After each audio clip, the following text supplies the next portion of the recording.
nothing left to lose now. Everything to prove now. Long as I'm alive, I'ma fight back. My fire never cools down. I'm about to catch fire. Yeah, I'm about to catch fire. Get ready for the new me. Get ready for the new me. Try to hold me down and I go higher. Try to put me out and I go wilder. I'm a fighter, a survivor.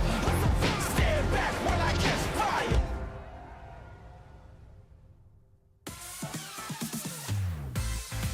Aloha kakahiaka kako. Good morning, everyone. The Haleiwa Challenger at home in the Hawaiian Islands as we take a look at the arrivals this morning for the warm-up session at Haleiwa Ali'i Beach Park here at Pinkerton, getting ready for the first heat of the day, potentially, as we see Sophia Medina and Sally Fitzgibbons also on the warm-up. This beautiful Hawaiian morning. This is the site and sounds of the Hawaiian Islands.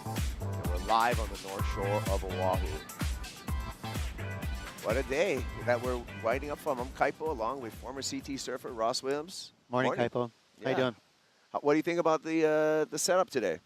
I like it. I think the main vibe around the park is all the anticipation. Everyone's been looking at the forecast, calling the buoys, looking at their computers, their phones, and they know it's coming. And it's a serious swell, so there's a lot of excitement. Some people got some nerves. It's coming. Yeah, and you know, the goal here at the Challenger Series for all the surfers is make it onto the championship tour for 2023. That's what's at stake here. And yesterday, we were able to celebrate Ramsey Bochayam. Ross, he's got his place on tour. Yeah, he's stoked and well-deserved, too. You know, Ramsey's been on the QS Tour for a long, long time, and he's such a good surfer. Everyone knows it, too. He has a lot of respect from his peers, so a celebrated qualification yesterday. Yeah, just a huge moment and a historic moment. First Moroccan on the championship tour, first surfer representing North Africa on the championship tour, and surfing becomes even more global on a professional level. Taking a look here at our live rankings as we enter the round of 32. Yeah, you can see the cues right there, the green-lit cues. That is a beautiful thing for those top 4 surfers. So still a lot of seats left at the table, Kaipo. Still 6 to be determined. Yeah, 6 to be determined. Look at Jacob Wilcox, Michael Rodriguez, Morgan Siblick still in competition. They're going to make some headway right there. And those surfers, this round of 32 is going to be of utmost importance for them. Yeah, I mean, those first rounds is kind of hard to feel where it's at. And now that we're getting to the pointy end of the contest, we're going to see movement, a lot of movement, and a lot of like final results for the whole year. Who's going to be in, who's going to be out. Well, let's find out what's happening today, Ross. For that, I'm going to throw it down to AJ with Travis Logie. Kaipo, Ross, you guys are talking about how much is on the line today. So Travis, go ahead and give us the official call. Yeah, another easy call today, AJ. We're on women's round of 32 first up, 8 heats, and then going straight into men's round of 32, another 8 heats. We're at the business end of this event, and super important day for qualification. What's the anticipation of what the swell, the waves, all that is going to do today? Yeah, it's supposed to pick up through the day. It should be really, really solid by the end of this afternoon. When it's almost tripled in size already since we showed up early this morning, so that's great signs. Really fun waves at the moment in the 4 to 5 foot range and building through the day. Awesome. We'll look forward to it. We'll get it back to you guys. Thank you, AJ. And for more on the forecast, let's go to the experts over at Surfline for the forecast, Ross. Yeah, and so you can see that big purple blob. That means a lot of size in the ocean. That's a big swell marching right towards the Hawaiian Islands. Haleiwa right there just getting slammed by this swell. So again, we've been talking about this for a good almost 10 days now, and it showed up, it delivered. Throughout the day, you can see that 7 a.m., 10 a.m., it's just slowly building, but the intervals are giant. So that's the indication that this swell is means all business. By the end of the day, those last few heats, it should be triple overhead, nearly. Friday looks amazing. Today we have a little bit of onshore breeze. Tomorrow is going to be classic light east winds on the forecast. So it could be really crispy offshore, triple overhead, and just firing. When it comes to Surfline, red means go. And we got red for tomorrow, our potential finals day. That's what we're all lining up for. But first, Let's get to the opening heat of the day. 5-time world champion, Olympic gold medalist is out in the water. Carissa Moore, Kira Pinkerton in the blue jersey. Eve Leula Wong, a junior champ, and a wild card out here in the white jersey. And Nadia Erostabe, representing the Basque Country, is in green, and the horn has sounded. The 30-minute heat starts right now. This is a stacker right here. Really tough heat. Not super familiar with Nadia, but I have seen a few of her waves in this event so far, and she obviously shreds. But Eve, a local girl here from Hawaii, she has been ripping for a long time. She won the ISA Worlds just a few months back, so she's been on fire competitively as well. A lot of talent. Kira, also extremely talented, definitely on everyone's radar. And we don't need to introduce Carissa Moore. She's the queen out there. Yeah. There she is, Carissa Moore, getting back in the jersey, warming up here, 5-time world champ, runner-up last year at Haleiwa. Certainly the top seed in this event, and one with a lot of eyes on her. But this is a big opportunity for Kira, Eve, as well as Nadia, because when you have a lot of people watching a heat because of world champs in your heat, and you take out the world champ, you make a name for yourself. Absolutely. And I really love watching Carissa because she takes no one for granted. She doesn't underestimate anyone. Going to open up with the surfer from Basque Country, Nadia Erostabe. Just one turn on the backhand for Nadia, and that'll set the scale for today's competition. No priority, so just getting kind of caught deep on the peak, a little bit of hassling. She took a while to come up. Maybe she's just cruising, trying to gather herself. Like, ah, that was a mistake. Little closeout behind. But for Carissa, she's just really fun to watch. She's so calculated. She's very smart. She's obviously talented. I would say her go-to move for her is a nice power wrap, and that's sort of like perfect for Haleiwa. It really loves that type of turn. She's going to be so tough to beat in this event. She doesn't make mistakes. She stays focused, Kaipo. I love how every heat she goes in 100%. She doesn't really cruise into anything. Let's look at the leaderboard, Ross, leading into this women's round of 32. Who's below and who's above the cut line. Already qualified, Macy Callahan, Molly Picklum, Caitlin Simmers. We take 5, so there's only 2 more spots left. 2 more spots, and as you can see, a lot of points there from Betty Lou, so it's going to be a real tall order to pass her up, but Teresa's definitely in the hot seat there. And the next heat coming up, Alessa Spencer is in that heat, so we're going to have a lot of eyes on her. She needs to, to keep it going, she has to advance. Yeah. Alessa Spencer and Sophie McCulloch both going to be in the next heat in the morning, so more of those qualification scenarios going to play out very early in the day today. Day 3 of competition here at Haleiwa. The wild card in the white jersey out there, Eve Leula Wong, her full name, Eve Leula Ikalani Akea. The meaning of her full name in Hawaiian is resilience gifted from heaven, a name given to her by the matriarch of her family, the kupuna, and it is a Hawaiian tradition for the matriarch of the family to name all of the new babies coming up, and that's how you get your Hawaiian name. Your Hawaiian name typically is in the middle of your first name and your surname. And Eve Leua Ikalani Akea also is fluent in Olelo Hawaii. She speaks Hawaiian. Yeah, it's awesome. Just waving a flag for her heritage and her family.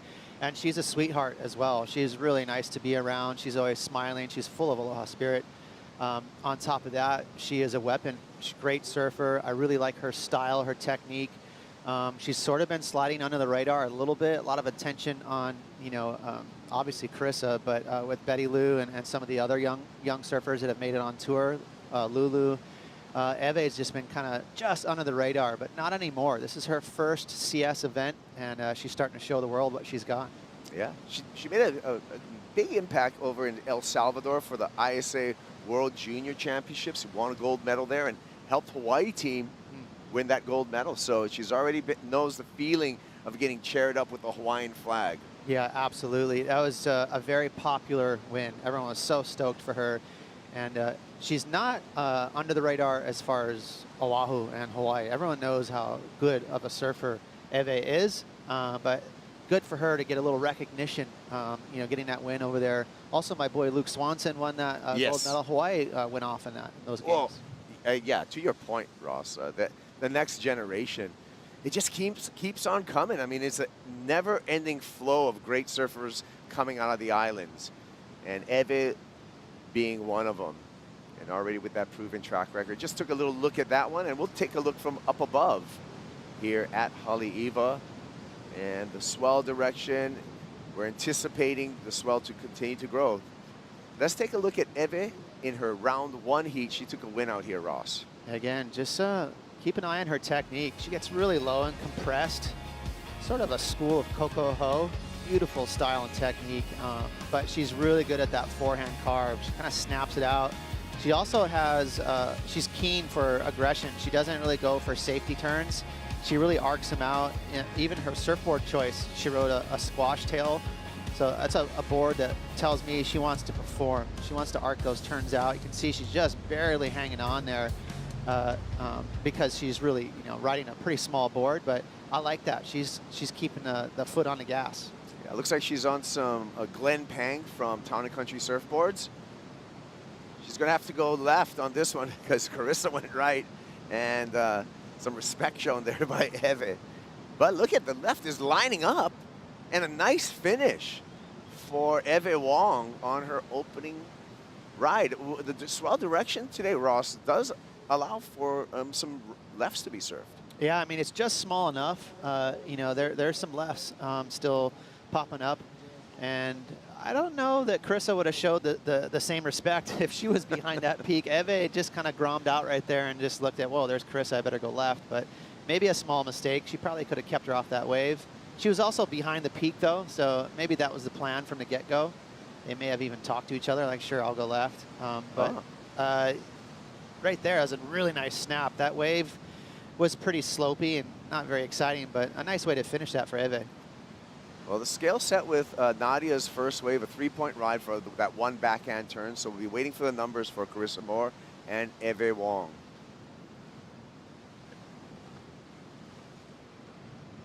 "23 minutes on the countdown, and Carissa Moore from the water angle, just looking poised. Just have a little stroll through the lineup. No problem for Carissa Moore. She's done this 1,000 times. And I believe Carissa just here really enjoying her experience back in Jersey. 100%. She loves to compete. She's all smiles on the beach. She's Mrs. Aloha. She's just such a sweetheart. But make no mistakes about it, she is a weapon in the water. She's really competitive. She's even a little bit feisty. She kind of exerts her dominance in the water a lot. She did it right there, certainly with Eve. She kind of gets a pass because she's just, so nice and pleasant on the beach, but make no mistakes about it, Carissa is a warrior. 100%. As we take a look at Alyssa Spencer readying herself for her matchup. Second matchup of the day, Alyssa Spencer, Sophie McCulloch, Dimity Stoyle, and Mafalda Lopez. And qualification implications for this young surfer out of Carlsbad, California. See how she handles the pressure. Yeah. Coming off a win in stop number 6 at the Corona Saquarema Pro, Alyssa Spencer put her name right in the conversation there with that big 10,000-point win there at Itauna. And she's got a knack for it. She's been winning some smaller events, too, over on the East Coast and in California. So she has a knack for winning and placing really high and deep in events. Obviously, she's a great competitor. She's talented, but if you're winning events often, that means you know how to play the game. You know how to use priority. Usually you know how to pick the best waves in the lineup, and that's not easy to do. Numbers in, Ross. 5.67 for Carissa Moore. She takes the early lead. 3.93 for Eve Wong. 21 minutes on the countdown. Lully conditions to start off, as we expected this morning, as we anticipate the swell to increase throughout the day, as well as the consistency to increase throughout the day. Yeah, it's gonna be a kind of a bizarre day to wrap your head around. If you're a competitor, you're gonna have to have several boards down here with you in the parking lot. You're gonna have to be nimble, ready to adjust to a step up, maybe even a couple step ups. By this afternoon for the men, it could be triple overhead. Now to look at this 5.67, Ross. Yeah, I was curious. We haven't seen this yet. A couple swoops there from Carissa, just getting warmed up, and a little finish there. So I think judges setting the scale a little high. I thought that was kind of a cruisy wave there for a 5.6, but Chris will take it. It's the champ. And another thing where we talk about Chris Moore, I feel she's getting back in the jersey. She's got to shake off a disappointing showing at the Rip Curl WSL final. She was the #1 seed going into that event, but it just showed you how the format works there. Right. And that is like our day that we crown world champs, and it makes it so exciting. Unfortunately for Carissa Moore, she came up against a red-hot Steph Gilmore, who came from the first match of the day all the way to an 8th world title. Against all odds. I mean, I would have lost a lot of money on Steph. There's no way I thought she'd just the physical effort of it was incredible for Stephanie Gilmore to get through all those rounds. And then you have Carissa Moore waiting for you at the top of the pile. Carissa is so smart. She's so strong. She surfs insane out at lowers. So, hey, you just got to take your hat off to Steph. Yeah, and Carissa will be resetting and have confidence as when we start off next year for the championship tour. We're going to start off at Pipeline, where she's had some success. Let's take a look here at Carissa Moore. Start of the season here at Pipe, Ross. Yeah, she does her homework. I believe she hired Jamie O'Brien to give her some tips a few different days, and she went out there and it looked like she was pretty comfortable. Her lineups were really good. Carissa, again, she's so smart. She really, again, I don't know that this is her favorite type of surfing, like shallow reefs. There's other surfers that are known to be like more of sort of chargers, but Carissa is just a real brilliant competitor. And she, over the last several years, she's gotten some pretty big barrels at Pipe and Backdoor. Well, the beautiful thing for the championship tour for the women starting at Pipe, I believe we're going to watch in real time the evolution of women riding heavy barrels when we have competition there. I mean, you said it before, you're exposed, you're out there, all eyes are on you, you got to go. 100%. And case in point, someone like Carissa Moore, who, you know, is it her favorite wave to go free surf? Probably not, but since she has an event, she's out there practicing and getting it done. Yeah. Quick little snap for Eve Wong as she kicks out. Just this is going to be a tiny backup for that 3.93 opener, but just staying busy. I'm sure she has a strategy and has surfed a lot of heats out here at Haleiwa, as most of the young Hawaiians have. That's a good point. Yeah, there's a lot of amateur events here. So all the amateurs grow up surfing events at Haleiwa, Kewalo Basin. There's like a few mainstay venues for the events here in Hawaii, and Haleiwa's on that roster. Hey, let's have a challenger at Kewalo's. That would be great.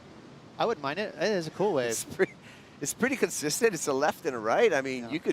you could have some heats there. That was a light bulb on my head right there. Boom. Yeah, Popped up. another a regional event. We need those. This is true.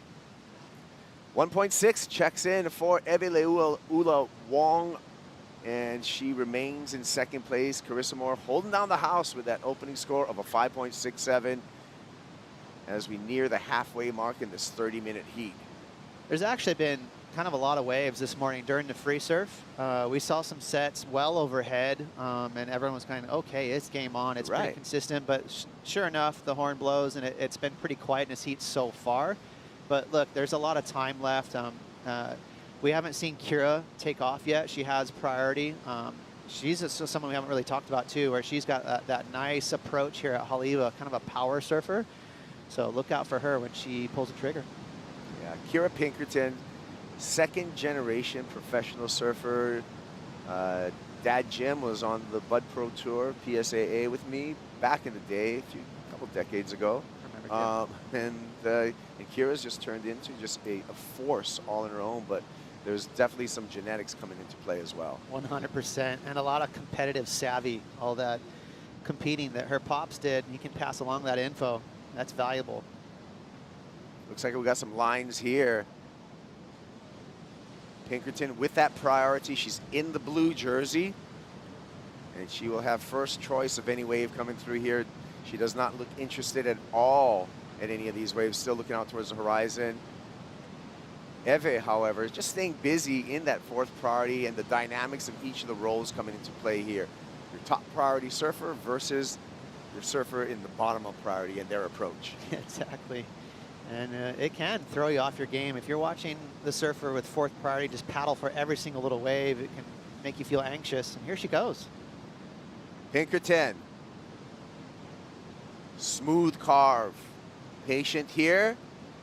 Gets a finish.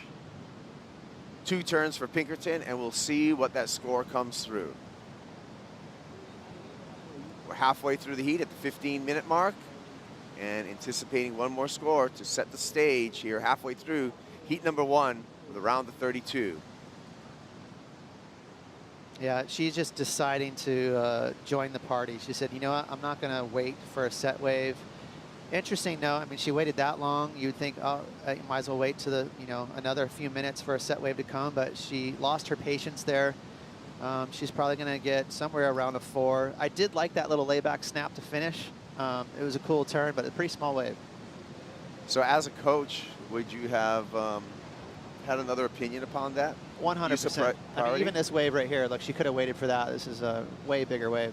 Oh, and Eve sneaks under the crowd, under priority, up into the lip, big explosion, but cannot hang on. Had Eve rode out of that, that would have been a meaningful score. Score checks in for Kira Pinkerton at just a 3.33. Pinkerton in third, Wong in second, and Carissa Moore still on top of the pack with that single wave score of a 5.67. I really like watching Eve surf in heats. She's aggressive. She always, she never avoids big sections.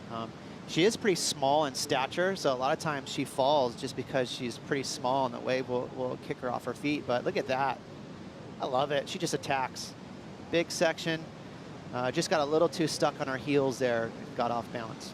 Yeah, well, we're going to see. Can Eve come through here? The round of 32. Carissa Moore is in the lead. The conclusion of our opening heat of the day right after these messages.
If you think I want candy and lace, take a look for the clues in my face.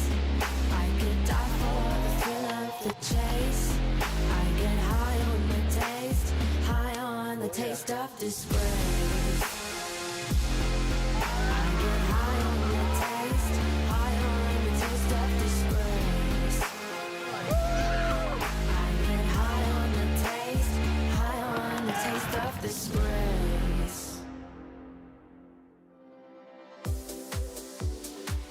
Here we go with Kira Pinkerton as we return to the Haleiwa Challenger at home in the Hawaiian Islands. Pinkerton's second wave, and much better than her first as she was able to track down a couple of big turns. Also, during the break, Carissa Moore fades left, goes right, and realizes there's not much here, so she's going to have to really push it at the end, but goes incomplete. 1 point ride for Moore. Pinkerton checking in with a 6.23 for that second effort, Ross. Yeah, I think that's brilliant from the judges. Again, the scale set just a little bit high in this heat with the first wave from Carissa, 5.67. So well-deserved 6.23 there from Kira, throwing a lot of spray, a lot of flow. Her board looks nice and fast under her feet too, so she chose the right surfboard this morning, and that's always going to be a little bit of a challenge with a quick incoming swell. Makes you feel like you have to go to that bigger board, but right now you got to keep your eyes on the prize. It's still high performance surfing. Here's a 6.23 again. Watch the first turn, real vertical and kind of stomps it right there. A lot of spray just went straight to the sky, and a crisp finishing move there. So well spotted from the judges. I really like that score. It's a small wave, you know, so she could have been penalized a little bit for that, like, oh, it's just a tiny wave, but I think the judges spotted how well she surfed and put those two moves together. Speed, power, flow all coming into play with the criteria, and so that was displayed. 6.23, the highest single wave score so far in this heat. And this heat, this 30-minute heat has flown by. We're down to just 9.5 minutes on the clock. Priority sitting with our Basque surfer, Nadia Escobar. And there's some of the support squad there, keeping a key eye on the ocean. Nadia's been a little quiet so far in this heat, but she does have priority. We're bound to see a set, aren't we, Kaipo? I mean, it's just looming. Nothing's come in yet in this heat, which is kind of surprising at the 9-minute mark. Yeah, patience for Aerostabe, I think, is key. We saw yesterday, actually, a couple of heats where surfers with priority that were very veteran competitors only catching 2, maybe 3 waves, but really making them count. Aerostabe takes a look at this one. Nadia, she's interested, and we're going to see her go backhand here on the right. Good sized wave, nice hook off the top. Good start for Nadia. One more time in the lip, hangs on for the finish. Well executed. She needs just a 3.68 to move into second place. Eve Wong winds up. Nice tap off the top and an aggressive turn off the oncoming whitewater for Eve Leula Wong. So 2 scores required from the judges to set the situation in this final 8 minutes. Okay, well, she waited a while for it, but Nadia got a nice wave there. Actually, that first turn was pretty cool. Kind of a 12 o'clock turn. But this is a lanky surfer. Uses a lot of arms. Look at those arms, just kind of hanging around. Really uses it for balance. And just a touch late on that second turn might affect the score just a little bit. The judges want to see those clean snaps like Kira did in the last wave. And she just got a touch hung up and then a little late. But still, she performed 2 moves, so she'll get a score. Should be better than her 3. Eve also just a little late there, just going for a little lip tap and sort of a mushy section. So I think she'll end up throwing this wave away. Waiting for the scores. Priority now with Kira Pinkerton, who also has the lead. So nice control in the back half for Kira Pinkerton of this heat. More lines are starting to formulate, and the ocean's still a bit jumbled up from yesterday's winds. I think we had pretty light winds overnight, but it does take a while for everything to clean up. It does, and actually the forecast is for light northeast winds all day today. So okay. The good news is Haleiwa doesn't mind onshore wind. It's because you're just concentrating on turns, it's okay. The face of the wave should be relatively clean. And for your audience at home, just so you know, during the free surf, there were waves well overhead coming in. This heat so far has been kind of quiet. So that's an interesting note because the scale could get a little wacky here. If someone takes off in a wave that's well overhead and does a couple major moves, it's going to really elevate the score. Well, here we go. The score is coming in, and Nadia Aerostabe with a 4.5 goes into second and advancing position. Eve Wong in third just needs a 3.58 to take that second and advancing position. Carissa Moore in fourth, but don't let that fool you because all Riss needs is a 1.83 to move into second place and advancing position. Again, 4 surfer heats throughout all these rounds, so 50% advancement. So you can pretty much second place your way all the way to a final. Don't have to win the heat. 100%. Yeah, just got to advance. And we saw Nadia paddle over towards peaks, and now she's going to get cleaned up. So definitely a mistake for her. That's that like lack of local knowledge. You know, this incoming swell, that's not a good plan to go back there. Yeah, here we go. Kira Pinkerton, aggressive top turn, but can't hang on. Priority switches to Moore. More sets on the way. Sorry, Kaipo, high tide in about an hour. So we're seeing a little bit of backwash and that wonk and all that. That's just another element out there. Haleiwa's already a pretty difficult wave to deal with the speed and how shallow the reef is. But with the high tide, you get a little bit backwash as well. Yeah, added element here at Haleiwa Li'i Beach Park. Carissa Moore interested in this one, is going to use her priority. Here we go with Riss. Projects down the line. Big snap, has to throw it away. So error by the 5-time world champ. She will remain in 4th place. Priority now switches to the young Hawaiian in the white jersey, Eve Wong, with a big opportunity here. Doesn't have to use it right away, but decides to do that. Here she goes, nice opening turn, banking off the whitewater, but just 2 turns for Eve Wong, but not a big requirement, 3.58. Your thoughts on that? Yeah, I didn't mind it. That was a little better. The timing was a little more crisp and connected a little better with that lip line there. And now we're seeing the waves starting to pour in a little bit more, a little more size in these last couple of waves. And I like their positioning too. They're staying pretty close to the channel. That's where the wave is sort of best, you know, it's where it's better shaped waves. So game on here, and we got a lot of mediocre scores. So this is kind of fun for us to watch. It's nerve-wracking for the competitors in the water because it's anyone's game. 4th through 1st, there's no one safe. And we've seen so many buzzer beaters. Another look at Eve's wave. She's just throwing away a small score. Now is really sharp. Well-timed first turn.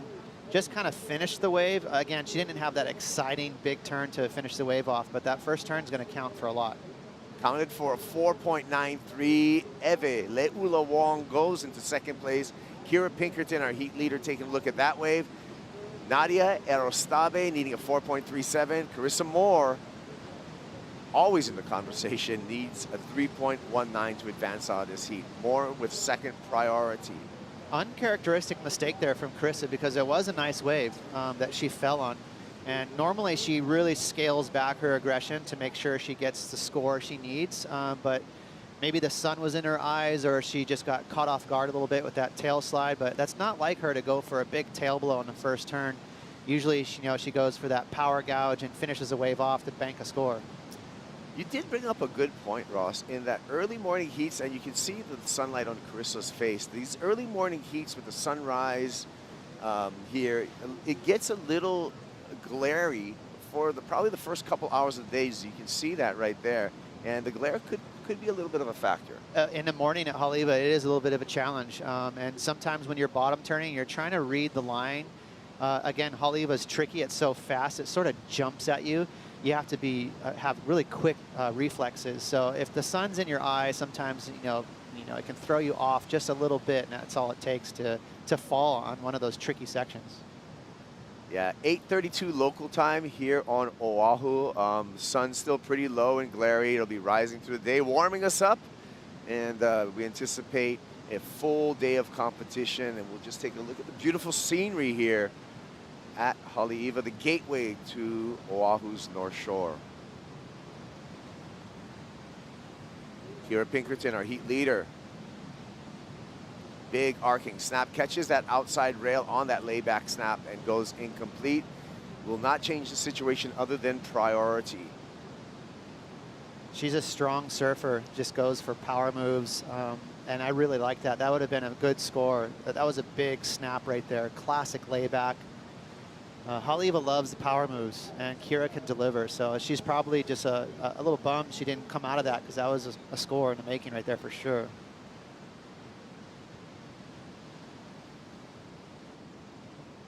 Now the pressure is starting to push down on Nadia Erostabe as well as Carissa Moore. Carissa with 2nd priority, so she's going to have to kind of watch what Nadia decides when a set comes, because Nadia's first in line.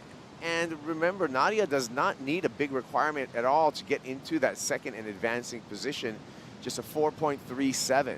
We're down to under a minute, and the anticipation of the next set is heavy in the water. Yeah, just the one fall from Carissa, that was her mistake right here. So she's going to need a little gift from the ocean here in the last 40 seconds. She doesn't need much of a wave, though. She's just such a hammer. A 3.19 for her is not a big deal. She just needs a half of a section. Wow. Well, I'm feeling the tense vibes here. Looks like Carissa Moore is pretty calm out in the water as we're at the 20-second mark. It's going to have to be one of these next two waves for Moore as well as Aerostabe. Carissa's husband summoning a set. Eve stoked. She's in that hot seat at second place, so she's probably feeling pretty good right now, Kaipo. Well, why don't we start off the day, Ross, with an upset? Carissa Moore. That was a stacked heat.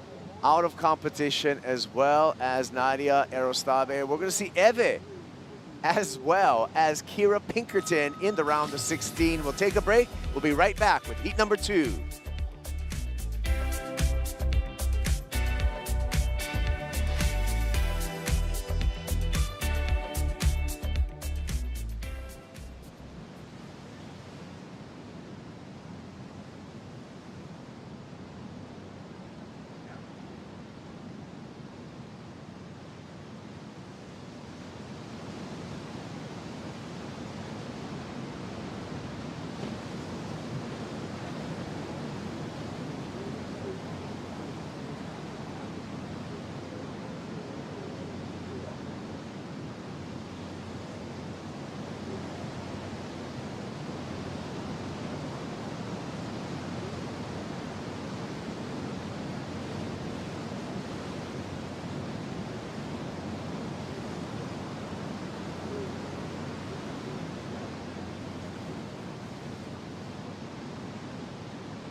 Set my soul on fire.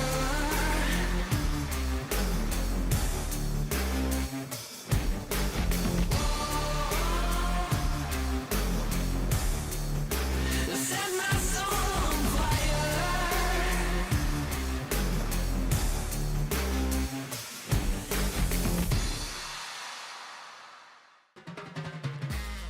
Haleiwa Challenger at home in the Hawaiian Islands. Day 3 of competition here at Haleiwa Ali'i Beach Park. Second heat in the water of the round of 32 for the women. Alyssa Spencer, Sophie McCullough, Dimity Stoyle, and Mafalda Lopez all out in the water. 4 surfers in the heat. 2 surfers advance to the next round. That's the round of 16. Yeah, and this is definitely a heat to keep a close eye on. This is a ratings alert right here. We got a couple surfers that are really, it means a lot, but for Alyssa Spencer sitting right on the outside. Yeah, Alyssa Spencer, number 6 coming in here on the Challenger Series leaderboard. Needs to win if she wants to guarantee her way onto the championship tour. Other scenarios can play in effect depending upon the other surfers who may who win or lose. Also, Sophia McCullough, she has an outside chance of also getting on the championship tour. This is Dimity Stoyle bouncing off on that wave. So remember, we have 2 spots left for the women and 9 surfers still in the draw with a chance at those 2 spots. Number 5 right now, Teresa Bamvala. We'll see her later in competition in this round. Alyssa Spencer, you can see her, Ross, right below that cut line. Yeah, a lot of numbers, a lot of calculating, but you know, and Sophie definitely has a shot, but a little bit longer. But for Alyssa, I mean, between her and Teresa, this is a pretty classic setup because they're really close in points. Mathematically, every surfer down to number 13, Amuro Suzuki, actually have a chance at this moment for one of those 2 spots. But it just really depends on who advances, who doesn't advance. I mean, Betty Lou Sakura Johnson looking pretty strong at the moment, but it's not quite a lock yet. But I really want to point. I mean, it's almost mute points, and really you need to focus on Alyssa. I mean, between her and Teresa, this is kind of a classic setup because they're close in points. Right. That's the most viable option for her, is right there. They're really close together. There's a door open there. It's a real long shot for the other women, but we really need to keep a close eye on Alyssa here regarding those points and net ratings. And who benefits if Alyssa Spencer was to lose in this round? Oh yeah, we got Betty Lou for sure. You know, she'll get locked in, so we got to keep an eye on that as well.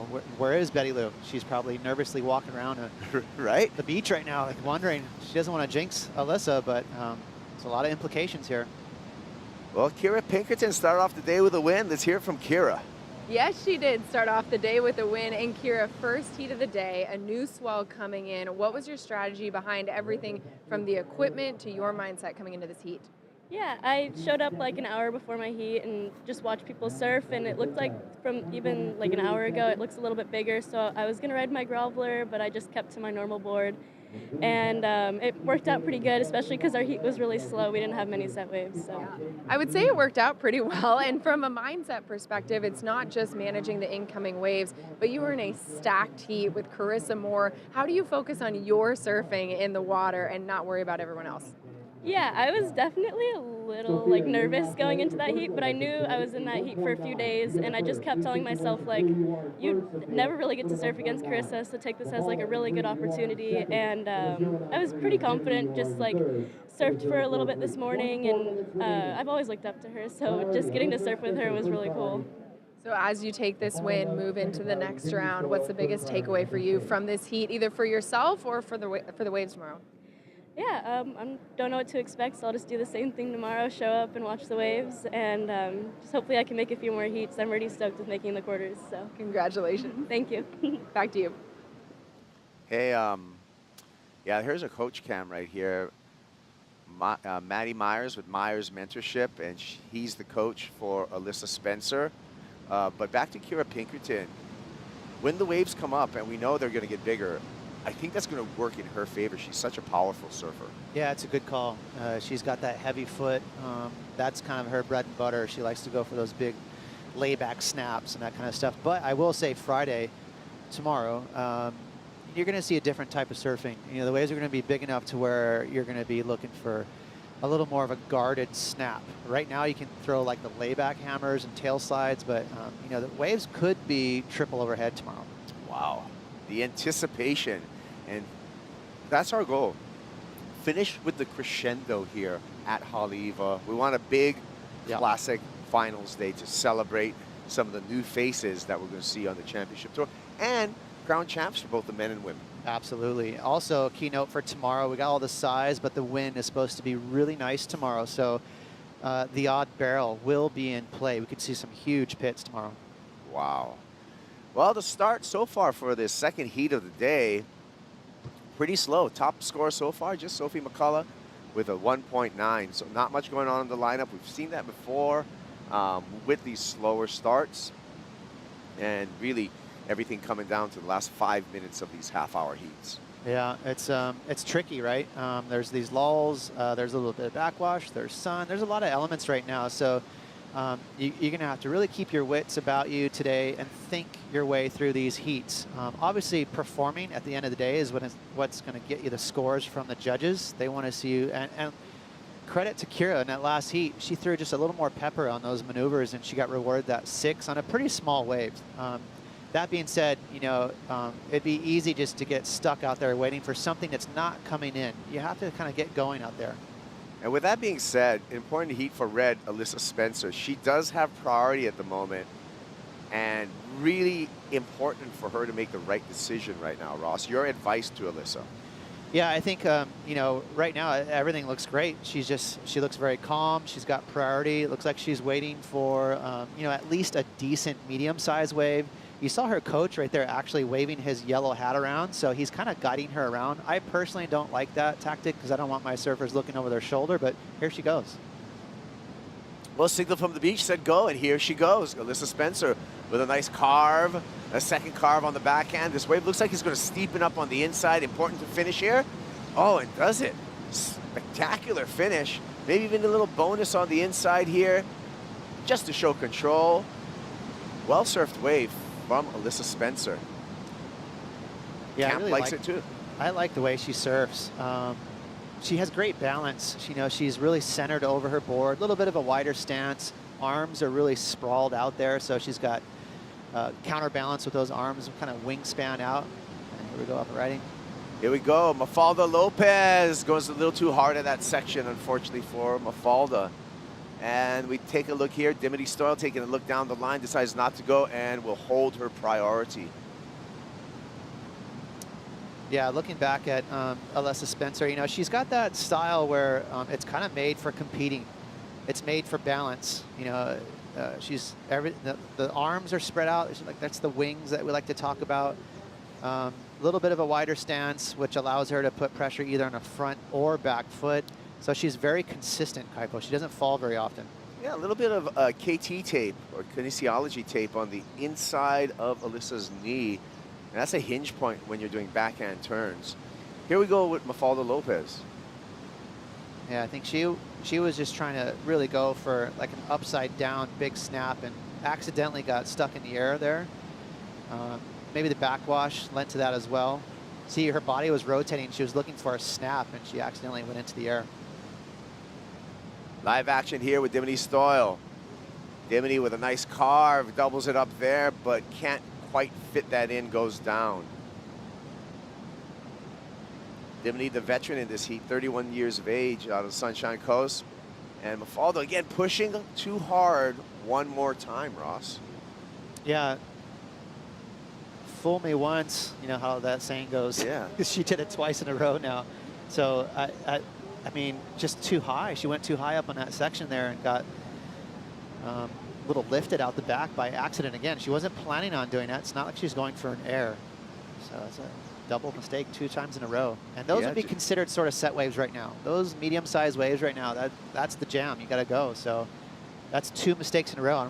See if she gets away with it. Yeah, unforced error for Mafalda Lopez. Meanwhile, the number comes through. First wave for Alyssa Spencer. Puts her in a good position. A flat 6-point ride for Spencer. She's hearing the news right now from our on-site announcers, and that's going to give her a little bit of confidence here at the 18-minute mark in this heat.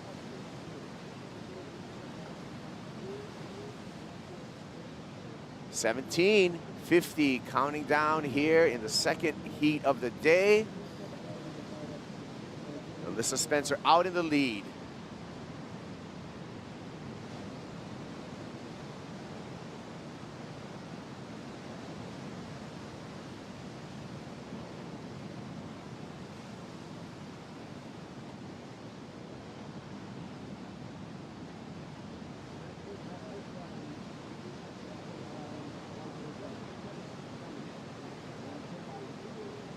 So Alyssa Spencer with that valuable 6-point ride as we look at Alyssa scratching into this one, and that's going to be a priority error for Spencer. Things were looking good for her, but now it looks like she's going to lose that priority, not able to catch that wave, and she's going to have to shake that off because that was certainly an unforced error, priority error for Alyssa Spencer, Ross. Yeah, that's okay. She's got the biggest score so far in this heat with a 6, so things are looking good for her. This is deep in the lineup right there, sort of no man's land, but she hooked up with a decent score there for Sophie. 5.43, not bad. Here we go, Dimity Stoyle. Dimity has to cruise past that lip. Big bash there. Had to really force her board into the lip and did a good job for the surfer from the Sunshine Coast. Way back in the lineup too. Surfers are back here. This is peaks. This is way on the deep side by the harbor. Lopez up and down. So things just not going the Portuguese surfer's way at this moment. One more time, and she's just hasn't really broken into even the 2-point range on any of her rides. You could get scores back there, but I personally think it's a pretty high risk effort going back there. I'd rather stay on the traditional bowl, and this is exactly where Alyssa is. Yep, traditional lineup here for Spencer, and she's able to utilize that. It's just going to be one big turn, but that was a big dynamic turn for Alyssa Spencer. Opened up with a 6-point ride, and we'll see what the number comes in for her backup. Judges owe a score for both Alyssa Spencer as well as Dimity Stoyle. Dimity's needs a 3.84 to move into second right now, but that math is inconsequential as Alyssa Spencer just got her second wave. Yeah, you can see she's pretty psyched, kicking some water. She knows she's got a nice little backup score. She's got a lot of time to improve. And she had the discipline, right? Ross, you were talking about the different lineups here, to stay at the main peak here and not get, you know, kind of baited up the reef into that peaks area. Yeah, 100%. I like that personally, but that being said, you know, I did just say at the beginning of this heat, you got to get going.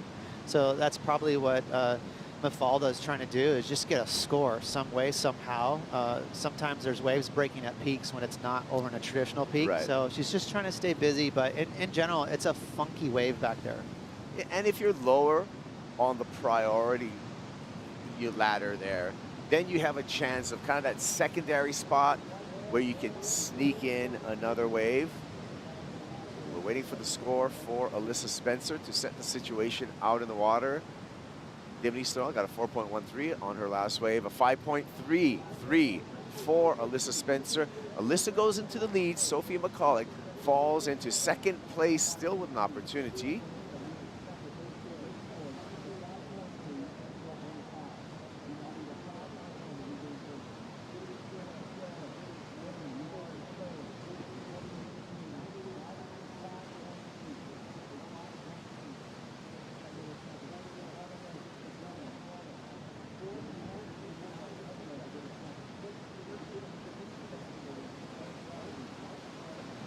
Opportunity with Dimity Stoyle, who's in the white jersey with priority. She's a veteran surfer. She knows how to surf heats. She needs a 5.8 to get into second place and boot Sophie McCulloch out of that position. But interestingly enough, this heat probably means the most when we look at either qualification scenario for the championship tour or requalification for the Challenger Series for Alyssa Spencer and Sophie McCulloch. They're the two top seeds here, and they're in 1 and 2 respectively.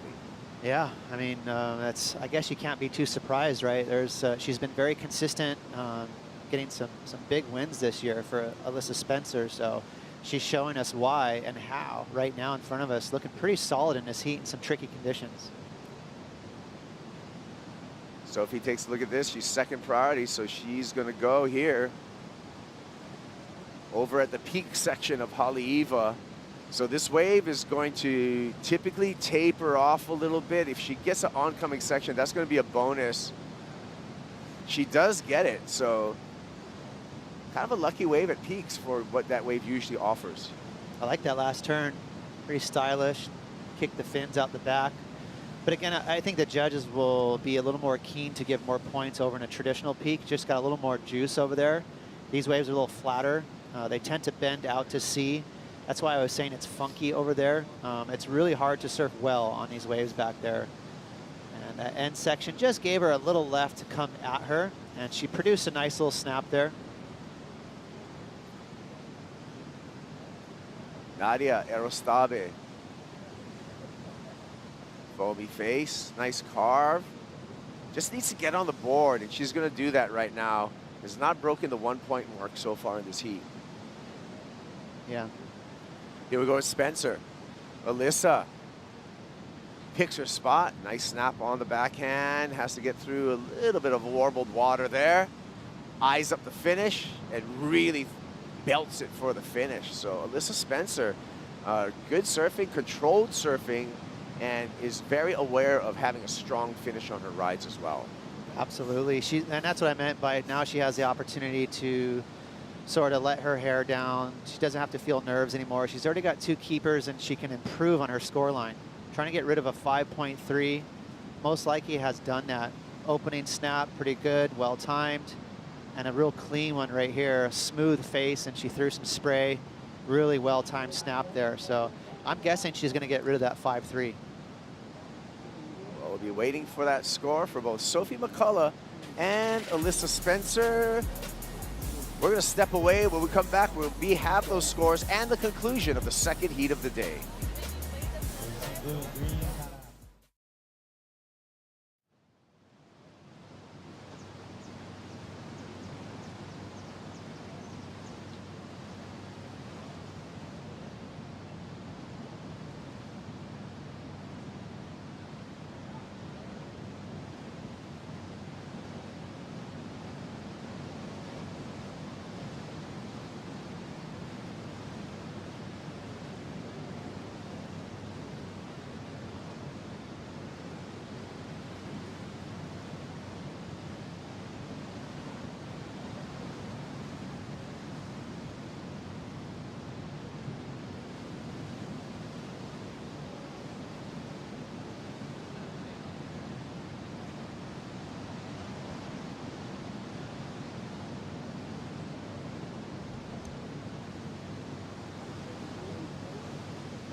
Haleiwa Challenger at home in the Hawaiian Islands. Katie Simmers taking a look at the lineup, and Sophie McCullough up and riding, currently second place in this heat. And Sophie on her way maybe to the best wave surf so far for the Australian. Holds on to the finish there. When we went to break, we were waiting for a previous score for Sophie. It was a 4.27. Did not change her situation. She remains in second place. Alyssa Spencer in the lead at Dimity Stoyle right now in the white jersey. You can see her paddling back and forth. She has first priority right now.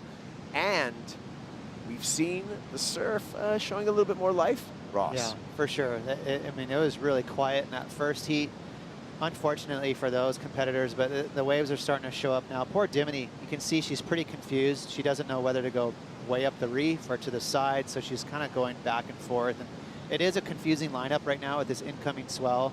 Some of the biggest waves right now are breaking really far up on the reef, but it's pretty scary to just wait for a set wave. So it is a confusing lineup for the competitors. Yeah, I mean, you know, Ross, there's a sweet spot out here, however, on those waves that will peel in that speed that allows you to get multiple maneuvers in rather than just speeding down the line. Absolutely. This looks like a good one. Maybe a little fast. And she's having a hard time with this lineup as well. Alyssa, and credit to her coach too, he was waving her around a little bit. If he's purposely keeping her on the edge, I think that's been very good advice for Alyssa Spencer. She hasn't been confused. She's just been rock steady right there on the edge near the channel, and she's hooked up with great waves. Yeah, you can see Alyssa in the red jersey, Dimity in the white. Dimity with priority, but now Dimity realizing and taking maybe a clue off of Alyssa's placement in the lineup, sitting more on the traditional peak, a little bit wider, which is sometimes counterintuitive out here, Ross, yeah, in which you feel like you're sitting too wide. Yeah, absolutely. But it's the reason why it's a good call. Number one, there's a lot of current always sucking you up the point, so it's good to stay wide. That way you can adjust and counteract the current. And number two, it's a fast wave. It's really quick. Signal on the beach says go, go, go. We got a yellow hat getting waved there by Matt Myers, Alyssa Spencer's coach. Let's see if she spots that. But Sure this is, you know, when you right talked now. about confusion.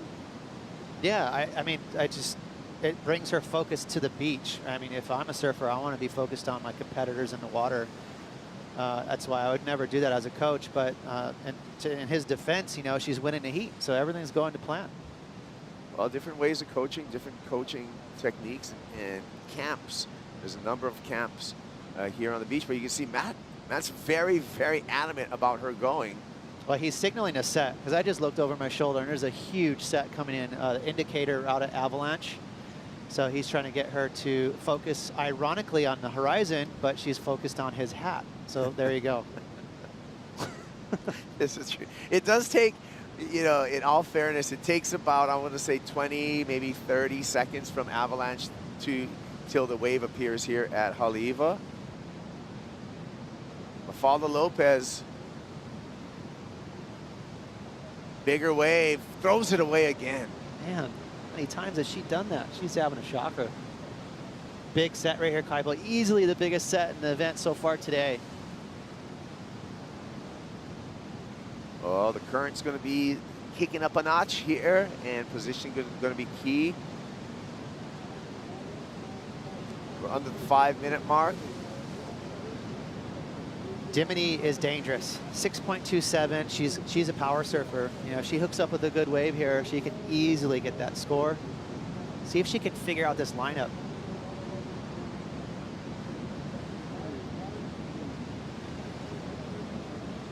Alyssa, a little deep on that one, and that wave split in a couple of, kind of running over each other. And is that a sign of a new swell?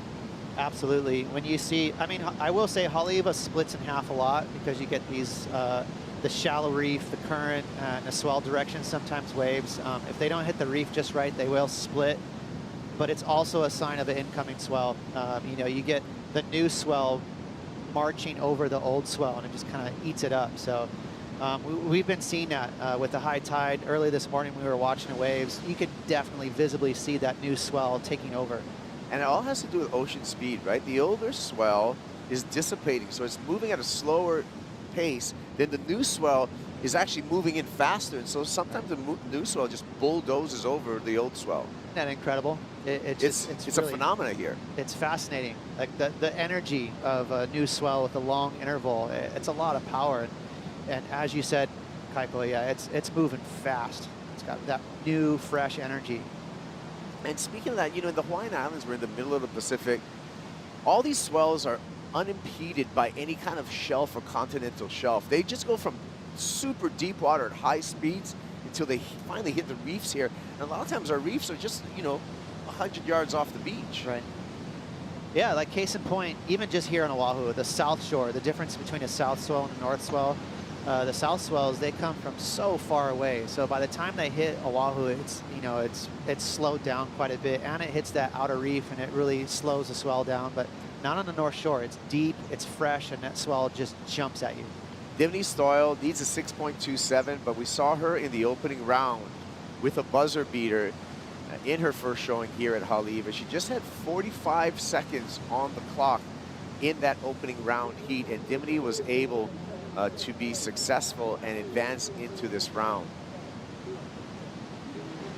Yeah, I mean, the nemesis for Dimity has been this lineup. She's been really confused. She keeps looking over her right shoulder, thinking she should go over there, but and in her defense, you know, it is kind of a weird lineup this morning with the incoming swell, and it's not quite hitting the spot just right yet. You know, it's a little all over the place, so she's dangerous, though. She could definitely produce that big score. Under 2 minutes, and Dimity Stoyle again has to center herself and channel that positive energy, knowing that she's done it once already in this competition. Can she do it again? And I will say Sophie is as well. She's, you know, she's been confused by the lineup as well and been kind of hunting more and surfing way up the peak over by the harbor, and then just sort of shifting back to the middle. And that's where she did collect a couple scores finally when she came back over. But you know, Sophie's going to feel like, well, I didn't really put together a great heat. So in third priority, she's limited to sort of spectate because Dimity's got that P next to her name.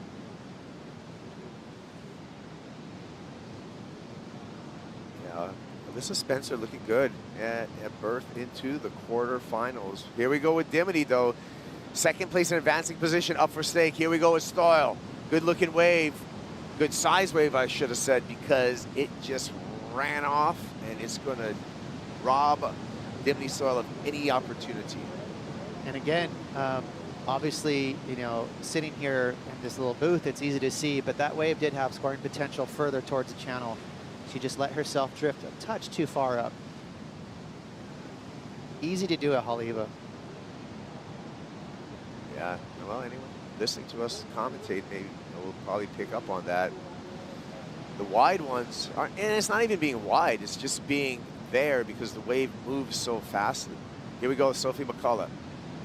Wow, big turn, and that is a way to cap off a heat. She looks behind her shoulder, knowing that she is going to advance into the quarterfinals, along with Alyssa Spencer. We'll wait for the countdown to make it official, Ross. I like that last snap. That's a nice way to end the heat. Looking over her shoulder, no Dimity in sight, so nice little layback snap to finish it off for Sophie. That's going to be it. As we look at the numbers, Alyssa Spencer, 11.57, two-wave total. 10 points was enough for Sophie McCullough to move on into the next round. We'll move to a commercial break. We'll be back with Joe, Rosie, and a special guest right after this.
It is a beautiful morning for the round of 32. Heat number 3 just getting started and already moving quickly when you have big news. Carissa Moore out of the first heat this morning was a shock for all of us. 5-time world champ going down, but a happiness in the next heat for Alyssa Spencer from San Diego, California, as she has big hopes of qualifying for the championship tour. Joe Turpel, Rosie Hodge, and Makua Kai Rothman here for the morning. Rosie, big news, but the waves are looking fun and looks like it'll be getting better all day. It does, and here we've got a rider up and going already, Joey. Zali Kelly. She put her name on the map at a very young age. Incredibly progressive when she has a big section. There she tries to chuck the fins out, and she'll end up incomplete. So 4 amazing surfers in the lineup. Brianna Cope, Zali Kelly, Sarah Baum, and Caitlin Simmers. But Makua, how are the waves looking for you? Looking pretty fun this morning? It's looking like it's going to be a cracker of a day, Joe. It started off a bit slow. Like you said, big news this morning. Carissa Moore out of the event, but nonetheless, these girls are going to have some beautiful waves on hand. And yeah, the men coming up later, it's all about Haleiwa today. Brianna Cope from the island of Kauai hopping over here to get some work done in the Challenger Series. Always has been an incredibly hard worker. Got involved in the Ultimate Surfer, which was amazing to see her deal with all the different types of challenges, and got very close to a win, which would have given her 100 grand and wild cards on tour, but she was so happy for her friend Tia Blanco, who beat her in that final that day.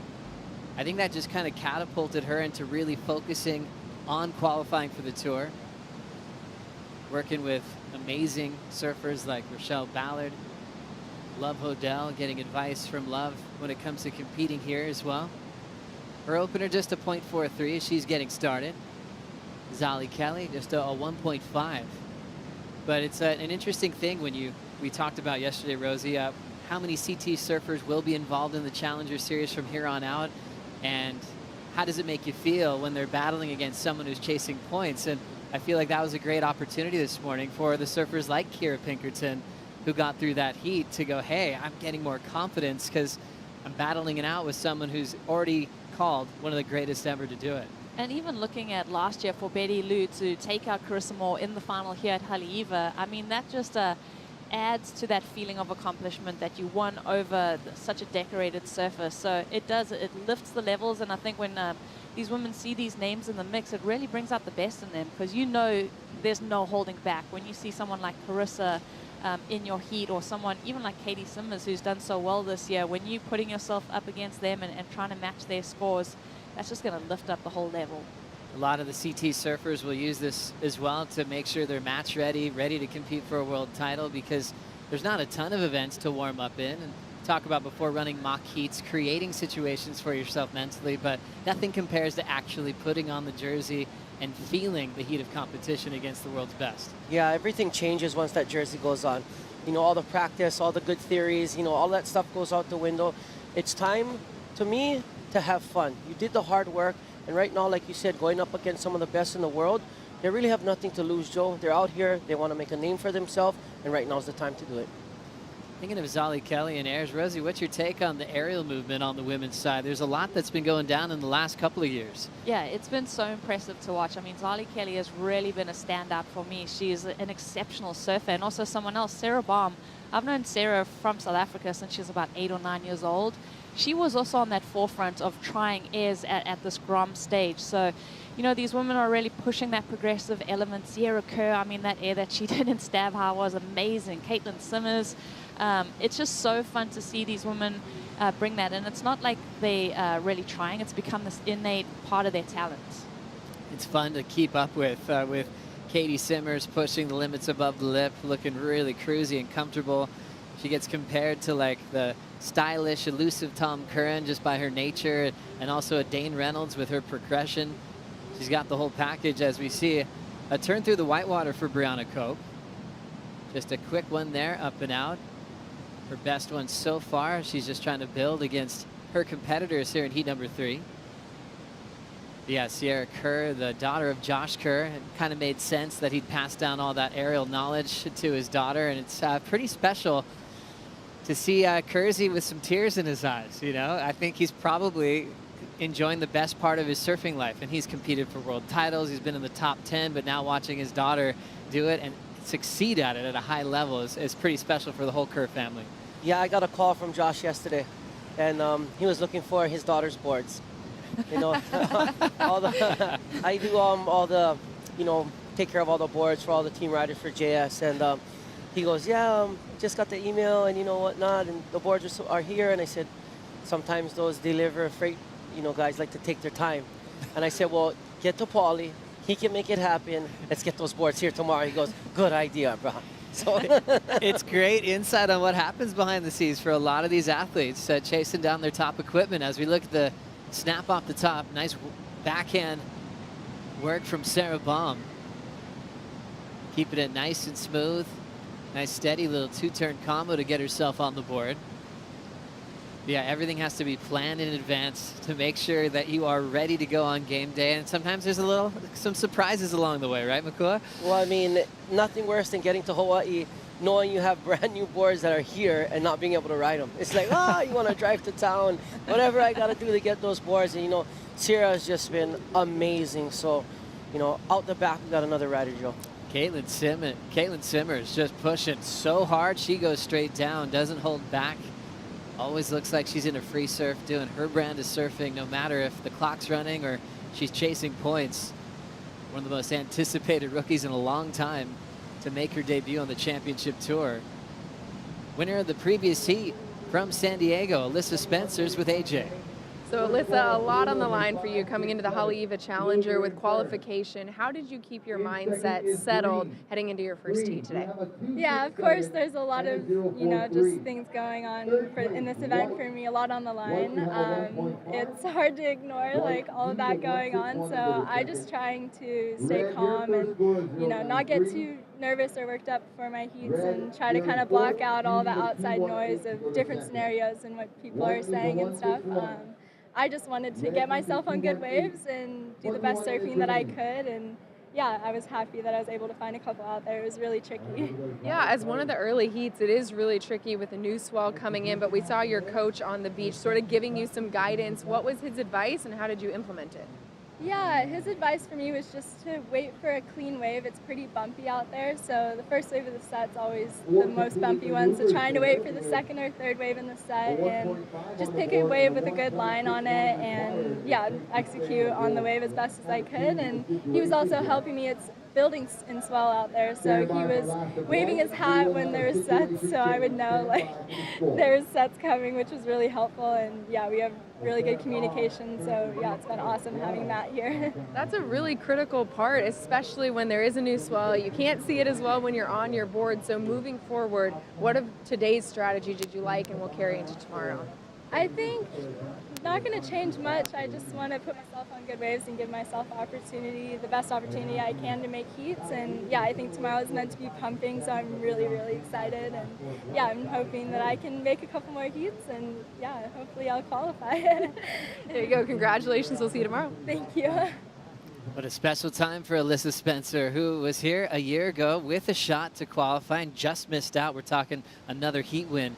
Would have put her on tour last year, came back, got even better, took out a huge victory in Saquarema, Brazil, and now getting very close to qualification here at the end of 2022. And it's cool when you have surfers that actually do rely on that signaling from the beach. Not every surfer has someone calling sets for them, and it certainly worked for Alyssa in that last heat. It did. I mean, just noticing this new swell and how this old swell is dissipating, you know, Matt was really leaning on the indicator of avalanches and really signaling Alyssa, and for her to kind of hold her line in the lineup too, especially when there was kind of almost looked like two peaks out there. Positioning was super critical in that heat, and she played such a smart, cool-headed game.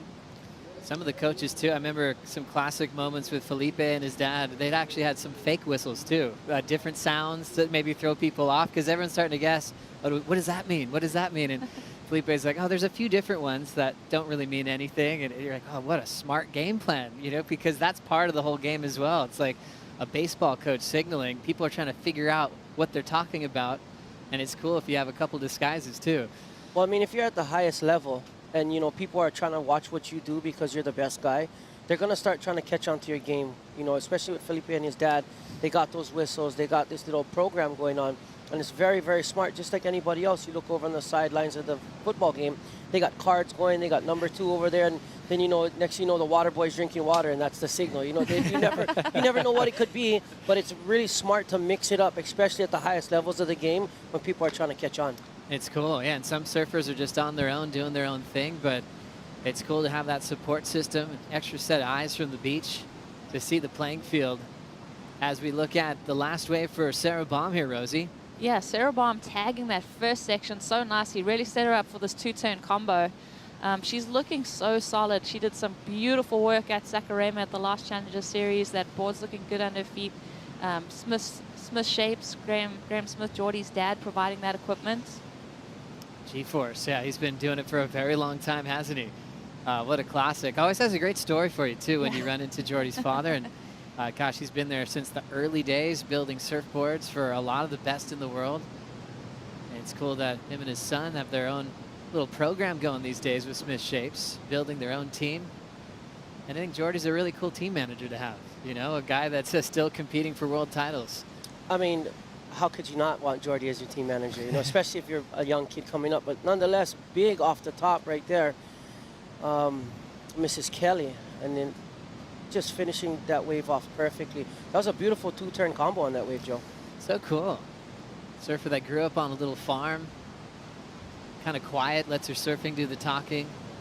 I think the story goes for Zali is her older brother wanted to surf, so she signed up and learned how to surf with her brother and then started doing airs at a really young age.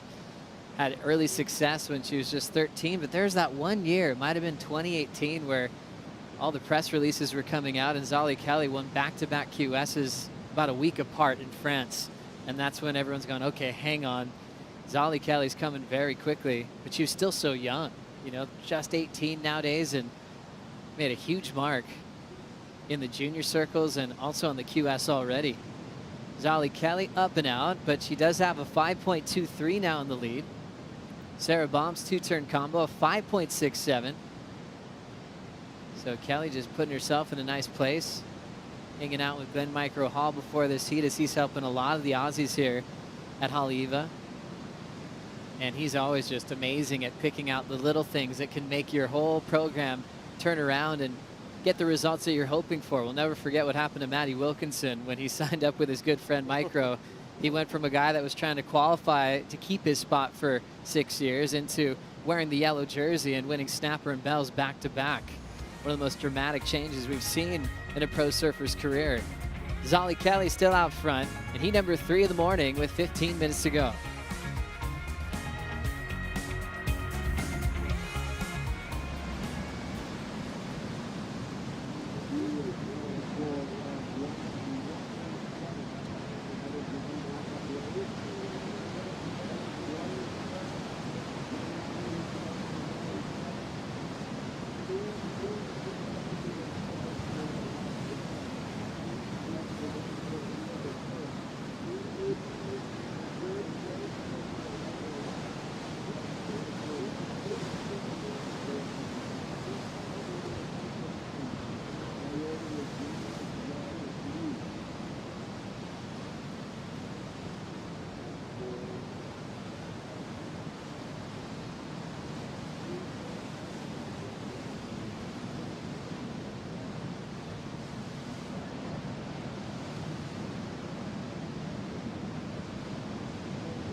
My name's Katie Simmers, and I'm from Oceanside, California. I kind of got into surfing just because my dad surfed. We lived near the beach, and he always took us to the beach.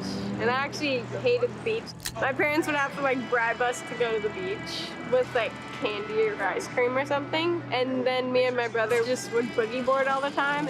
I guess it just turned into surfing.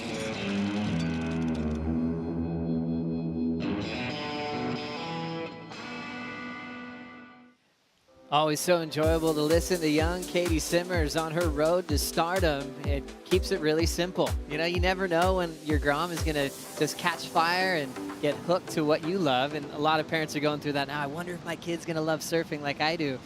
And sometimes it just takes a little time for Katie. All of a sudden, it just turned on from boogie boarding to surfing, and then at an incredibly high level, qualifying with ease last year and doing the unthinkable of actually not taking her spot on the championship tour, knowing that she wanted more time to develop in world-class waves. Don't hear that story every day, Rosie. And that's a mature approach. I mean, she wants to enjoy herself. She's quick up and out there. But yeah, saw Katie on the beach surfing at Beach Park those last few days. And also she was going out in backdoor. But yeah, she was absolutely ripping. Also saw her family on the beach, and her parents were saying, you know, they remember when they were kind of switching off with the toddlers and they were going out for a surf because both mom and dad surf. So it's interesting to see that progression for Katie. Now she's a world tour surfer, so you never know what's going to catch on. It's crazy what comes with all that, because you qualify, you're sensational, everyone loves how you free surf. You know, our job is to make predictions on what they might do at certain venues as we watch our rider up, Sarah Baum. One turn on the left and she'll step off. She needed a second scoring wave to go with the 5.67. And we'll see if there's more waves on the way. This is Zolly Kelly. Frames up a clean top turn carve. Going into the double up. More speed off the top there. Keeps the higher line to come down with a flow. Well-read wave for Zolly. The 1.87's long gone, Makua. That was an awesome wave, Joe. She caught it out the back. One of the bigger waves ridden in this event so far, and really surfed it well. Nice carve off the top, speed whack in the middle, and finishing it off right here, Rosie. Yeah, and this was pretty deep on the peak too. Like the positioning, these ladies have kind of gone a little bit deeper. So Zolly really picking up one of those bombs that went through that fat section so well and presented itself on the inside. So well surfed wave for her. So this heat building in favor of Zolly Kelly. Sarah Baum also getting a 2.57 going left, as we say a big good morning to Strider Wazalewski. Good morning. Yeah, we got some sets on the horizon right now, so we got some action maybe coming in. Like swell's definitely building, but you know, the buoys were hitting pretty solid, about 11 feet 17 seconds. Looks like somebody's going to get in position here. Here we go. Good man was Katie Simmers rolling in. Little snap over the climb section, and she's down. So she's had a couple of attempts to throw down a major turn, incomplete there. But Strider, yeah, great to see this swell on the rise, improving dramatically from what we first saw this morning. Yeah, definitely coming up. I really thought there was going to be a lot bigger right now. Maybe Makua could give us some insight on what's going to happen throughout the rest of the day, as those buoys did kind of exceed what we thought they were going to be, and they're even up like 3 feet bigger than what they forecasted. Yeah, well, Strider, looking at the water right now, thank you for passing that along. The way you see the waves breaking, they're backing up. Yesterday, you see the competitors a little more over, closer to the jet ski in the channel. That's because on a dying swell, it turns more north. And Haleiwa doesn't like the north as much. You'll see the waves compared to today. Yesterday, they were closing out a little bit more. Today, they're going to back up. There's a little shelf out there.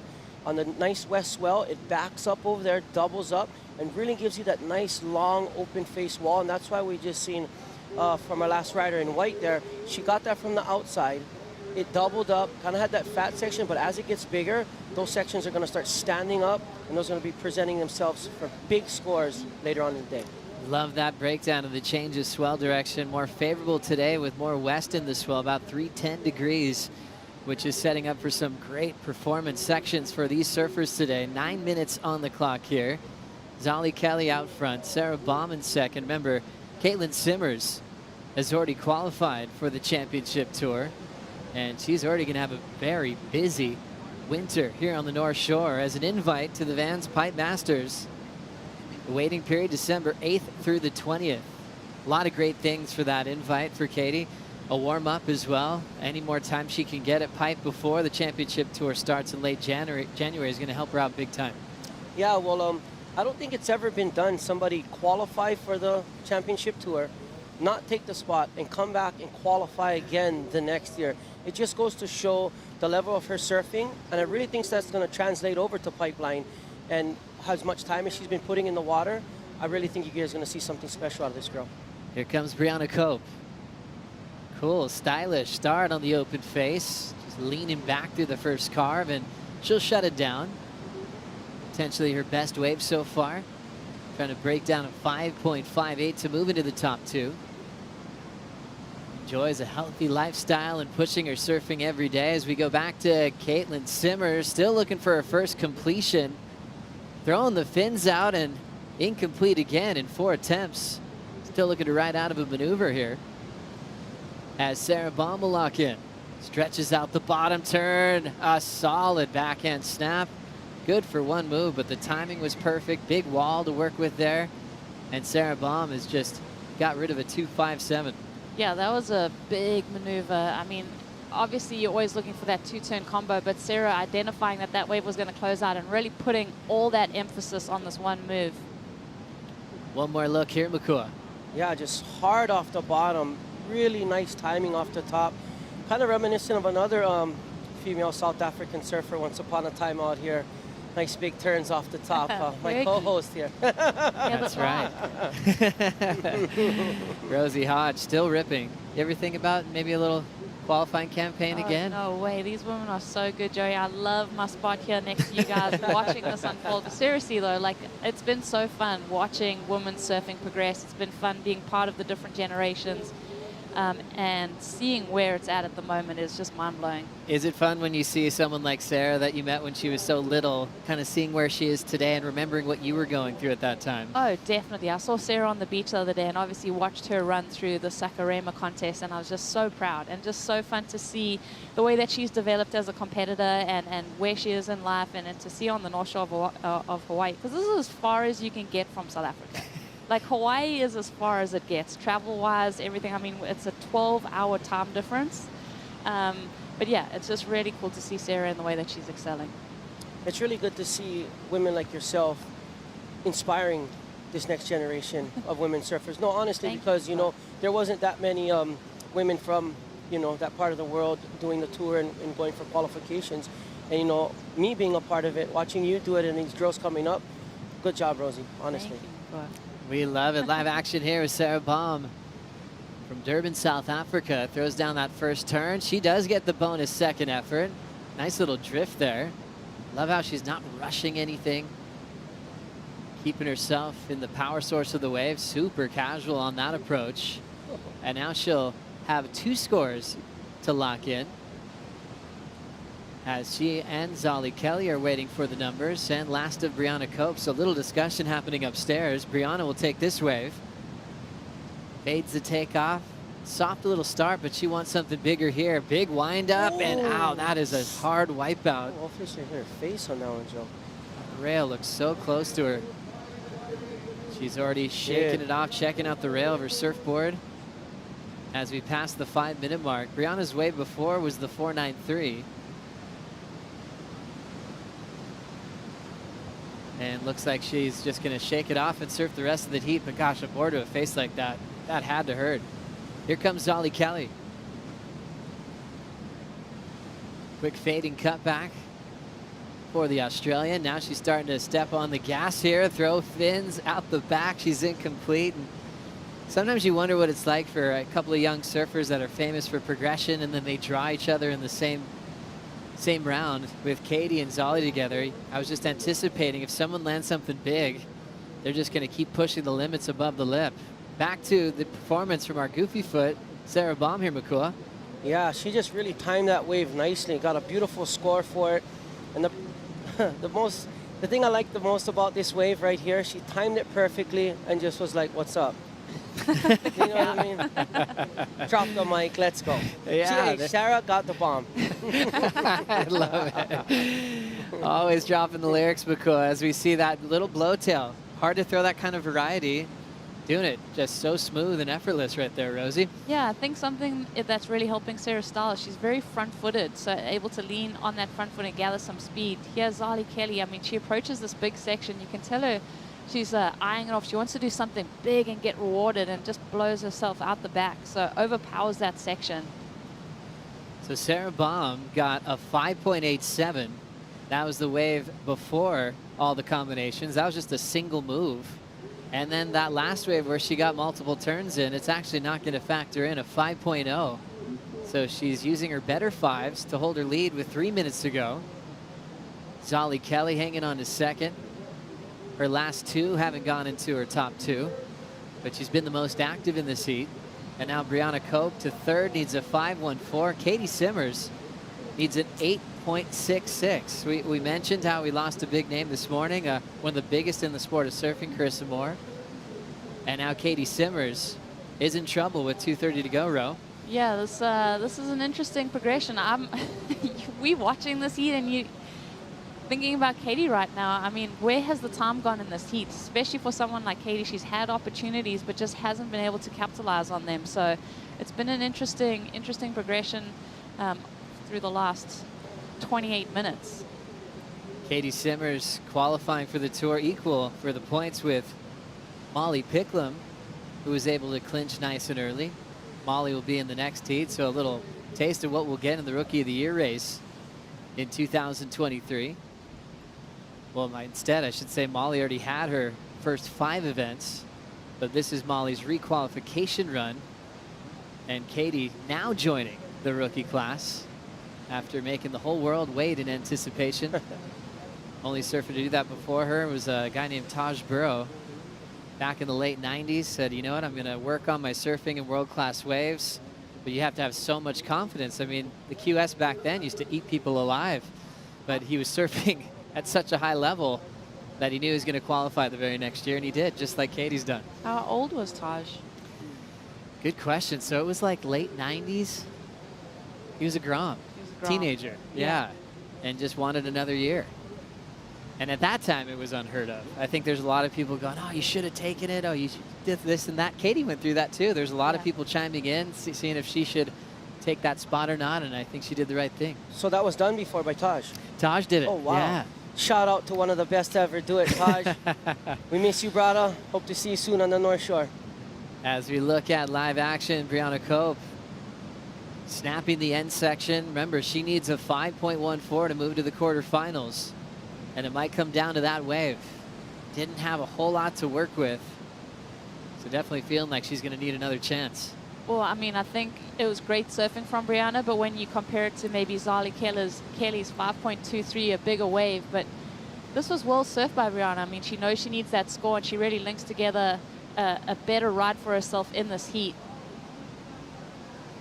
And hitting that end section to ride out, waiting for that score to come through. We're down to 15 seconds.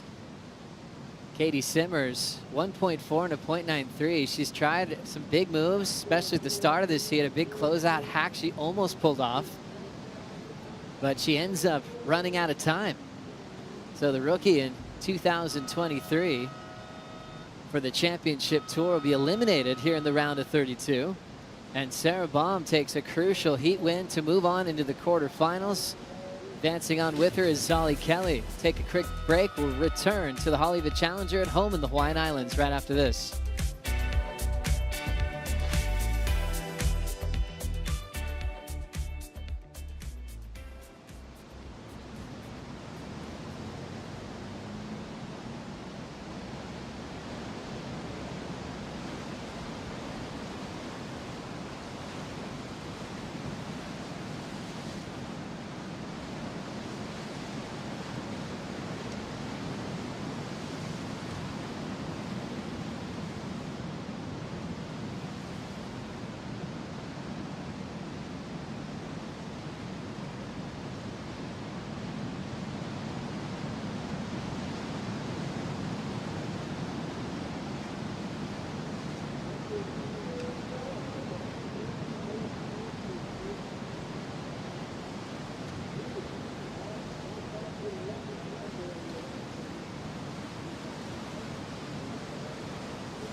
My name's Molly Picklum, I'm 19 years old and I'm from Central Coast, New South Wales, Australia. I think the mid-year cut for sure was a little bit brutal, but I don't know, the intensity of that moment was just super comparable, I think, to what it would be like when you're trying to get a world title or you're trying to make tour or just high pressure situations. So I think it's a very positive experience to go through such a hard time like that. And then I think a bit of adversity is always good, really. It makes you stronger and yeah, I don't know, I took all the positives out of it.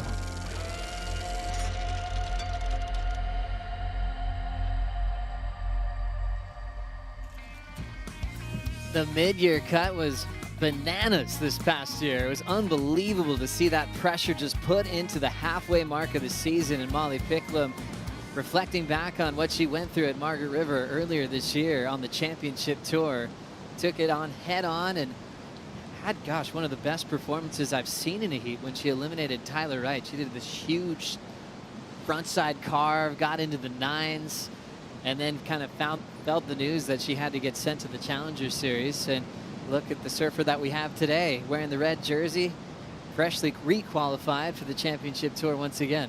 Or even her performance last year in this event, Joe, it wasn't just one heat, it was one place in one heat. I mean, instead of getting fourth, she needed to get third, and that's how close she was to qualifying. And obviously, luckily, well, not luckily, but Katie kind of gave up her spot. Molly gets in on the championship tour, but she was phenomenal last year, and I think she's going to be a force in 2023.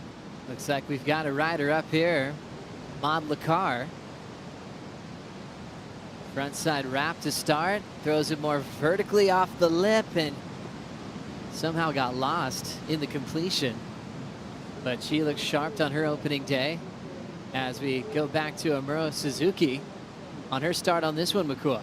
Wow, that bottom turn to start that wave, the speed she generated out of that turn really just set her up for the rest of the wave, working it all the way. Beautiful blowtail on the inside. 4.17 on that score, but my goodness, that bottom turn, that was some power right there. So solid. 4.17 for Amuro Suzuki, 2.0 for Maud Lacar as things are just getting started. Let's catch up with the winner of the last heat. Sarah Baum is with AJ. So Sarah, it's a bit of that tricky Haleiwa where you're not sure where it's going to break, not sure how to set yourself up. What was your strategy coming into your heat? I had my lineup, like I've been surfing here for the last few days, like not really getting many waves, but just paddling out and just seeing where the good waves are coming from. So yeah, I had my lineup and it was kind of nice to just be out there with 3 other girls and not have to hassle too much. It was nice. And yeah, I got one of those lucky sets that one turn felt really good and I just kept building in confidence and yeah, I'm stoked.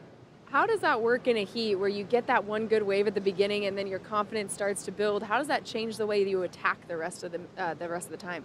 It just gives me so much more confidence going into my next wave or my next turn or something like that. So yeah, I always feel like I'm always going into a heat trying to build on scores and trying to build on waves. So yeah, that's how I roll, and yeah, I'm happy, like that's where I'm comfortable. So yeah. How do you want to build on this heat today going into tomorrow? I already did. Like I just keep building, and yeah, I'm stoked. Like to win the first heat is always really nice as well. Like yeah, I have like a little bit of nerves, but it's like good nerves. So yeah, I'm happy and I'm excited for the next one. Congratulations. We'll see you then. Thank you. Thanks, guys. Sarah Dilebomb. That's a great nickname in surfing when you're always the wave magnet in position for the sets, and she certainly picked out the best waves in that heat. Big open ocean walls, got to just grease the lip with that cool, controlled backhand attack, and she's gone on to a quarterfinal berth already. Am I rubbing off on you, Joe? I heard Sarah Dilebomb. It's going to happen. It's going to happen. We might have a song written by the end of the day. Hey, let's do it. I'll just leave you guys. I mean, we got Joe, we got Ro. I mean, let's go. Oh, it's on now. Molly Picklum making a move. Wrapping cutback. Here's the inside track. Has some speed. How's that timing? That's a CT snap right there. And she is going to move right into the top 2 with that smooth connection. All about timing, positioning, being in the right spot at the right time. And great start for Molly Picklum. Don't want to lose all these CT surfers already. We lost Caitlin Simmers in the last round. Molly off to a good start here, Rosie. Yeah, Molly, I mean, she's just such a solid surfer. She's super fun to hang out with, and I love the way that she is bringing that kind of fun excitement into the championship tour. Yeah, she's got such a good style, and she's worked so hard. Yeah, she certainly does. so into her training, but she loves being a student of the game. Just wants to take in everything from people that have done it before and see how she can add it into her world title campaign. Molly Picklum getting a solid score to kick things off. It'll put her right into first place, 5.43, courtesy of that big snap on the inside. I mean, that whole score was pretty much generated off that one snap. And when I was watching that wave, it just reminded me of, you know, when your phone goes off, it goes, just like she went in there. Simple as that. 5.43, pretty much for one snap. I mean, it doesn't get better than that. And it's sort of it's a great comparison when a turn feels great. You know it's not forced. You pick the right maneuver at the right time. What a feeling, huh, Rosie? Yeah, and then what a confirmation from the judges, too, because you're like, okay, cool, I got that for one turn. I do a two-turn combo, and I'm, yeah, really pushing the scale up a notch. It's always fun to talk progression. It's always fun to look back in history. I was thinking of one of your old sparring partners on the championship tour from the west side of Oahu. Melanie Bartels was one of those surfers that pushed the limits above the lip, got radical, had like a statement in heats of how she felt about a wave. Remember when Dane didn't like something, he'd kind of throw it away? I remember seeing a perfect wave at Snapper. Melanie's in a heat, and she just kind of felt she got stuck, and she just got out of there, and the wave just drained down the line. And then she pulled in on the next wave and got completely barreled. She just was always freestyling and being herself. Shout out to Melanie Bartels for doing so much for pro surfing, especially in the progressive element. Well, I mean, growing up with her here in Hawaii, I watched her, you know, we competed in the same events forever, and Mel was pushing the limits all around, you know. And up and riding, we have green here, Joe. Yeah, that's right. Nora Leota picking a wave with some size. Remember, this swell will be increasing and building throughout the day. As we see another solid one out the back, Amuro Suzuki. Straight down to the bottom, hard wind up, setting up a beautiful hack off the top. Meaty sections coming down to shut it down behind her. But did well to get that one big power carve in on one of the more solid waves we've seen. This swell is building quickly in front of our eyes. And that was one of those slingshot double ups that Makua was referencing with this building swell in the direction that we have on offer. Great connection there for Maud Lakar, and she'll step out quickly. So a couple of waves there where we're talking about one major move, but fun to watch Maud Lakar in the position that she is in today. And she's been through a lot in a short period of time, hasn't she, AJ? She has, Joe. She got here and actually messed up one of her boards in the practice session that she was doing before the competition even started. So she's been riding her good friend board, Coco Ho's board. It's a 5/8. She's been riding it the entire competition. As you can see behind me, Coco getting ready for her heat as well. Coming up next, Coco telling me that she and Maud got a chance to go paddle out behind Coco's house yesterday. So Maud certainly getting more and more comfortable on that board as the days continue. Thank you so much, AJ. Coco and Maud sharing major sponsors for a long time, often staying together all around the world. So Maud's so happy to have a best friend like Coco with a really healthy quiver.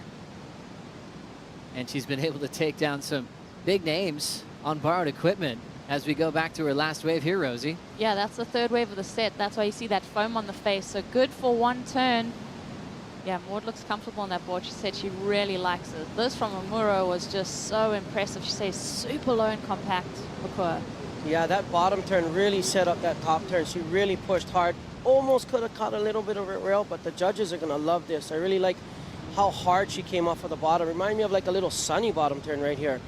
Just really laying it and just getting on that rail, digging it in. And 5.27 for one turn, Joe. These judges are loving the commitment and you know, really digging in on that top turn. Also seeing Nora getting involved on her first turn before it shut down, Rosie. Yeah, almost maybe an opportunity for Nora to get quick up in the lip there to do that two-turn combo. So maybe something that she's going to kind of tighten the screws on her next wave. Strider Wazalewski, it feels like this swell is filling in some of the bigger sets we've seen in this heat. Yeah, that was exciting. That's what we came for. We thought we were going to see a lot more of that this morning, and well, it's finally coming in.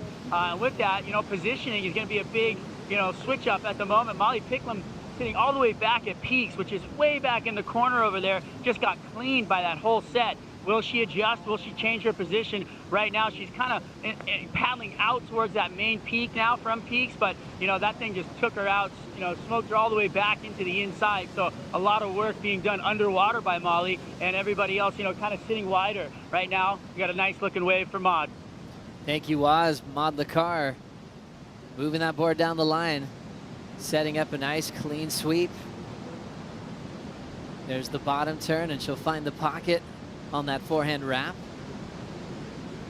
Now really hitting it well in the pocket, finding a fun inside wall to work with. Hits the whitewater section again, and Maud Lacar will be kicking out of her third ride of heat number 4. She had a couple of 2s before that, so that's her best score so far, as she's looking to move into the top 2. So a lot to deal with on a rising swell today. Molly picked them, turned in that beautiful frontside snap, and since then she's just been paddling and duck diving over some pretty serious sets. How'd you like this one from Maud Lacar, Makua? Nice wrap off the top to begin with, and I really like the way she S-turns her board and not, forcing, bouncing anything. Just keeping that speed, power, and flow into this inside section. And right here, Joe, it really just stands up for her on the inside. It's a beautiful top turn. I mean, blowing the fins out right there. Getting a little stuck on that inside section, but then throwing it straight up in the whitewash again. I think that's going to be her best score for sure. Such a solid read for Maud Lacar. It must be nice, too, with the ability of Kokoho and being a local hero around here, knowing what board Maud probably should ride in certain conditions on a rising swell. So not only is she borrowing her best friend's equipment, but she's also getting the knowledge on what to ride from one of the best to do it. Coco coming up next with Zoe McDougall, Gabriella Bryan, and Minami Nanoka. That's going to be a huge matchup. Ton of talent coming up next. Yeah, all of these heats are so stacked, but I think just an interesting point of difference here for some of the surfers to pay attention to is Maud Lacar. She dropped in a 4.03 for that wave. You think about the length of ride and maybe the maneuvers that she got done. She got kind of rewarded for that, but then you think of the one-turn combo option from Omura with the 5.27. The judges are definitely rewarding the bigger sets with the more critical sections on the outside. More caught that wave from kind of that peak section that you spoke about yesterday, Makua, and you could tell that there was a lot of downtime in the middle of the wave. Well, knowing about that peak section actually turns into the peak, but outside. Yeah. So where that wave is coming in, that we were talking about peaks, just outside of that is where the main peak of Haleiwa starts breaking, especially on this big west swell. You're going to see it's a lot deeper on the reef, more back towards the red buoy in the channel. And I really think Maud Lacar was rewarded for that one turn on the inside that she did. I think that's where the bulk of her score came from, knowing that the judges are rewarding the one big turn.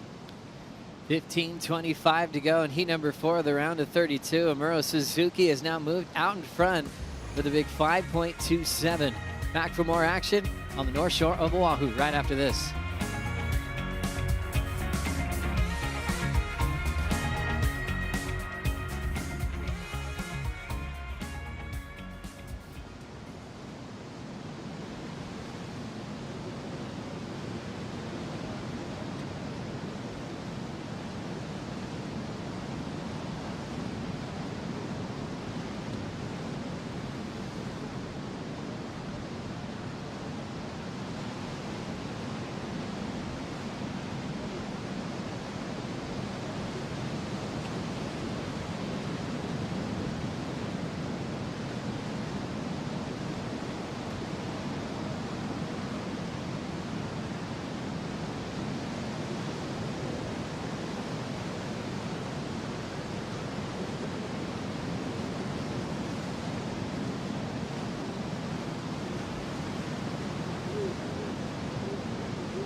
The Haleiwa Challenger at home in the Hawaiian Islands is brought to you by the Hawaiian Islands, Take a trip that gives back.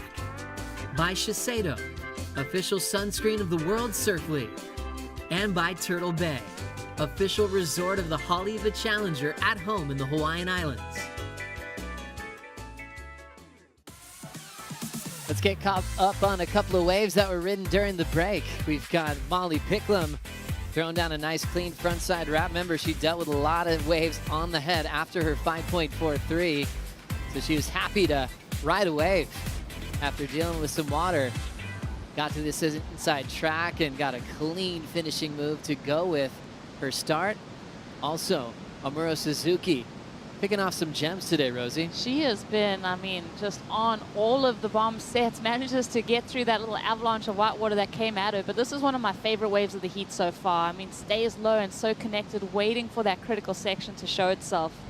Amuro did so well to really go through the motions of this wave and show us, you know, some of her power surfing.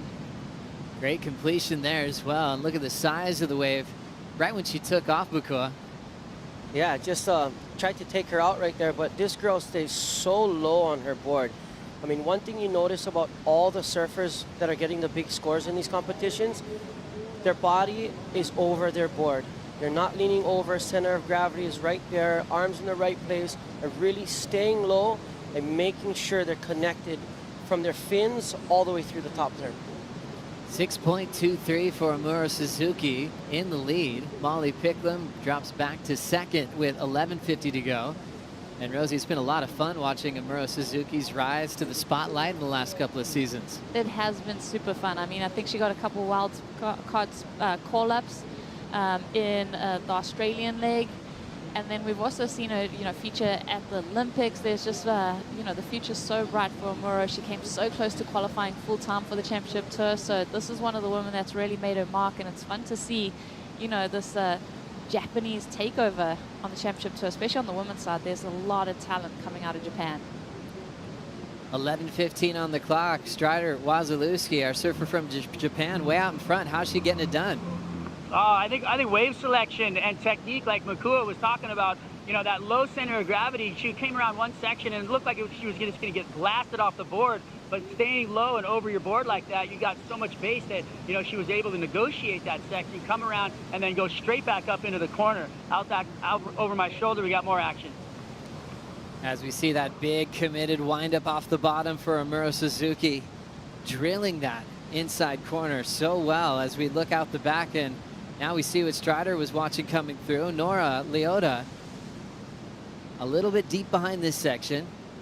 Nora's going to have to step off. She had a 3.4 start, so playing catch up in this heat with 10:25 to go. But it's amazing to look how quickly Nora's been developing as a pro surfer. Originally raised in Colorado, and her family moved to Maui in about 2015. But her parents are surfers. They met in Santa Cruz, and I guess the plan was always to get back to the coast to surf again. And now all of a sudden she's entering events at Okipa. Ian Walsh has a little Grom contest. That was her taste of it. She got second right away, and it just fueled the fire. She was mentioning how, you know, she knew a lot of the kids she's competing against were on a board when they're still in diapers. But she's like, that just motivated her to catch up. So she's always had something to prove, and it's helped her just kind of leapfrog into the big events on tour. Yeah, Nora, I mean, that's a quick ascent, just a handful of years to get enough, to have the natural talent and natural ability to progress so quickly, to be surfing at a Challenger Series level. That's pretty cool. Yeah, I guess you can get caught up too, like, oh, I didn't start when I was 3 or 4 or 5. But then you got to remind yourself there's a lot of great surfers that sometimes just hit their stride at about 11 or 12. Steph Gilmore, the greatest of all time, she said she got going around 11 years of age. Dane Reynolds was about 12. I like the Pat O'Connell story, you know, from Chicago, and moved to Salt Creek, started surfing about 12, 13, started getting covers a couple years after. So sometimes you just need that hunger to push you more than anything. Yeah, I mean, we got one of the greats right there on screen, Sally Fitzgibbons. And yeah, like you were saying, Joe, there was a boy from Hawaii. His name was Dustin Kuzan. And I mean, he didn't start surfing till about 11 years old either. And he's from Hawaii. And it just goes to show you that, you know, sometimes people just pick things up quicker. And Nora just showing that she's on that level. She's on the Challenger Series. And I mean, the next step is what? championship tour. So just goes to show how quickly she's been evolving. Yeah, what a natural talent. Spent some time working at a gym with kind of surf-related training as well, which is really cool because she can work and then keep herself fit for big events.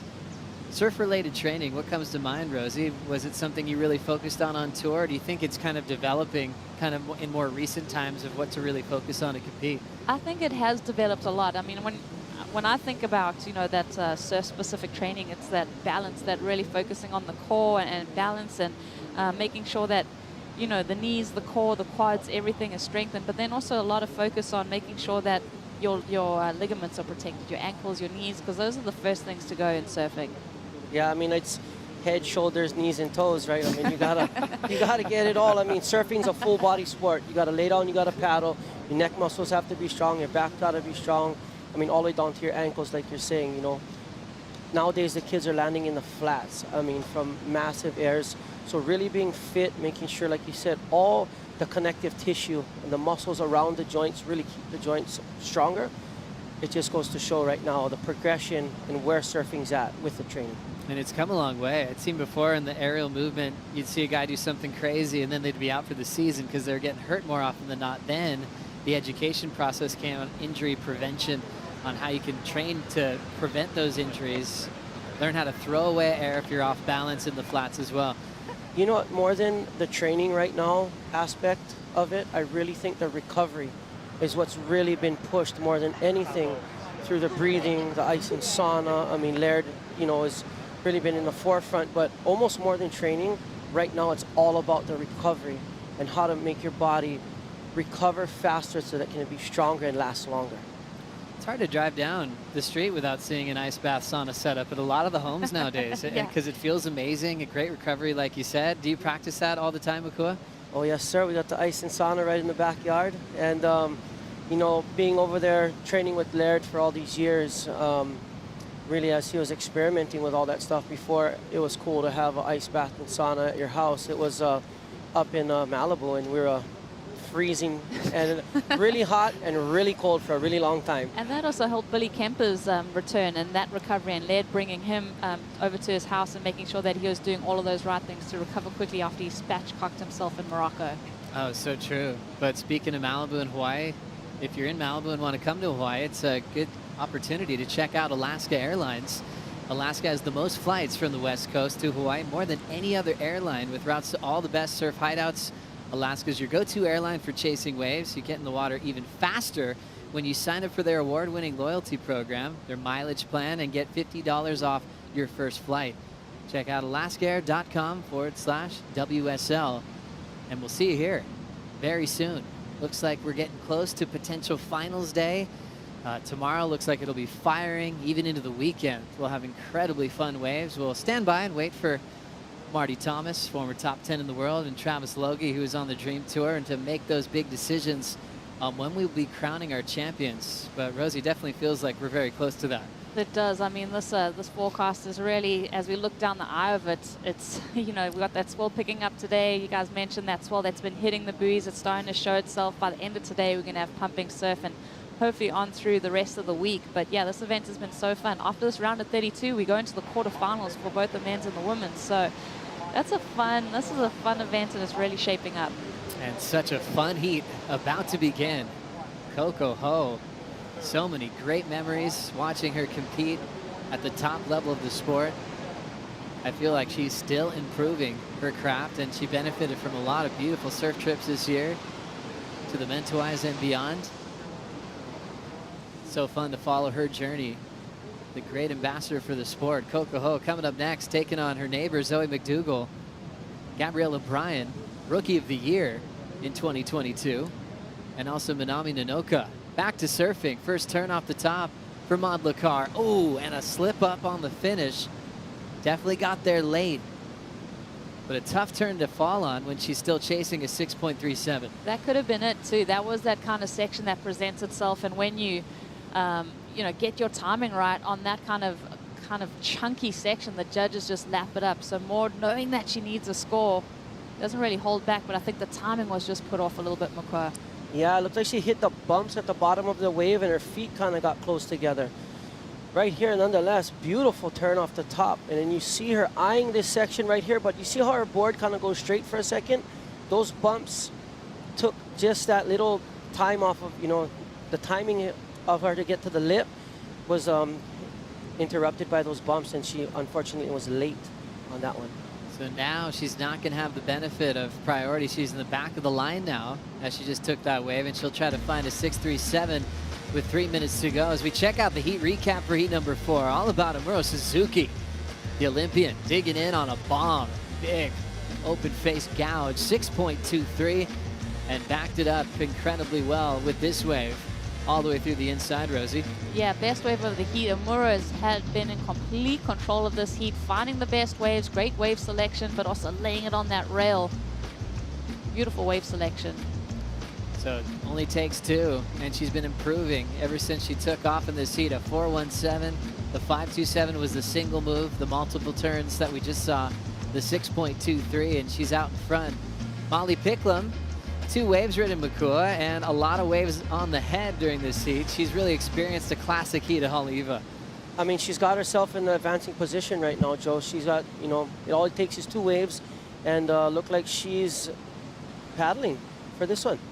Molly Picklum trying to improve on a 4.97 here. Lays down the carve to start. Waves kind of losing energy there, but she's got a lot of speed, chasing down the final section, just attacking the whitewater. Came at that with a lot of speed, but judges like the bigger walls, the big sections to really get the big scores out there. And she's chasing a 6.08 for the lead, down to 1:40 on the clock. Maud Lacar needs a 6.37. Nora Leota needs a 7.0. Now down to 90 seconds. A little bit of energy coming through. Priorities with Amuro if she wants it. She'll let it pass by her competitors. Yeah, Joe, with the energy that's coming in right now, I really think the heat strategy is going to change. A lot of these coaches are going to start telling their girls to maybe get one, start building that house, and try and get outside and maybe get one of those sets out the back. To be so prepared on a rising swell. I saw Kikobuk also downstairs. He's kind of saying, hey, bring everything down here, just in case. Bring all your boards. It's one of those days. You need every type of step up that you might have at home. Deep off the bottom, there's Maud Lacar hitting the first section, chasing a 6.37, but didn't quite get the wall she was hoping for. Yeah, that was unfortunate for Maud because you can tell that she's looking for it. She's in the hunt. A 6.37, that's going to be the best wave of the heat, but she wants it, Joey. And yeah, I've been impressed with Maud. She's kind of stalking this lineup, trying to make those opportunities for herself. Here comes Nora. Maybe her last effort, and that one's going to shut down. Her start was the 3.4, still left chasing a 7, and our heat leader, Amuro Suzuki. Impressive bottom turn, and what a connection. Second maneuver, solid as she airdrops in the flats. An impressive showcase here in heat number 4 from Amuro Suzuki to dominate this heat from start to finish. Molly Picklum hanging on to the second spot. Let's enjoy this ride one more time, Makua. I mean, with speed off the bottom like that, I would be surprised if she doesn't make it to the end surfing like that. I mean, the biggest score of the heat, biggest score of the day, and really just all about the bottom turn. What a classic heat coming to a close. Amuro and Molly will move on into the quarterfinals here at the Haleiwa Challenger at home in the Hawaiian Islands. We'll be right back.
We know that the ocean here needs help. The coral, a lot of it's gone compared to where it had been, previously. And we brought our partner here, Kuleana Coral, to help us plant new coral for the fish and ocean environment. WSL Pure this year was gracious enough to give us a grant. All that support just helps us to get stronger, expand our programming, impact more children.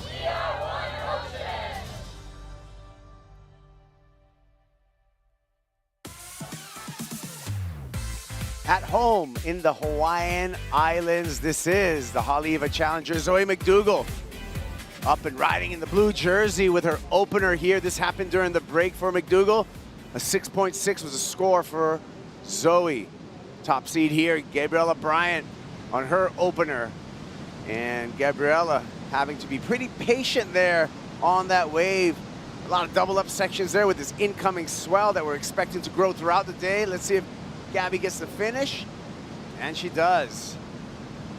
Thanks for joining us here, day number 3 of competition. I'm Kaipa along with former CT surfer Ross Williams and our special guest, Keanu Singh. Oh boy. What's up, guys? Thanks for having me in here again. Oh, so good to have you here, Keanu. I mean, you're wearing a lot of hats here. You're a coach. You're a commentator right now, and then you're also still competing in this event. Yeah, this is, for me, kind of wearing a lot of hats. It's a joy, right? Like, Ross, you do it a lot, and I mean, I think just consuming myself around the events, I just enjoy it and I embrace it, and luckily for me, I get to live this, and it's not a bad day to work, here at the beach. Not a bad office at all. Let's take a look at the next assignment out here from the office. This is heat number 5 in the round of 32. The top 2 surfers out of this 4-surfer heat move on into the quarterfinals.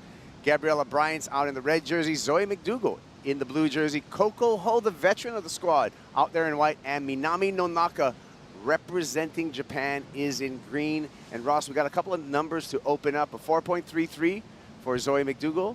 A 4.33 for Gabriella Bryant.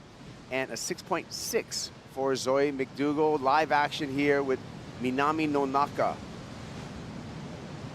Nonaka taking some time off the bottom before getting a nice carve off the top. Needs the finish, gets the finish, so score that. First ride for our surfer representing Japan, Minami Nonaka. Yeah, that swell is kind of filling in rapidly now. The buoys popped up last night around 8 o'clock, so usually 12, maybe 14 hours before it arrives here on the North Shore from that buoy. So right on schedule, and it's starting to fill in nicely. So, this lineup, I think, will get a little easier to sort of dissect as that swell fills in. Right now, Keanu, it's still kind of split in half, so some people are shifting up towards peaks and getting some of those deep water waves, but seeing some good rides here in the last 30 minutes. Yeah, just having here goes Gabby. She's on a nice open face wave with a nice finish. This is her second ride of the heat, so 4.33 to start it off and have that as a backup. That's a pretty nice way to start your heat. 25 minutes left to go, so yeah, she's looking to better than that 4.33. But going back to what you're saying, Ross, yeah, that swell filling in, throughout the night. The buoys are ringing last night, and you can kind of see it. As soon as we woke up this morning, there was these small lefts coming from the toilet bowl across, typical like small Haleiwa. And as the day goes on, it's going to get bigger and better. And I thought today was just a perfect call just to get going. Finish off finals day tomorrow. I thought it was a perfect call, and it is tricky size right now, but as it fills in, it's going to be more defined peak as it gets bigger. Another look here, Ross, of Gabriella Bryant, CT's Rookie of the Year on the women's side. I know we kind of use this term maybe too often, but she is a hammer. She's just got a really heavy back foot. I love the way she serves. She's also a super smart competitor. She proved herself, obviously, last year, Rookie of the Year. Didn't get quite as much as the limelight as some of the other girls, but she smashes heats. Smart, power surfer. That's a good recipe for Haleiwa. One more look, Keanu. This is a 6.6 for Zoe McDougall. Yeah, and this was right as the heat started. So for me, this is Zoe just having a breath of fresh air. Just starting the heat off like that. That's exactly the way you want to start off. And another look here at the 21-year-old Minami Nonaka representing Japan, Ross. That's pretty cool. She looks almost like a little safe until that last turn. She tore it up. Here comes Coco. Oh, no. And a little burp in the wave there with some refraction. And as Coco resets, let's throw it down to the last heat winner. Omedetou gozaimashita. Congratulations to Amuro Suzuki. Yes, just coming out of the waters, congratulations. What did you see on the waves that you took off on that you really wanted to take advantage of? Actually, I was super nervous because this is my first hit, and then I was shaking my legs. But yeah, but I'm happy to catch good waves. Yeah. How do you calm yourself down when you get nervous in the water? I was like just I can do it, like talk to myself. Yeah. And you did do it. So you're moving on to the next round. What is your mindset heading into the next? I'll just go for it, and I'll just have fun. Yes. You went for it, you had fun, you're on to the next round. Is there anything you want to say to your friends and family back home? いや、応援ありがとうございました。次も楽しむように頑張ります。Congratulations. Thank you so much. Yeah, good to see Amuro Suzuki out there charging. We'll see her in the quarterfinals along with Molly Picklum. Again, 4 surfer heats, top 2 in each of these heats advance into the quarterfinals. We got all the numbers in. Keanu, it's 6.77 for the last of Gabriella Bryant. Yeah, way to pick it back up and get, you know, get the lead back. You know, kind of take hold of this heat, and 6.77 on a day like today, that's a really solid score as well as Zoe's first ride.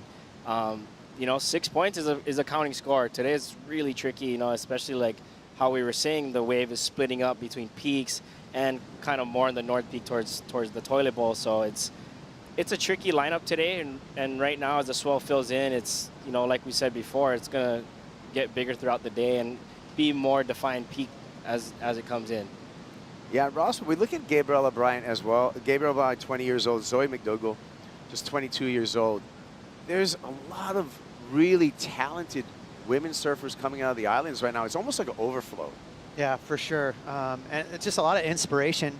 And it also kind of draws attention to Coco Ho, who's been there for a good decade or so, inspiring, you know, that next generation. And as you said, even for, you know, Sakura and Lulu, and there's so many great surfers, Eve, who you have to look at someone. And they had great examples with Coco and Carissa, for sure, and so many others. And, you know, I think that's a result of them just being inspired by these awesome surfers on the North Shore. Yeah, Coco Ho, 31 years old, 11 years on the championship tour. That's a long time looping around the world, Keanu.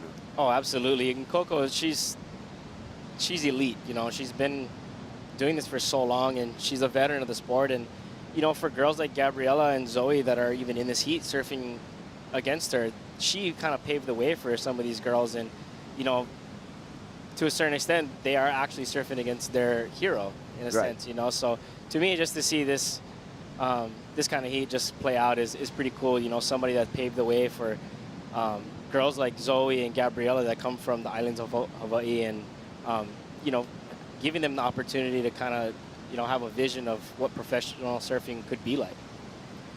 As we watch the girls paddle and wait the next set, I just want a short kind of synopsis of your year, Keanu. I mean, I think you went over to Bolito more as a support guy. You got into the contest, found yourself in the semifinals, and now you're back on the Challenger Series. Yeah, is that the story? Yeah, it's funny because I was really bummed. I didn't get a chance to surf at Snapper and Manly, and you know, it's pretty disappointing after so many years of just not even thinking twice. If, you know, I'm entering the event, I'm in.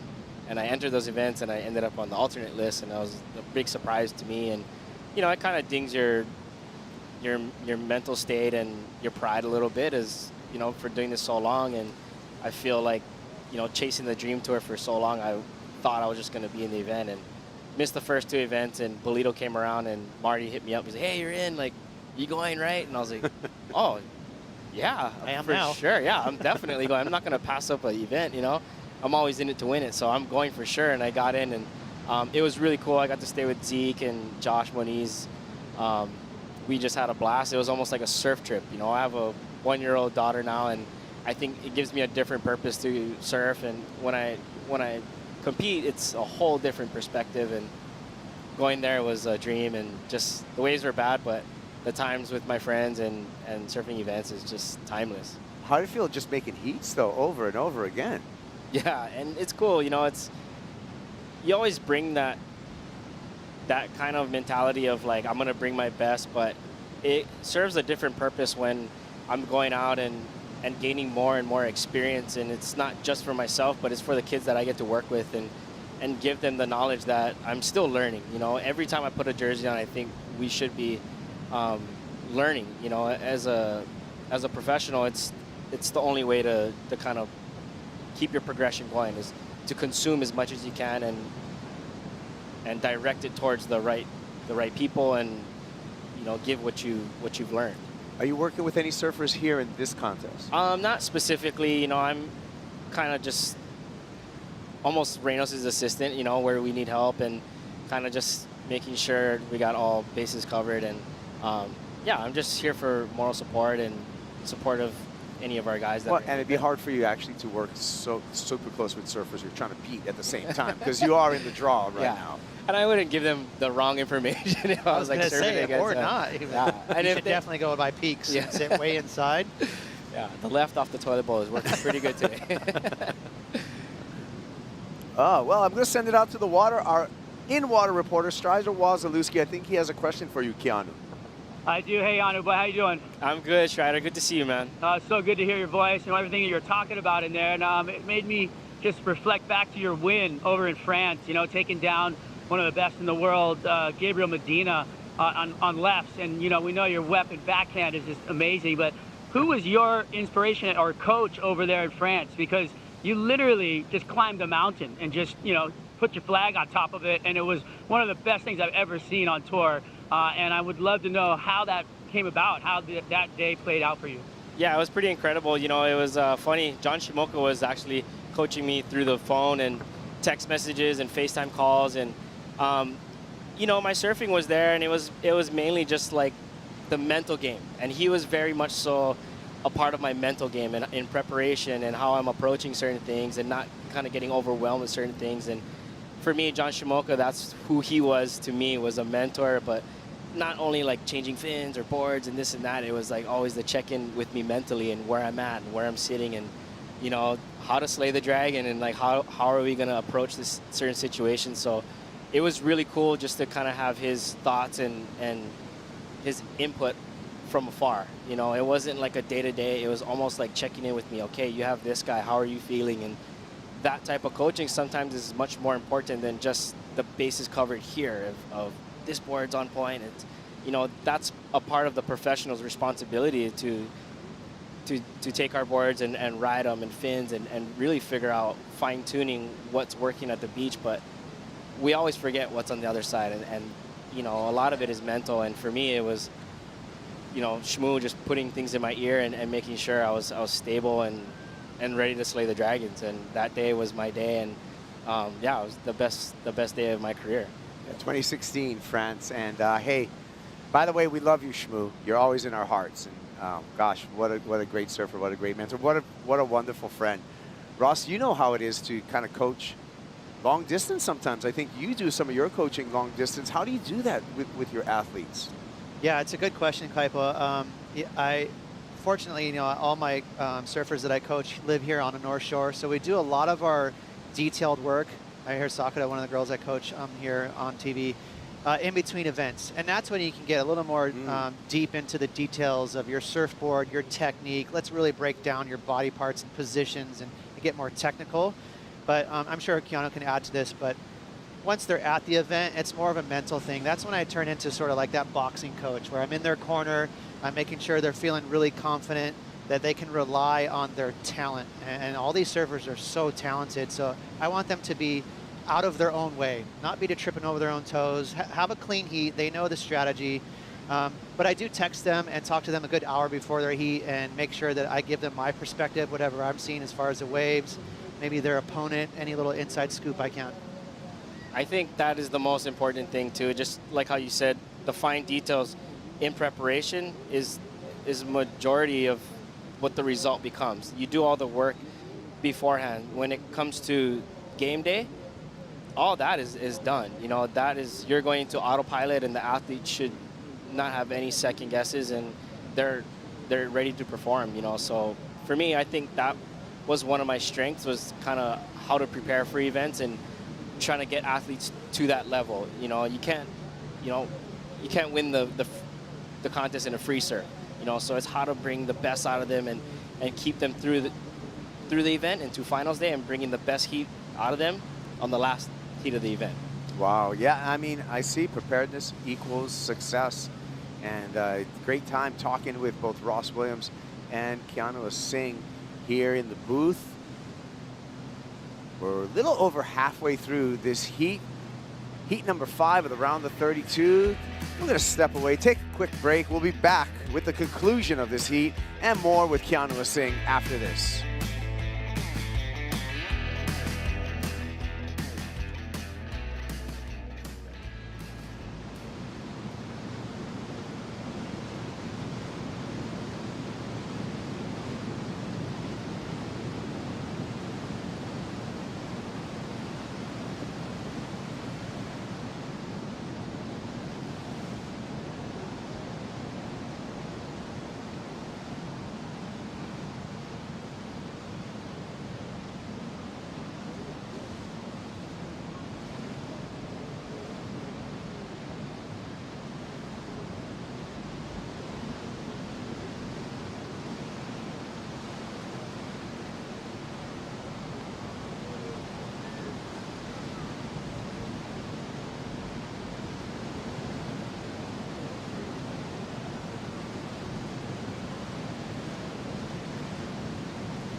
My job is professional surfer.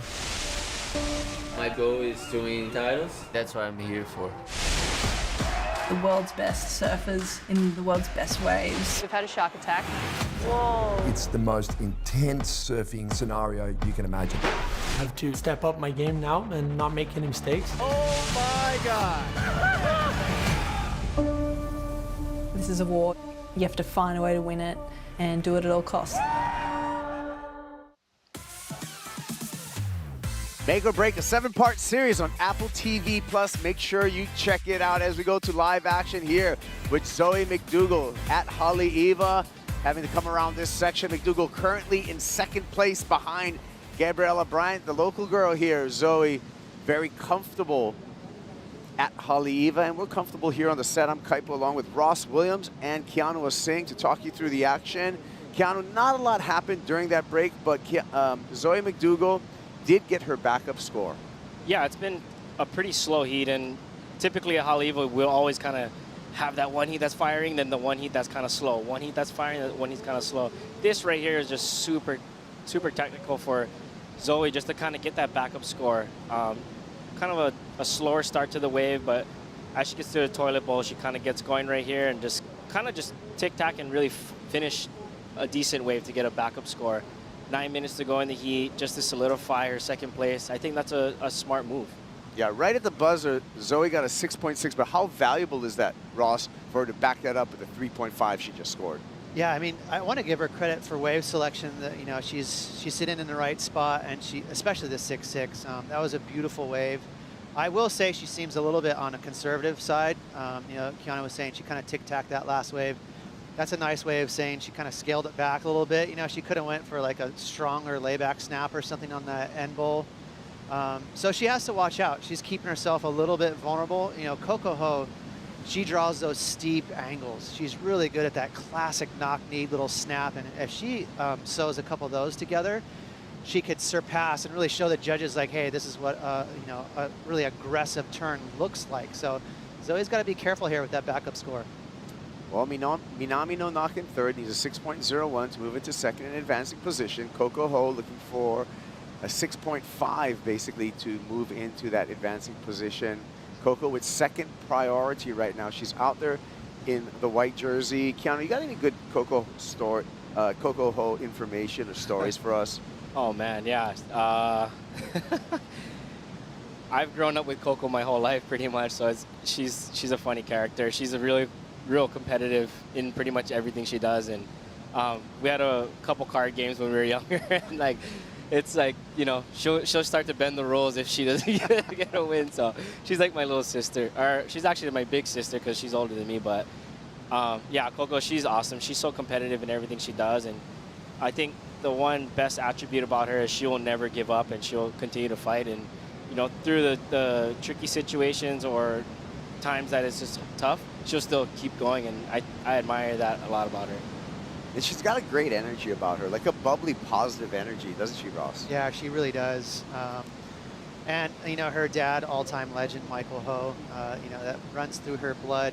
And her brother, too, also one of the funniest characters on, you know, in the surf world, Mason Ho. So she's surrounded by all that talent and good characters. But, you know, so far in this heat for Coco Ho, she's had a tough one. And she's kind of arguably the favorite in this heat, too. She surfs Haleiwa all the time, so she's had a rough start.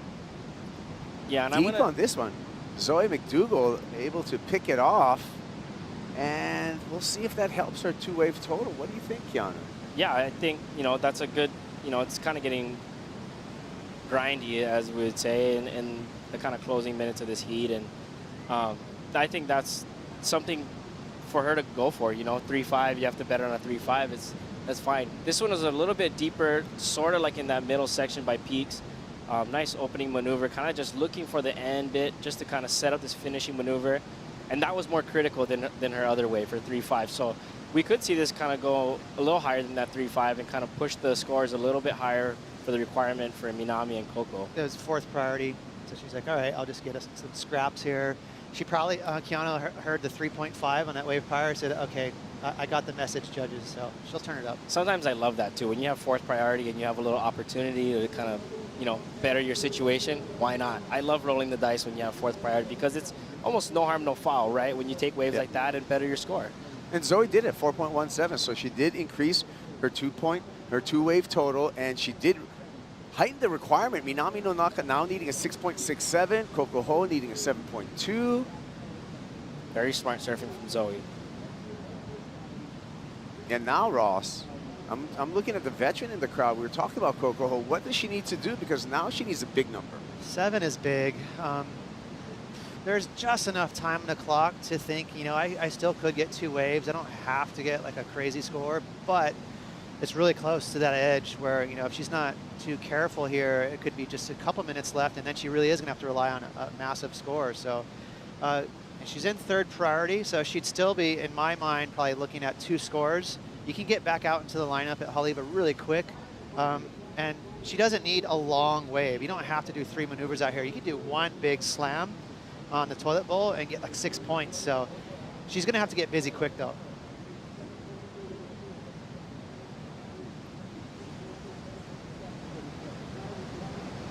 Bit of a pause right now. Sorry, Kaipo. The first move for Minami was a 4.1 on just the 1 turn. So, you know, that shows that, you know, she got the judge's attention. So she's not out of this heat either. A 6.67, if she gets 2 of those nice moves, you know, she was pretty steep on that angle. I really liked that. That was one of the more aggressive turns in this heat, other than Gabby. So she's still a threat as well. Well, Gabriella Bryan has just has so much maturity in the way she constructs heats. It was evident in her rookie year on the championship tour. Remember, she's not even, you know, legal to rent a car on her own. She's 20 years old. I mean, this is a fast start and a quick learner, Keanu, for the young lady from Kauai. Yeah, Gabriella Bryan, to me, I just always, you know, especially her rookie year, I pictured her as the dark horse, right? She kind of was not really like everybody was talking about her, and then she went second place, and then she was on the tour. To me, she was just a dark horse, and she just like an absolute killer. You know, she has like that killer instinct when she surfs heats. And to me, I think that is one of the most coolest things when I watch her surf. It's just, she's game on, you know, and she's ready to kill. Here's our heat recap, Ross, starting with Zoe McDougall. Yeah, beautiful wave. Probably the best wave of the heat so far. The shape of the wave was insane. And a nice, smooth couple swoops for a 6.6. Gabby, she's still holding on to 4.3. I mean, you talk about dangerous. She still could get rid of that score and nearly combo the field, but she's got a backup. Her highest score is a 6.77. So this was her backup score right there. But now you're going to see the rail work. And watch the back foot. She puts so much pressure on that. Really light on her feet of that first snap, but here's the snap I like. Bingo. She's so crisp.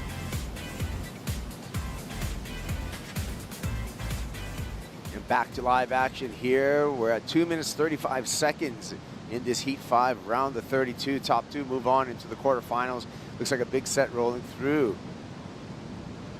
Positioning so key here, Keanu. Are you studying the waves? I mean, you're talking with us on the set, but you got a heat to surf later. Yeah, it's funny because this morning I was watching the waves and we're just talking heats and wave strategy. Yesterday was a really, really tricky day. I mean, everybody was ripping, but it's a hard wave to pick when you have first priority and there's 4 waves coming. Which one do you pick?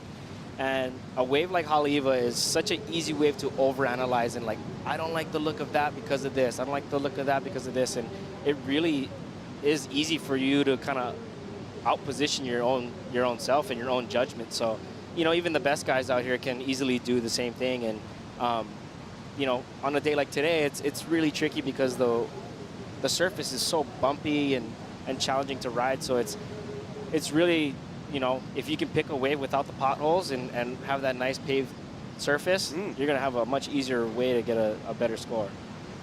Little redirection here. A nice combo, but can't hold on to it. What was that again with the potholes? Because I want to take that phrase from you. Yeah, it was funny because I was sitting in traffic. Yeah. You know, coming from the North Shore. So you want the nicely paved wave without the potholes? Yeah, I was tired of hitting all the potholes and my coffee spilling everywhere. I was looking for the smooth paved road. So I wanted to get the ones with the potholes out, which is typically the first wave here at Haleiwa. Yeah, but they're repaving Cam Highway. It's been a few years, but they're slowly making it. They've done about a mile so far. I don't know if you noticed. So it's getting pretty smooth, slowly but surely. I'm from Eva Beach, so I hit a lot of potholes on the way here. Yeah. Well, can I use that phrase again? Oh, I'll recycle it down the line. That's for you. Thank you. That was a gift from Keanu Singh. All right, well, 40 seconds remaining, and it looks like the two youngsters, Gabriella Bryant and Zoe McDougall, are setting themselves up for a quarterfinal appearance. Clock just ticking down. Both Nonaka and Ho need some pretty big numbers right now. And Ross, I don't see a lot of opportunity on the horizon. No, even Gabriella was kind of lured up to the peak section. So again, the swell's not totally here yet, and that can be confusing. You can see Coco, she's just a little baffled. So it's a little tricky out there right now. I'm going to add, I was surfing there this morning, and I was sitting out there, and I was like, if I didn't surf this wave my whole life, and this is what I was provided today, I would have a really hard time really picking and choosing where to sit and kind of identifying what waves are going to be the best. Yeah, well, thank you for joining us, Keanu. We'll see you Heat 4. You're going to be up against John Florence. I can't wait for the show there when we get to the men's division. We'll be back with more right after this.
Oh, beautiful view as we fly above Wa'akaulua, a Hawaiian sailing canoe. Oh, at home in the Hawaiian Islands here on the Haleiwa Challenger. We're at heats number 6. International field. Teresa Bonvala from Portugal. Vahine Ferro representing France via Tahiti. Ani dos Santos representing Brazil. And Sally Fitzgibbons, the veteran in the crew, representing Australia and the Irukandji. I'm Kaipo along with Ross Williams. What do you think about this heat, Ross? Yeah, another stacked one. And again, we're getting down to the nitty-gritty here. Heats ain't going to get any easier, but definitely really key to get some focus on Teresa Bonvala, because she's, well, she's from Portugal, but she is sitting at number 5. So we've been talking about this before on the men's side earlier. She is the gatekeeper. She's trying to keep all the ladies that are at 6 and below outside that top 5, outside that qualifying number. Yeah, and as we take a look at our Women's Challenger Series leaderboard, and we can see Teresa Bonvala, number 5. Remember, that is the cut line. Alyssa Spencer, number 6, sitting below that cut line. Alyssa Spencer has made her heat and is in the quarterfinals. Teresa Bonvala, this is a must-win situation. And if Teresa happens to not advance out of this heat, you see number 4, Betty Lou Sakura Johnson, she will lock her place once again on the championship tour. Yeah, it's big time. And she's in the next heat too, so a lot happening here, a lot of movement, a lot can happen. And so we'll keep a close eye on Teresa and see if she can handle the pressure here and put together a couple of good scores. Yeah, this is, you know, you talked about preparedness in the last heat that we called, Ross, and how as a coach, you know, the work is done way before contest day. But how can you prepare mental strength as a surfer? You just have to make sure that they make a couple key decisions that are correct, the right board, the right plan in terms of where to catch waves, a little bit of strategy. Other than that, it's just, you know, it's game time. It's time to get out of your own way, be super confident, and catch a couple waves. It only takes 2 waves. Yeah, well, you know who knows how to do that? Gabrielle Bryant. She's has a high heat IQ. She's able to execute on that. She caught 2 good waves, and she's in the quarterfinals. She's also against the glass with AJ. We were just talking about that, Kaipo. She said caught 2 good waves, and that's all you needed. What was your strategy, knowing just how inconsistent this heat could be? My strategy, I think, was completely opposite of what I actually did. I saw sets coming in the heat prior, and I was like, oh, those look so fun. So I was going to kind of be a little patient, but I'm glad I didn't. I got busy because it pretty much went flat. How quickly did you shift in the water to, I'm going to wait for the great wave, to, I got to get busy and just get some in? Oh, my first wave was actually, I was like, oh, what is this thing? This thing is pretty bad. And then I went out and I saw a corner, and I was like, I might as well go on this. And it was a decent corner, and I'm super glad I did. And my really bad wave in the beginning ended up being one of my only 2 waves. So I guess I switched pretty early on in the heat. What are you going to take from today into tomorrow? I think just going out there and just looking for the best waves. Tomorrow should be really good, and it should be super exciting, and I hope that we just get really good waves and everyone puts on a really good show. Congratulations. We'll see you then. Thank you. Yeah, on to the quarterfinals and finals day. Gabriella Bryant along with Zoe McDougall. This happened during the interview, Ross. Okay, so back towards the harbor, deep in the lineup here for Teresa. On her backhand, as you can see, obviously looking for this wave to stand up, but that's what happens when you catch the waves back there.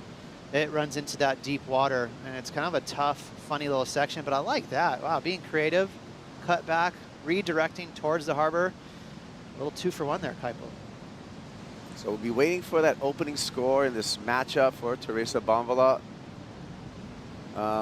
Like we said, number 5 in the rankings, just 23 years old out of Cascais, Portugal. Had a big win in Manly on the 2nd stop of the Challenger Series. And that's really where the fire got started.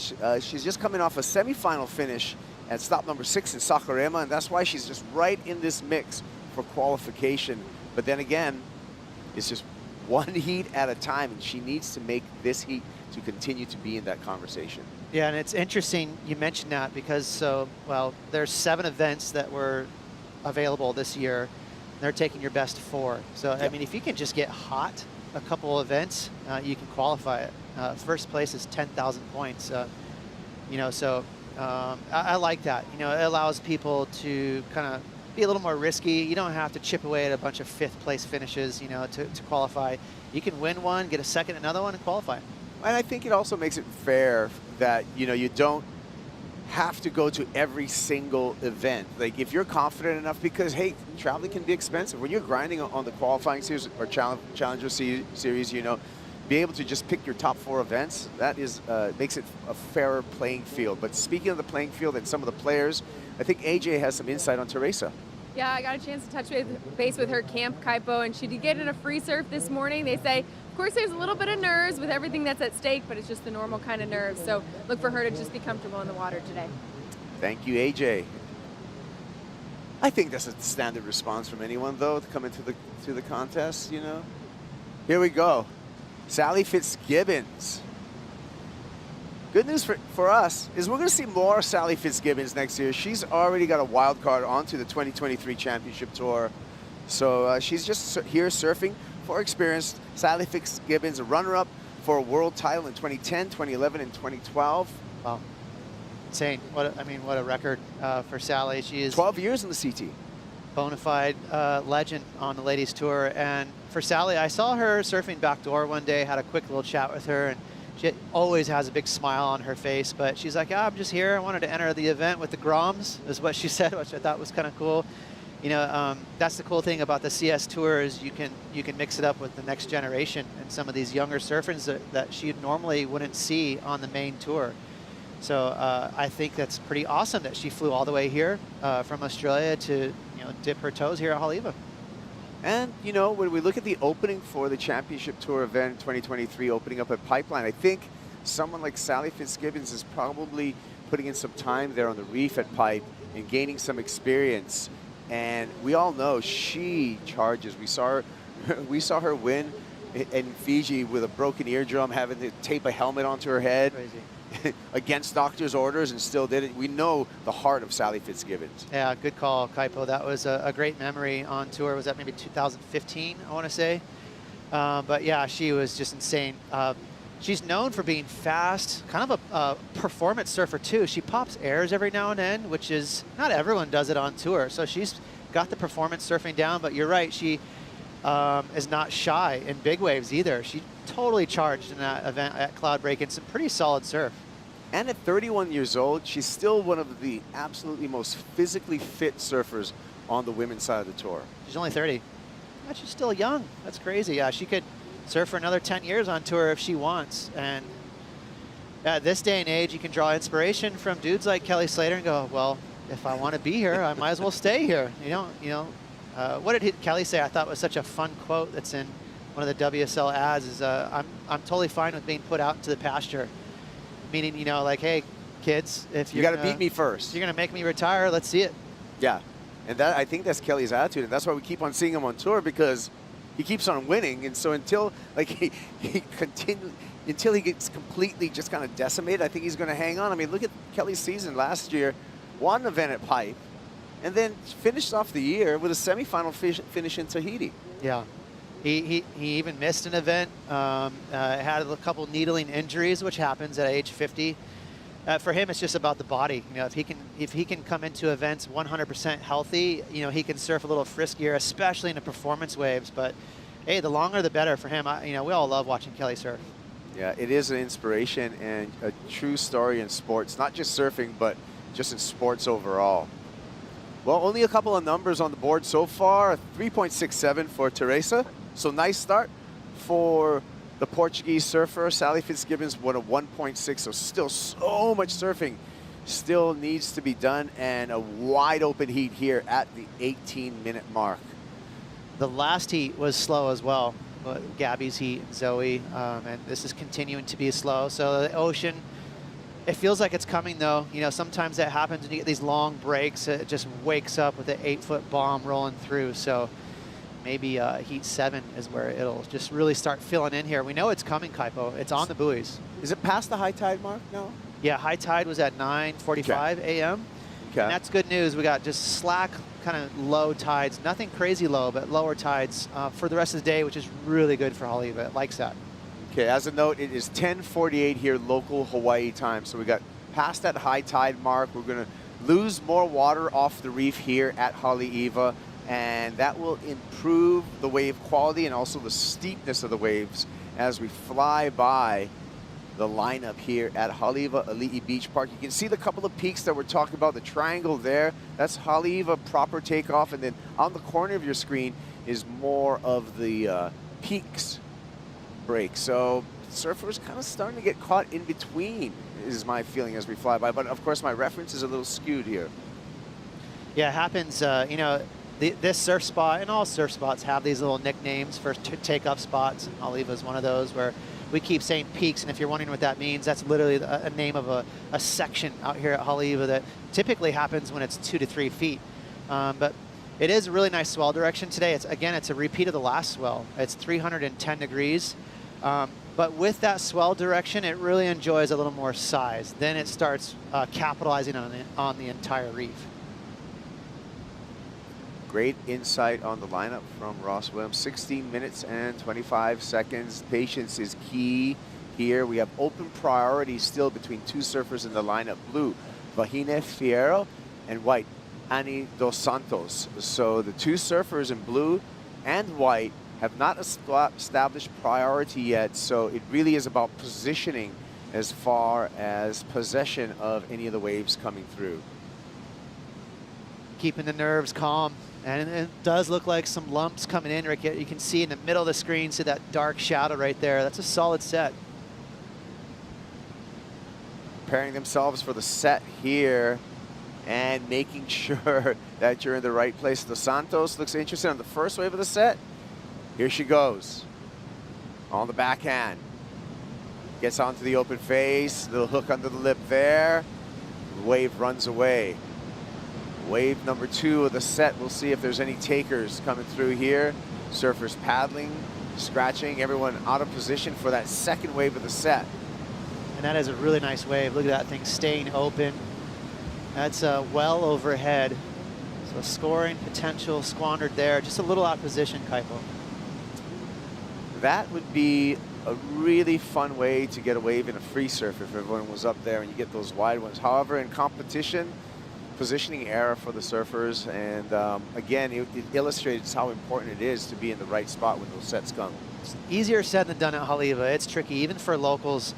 And I have the telestrator out, Kaipo, and I'm going to point out some key little areas here. So on the beach right here, I'm going to make an X. This is where everyone paddles out and jumps in the water. There is a lot of current. We always talk about the current, and it comes from this deep, deep channel right here and rips across the lineup. It's a notorious current. It's really, really strong. Today it's not too bad. There's a big surf spot out here, a huge reef called Avalanche. That's the outside of Avalanche, and that's a good indicator. The surfers will keep an eye on that for indication of a set coming.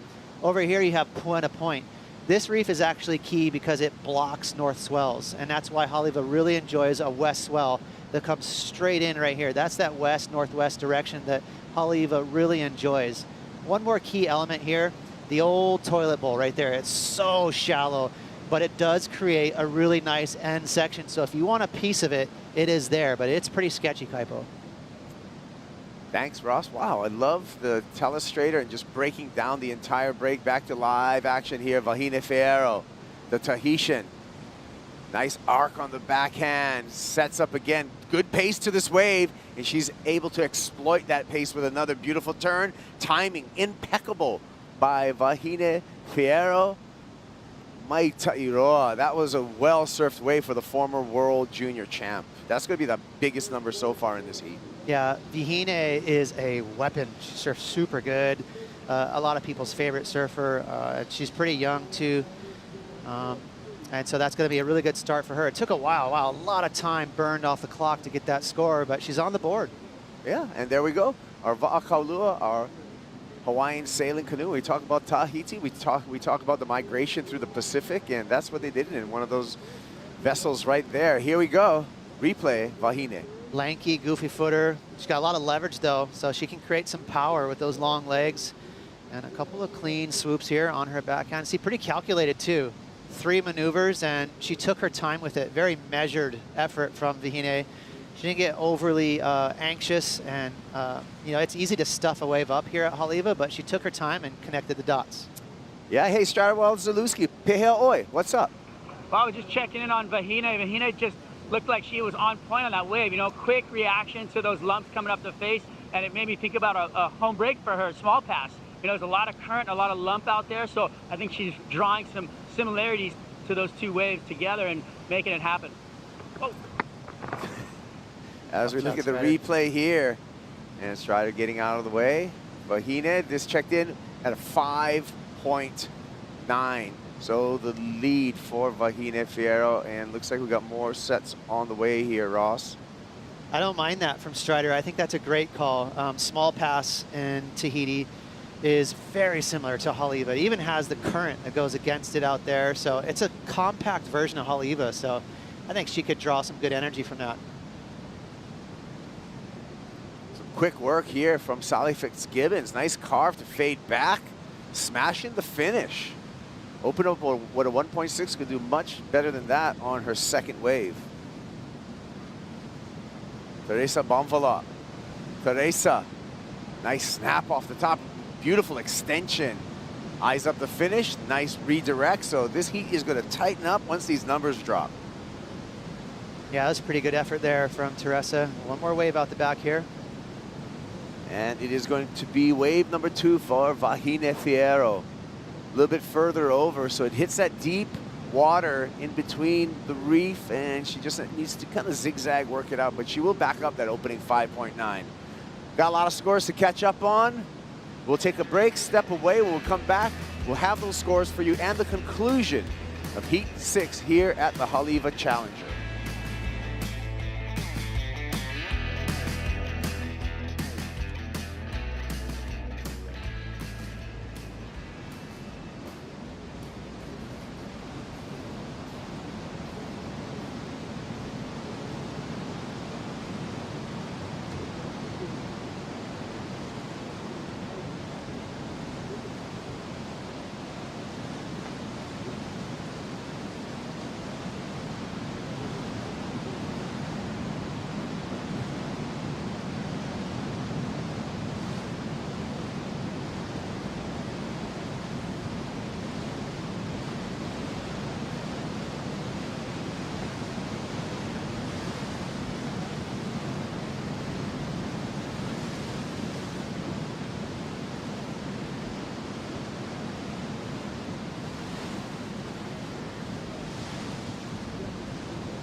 Haleiwa Challenger at home in the Hawaiian Islands.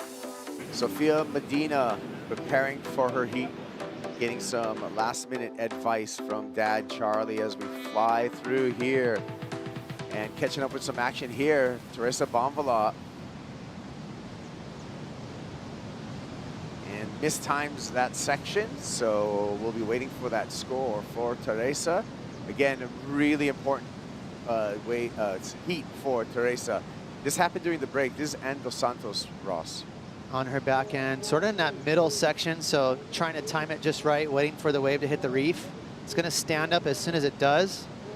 And another soft section for her. That'll keep the score a little bit in check, but she just does lock in a 3. So that is better than nothing. Easy to get caught out the back sitting there. And Teresa's still looking for a backup score. She's holding on to a 3.67, but she did get a 5.87. That's a pretty big score on a kind of a difficult wave to surf, but she ripped into a couple nice turns. Yeah, that score came in while we were away on break. She caught that wave right before we took the break, and that 5.87 puts Teresa in the lead. Vahine Ferro in second. Sally Fitzgibbons in the green jersey. Priority with Sally. 4.58 is her requirement. And Dos Santos needs a 5.41. We're at 7.5 minutes on the countdown. And it seems as if Sally Fitzgibbons is way up on the reef right now as we look at this pulled back view and sets coming. Yeah, there is a set coming, just a small one, but it could definitely produce a pretty good wave here. There may be even 2 waves. Sometimes that second wave is better than the first one. It's a tough equation to figure out with priority. Well, Sal's really deep, holding priority. She doesn't need to be that far back right now because she can take off anywhere she wants with that priority. Maybe she knows something. Let's see where she's at here. And here she goes, wave number 2, like you said, Ross. Little foamy face, but long wall in front of it. Big hack, that's gonna earn some points. Back up in the lip, but gets gobbled, unfortunately. Man, just her timing was just a touch too slow for that second turn. Her stance looked a little more narrow than normal too on that wave. It was a little funky to me, and she kind of got stuck doing a wheelie on that second bottom turn and stalled out just a little bit. And that didn't help her to get to that second section. Haleiwa is a really fast wave. Again, look at her stance. It's pretty narrow right here. Sort of wheelies on that bottom turn.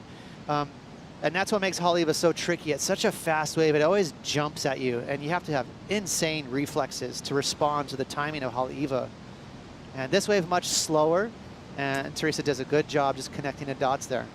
Yeah, that, I believe, was the 5.87 for Teresa Bonvalot that we saw on the replay, and that's how she got into the lead.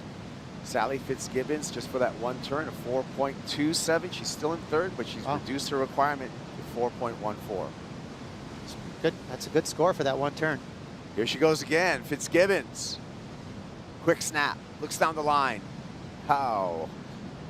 Bangs that oncoming section, so nice combination of maneuvers for Sally Fitzgibbons. Here we go with Vahine Ferro.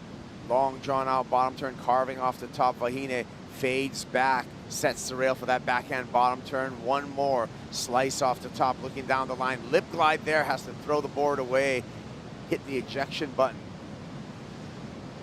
Waves continue to pour through here at Haleiwa. A little bit of a seashore breeze also starting to kick up and ruffle the feathers at Ali'i. So waiting for scores for Sally Fitzgibbons as well as Vahine Ferro at the 5-minute mark. Ooh, yeah, anything could happen right now. You know, this is where all that movement happens here in the last 5 minutes. It's typical for heats to really switch up. And this is a clean wave here from Vahine, but it is really far up the reef, so it's going to hit that deep spot right here. And then watch as it collects back onto the reef. It's going to dump on her. She's going to try to hit it. Credit to her. Right here, she's like, I'm just going to go for it. But that wave really went from fat to top to bottom, and that's what makes Haleiwa pretty tricky. Backup score here for Sally Fitzgibbons. Again, kind of a narrow stance. I'm curious to why she's surfing this way. It's a little different from normal for her. Maybe she's on a step up, so she's trying to get that tail block in the water to get a little more jive out of it, but she's making it happen. Yeah, Sally Fitzgibbons just this year actually got on the Town and Country board program, so she's got some boards shaped by Glenn Pang underneath her feet, a celebrated Hawaiian shaper that's been putting out North Shore boards for decades. So she's got some trustworthy equipment under her feet.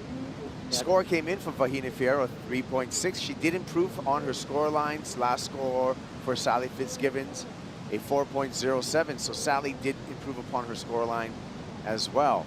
But the differentiation between Vahine and Sally's waves actually makes the requirement more for Sally Fitzgibbons. Fitzgibbons looking for 5.24. Pretty big set right there. It didn't really cooperate though. It's split in half, so this is that raw energy coming in. You know, that 19-second interval that hit the buoys last night is showing up, and so it does get a little funky with all that raw energy in a new swell. High up above, switching down to the beach, Sally Fitzgibbons on a smaller wave, but it allows her to put a bunch of turns in and a nice finish. Backwash hits her, no problem for Fitzgibbons. She liked that. Nice confident kick out there, and a couple, well, she had 3 turns there. Better effort from Sally. She had the one fall on the 4.27, so, you know, in her mind, she's like, man, I squandered like a 7 right there. So I think she's feeling pretty psyched after putting together a wave. Here she is again. So clean. Wow, the board looks really fast and zippy too, even a touch loose. And that's 3 quick turns in a toilet bowl. That's why I love the toilet bowl. That end section right there, Kaipo, it's typically smooth. The transition's nice and tight. So you can produce some, exciting moves in there. So waiting for the score for Sally Fitzgibbons. It will be a very important score in the framework of this heat. 5.24 is her requirement. Smaller wave, but multiple maneuvers. Your thoughts, Ross? On Sally's last wave? Yeah. Yeah, for sure. I think it's going to better her 4. I mean, I don't think it's going to be a crazy score, but she's going to up the ante.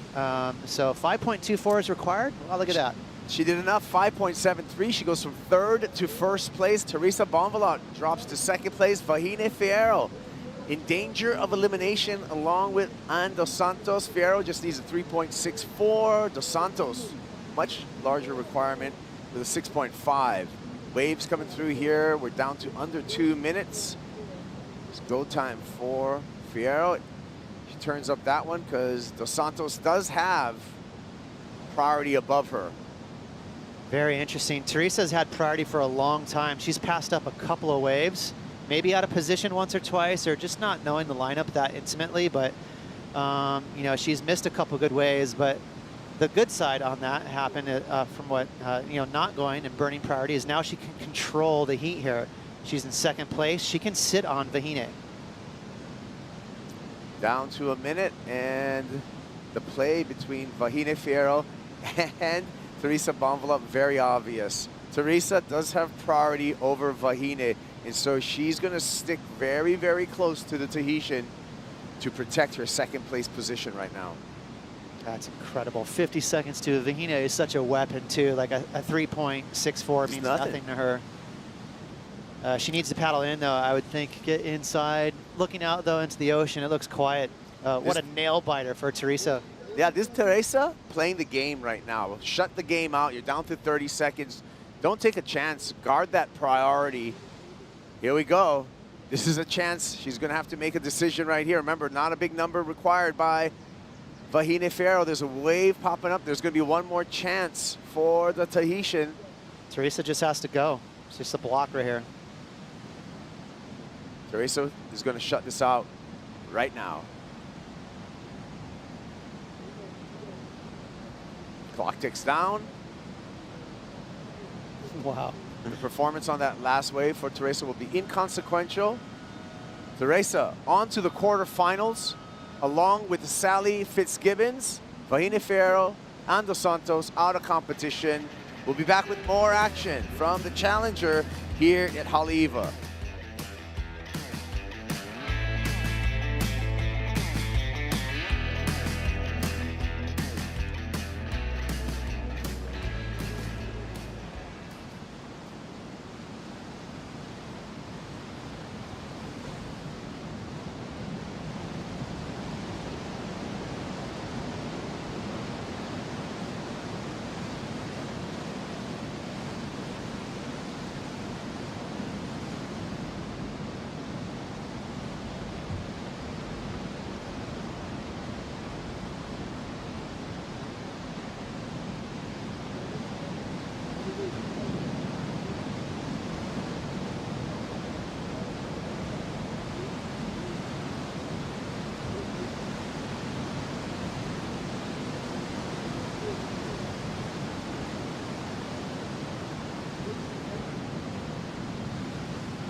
Why do I want to be on the championship tours? Because I think that's the next step to my surfing. It's the next step for me personally to pursue myself and learn more and be better as a competitor. Everyone wants it, and you're doing the Challenger Series to be there.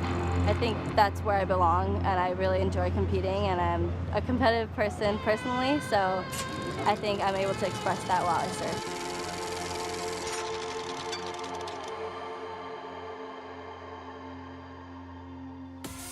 Great words from Betty Lou. Sakura Johnson, who is in a great position coming into her home break to qualify once again for the championship tour. Joe Turpel, Rosie Hodge, and a big part of Betty Lou's rookie class, and the Rookie of the Year from 2022 joining us fresh out of the water from a heat win. Gabriella Bryan, thanks for joining us. Yeah, of course. I'm so excited to be in here with you guys. Got a lot to catch up on. First, your heat today. How did it feel? And congrats on the win. Thank you. I had a slow heat, but managed to get a couple early, and I'm really excited for the swell coming, so really glad I get to surf tomorrow. This is such an important wave for everybody coming from Hawaii. Even though you're from Kauai, this played a big role in your upbringing. Yeah, Haleiwa is one of the first spots I surfed coming to the North Shore from home. So been surfing here for a while and love it. Thanks for joining us for the call. We've got a great heat already getting started. And the rider in the red jersey, local hero, defending event champion, Betty Lou, throwing some water on that first section. Beautiful canvas to work with, attacking the top of that whitewater coping to come out of her first wave with authority. So Sophia Medina in the water in green, Sawyer Lindblad out there in the blue jersey. Zoe staying out there wearing the white. Top two move on to the quarterfinals. Great list of athletes, Rosie, but it's hard to get off the story of Betty Lou on her road to requalification. It just seems like she thrives in these situations, Joe. She's, you know, right there looking in that requalification hunt. She's fourth on the leaderboard, and it really is all about just making it through a heat to see her solidify her spot. And she looks so comfortable and confident. I mean, even the free surfs, the way that she's carrying herself on the sand, Betty Lou is just looking like the woman to beat. When you look at Betty Lou surfing her home break, Gabby, what are her strengths when it comes to performing at Haleiwa? Yeah, she's really good out here, and it's probably super special just to be able to compete at home. It's probably an amazing feeling, and just having her family down here and knowing like literally every inch of the lineup is a huge, huge advantage she has. Pretty wild rookie class that you were a huge part of, Rookie of the Year, which was incredibly tough to achieve with all the mid-season rotation. I mean, were you surprised that you were the last rookie standing when we showed up at G-Land? Yeah, I was. My rookie class, I definitely wouldn't be here without them. They pushed me so much, and yeah, I competed against most of them for a long time, so I have no doubt that all of them will be back, and Betty Lou's already back, and it's going to be really fun. And yeah, it was an amazing beginning of the year with them. Cool. Is there any rivalries we should know about, or do you guys just push each other in the water and friends on land? How does it work out? I think we definitely push each other in the water. It's like everyone. You see someone do a good turn, you're like, oh, I want to do a better turn. I want to get a better wave, and that's why we're all here. I mean, we all push each other, but we're all friends on land, so that's good. We've got to love that. 6.17 start for Betty Lou. Sophia Medina, 0.93. Interesting enough, this was a pro junior final in Bolito earlier this year. Betty Lou got that win on road to qualification, but it was a real stellar year on the Challenger Series. After going through that tough break of the mid-season rotation, we saw Betty Lou go to a semifinal at Snapper, looked really strong there, and then led up to that huge win that we saw at the U.S. Open. Yeah, she's been incredible, and I think, you know, the way that you pick yourself up after that disappointment of falling out of the mid-year rotation, Betty Lou's regathered herself so well, and just to, you know, find your feet again and reinvent yourself and kind of keep your level up, because I feel like you women are evolving so quickly on the championship tour. Every single event, like, that level is just rising, so you've got to keep up with that at every point in time. So to see Betty just keep that consistency has been really important for her. You two have a lot in common. Finals at Margaret River this year, a mid-season cut moment for you, Gabby Bryan. That event, I can't even compare it to any other event I've been around, you know, for 10 years.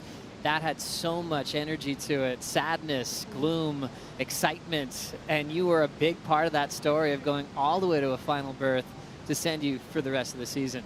Yeah, Yeah, that event was crazy. Looking back at it, I'm like, oh my gosh, I can't believe how nervous I was.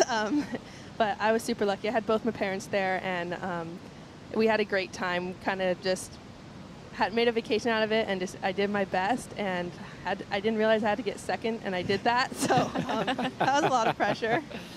So many great stories in one year that's still going here in 2022. Enjoying our talk with Rookie of the Year, Gabby Bryant, and watching Sophia Medina mix it up and finding a end section on the left, getting creative there. S-ing her way back and forth, as we'll have an opportunity now to talk to one of the best surfers ever, Sally Fitzgibbons with AJ. One of the best surfers ever, and yet commiserating as soon as you got out of the water with the other surfers in your heat about how challenging the conditions are and how to find your spot. How did you do that today? I just love showing up and playing the game, and everyone they're surfing so good. They got a lot on the line here at this event, just to feed off that energy and not only compete against them, but be encouraged by it, and then in the same part, like encouraging them too, because yeah, we're all kind of pushing to raise our level, and in a tricky lineup like that, there's like a shift in gears. You want to do your best surfing, but there's this balance of either getting an opportunity that's a little bit clean, and also like, you know, weighing up, getting on that wave and trying to move up into that 1 or 2 progressive spots. So a lot going on, as you can tell, a bit of adrenaline and rising swell, but it's just yeah, what happens on any given day in Hawaii, I guess. On any given day, but today, the thing you could control was your equipment. So what went into your decision to ride the board you did? Yeah, it was the plan to come over here, compete in this event, and fill out the quiver. I've just started working with TNC and Glenn Payne, and just being embraced by the family there, and really dialing in boards. I think that was a big point for me to come back and improve on for this season. And yeah, they're just feeling magic, and I can't wait to keep testing them out here and then onto Pipe and Sunset. So hopefully get that momentum going. So cheers to the team. There you go. What's some of the information you learned about either your quiver or the waves today that you're going to take into tomorrow? I think tomorrow, I'm just really excited for the opportunity to progress through that heat. Means probably we're going to be in some pretty decent conditions tomorrow, and just really get that comfort on those bigger boards, longer equipment. I really enjoy that feeling now of going fast, but knowing I can stick to the waves. So hopefully getting some of those big open canvases and really opening the wings. We'll keep our fingers crossed for that tomorrow. Congratulations. And a big hi. I know the Groms at home, Seiji, Jara, all the Whiteys, and Mum and Dad. Yoo-hoo. Thanks, team. Sally always loves a shout out to the south coast of New South Wales. What a legend of the sport. Sally Fitzgibbons, multiple time runner-up in the world, an Olympian, and just giving us so much entertainment when she just puts everything into every effort to take out big wins around the world. The impact of Sally Fitzgibbons. Where do you begin with that, Rosie? Because she's been such a big part of your life and your career as well. Yeah, definitely. I mean, Sally is just a multi-talented athlete. Surfing's super lucky to have her. She actually went to the Junior Olympics for middle distance running. She's an amazing soccer player, and really, at a young age, put all her eggs in the surfing basket. She's been a runner-up to the world title a handful of times, and she really is one of the matriarchs of the women's tour. A lot of the Groms really look up to her, so it's really cool to have Sally at this event. Crossing through generations, surfing with Rosie Hodge on tour, and also surfing with Gabrielle O'Brien as we look at a backside hack there. Sawyer Lindblad getting started. Sawyer representing San Clemente, California. And a solid talent that's taken apart lowers every single day. Rosie, you see a lot of her back home. Yeah, Sawyer is just one of those women that has just come into her own. Watching her out at lowers, she's such a solid surfer, but I think she's progressed year after year, and she's doing some really good competitive surfing. Zoe moving quickly through her points. Quick reaction under the lip on that backhand attack. That was fun to watch, fitting in a lot of maneuvers in a tight space. As the swell continues to fill in, the local hero, Betty Lou, still looking for that official announcement for qualification. Will just step out of a short wave, but already has the 6.17. And the draw's moving quickly, quarterfinal. Gabby Bryant, you're gonna have the opportunity to surf with a legend like Sally Fitzgibbons. Get back to that in a moment. How'd you like those backhand turns from Zoe, Gabby? Those were super good. Those are really critical.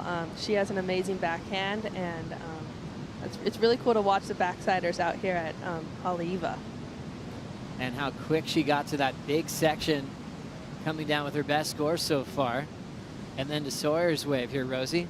Yeah, Sawyer on her backhand, like Gabby said, I think the goofy footers, the way that they attack the lip line here at Haleiwa, they don't telegraph too far down the line. They really stay in that critical section, so it's super fun to watch, and it's very impactful when they do their maneuvers. So Gabby, when you look at the draw and you see a surfer's name like Sally Fitzgibbons, who you've probably known your whole life, just watching her surf and her career, what does that mean to you? Oh, it's super special. Sal's the best. If you need some good energy, you just go and talk to Sal. She's always positive and a really good human to be around. So getting to surf with her, that's even more special. So cool. Sophia Medina up and out of that last wave, chasing down a 4.61. Numbers locking in from the goofy foot attack. Zoe throws down an 8.7. One of the biggest numbers we've seen today. Yeah, well rewarded. And I think that was, a very good point by the judges, because when you look at Betty Lou, she locked in the former highest wave of the heat, that 6.17. You think of Zoe on that set wave, 2 major maneuvers, really well rewarded. So it's cool. I know that she's from East London, our hometown, and we have this really weird deep water wave, and it's pretty reminiscent of Haleiwa, Nahoon Reef. So she'd be feeling pretty comfortable in this lineup. So cool. Zoe representing East London, and she's also done some coaching work with Greg Emsley. Is that right? Yeah, that's right. Greg Emsley is an absolute hero from back home in East London. He's a former tour competitor, and he coached Bianca Beitendach to a silver medal at the Olympics. So, he's just so well respected around our neck of the woods. But Zoe, these 2 big maneuvers, really well rewarded. That 8.7, I mean, when you hear that big number from the judges, I feel like it just really boosts your confidence in the rest of the heat. So cool to get this angle as well. How critical was the finishing move, Gabby? Super critical. That section was coming at her, and she just went up, and she had so much confidence going into it, which I think helped her ride out cleanly. So, yeah, it was really, really cool turn. Zoe representing excellent surfing right there. The drop of the high and the low. The average comes out at an 8.7. and puts her right into first place. If you were to drive from East London to Jeffreys Bay, how long would that take? About 4 hours, Joey. Yeah, more towards the Cape Town side of the coast. So not too bad. Jeffreys Bay absolutely fired this year on the championship tour. I think that was one wave that was your incentive of really getting past the cut, among other things, but to be able to surf that point break. As we watch live action, snap, and wow, a tough closeout section. Hopefully the board didn't connect with Betty Lou there. That end section has provided a lot of wipeouts, not just this year, but every year at this contest. What makes it so difficult to line up that final move, Gabby? That final move in the toilet bowl is sometimes the scariest part of the wave. It's so shallow at times, and it's just wonky, but when you connect with it, it's like a really good feeling. You just end the wave, and you're safe out in the channel. So, yeah, I think the toilet bowl is one of the best sections of this wave, if you can connect with it. So rewarding with all that power and speed to finish off a great wave. Betty Lou often does that every wave out here. 7 and a 6.17 now. That last 7.0 puts her back out in front over Zoe. Strider, big moment for the local hero as Betty's looking for qualification.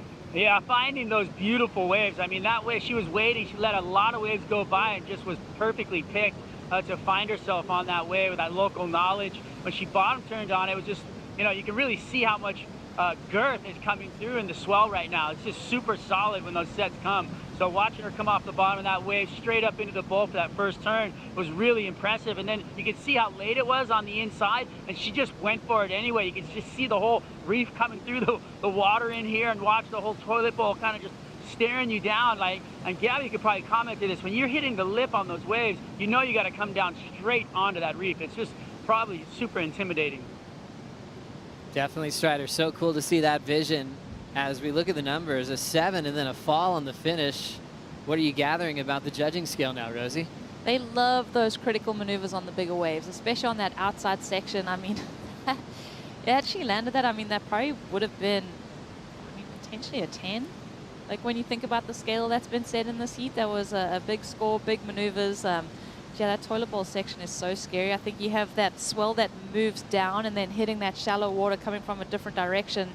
It's a funny thing because it almost feels like you get kept under and swirled around in that section. It's really hard to escape and get a breath before that next set wave comes too. Yeah, definitely. It's they call it a toilet bowl for a reason. You just go and you're just getting washed around, and it's sometimes hard to get out for sure. What a big heat for Betty Lou Sakura Johnson. 7 and a 6.17 as she's out in front looking for qualification and to defend her title here at the Haleiwa Challenger at home in the Hawaiian Islands.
I am Sawyer Lindblad. I'm 16 years old from San Clemente, California.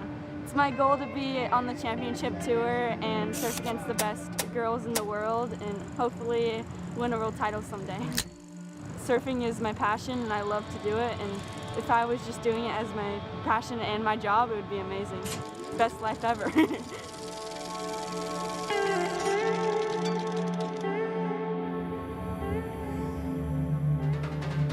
Wise words from Sawyer Lindblad. Best life ever. You two cracked the code to the secret path to living the dream as pro surfers, collecting checks and great memories all around the world. Sawyer Lindblad, for the second consecutive season, has put her in a great position coming into Haleiwa. And last year she had to deal with some injuries in the lead up. Couldn't really warm up it like the way she wanted to. So she's got a fresh year and had some strong performances, putting her number 11 on the Challenger Series. Thanks for being with us, Joe Trepel, Rosie Hodge, and our Rookie of the Year, Gabriella Bryan, giving us so much great insight on what makes Haleiwa work and what a stellar year you had in 2022. Got Rookie of the Year. Where do we go from here as far as goals for the Championship Tour season? I have a lot of goals for myself, and I think I set my standards pretty high. And now that I got Rookie of the Year, that was probably one of my main focuses last year. This year I want to make the Final 5 and give myself a shot at the world title. So amazing that you just said that, because some surfers are kind of shy away from that question, but having that confidence to see yourself in the Final 5 is really impressive. How are you going to get yourself there? Anything different from what you did this year? I just think I've learned so much last year, and just being around the amazing surfers on tour, I feel like I've gained so much. So I'm just going to keep working hard. I work really hard in the off season, and I'm just going to give it my best shot and do everything I can to put myself there. Watching the Rip Curl WSL Finals this last September, what was your biggest takeaway? Such a monumental day, especially for history being made. Yeah, it was really exciting to watch. It was super fun, and it made me want to work harder to get there. I was kind of sad I missed out, so it kind of lit a fire in me. Like, I want to definitely do my best to get there next year. As we watch live action here, Sofia Medina throws down the finish on the end section. One of the biggest last names in pro surfing.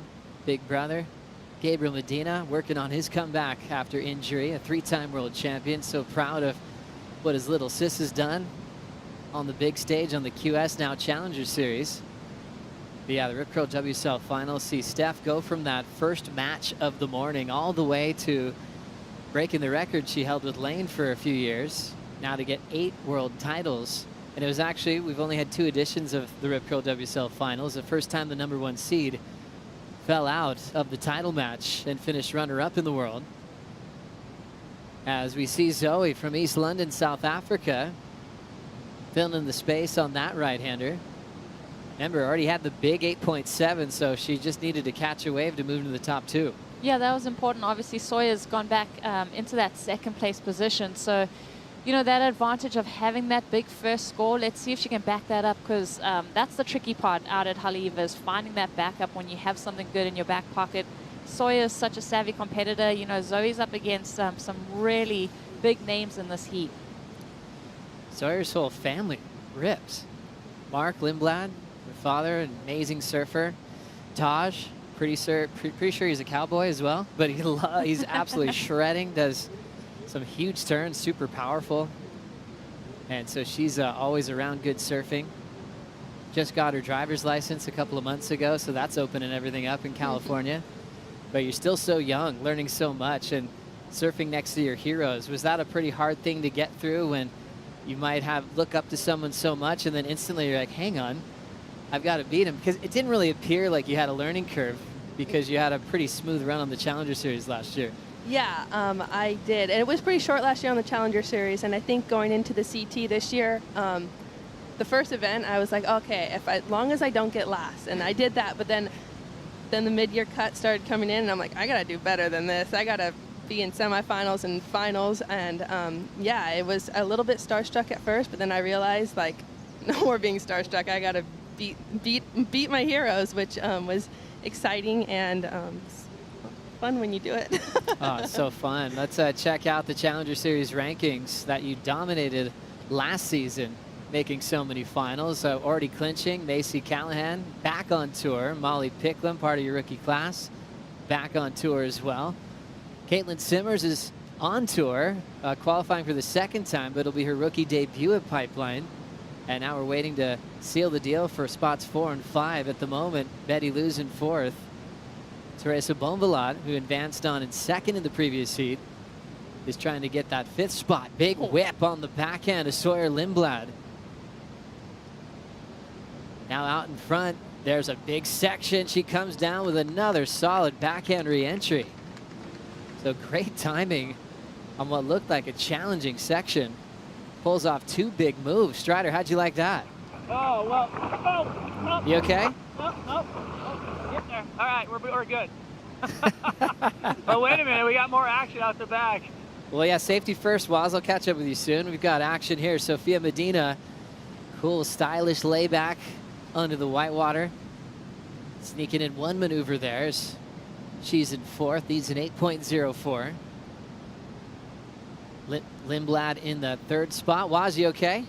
Yeah, we're okay. You know, it gets kind of hectic in here on the toilet bowl. I'm not going to say it doesn't. I mean, and it's just all the water moving around, the jet skis and the surfers, and trying to pull it together. But we got it together. And watching that last wave of Lindblad, that was amazing. I mean, how quickly she approached that section, the first one, and then finished it off on the inside. I think she's 16 years old and just showing some serious, solid potential as a rookie coming in. I mean, she's looking really good. Oh, so good. Those 2 big backside whips. You love a good backhand attack here at Haleiwa, Waz, and the way she got up there vertically was impressive. Yeah, it was super impressive to see that, and just, you know, watching her paddle out, she got sucked over the falls on a duck dive on the inside over the toilet bowl, and you can see the face just kind of go from kind of just withdrawn, and now she's looking back and paddling back out. Now she looks super confident again. So what one wave can do for you is amazing. So cool. Sawyer Lindblad, now 17 years of age and absolutely ripping, improving every time she paddles out with a jersey, learning so much in the last season. And so happy that she's injury-free. I think it was her eardrum she blew last year and still tried to fight for a finish at this event at Haleiwa. But she'll be ditching a 4.0 with that last combination. And she turns in a 7.5. Lindblad to 2nd. Zoe now in 3rd, needs a 4.3. And Sophia's looking for a 9.4. What a big statement that was, Rosie. Yeah, and it needed to happen for Sawyer. But, you know, just some things that I'm taking away from this heat for Sawyer. I feel like, you know, when you grow up in California surfing lowers, coming to Haleiwa on a building swell, that's a challenge. I mean, that's something that you've really got to wrap your head around and feel comfortable doing. And Sawyer looked so comfortable in this lineup. She had priority on that wave, and she, you know, you saw Betty kind of trying to force the issue there. So Sawyer really stood her ground. There's 2 major maneuvers, and riding out was so crucial. So just loving the maturity that she's showing at the moment. So impressed with Sawyer Lindblad controlling those big sections. 7.5 puts her in second, now needs a 5.67 as you see this big playing field here at Haleiwa. Gabby, what are the things you have to think about when you know you've got a building swell at a venue like this? I think that probably the current. I feel like the current could probably pick up pretty quickly if it starts getting bigger. But just those sneaker sets, really, you don't want to be caught inside by those, trust me. What does it feel like?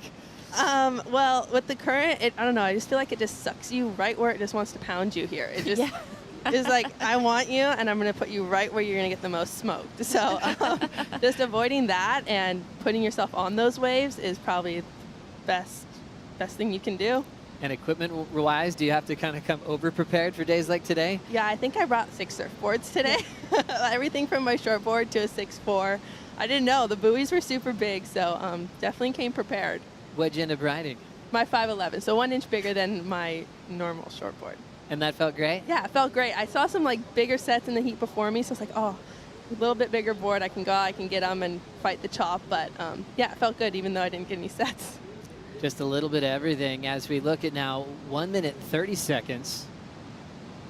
Betty Lou wants to make it official and put herself back on tour as we look at Sofia Medina grabbing that rail. Cool sweep, but that wave's kind of slopey at the moment. See if she'll get a nice solid wall through the inside. Cool style on that wrap. Here comes the end section already, and she'll come out with a nice finish. Real smooth surfing from Medina. Low score of 297. And she might be calling it a heat. Left chasing a 9.4 with 55 to go.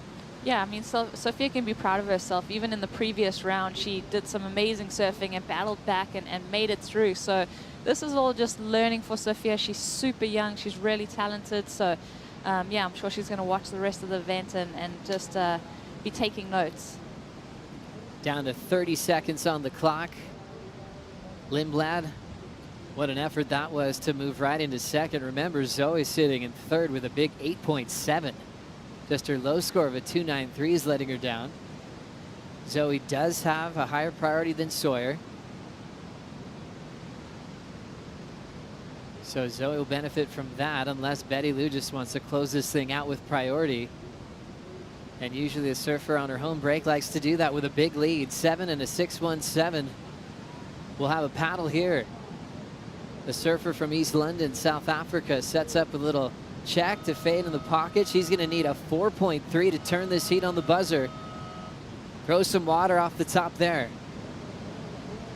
Kind of a little carve down, and then finding the end section, slides out and doesn't get the finish when she was chasing a 4.3. How critical do you think that finishing move really was, Gabby? Oh, I think if she would have connected with that, that definitely could have been the score. But unfortunately, she fell. So always hurts a little bit, but she surfed so amazing, and that 8.7 was something that she should be really proud of. Getting to the bottom, hit a bobble there, did well to recover before she ended up going down, Rosie. Yeah, I mean, she had to really try and make an impact on that wave. It was one of the smaller running waves through the inside. But yeah, like you said, Gabby, she did so well, and that was a really tricky heat, so a lot to take away from her. Betty Lou getting the big win, and a big thanks to Gabby Bryan for joining us. We got to do that more often. Yeah, that was so much fun. Anytime. Best of luck, best of waves in the quarterfinals as we'll take a quick break, and the round of 32 continues right after this.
You're watching the Haleiwa Challenger at home in the Hawaiian Islands, stop number 7 of the Challenger season. This is the final stop. You keep your best 4 results in hopes to qualify. For the women, top 5. For the men, top 10.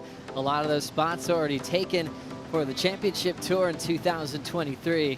Joe Turpel, Rosie Hodge, and local hero Makua Kai Rothman joining us again for the call as that swell continues to rise, along with our excitement for the rest of the day. Oh, man, I mean, as you can see behind us here, waves just rolling through, Joe. The last heat of women's, heat 1 of men's coming up. So we have a ride, actually, right here. Big section there and a nice crack off the top for India Robinson. Just so cool seeing this kind of energy pour through. Great call from Jonathan Warren and Surfline telling us it's just going to continue to build through the afternoon. Macy Callahan in this heat. She'll enjoy her comeback to the top 17. As we go back to this replay, a big roll in there, Rosie. Yeah, she had to kind of ride the bucking bronco out there before she could get to her feet. But India Robinson, I mean, she's just been, you know, she's a rookie on the championship tour this season. But this, you know, seemed like a pet event at the Challenger Series last year. She said in a post-heat interview in the earlier rounds that she's really looking forward to the increase in size. So she likes it when it gets a bit bigger. Macy Callahan taking on another local, Luana Silva, who lives over in the Sunset Beach area. Enjoyed the first half of the season as a big member of the rookie class. Ariana Koa as well in the green jersey. As we catch up to Macy Callahan, what she did during the break, a 2.33 on this one, Makua. Yeah, I think she's just getting her feet in the wax. I mean, beautiful surfing.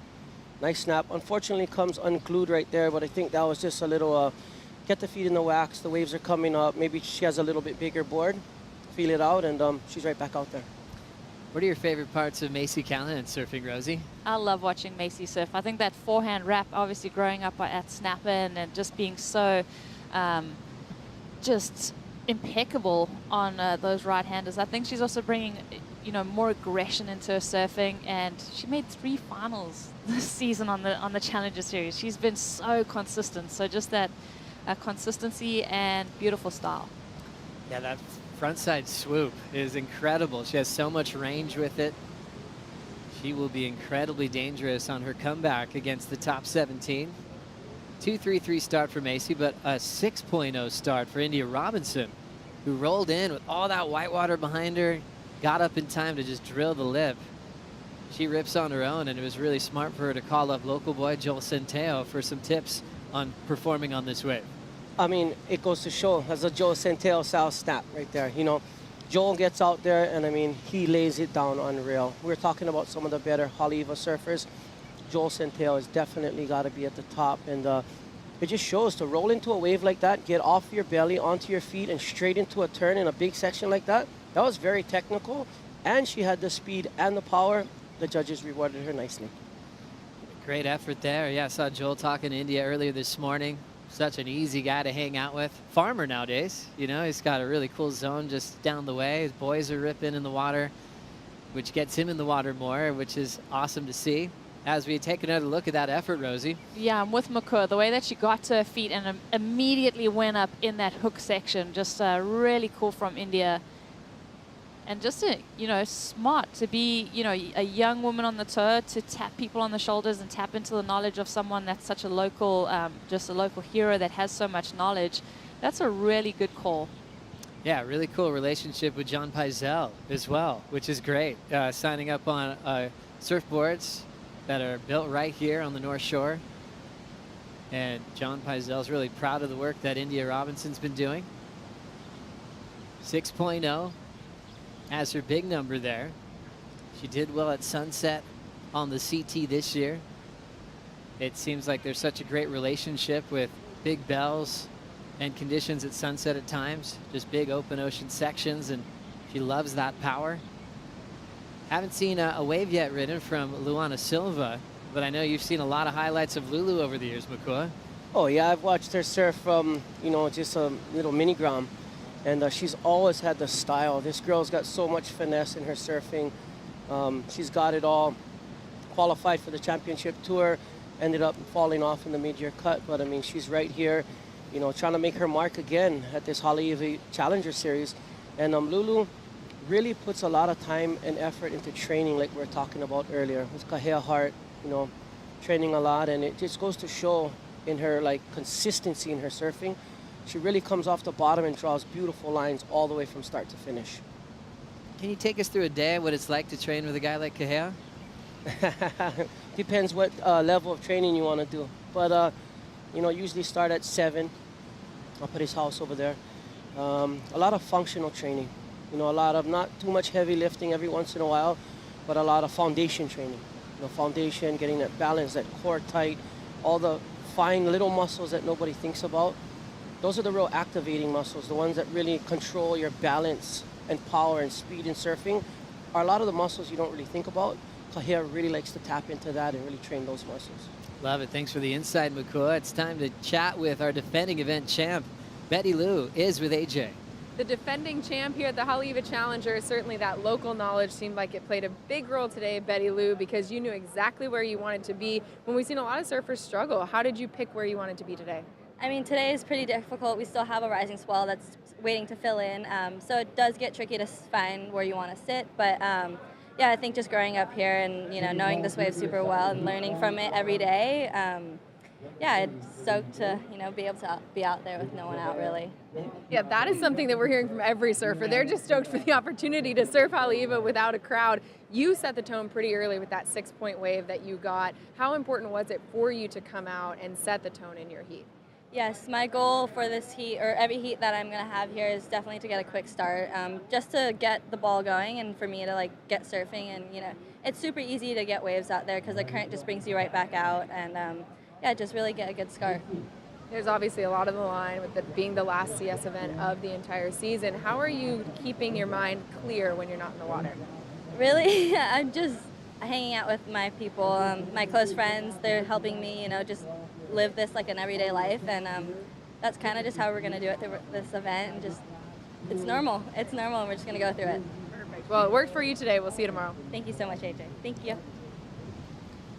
Betty Lou looking comfortable and doing a great job just to kind of push everything else aside and just go to town on her home break. Great heat win for Betty Lou, moving into the quarterfinals, and we'll catch up with what Macy just did during that interview, Makua. Yeah, she really laid into that first turn nicely. Unfortunately, that finishing move, that would have been a beautiful score. And she's just keeping her feet in the wax. Like I said, you got to ride waves out here, and the waves are coming up. She's probably going to be in a pretty good position after that to try and get something on the way back out. Macy, another one of those second-generation surfers. Her father has a ride at Bells Beach that's still talked about, one of the biggest waves ridden in that contest. You hear about it year after year, and Macy always smiles.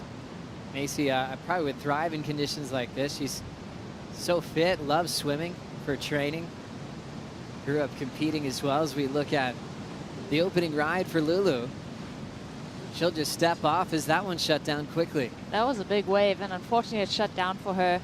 But yeah, we're seeing some of those bigger sets start to really show themselves now. Earlier I said Macy grew up at Snapper. Joey, is that where? Avoca, That's what I thought. But you're right as well, because she has based herself up there. But I didn't want to get it wrong because I know the Australian board riders clubs. Oh. I know she's been instrumental for Avoca to win, so I didn't want to get that wrong. Oh no, but you're spot on with a lot of reps at Snapper. But yeah, the board riders club is serious. She'll be in those battles representing Avoca with guys like Wade Carmichael. You've got Ace Buchan in that zone. Glenn Micro Hall from Umina right next door. Maddie Wilkinson. There's a real cool Central Coast feel. It's such a beautiful part of Australia. Amy Donahoe. Yeah, and it seems like Rebecca it's a great Woods. call. Oh, great touring professionals. But it seemed like that became the draw. If you're going to be a pro, it seemed like there was a lot of facilities, high performance centers, and then having a world-class wave like Snapper right there. Was a lot of Aussies have kind of regrouped and found their home base by that right-hander. Yeah, I mean, a lot of people, Cabarita just down the way, I think that's where the Australian High Performance Surfing Centre is based. So, yeah, there's been a lot of relocation for a lot of surfers, and Macy's, it was fun to watch Macy, I think, during the COVID year too, because she kind of hung out with like Steph Gilmore, Dimity, Tyler Wright, Nikki Van Dyke, all of that whole crew, Laura Enover, they like stayed in that zone and they really scored some amazing waves, made a surf movie. I think it's called Surfing. It's called Surfing. Yeah. Did you get to see it? I watched it. It's so good. It's incredible. I went to a couple of the premieres, and you just want to see more of that, more women's surf movies, and all of a sudden they're creating this amazing crew of top-level women surfers that are now making movie parts, showing their personality. It was one of my favorite movies to watch last year, and you want to see more of it. Can you imagine if Lulu came up with a signature part? Like, you'd watch every bit of it because she's so talented in heavy water waves and also with her progression. I think we're kind of leading to it, you know, with all these young superstars. Like, you can imagine a Caitlin Simmers, you know, she's going to be really highly documented through her rookie campaign next year, Makua. Yeah, well, you know, you see it with online right now. It's all about, you know, all the friends getting together and really creating content for themselves. Because why wouldn't they want to own their own content, right? I mean, they got it. They're the athletes. They're the draw. Make it happen. And right here up in riding, you got Macy, Joe. Macy now setting up that big swoop. That's what she's famous for. Makes it look so easy. Wraps it again in the pocket. Throws it over the whitewater. She's carrying a couple of twos at the moment, but looking really comfortable. Already re-qualified, so she's just going for a huge event win and trying to learn as much as she can out here at Haleiwa, and also surfing it with a priority rotation. Once you move on from competitive surfing, you don't have that P next to your name. Remember Joel Parkinson, 2012 world champ, we were like, what are you going to miss the most about this whole journey? And he's like, having priority at a perfect wave when it's firing, knowing that it is my turn and I get to go. He's like, even if you're in a crowd where you're kind of at the top of the pecking order, it's just this idea where you're like, that wave is mine. You see it coming, and it's a place you get it when you make tours like this. Let's see what Macy did on this last wave, Rosie. Yeah, this was better from Macy just due to the fact that she was able to did she finish out this wave? I'm just going through the motions here watching Macy, but it did feel like, you know, finishing on her feet like that, she's building in this heat, which is an interesting strategy because we have seen the surfers that have advanced really want to come out and attack. Like you think about India Robinson getting that first dynamic maneuver where it feels like Macy's kind of warming up to this heat. I like that. Yeah, she's just got that gentle pace, just surfing the sections to what they're worth at the moment, just kind of fading in the pocket, keeping that rail nice and clean. A 3.83, she builds a touch, and that's enough to take the lead. India Robinson carrying a 6.0. That big snap she did at the start is really the main score consequence we have so far. Yeah, I mean, like I said, attacking that lip, you know, critical section, powerful. I mean, you couldn't get better than that. That wave stood up perfectly, and she just went at it. As we see priority still with Ariane waiting for a wave to come through, still scoreless with priority. So much anticipation on this rising swell to see how big it will be getting this afternoon. We're going to take a quick break in the last heat for the women in the round of 32. We'll be right back.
Santa Claus is coming to town. You can visit the WSLstore.com and join us in this WSL holiday sale that's happening right now. You get great discounts on all the official jerseys, event merchandise, posters, and more.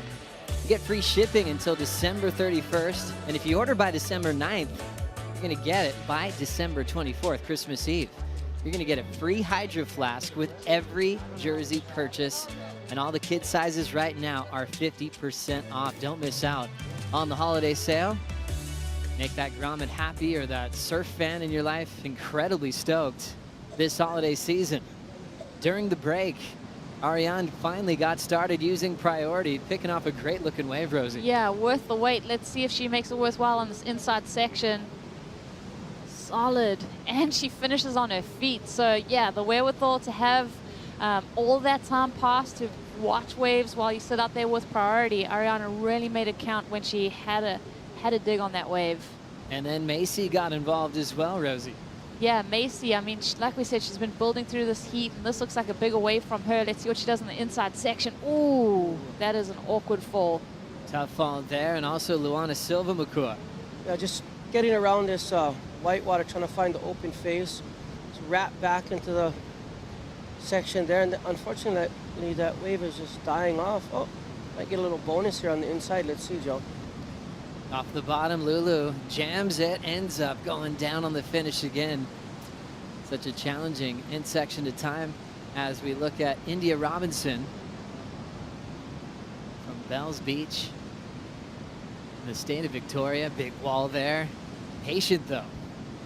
Throws some water off the top with that carve and then sweeps it again. Loving her flow and her decisions. Here comes that wild end section. Can she hang on? And India does a great job to ride away.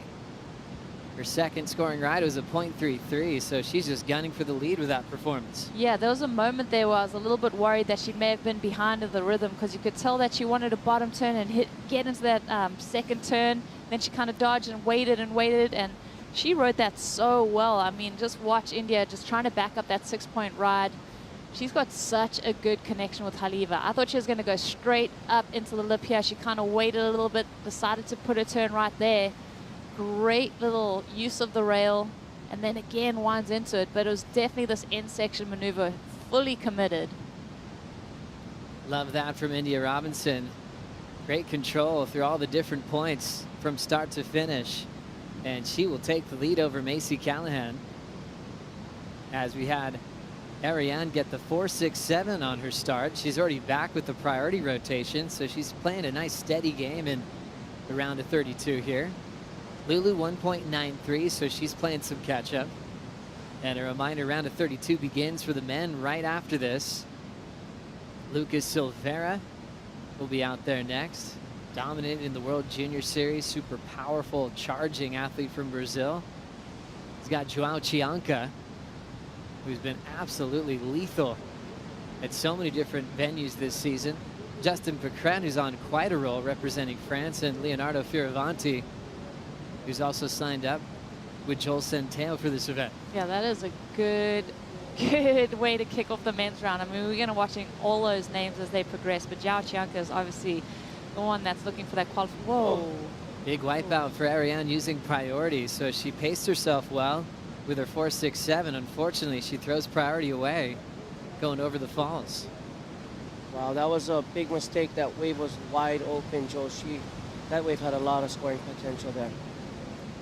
Tough moment there, and Ariane's got to have short-term memory with those moments and forget about it and move on and reset her game plan to get back in this heat. Good news is it's top 2 waves, not like the old system where you needed a lot of waves to make it through your heat. So she's already trying to move on from it now. The goofy foot is now setting up that first turn.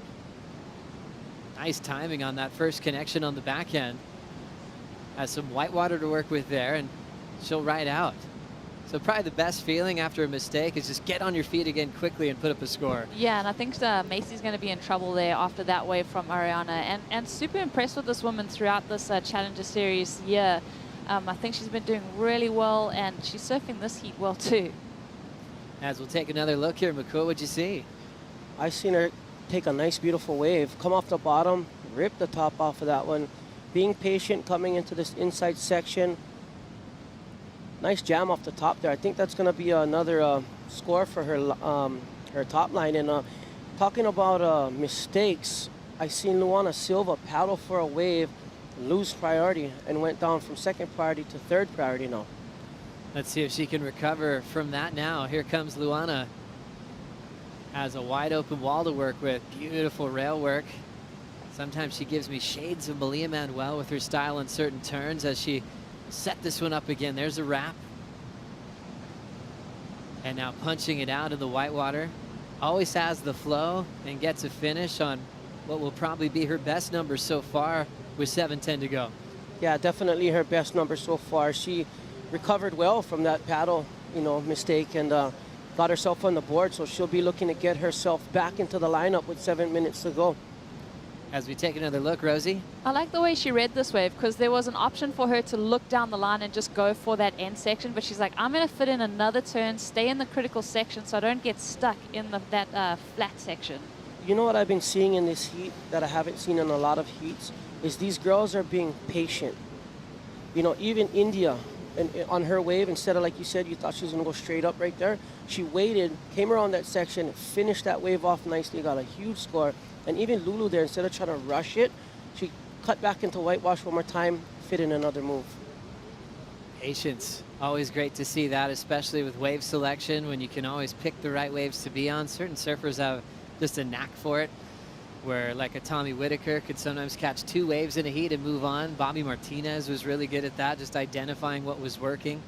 But then you have different formulas, like a Sebastian Zietz, who you'd think of like a seagull almost. He'd like to warm up and surf into rhythm, and it was super entertaining. And sometimes his best scores would come in the back end because he was just heating up the whole time. Italo? Italo, oh my goodness. That Famous runs for that. out of space on the board. Find out what works for you, right? It's really cool. Some surfers just can't sit still. I seen that yesterday. Maybe Emrod or somebody had 12 waves, but here we go, up and riding again.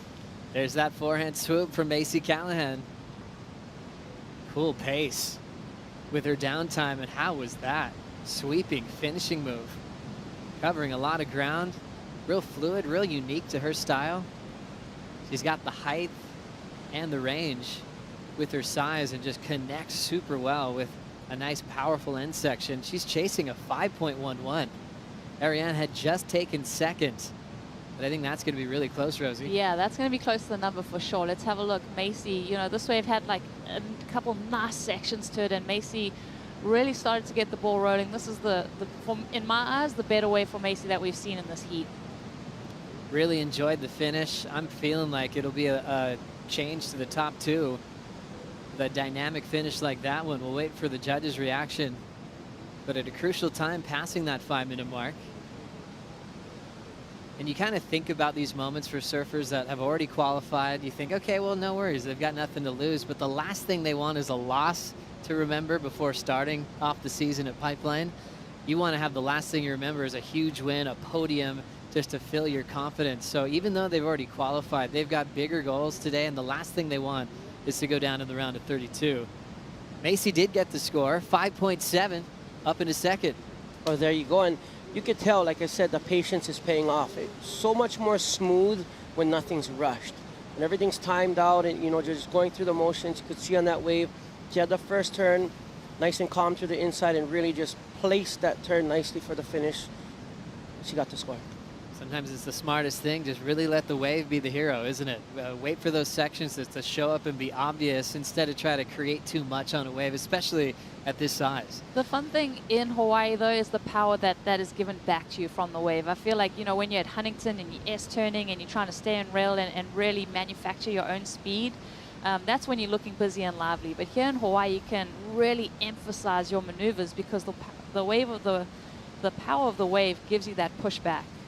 Yeah, definitely. And anything that looks forced, really doesn't look good at all, especially in surfing because, you want to be fluid. The ocean really is just, you want to try and be one with the water. And the more patient you are, the better it looks. And I think it really shows in the score lines as well. Definitely does. 3 on the clock here. Jonathan Warren from Surfline let us know that we would have the wind increase throughout the afternoon, and also the size in the surf significantly from double to triple overhead to the evening hours of today. Tomorrow looks like it'll be firing as well, and the weekend looks really fun, so getting very close to a finals day. India Robinson 7.27 and a 6.0. What a heat it's been for the surfer from Bells Beach. Holding down priority and the lead. That's a job well done as she's protecting the lineup. Big swoop going incomplete for Macy, as that one's not going to factor in. And Lulu's going to try to make a big comeback in this one, chasing down to 6.2. Luana had a beautiful post after her loss in Sakurama, just saying like learning that she's been learning so much, you know, since that mid-season cut got her. And I think she wanted to be obviously right where Betty Lou is in that requalification talk. But I think her humility, her growth, everything that she's absorbing in her brain is just making her better. And the way she's speaking about her journey of taking in those tough losses is really big. Something that really spoke to me about Luana's character is the fact when Betty Lou won at the US Open, Luana had fallen out of the mix pretty early and obviously a disappointing loss, but she was that friend on the beach to give Betty just the biggest, most genuine hug and congratulate her. And I think that's huge. I think when you have someone who's got such a strong character, you know, she's going to do big things. We saw on tour this year, she's so talented. It's just a matter of time for Luana to get back on the championship tour. It's such a tight list. You think about it, 5 surfers qualify. And how many amazing surfers there are in the Challenger Series. That's what makes it so exciting. We start in the opening round and they feel like finals at times.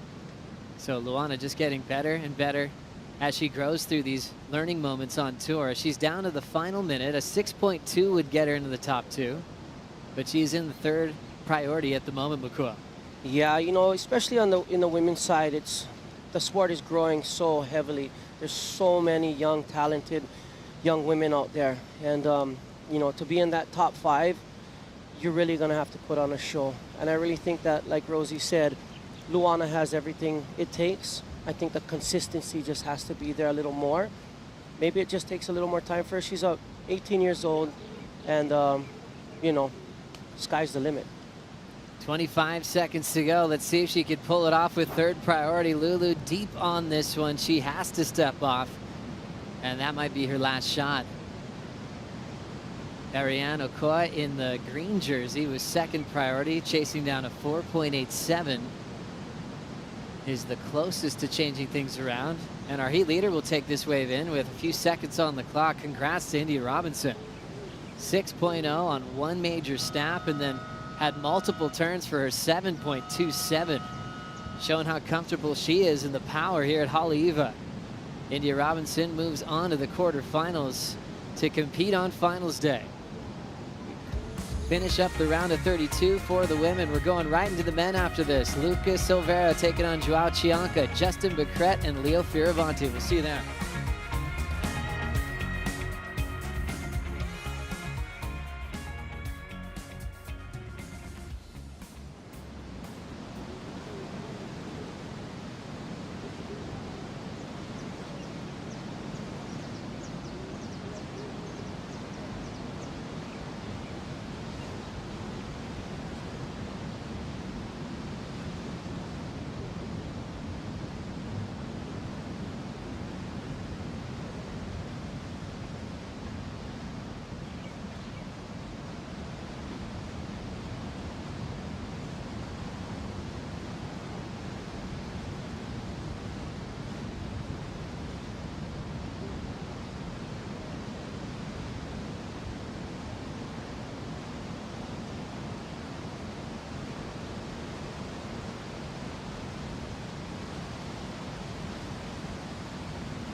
Back at the Haleiwa Challenger at home in the Hawaiian Islands, Lucas Silveira, the Brazilian, opening up here with a nice couple of carves, combos it up in his matchup in the round of 32. Top 2 surfers move on to the quarterfinals.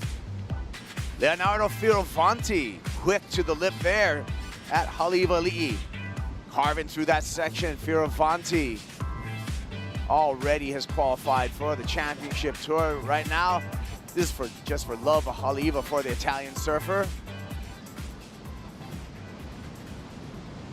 And it is our French representative, Justin Becret, coming around the section here, makes it around the corner. Nice carve for Justin. Foamy face to deal with, up in the lip, no problem.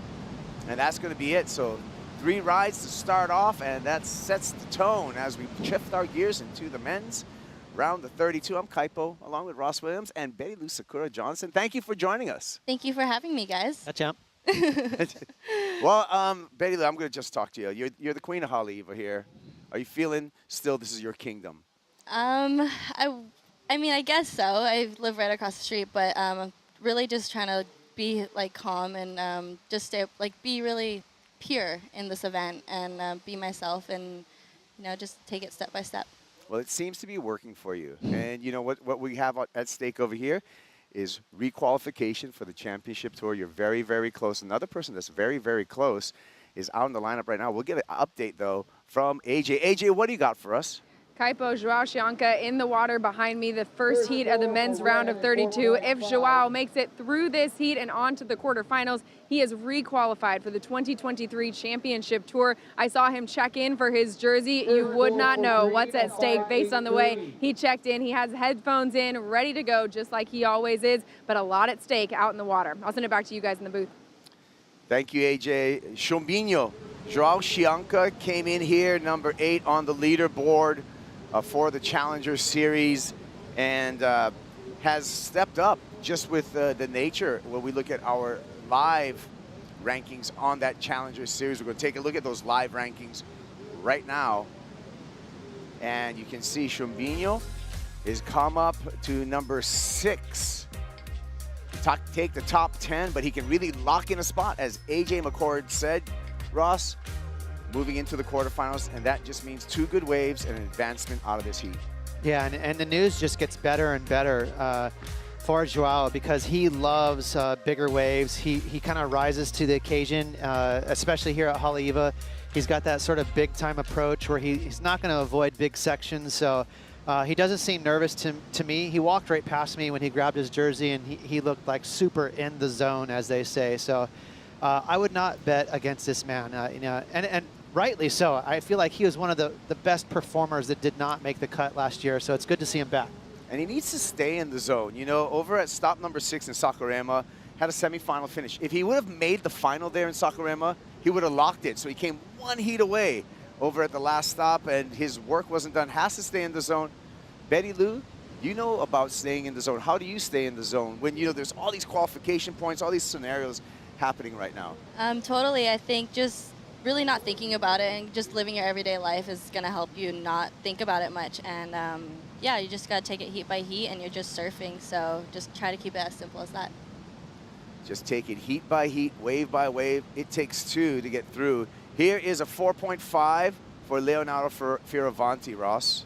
Yeah, he kind of jiving around here, a lot of wiggling, but then he does perform a nice kind of a tail slide right here. Watch this last maneuver, zap right there. Beautiful style. Went for a 2-for-1, didn't quite connect that second move, but I like the way Leonardo surfs. He's always loose, and he's pretty comfortable here at Haleiwa. As we see behind him, Justin connecting with a couple moves before it closes out. And I guess we should probably ask Sakura here, just coming out of the lineup, how tricky is it with that sort of split wave with this new energy coming in this big swell? It's very tricky. You really have to decide on what peak you want to sit on and kind of just sit there the whole time and pick your own waves. But yeah, you kind of just got to get in that rhythm and keep surfing. Sakura, it's not a mystery that you have this wave wired. It's your backyard. But do you find other competitors kind of trailing you when you're in these 4-surfer heats, knowing that you know this reef intimately? I do actually could believe that because it's such an easy thing to follow like a local and do what they're doing. But yeah, just kind of don't mind what they're doing and just want to do what I'm doing. Yeah, just play your own game. India Robinson played her own game, and she's in the quarterfinals. She's also with AJ. It was a winning game for India today. So as you saw the heats go out, we've seen the conditions change. How did your strategy change as you watched the heats ahead of you? Yeah, it was tricky. We rocked up this morning and it was really small. I was back on like only an inch up from my shortboard and ready to go left if I had to. And then, yeah, I sat with my coach and we were like watching the buoys just get bigger and bigger. And then my shaper came down and he was like, no, it's coming, it's coming. And so, yeah, before my heat, I was like, okay, I'm riding my 6.0. And that's the board I rode yesterday and it feels really good. So, yeah, I was just stoked. There was a few bigger ones and I got to ride my big board.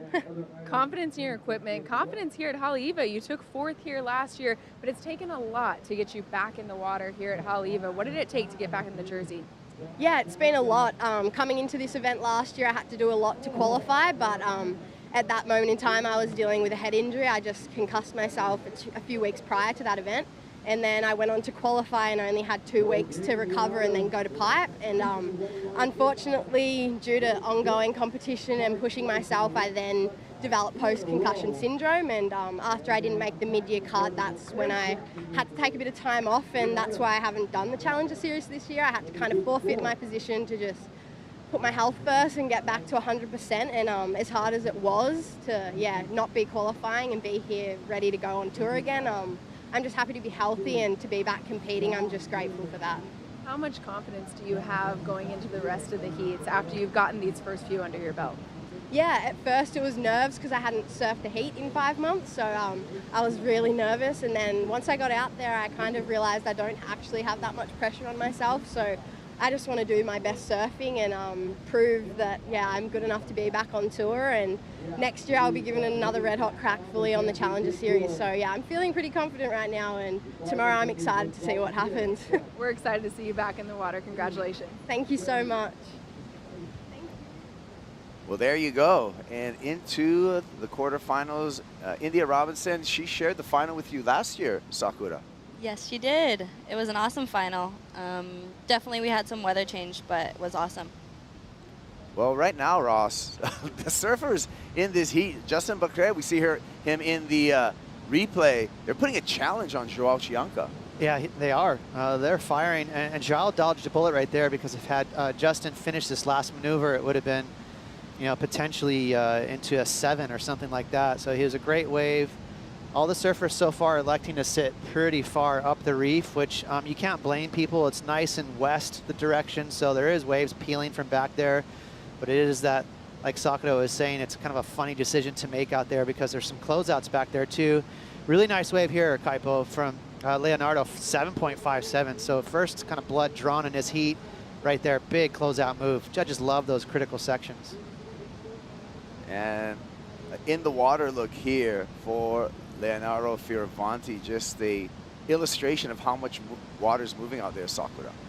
Yeah, so much water moving, especially with this new swell coming in. But that's just how Haleiwa is, and you got to deal with it. And it actually can be used to an advantage, even. But yeah, lots of water moving, so you better keep moving too. How about this year for Leonardo Fioravanti? Ross fell off the tour, victim of the mid-season cut, but came back on the Challenger Series with a vengeance. Semi-final finish in Sydney, another semi-final finish in Bolito. Took the win in Portugal, and in Portugal he was already qualified for the 2023 Championship Tour. Yeah, kind of smashed it. Leonardo is very confident. I think he believes in his ability, and he relied on that. And the mental part of surfing is huge. If you start getting bad results and you start believing maybe anyone talking trash about you, you can go into a dark place. But I think, so this was a good year for Leonardo to kind of have a gut check, and he responded great. He fought back really well and came on a CS Tour and kind of took care of business. He was almost angry coming off the tour. That mid-season cut. Wasn't very happy at all, but that motivation showed in his surfing, and he's been just on fire. Yeah, and that's that confidence that Leo has. He truly believes that he has, he's supposed to be on a CT Tour, and to be honest, I'm sure he believes in himself as much as fighting for world titles. So he wants to be back in that position, and confidence goes a long way with these athletes. You gotta believe in yourself. You have to back yourself. Yeah, and you know it is. We really have 2 seasons. We have the the championship tour season, and you know this Challenger series, which makes it so interesting. All the different stories. Absolutely. And that's the beautiful thing about sort of this evolution of competition these days on the surf tour is, you know, in one calendar year, you could slip, and Sakura, I want you to speak to this and what it was like experiencing this, but in the same year, you re-qualify. So instead of spending a whole year trying to get back to where you are, you can kind of reboot and get back on. How's that been for you? Yes, totally. You can just reboot and get back on. I think that's awesome that we're able to do that after, you know, falling off. But yeah, it's just been a huge learning experience for me, and I'm super stoked to go straight into competition and not really just think about falling off tour, because you have to forget about that and go into competition field again, and you kind of just switch your mindset and you just battle through. Yeah, one thing about being on tour, we fly a lot. And you are now an ambassador with Alaska Airlines. You've got a bunch of miles. How are you using those miles that Alaska give? Are you going to use it for competition, or are you going to take the family on vacation? What you going to do? Probably a little bit of both, but maybe we'll take it as a family vacation. We might go snowboarding after this competition. We might go to the snow and use our miles. Ooh, yeah, that sounds like a good trip. When we look at the tour, what are your top, I want to say 3 venues on the tour? Ooh, 3 venues on the tour. Well, I'd have to go with Pipe, of course. That's an amazing place, and Sunset as well, since it's at home. But I'd say Margaret River as well, since that's like before the cut. Those are the top guaranteed, you know, spots you're going to be going to, and I think those are my top 3 out of the 5. Yeah, so those are the top 3 spots on tour, but there's a lot of surfing to be done in the world, right? So what are your top 3 non-tour spots to go surfing? Non-tour spots. I definitely have to say it's on the other side of the world from Hawaii. It's all the way in the Mentawais in Indonesia. That's one of my favorite places to go surf. And another place I'd have to say is Mexico. Mexico is awesome. It's actually a bit of a travel from Hawaii, but it's super quick and easy as well. You just hop on a plane to California, and California to Mexico. Super easy. And one more. I don't know. I'd have to actually say straight to Maui, Honolulu Bay. Just island hop right there. Yeah, we make it easy in the islands, right? We can just go over there to the Valley Isle of Maui with some epic waves. 15 minutes here on the clock, counting down. Leonardo Fioravanti out in front, way out in front with 13.4 two-wave total. Justin Paquette is holding on to a 4.9 and 4.53. Joao Chianca in a very important heat for the young Brazilian. Comes through this heat and he's qualified for the championship tour all on his own. He still just has some options depending on how the other surfers do in this competition, but he can lock his place if he can get out of this heat. Chianca with 2nd priority, but not a score on the board as of yet. Yeah, and we've been given some praise and a little bit of hype, but you know, we also been talking about gut checks, and so this is Joao's gut check right here at the halfway mark. He's got no score to talk about, but again, I just would never underestimate this guy. He's got a lot of firepower. He likes big sections, and Haleiwa is kind of nice. You don't need these long waves to get a score. You can get one big snap on the toilet bowl. Someone like Joao, you know, he could deliver a huge snap and get an 8-point ride on one move. Yeah, but time, you know, time. Sakura, I mean, how are you managing time in these 30-minute heats? Time, it goes by quick, especially when you're paddling the current. Time's just, you know, going by. But so that means you just have to really get a quick start and get surfing out here, just because it's super easy to get back out as well with the current. But yeah, time management is a huge play. Well, can Joao Chianca qualify for the championship tour? We're going to find out when we return to action here at the Haleiwa Challenger at home in the Hawaiian Islands.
Haleiwa Challenger at home in these beautiful Hawaiian Islands.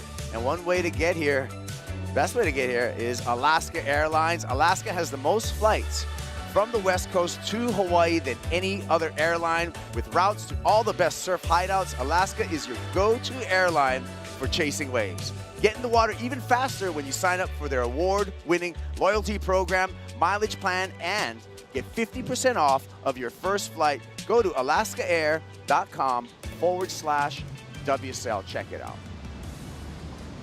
Back in the first heat of the round of 32. Top two move on to the quarterfinals. I'm Kaipo here with Ross Williams and Betty Lou Sakura Johnson. And not as much has changed since we went to the commercial break, Ross. No, it's been a quiet heat. And so we keep talking about this big old scary swell, but it takes time. As we see, it's like Jesse Mendez walking down to the corner, getting ready to paddle out. And he might like this, you guys, because you know how it is. It's always kind of ebbs and flows. Every other heat is consistent. So he's probably like, cool, that means my heat's going to be firing. Yeah, he's got a challenging heat with Vasco Ribeiro, Ezekiel Lau, and Ethan Ewing coming up next. But right now, the story in the water, Joao Chumbinho Chianca has a chance to lock his spot. 2023 Championship Tours needs to make it out of this heat, and here he goes, rolling into this one. Chianca, double pumps off the bottom, big slash off the top, catches a rail, and goes down incomplete. Big misfortune. It's unlike him. You know, there was a hard wave. The first wave of sets are pretty bumpy, and that thing kind of split. Still, you know, usually he takes care of a section like that, so maybe a little bit of nerves. We'll see if he can. He's still got enough time, though. 10-minute drill. Here we go on the replay, Ross. 10-minute drill. That's exactly right. So you can see that rib. He just got planted right in the middle of that thing. That was a nasty little elbow that caught that edge, that little pesky outside edge. It really was a weird section. He probably, if he had it over, maybe he'd have went for more of a projection move. Instead, he went for like an aggressive layback snap and didn't have enough scoop on that wall there. That was a funky wave. Yeah, and that puts him back in the priority line. You can see him on the bottom of your screen, sitting wide. That might be good for him. Just kind of hide down there. Yeah, by the toilet bowl, maybe he can get some chip-ins and get some scores down. Yeah, and your thoughts on the positioning right here, Sakura, of the surfers. Joao compared to the other three a little bit deeper. Yes, I mean, in fourth priority, I definitely think that sitting closer by the toilet bowl might be key, because if you sit by the guys with priority, they're definitely going to get the next waves. So if he's on the shoulder, he can maybe snag one that someone doesn't go on. But yeah, good positioning right now for him. With the current, how do you keep your bearings out here as far as staying in position? With the current, I guess keep paddling, know your lineups, and just kind of stay by your lineup. Okay, I'm not going to ask you to give up any lineups right now. You're still in competition. Specifically where? We're not going to do that. Ross Williams would just have... She knows better. Take me out off camera, yeah. Okay, 18 minutes, 15 seconds. Priority with Lucas Silveira. Silveira just needs a 4.93 to move into the top two with a chance of advancing into the quarterfinals. And Ezekiel Lau is preparing himself for his next matchup. Looks like he's got Chris Gallagher on his side. Yeah, it's a good call right there. Chris Gallagher very calm. He's going to just deliver the right amount of information. And Zeke looking like he was just stretching out there a little bit, getting the back loose. Galley, I don't know, looking at buoy numbers. Chumbinho, Joao Chianca on a mid-sized wave here. You can see the urgency in his surfing right now. He gets a nice slice there, throws the tail one more time for Joao, and you can see that sense of urgency in his surfing, but he got it done on that wave, Ross. He's never, ever going to be accused of being a cruiser. He's got a ton of energy and definitely was showing it on that wave. He looked pretty amped up. He knows that it's really time to get to Getty up here. He needs a score. Good news for him is Justin's only holding on to a 4.9, so it's not like he has this real tall task ahead of him. But I just love his energy. Hopping down the line. It's a weird wave, all kinds of bumps. Finishes it with two nice little snaps there. So we'll be waiting for that score. It's an important score for Joao Chianca in the context of this heat. 6 minutes and 45 seconds comes in at a 3.887. Chianca now needs a 5.56 to move into the top 2 and advance into that quarterfinal. And Sakura, I have a question for you. Okay. And Ross is right here, but what's it like to work with Ross as a coach? You can be honest. Oh, pressure's on. Pressure is on. Oh my goodness. It's actually been awesome to be working with Ross. He's been like actually a family friend since I was growing up here, and yeah, he's just been able to take on this role of coaching me and guiding me through competition, and he has a lot of knowledge, and I'm very thankful that for him to be in my corner, and he's, you know, giving me little knowledges here and there for heats and everything, and just working on my surfing. And how long have you been working with Ross now? Ooh, I mean, when did we really start working on things? It was pretty early. You're probably 10-ish. Wow. I mean, and it was just obviously light work. Yeah, you know, just like some tips here and there. And, or talking to your mom, really. Yeah. Mom, and then mom would tell me, yeah. Yeah, Ross, what do you like about working with Sakura? You know, from a very early age, it was just so apparent that Sakura had so much power, so much force, confidence, and talent. That's the main thing. And I told Shinobu, your mom, right away, I was like, your kid is a freak. You know, she's going to potentially be world champ. And from an early age, it was so obvious, not just to me, but to everyone around her. So I was just trying to kind of, I guess, just help them kind of stay smooth on their path to, you know, to the tour, and staying out of her own way and making good decisions. And it's really been a pleasure for me just to be that, you know, a small role in what's, you know, a bit of a force here with Sakura. Yeah, and we've seen it. We've seen it, Sakura. Do you remember showing up in Makaha at the Rel Sun Manahuni contest? You were very tiny. I think that's the first time you kind of came on the radar. And the whole beach was like, who is this young girl?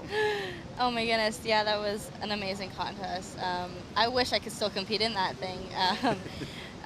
But yeah, so many great memories from that beach as well. It's actually where I had gotten sponsored by Roxy, and that's kind of where everything decided to develop, and yeah, it's where it's all started, really. Yes, been just looking forward from there. And we're looking forward for much more from you in your young professional surfing career. We're down to just 4 minutes and 15 seconds, and the pressure is on Joao Chianca. He needs a 5.56. Seems like an easy number, Ross, but we know it's not. Yeah, I mean, you got Justin, who can kind of control the situation. You know, he can better a 4.5 and make it tougher for him. It's a little unlucky for these guys. It's been a super slow heat, so hopefully we finish with the bang. And looking over my shoulder, there is a little set at Avalanche, so I think they're going to all have a shot here.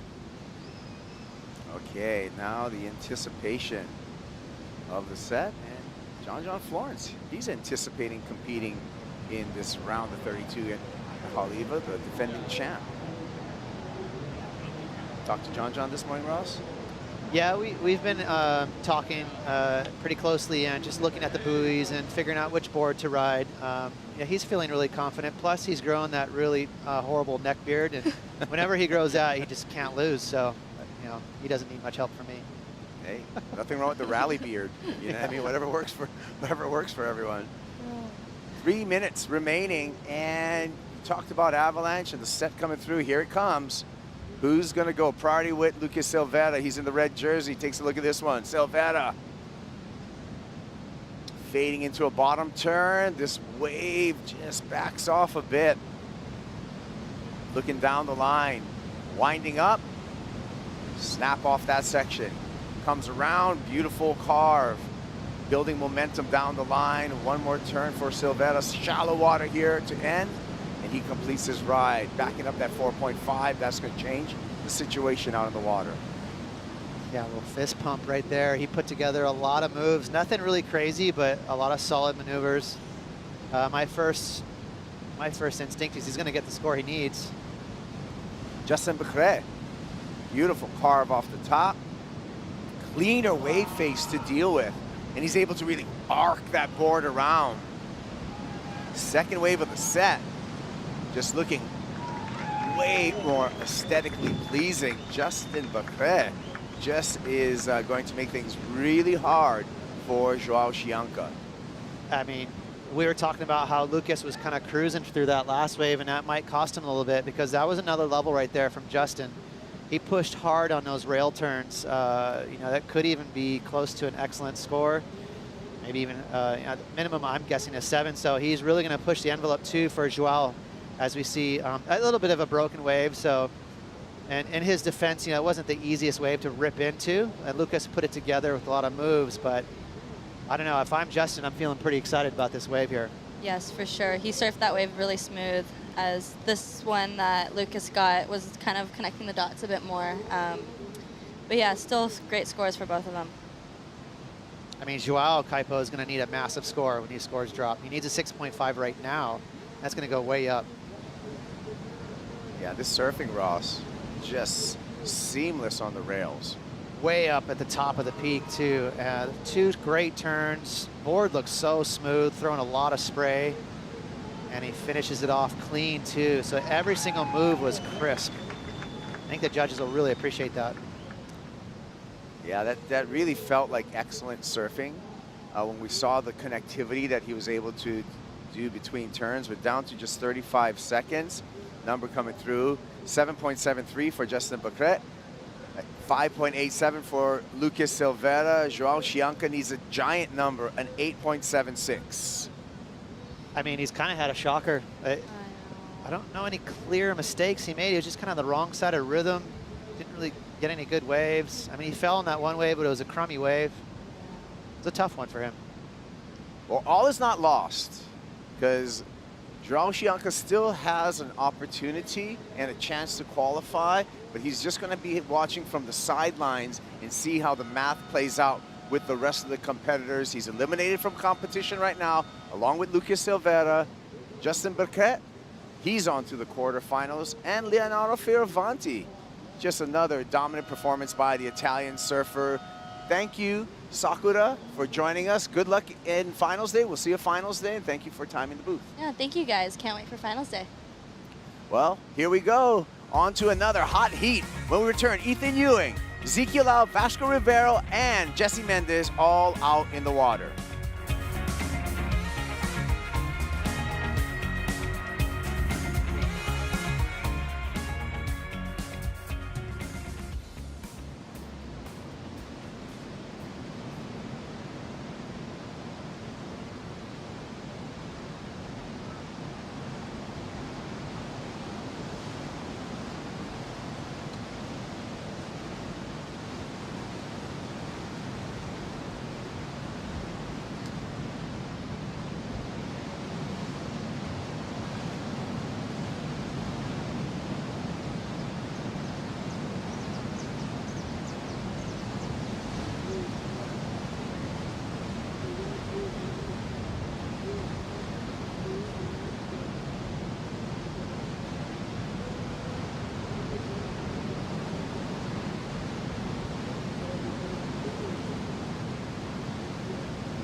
Haleiwa Challenger at home in the Hawaiian Islands. The Hawaiians up and riding right here. Ezekiel Lau on his opening ride.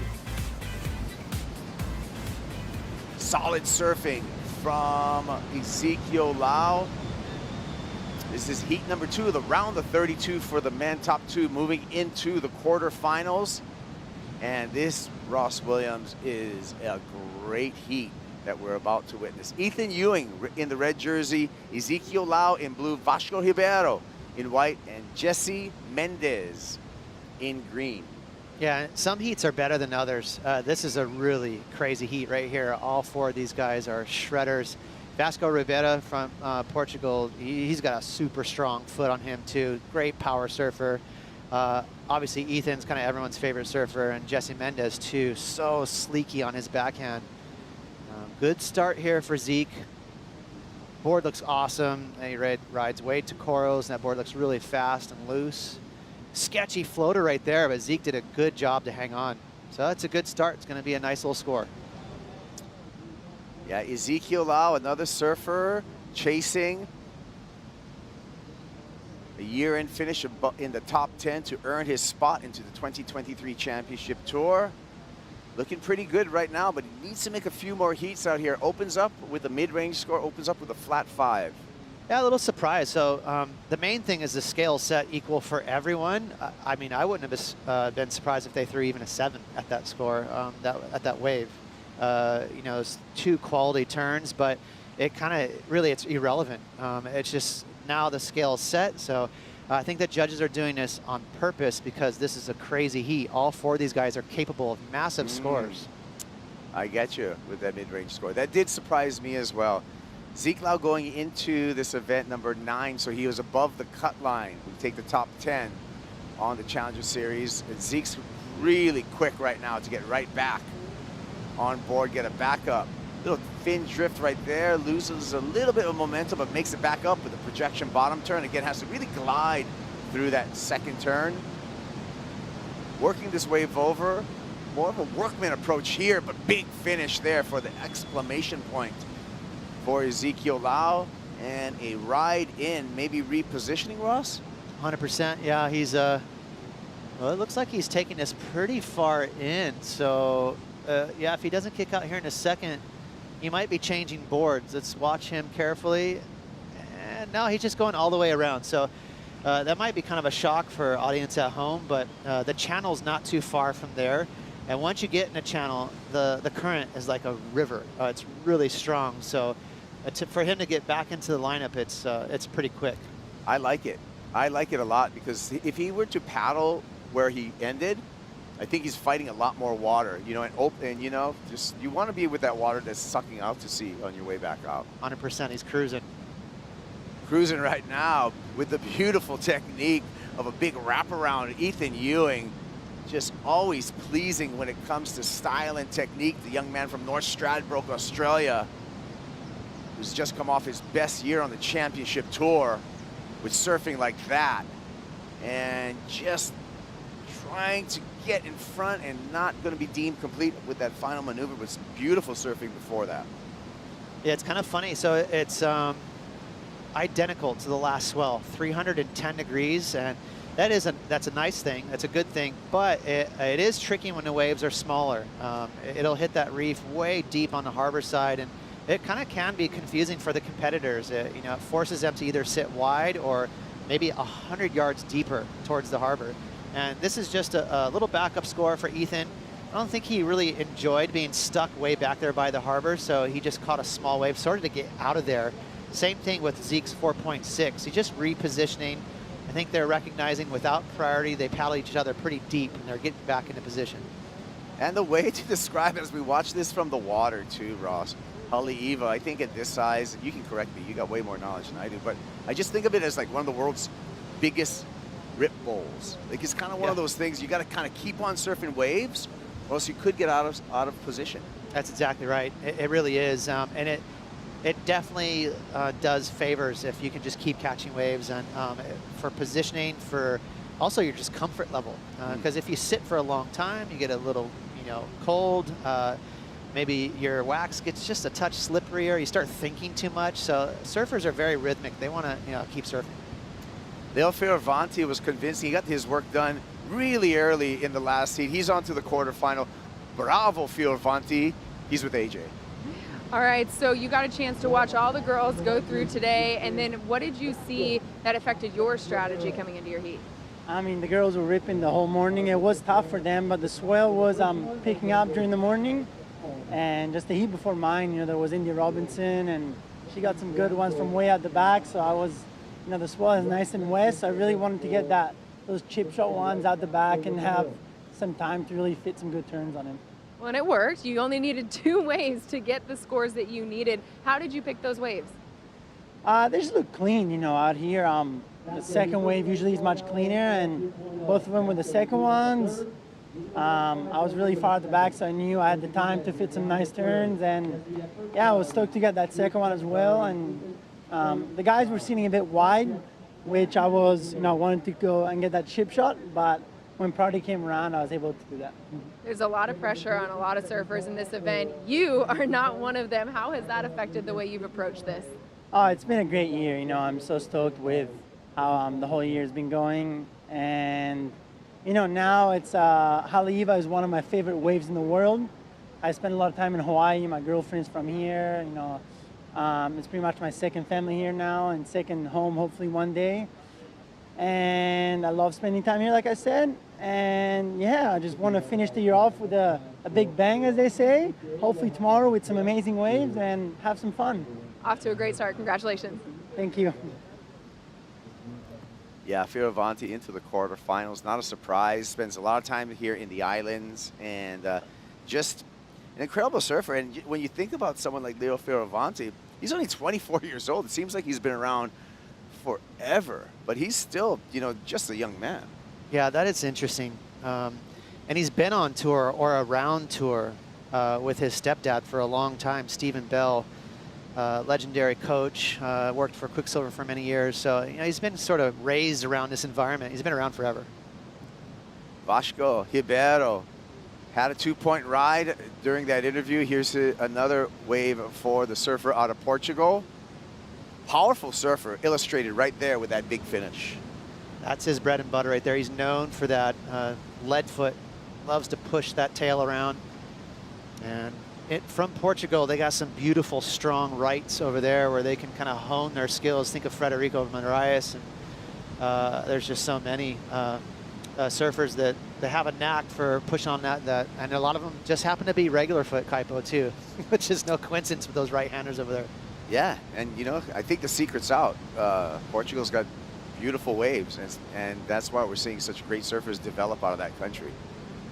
Deep on the peak right here for Vasco, and I like that first turn. He kind of kicked the tail out. A little variety there, and then another layback hammer right there, just a little bit. So a smaller wave, but he got some good work done. The judge is still thinking about it. I haven't dropped that score just yet. Waiting for that score and really to set the heat up on top. Ezekiel Lau with a 5-point ride and a 4.6. Ross, if Zeke makes it out of this heat into the quarterfinals, he will pass Joao Chianca on that leaderboard. Right now he's sitting number 9. If he gets into the quarterfinals, he's going to leapfrog another one of his competitors and just put himself in a more secure position to make that cut. Right, that's interesting. So we're going to have to keep an eye on those ratings all day long and just watch the drama, watch the action. And nice set wave here. Who's in position? It's Lito, Jesse Mendez. Caught on the heels here, and this is difficult as a goofy foot to get into the open face. He does so, jams in a turn there. Pretty impressive for him to be able to jam in a turn and also just to get past that whitewater.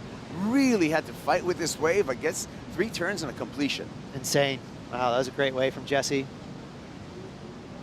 Zeke Lau, big snap, just gets around that section, lines up off the bottom here, and the Hawaiian throws the tail through some just troubled waters, but no problem. Stands up tall and shows the completion. I like that. I like it when Zeke pushes the limits a little bit, and that was just a touch more aggro than your typical Zeke turn right there, and I think he felt it. First up, we have Zeke, and a fast wave, so he's going to go for sort of a projection turn right there. Watch the layback. All the way back there, kind of kicks the board towards the channel, had to fish it back under his feet, but really good reflexes. He made it look so quick. Keep in mind, Ezekiel Lau is a pretty big dude, but he surfs really agile. In a lot of ways, he reminds me of Kolohe Andino. He likes a lot of those fin throws and those kind of loosey-goosey turns. And for a big guy, he's got a lot of tricks. This was not an easy wave to surf from Jesse, but he did such a good job at staying patient. He could have got a little hasty and tried to throw it up quick, but he waited. That wave almost barreled over top of him. Now it slows down, and he goes for the patent Jesse Mendez spray turns. Just really beautiful. This guy's technique is pretty much second to none. he just does everything really perfect, actually. And again, a really weird wave here, Kaipo, to read, but Jesse stayed patient. Yeah, just radical roll in, and then to get on the heels and through the whitewater right there, and then bang off some turns at the end. Live action, Ethan Ewing arcing through that opening turn, fades it on back, paces his bottom turn, snaps it off the top, throwing a ton of spray. Ethan Ewing probably bettering his 3.5, and there in the competitors area, we have keen eyes on the lineup.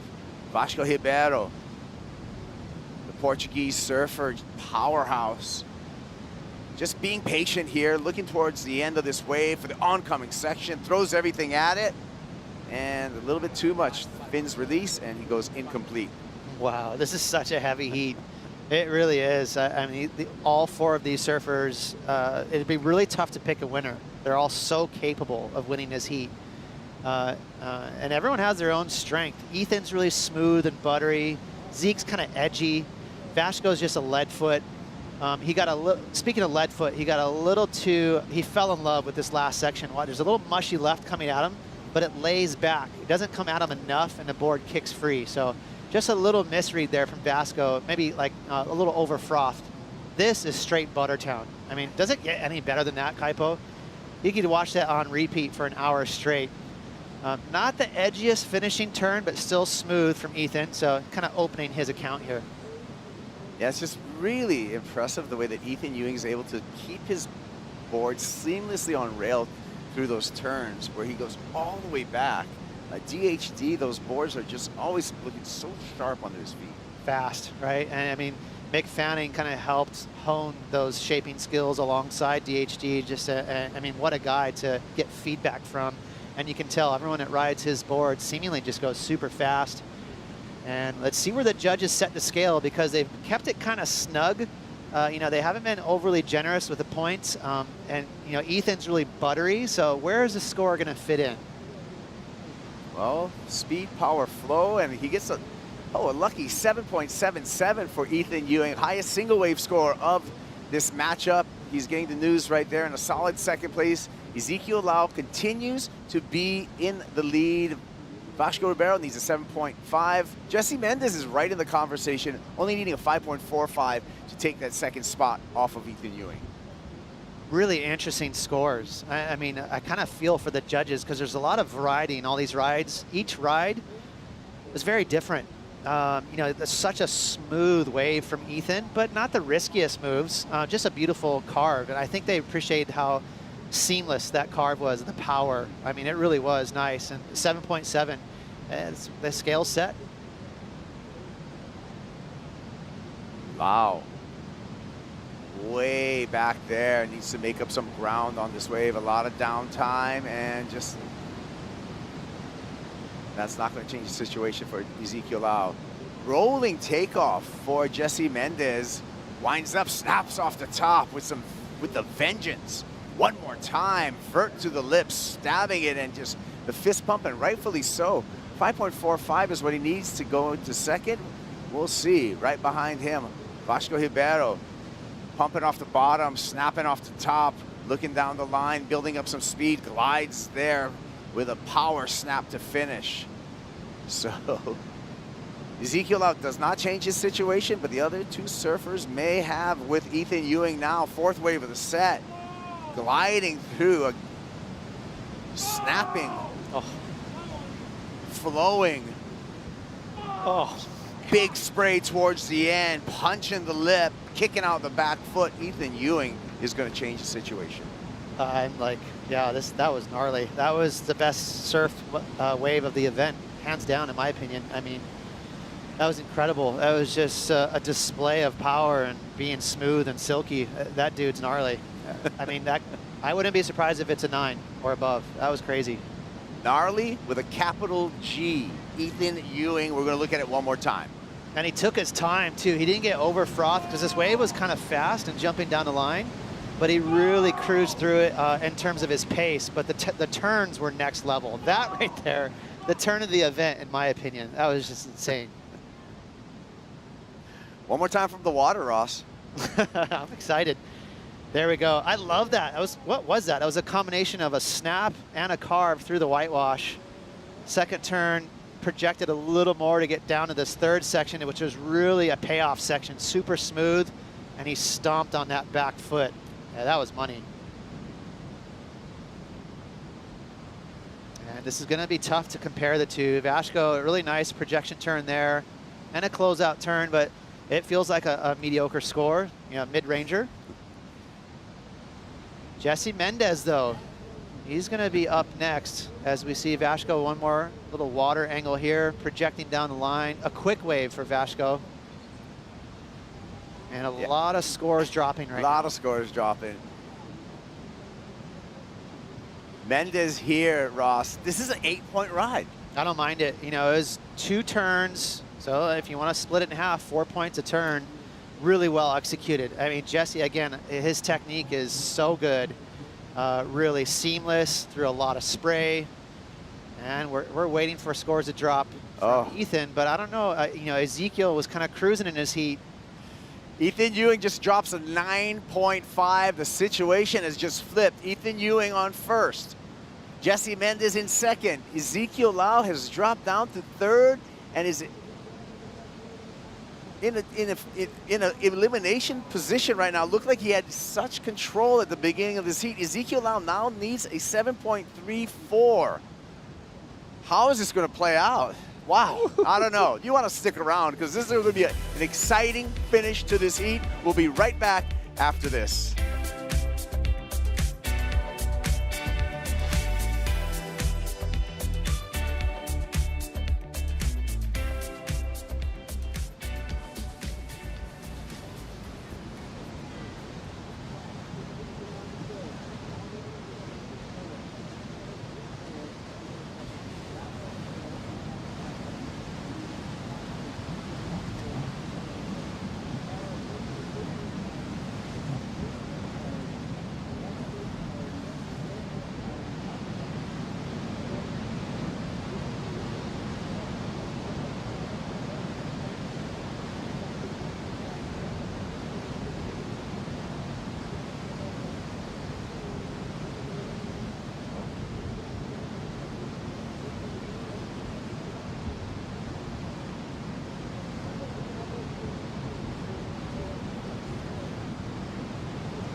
Hawaiian Islands, Jesse Mendez on the back end here. Currently in second in this heat. And the Brazilian goofy foot from Guarujá with a couple of nice turns off the top. Finishes in the toilet bowl section, looking to improve upon his low of a 5.83 Kaipo with Ross Williams. And this has been such an exciting heat, and it continues on very consistent. Ezekiel Lau trying to fight back into advancing position. Starts off with a nice cruisy carve off the top, looking for something exciting toward the end. In between 2 frames of mind there and goes down. That's not going to do it for Ezekiel Lau. Heat leader here, Ethan Ewing, who's been showing excellent surfing in this heat. Gaffs a big turn, catches that outside rail, and he'll stay in the lead by way of a 9.5 in his 2-wave total. Insane, just incredible surfing. And Zeke, you can tell he's a little bit affected by hearing those big scores drop. So he's going to have to stay in the pocket, stay focused. He can still get through this heat with big power turns. He doesn't need to go to the air. So the requirement right now for Ezekiel Lau is 7.34, as we see Mikey McDonough, the Australian, preparing for his heat number 3. Sammy Pupo, Michael Rodriguez, Gatian Delahaye, and Mikey there in the green jersey. Nothing but bangers. It's cool, man. It's really fun. And waves are showing up. Kaipo, it's getting way more consistent. It's kind of like night and day. Remember what it's like this morning. The swell is officially here. It's the crazy thing about the North Shore of Oahu, Ross, is how you can wake up to 2-foot waves and by sunset it's 20 foot. Absolutely. Yeah, literally, you know, for instance, Sakura surfed the heat with her small board, and she was right on a cusp. I mean, her board was a little loose in that heat. It was right when the swell jumped. So you have to, you know, as a competitor, you got to show up with small boards all the way up to a couple of step-ups. Average size for the men boards you think they're riding right now? Like your typical dude on tour right now, they're probably riding anywhere from a 6'2" to a 6'0". Some of the shorter guys might be riding a 6'0". I believe John's going to probably ride a 6'2". You're not going to see much bigger than that, even if the waves are 12 feet. It's really hard to find surfers on a board that's like, say, 6'6" at Haleiwa. They like to keep it short out here. It's wild to me. You know, comparing, I mean, we look at generations past. Tom Curran, when he won out here, he was on a 6'9". Right. I think way back, Willie Morris won out here on a 7'4". Right. But times have changed, right? Yeah, and the boards were shaped. I mean, that's like a legendary board from Maurice Cole there that Tom Curran was on. And was it 7'3" or 6'9"? It was one of those. It was a big, big board. And boards were shaped differently back then. They had a ton of rocker. They were really narrow and thin. So even though it was long, it would still fit in a pocket. But it was a lot of wasted foam. And now boards are so efficient. They're just so dialed in. Efficient's a good word to describe current design. Samuel Pupo getting centered on the beach, taking the time to reflect and get in the moment. Sammy's just out here, just wanted to do some work, win some heats. We're going to see him on the 2023 Championship Tour. Rookie of the Year. That's cool. He doesn't need to be here. You know, it's he booked the flight from Brazil. That's not very, that's far, isn't it, Kaipo? But I'm glad he's here. He's got some water time in Hawaii. He's probably going to sneak in a sesh at Pipe. Hawaii is one of those waves, one of those venues where there's no cheating. You got to put in time. This is true. 5 minutes on the countdown. Priority with Vasco Ribeiro. Vasco needing a 9.56. Ezekiel Lau in the hot seat right now needs a 7.34. Again, the news: if Ezekiel advances out of this heat into the quarterfinals, he will overtake Joao Chianca, who just fell out of competition in the previous heat. So scenarios for the leaderboard playing out in front of us in these first two heats of the round of 32. Yeah, big time. It's a lot of movement here with all these points and ratings, and a lot of emotions too for Zeke. You know, he had some big scores thrown at him, so I think he was shocked there for a second, but maybe he's settled down now. A few minutes have passed. He's probably going, you know what, 7.34. It's not that big of a deal. A couple big old power snaps and a quality wave, I'm in. Yeah, reflecting to that opening ride for Ezekiel Lau, 5-point ride where they set the scale, really, you know, thought it may have been a little low on the number, but then in the context of things, Ethan Ewing surfed near perfection for that 9.5. So what you were saying at the beginning of this heat, the judges expecting a lot, and they got a lot. Yeah, it's all about comparisons. That's the main thing. Ribeiro uses his priority. Good looking wave here. Powers through that first turn. Jams it up back into the lip again. Huge gaff to finish off.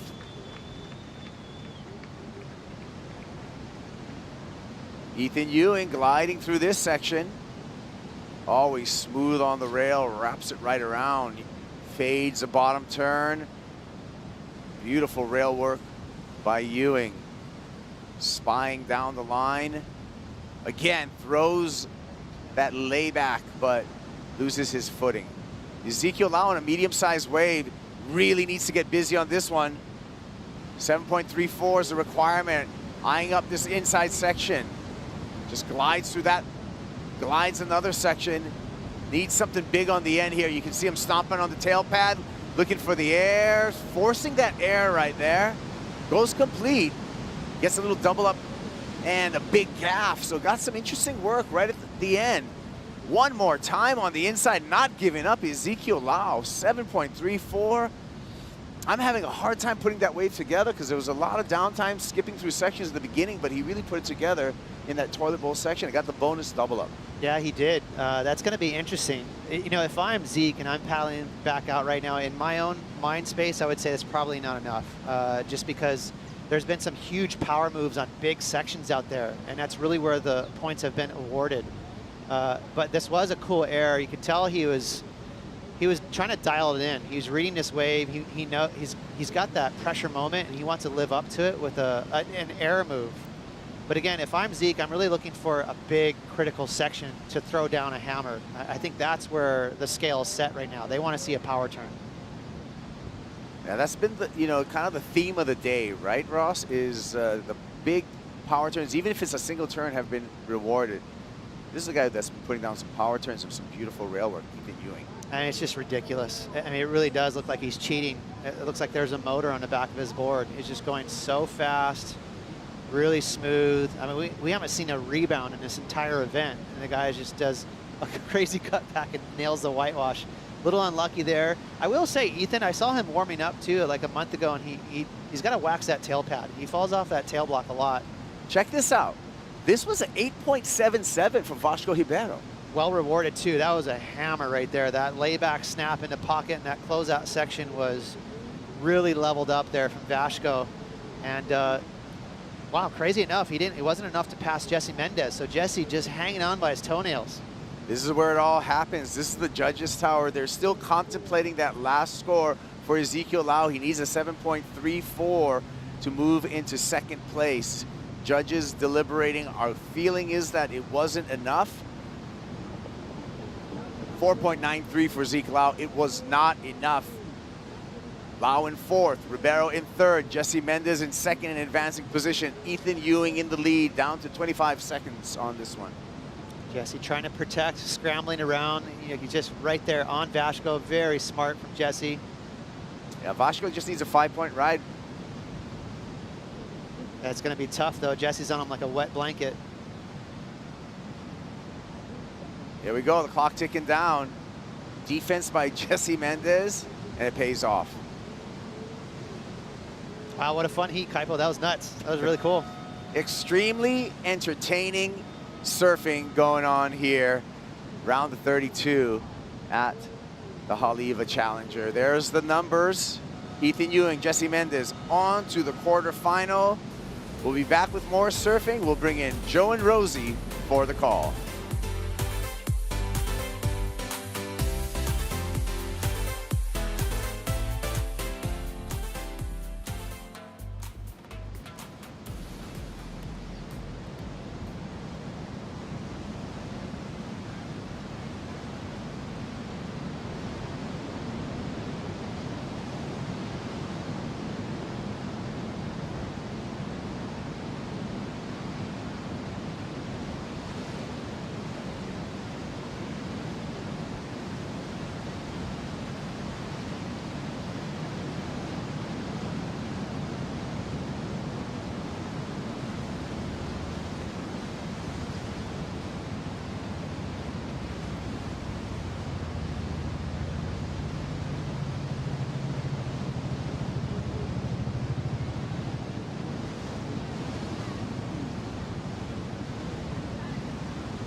The waves are getting bigger and bigger here at Haleiwa, and we're coming down with some big scores. Came off a heat with a 9.5 from Ethan Ewing, a gigantic win for the Championship Tour athlete that featured in the Rip Curl WSL Finals last season. Thanks for being with us. Joe Turpel, Rosie Hodge, and Makua Rothman for the call. It's getting so exciting out in the lineup. That might have been one of my favorite heats of the entire day that just came to a close, Rosie. Yeah, that was incredible. I mean, Vasco Ribeiro losing the heat was an excellent ride. So the caliber was insane. Ethan Ewing is on fire. Feels like he's got the guy to beat in this event. Highest wave of the entire event so far goes to Ethan Ewing. That was insane. 9.5, had a high 7 to back it up with. And then the tough part about that heat, Ezekiel Lau eliminated. So we'll stand by for updates for qualification as this event continues, Makua. Yeah, that was some of the best surfing I've seen in a Haleiwa event. You know, I've been coming here my whole life, and those guys absolutely lit that heat up, Joe.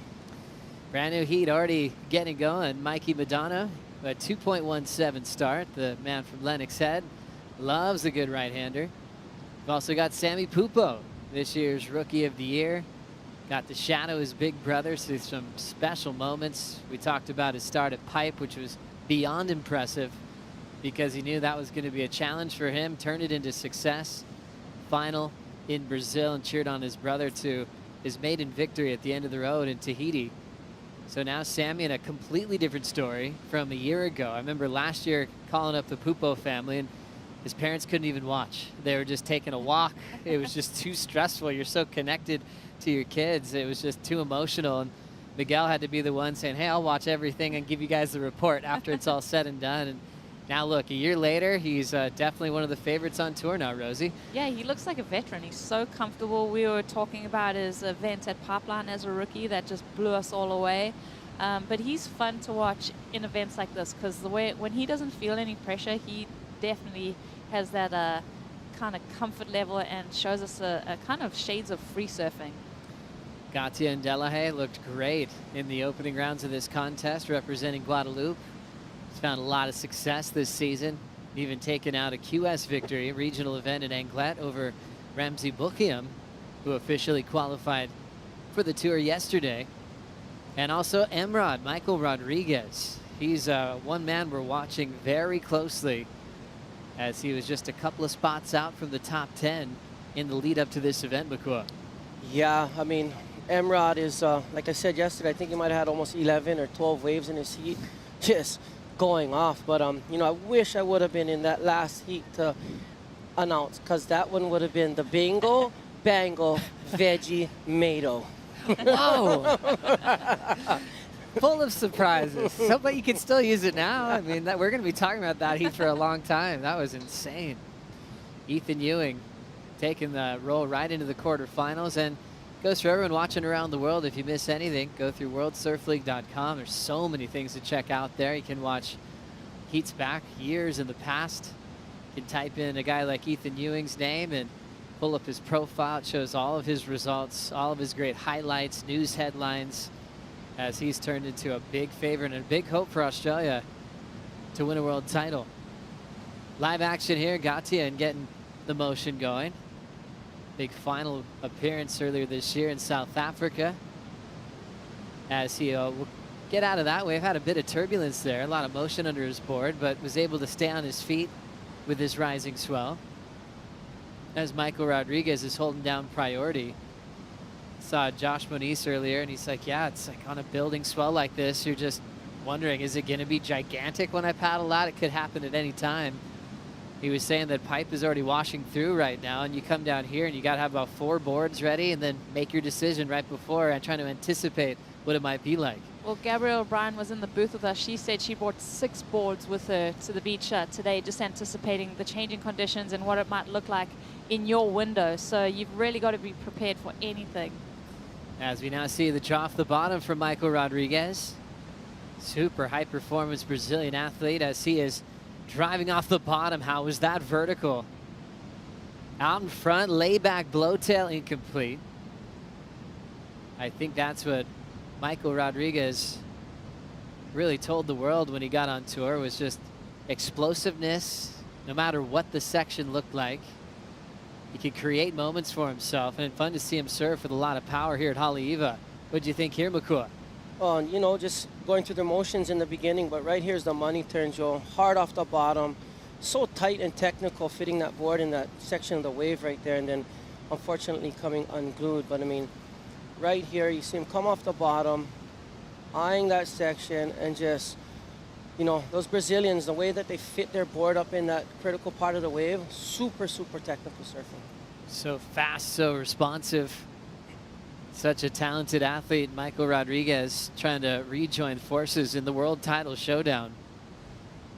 Came from humble beginnings and put himself in local events to really get his name out there. Matt Biolis was so impressed from Mayhem. He just decided to get him some boards and support this kind of talent in those early years around the road on the championship tour. So Rodriguez in that hot seat trying to qualify as numbers are drifting in for Gatian on his last. Coming in at the 4 range, 4.17 will put him out in front. Mikey throws down a 2.17. And now Sammy Pupo down in the 4th spot. So many great brother combinations and even sibling combinations in the championship tour these days. And this is definitely one of the freshest ones that we've been really enjoying. But gosh, there's so many greats to think about over history. What about Makua? Some of your favorites of like siblings on tour that have really made a big mark in the surfing world? Well, you got to go with Bruce and Andy, you know, and then you got CJ, Damien, Shea and Corey. The list goes on, you know. It's good to see, because when the brothers push each other, your brother can push you like no other. I mean, you just, no matter what, there's a different fire when your brother's making heats and then it's your turn. Your brother's making heats and it's your turn. And I actually got to surf a big wave tour event with my brother, but we got some rides out the back. As we see a nice end section setting up for Gatian, coming down with a finish to improve on a .73. Yeah, what a special moment that would have been to surf with Koa and gigantic surf together with jerseys on. No, we did. We got to surf Punta de Lobos in Chile.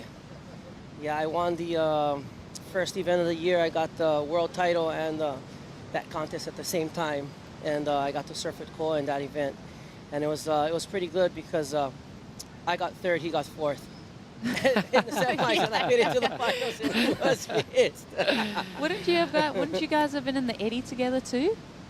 Oh yeah, we were in the eddy. So Kala ran me over, we went over the falls, and then Koa dropped in on the end and got smoked.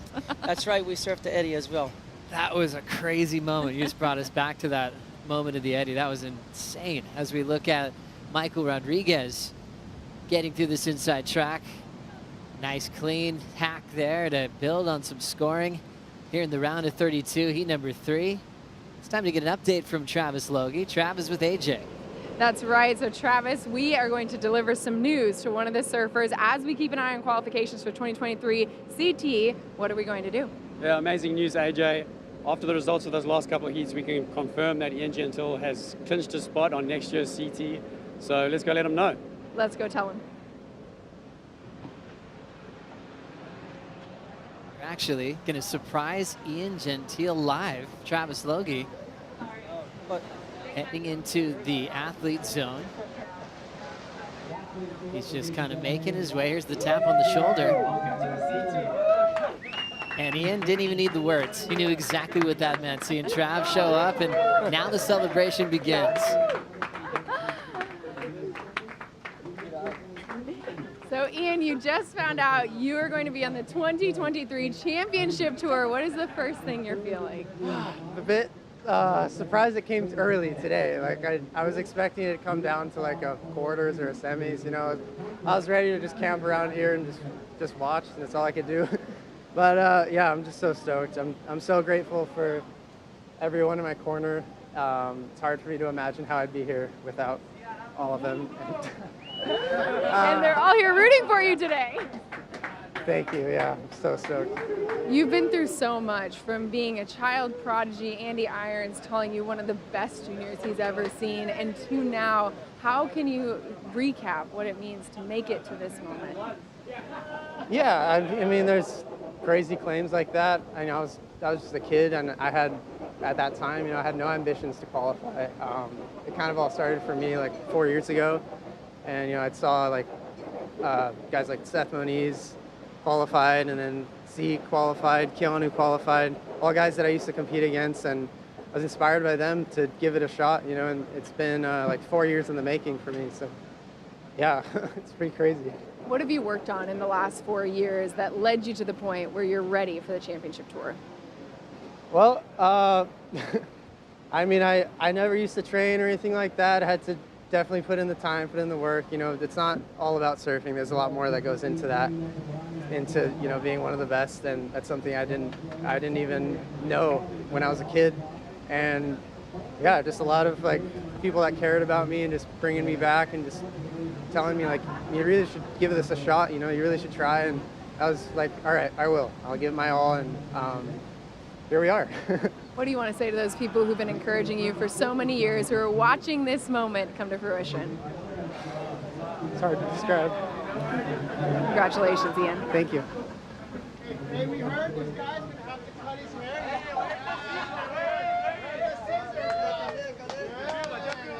That dream that actually disappeared for a while and then came back 4 years ago. An official rookie on the championship tour. We'll see him at Pipeline at the end of January, competing in the world title race. What a special moment for surfing, representing Maui. But gosh, you remember all those moments as a kid when he was he got 2 10s in a final at Lower Trestles. He was in the under 12 division, and you just couldn't walk down the beach without hearing his name, people predicting what was going to happen in his future. I remember he dropped a video part soon after, and he was talented in bigger waves. He was just a little kid, and from then on, it was just he was on the hot seat. He was supposed to do so many things. And then when he kind of changed gears and walked away from it on his own, I think he decided for himself that he wanted it, not what everyone else was saying he was going to do. Once he chose that path, he made it come true. Big hug there from Reynolds Hayes, as we just clinched another spot. What a great rookie to join the top 34. We've got the whitewater coming down in front of Michael Rodriguez, whose last wave turned in a 3.33, needs a 3.05 to move into the top 2. Priority still with Sammy Pupo. Rosie, how about that moment for Ian Gentile? Oh my gosh, I'm just letting it soak in. And like you said, Joe, I remember going to Ho'okipa on Maui and watching Ian when he was so young. And it's like you said, it's like watching anyone who you expect to be on the championship tour. And he's obviously had a journey to get you. And he's obviously super grateful for his spot. He's such a humble guy. I'm excited to see him on the championship tour. And just looking at our rankings, I mean, we've got such a good list of rookies that are going to be hitting the championship tour. A lot of guys that are super likable. Jesse Mendez talking to Ian Gentile. Mateus Hurdy on the congratulations, celebrating his road and journey through the Challenger Series this year, but from a lifetime of preparation for a big rookie debut next season. We'll take a quick break, back for more in Haleiwa after this.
My job is professional surfer. My goal is to win titles. That's what I'm here for. The world's best surfers in the world's best waves. We've had a shark attack. Whoa. It's the most intense surfing scenario you can imagine. I have to step up my game now and not make any mistakes. Oh my God. This is a war. You have to find a way to win it and do it at all costs. Checking out a solid one here. This just happened during the break. Gatian got involved with the open face, snapped it off the lip line, and got out in front. Wave dropped dramatically in size on the second effort. Was able to throw down a little redirect and then kick out, kind of fishing his way towards the tail end of that wave. And now into live action, Samuel Pupo. Nice clean. Wrapping cut back onto the open face, digs in again for a wrapping turn. Springing into the pocket. I love that explosivity on that carve. Drills it again and jams it shut. The tail end of that wave got really impressive. Managing the pace so beautifully. And when it picked up, he just jammed in 3 big moves in a short space. Here comes Emrod. There's the starting turn, that sweep off the top. Clean motion off the lip again. It's staying pretty full there. We'll see the wrap. Chasing a 3.05. So we see him snap that section again and step off. Coming into this event, number 12 on the Challenger Series. And it's still incredibly close in this heat. We came off a heat where we're talking about 17 plus totals. Vasco going down with that high 8. Things definitely changing momentum-wise in this heat, Rosie. Yeah, it's interesting to watch just from one heat to the next, the conditions right now, but also these guys, it seems like they're warming up in this heat. I mean, Gaetion's had a couple of moments. I feel like right now, that wave of Michael Rodriguez, he was surfing for that 3-point ride. I think as soon as we see the guys take off on these sets, there's a lot of double-ups that are offering really good opportunities. I'm going to see the guys find some more of those waves, but you see that sweep there from Michael Rodriguez. Nothing too critical. And again, just going through the motions on this wave. So I think he's kind of trying to settle his nerves in. But yeah, definitely surfing for that 3-point something ride to get into that second position. And then I think we're going to see him open up a bit more. Must be pretty wild trying to get sleep at night before a huge heat, especially for Rodriguez, knowing he has some heats to make to try to qualify. Back to Sammy's wave here, Makua. 3 beautiful cutbacks back into the powerful section of the wave. And then right here, here's number 3. This wave just stands up. Bonus section. 1, 2, and bang to close it out. I mean, if that's not speed, style, and flow, I mean, I don't know what it is. If that was on a bigger wave, Joe, one of those set waves, I would say definitely up in the excellent range. But because it was on the inside, I think that's why we see it in the mid-5s. So interesting how tough it can be to get a big score on a smaller sized wave. And it makes sense. Judges want you on the bombs. They want you to see you on sets. And you have to hopefully have priority at the right time, be in position at the right time. How is positioning and the challenge to stay in the right spot changing as this swell increases this afternoon, Makua? Well, Haleiwa, like, you know, they call it the treadmill. And, you know, to stay in position out here right now, because it's bigger, it's smaller, it's not, you know, just bombing. There's all different size of waves right now. I think that position is the biggest key. Selecting the good wave and getting yourself there, you really got to focus on playing that current. And when this current pulls you into the impact zone, well, we got it right here. So Michael Rodriguez makes a move on this one. Stomps a challenging takeoff. Bottom turning way off the tail of that surfboard. Still chattering off the bottom now, springing off the top. Controls that into the flats. Meets the end section well. And he will ride away. Now we're seeing some emotion from Emrod. He's already in second, needs a 4.08 for the lead. Yeah, that was good. I mean, you know, when he first took off on that wave, it looked like it had a nice shape, and then there was a little bit of wobble that came into it, but he just negotiated those last 3 turns. There was oomph in that wave, and he met that power. Always love watching the power of these athletes. Take us through this one, Makua. Yeah, like you said, negotiating a tricky takeoff, bumpy section. Good job to hang on right there. And right here he goes to work. Gets the board up there in the critical part of the wave. Comes around. I mean, perfect timing. That wave didn't have that much to offer. It was kind of a chattery wave, but he did the best surfing possible on that wave for sure. So a classic one here in the round of 32. Michael Rodriguez sharing a lot of passion in the celebration after his best ride so far in the matchup. And our surfer from Lennox, Mikey, just dropping into the 3rd spot. Sammy Pupo's last comes in at a 5.67. That was that well-paced start with those wrapping turns, and getting a bit more electric towards the finish. So the Rookie of the Year completely changing profiles from last season. Now he's the headliner in this matchup, representing the championship tour. Tons of waves on the way. Rosie, how hard is it to identify the one you want to be a part of? Well, this is, I think, the treadmill part of Haleiwa coming into play, and playing that channel and that rip lastly is like staying on that little bit of a shoulder and letting it sweep you in while these sets are coming. We actually saw the guys earlier get mowed down by one of the bigger sets and then have to reshuffle into the lineup, and that's kind of happening here. Can someone find an inside double up? Having a look at this. Samuel Pupo. A lot of foam on the face. Springing into action off the top. Water flying off that rail.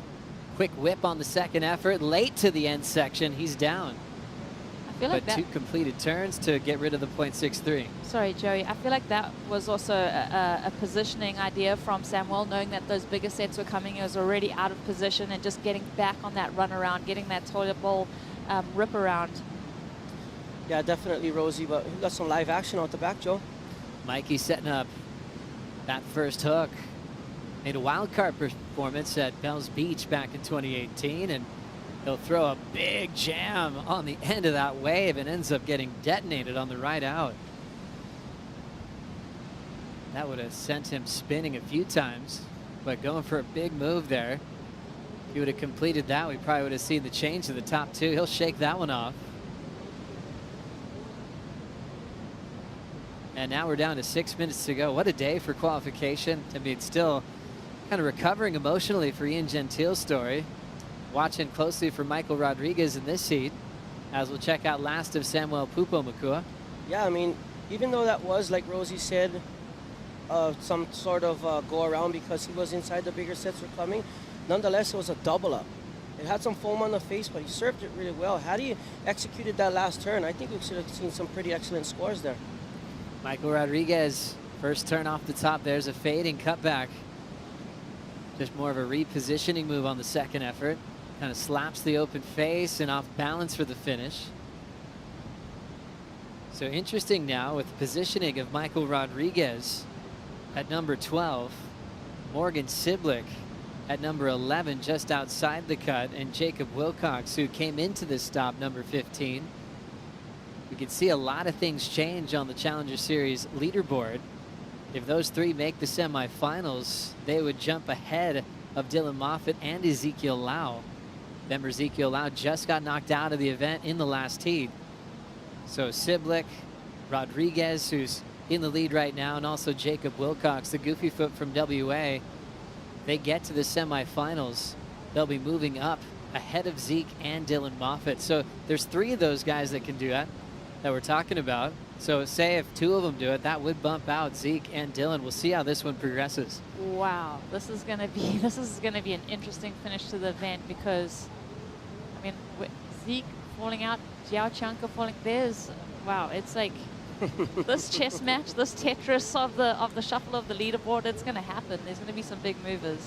Anytime you're watching sport or you're watching major events, you want to feel what's on the line. You want to feel the pressure. And now with all the new formats that we have in professional surfing, you feel it quickly these days. Oh yeah, I mean, you can feel it right now. I mean, two guys in this heat right now, the emotions on the beach. I mean, the waves are unruly. I mean, look, there's a 12-foot set that just come in and smoked everybody right now. I don't know if you can see it on the screen, but look at that, Joe.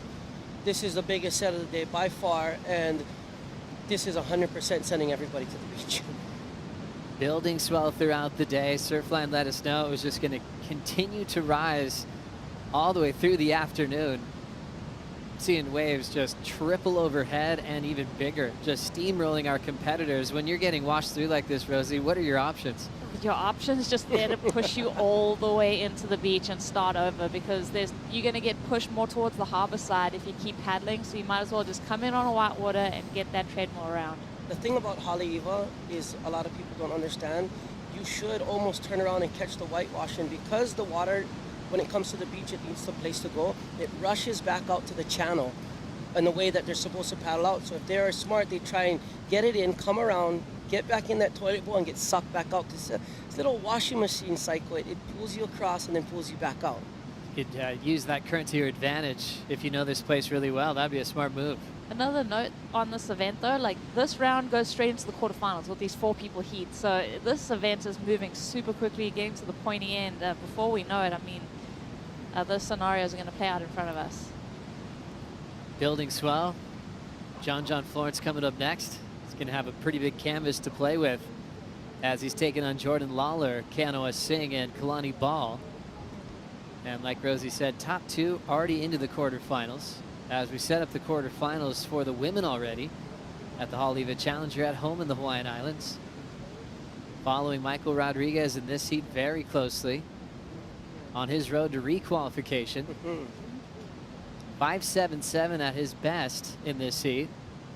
Sammy Pupo 5.67. Gatian's dropped to 3rd, and Mikey needing a 4.88 to move into the top 2. You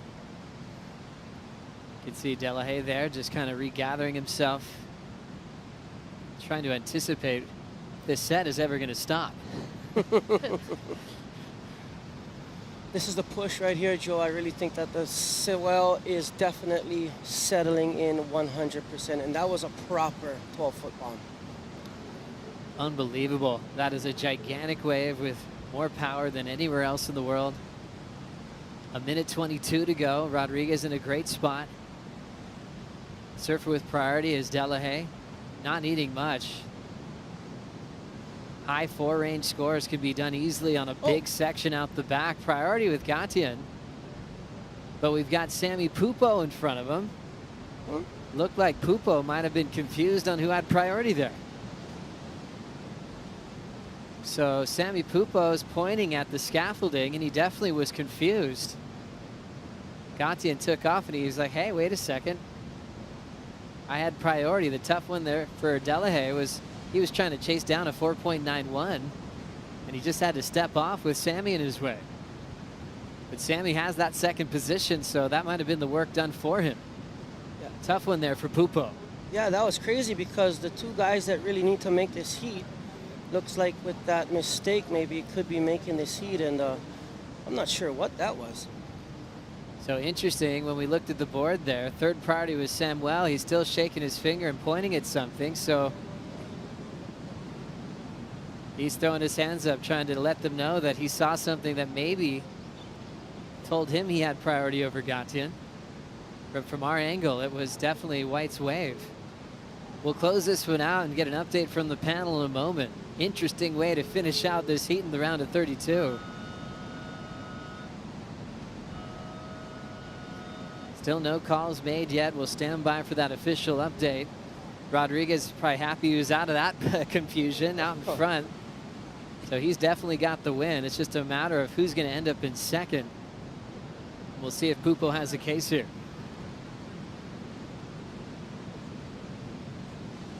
He's coming in, pointing.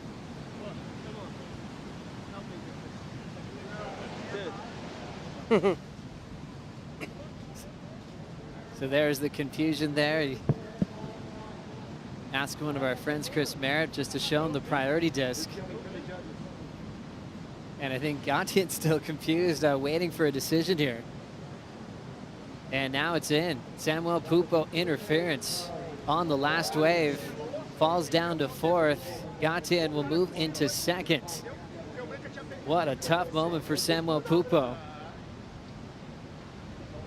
Completely confused on that last wave.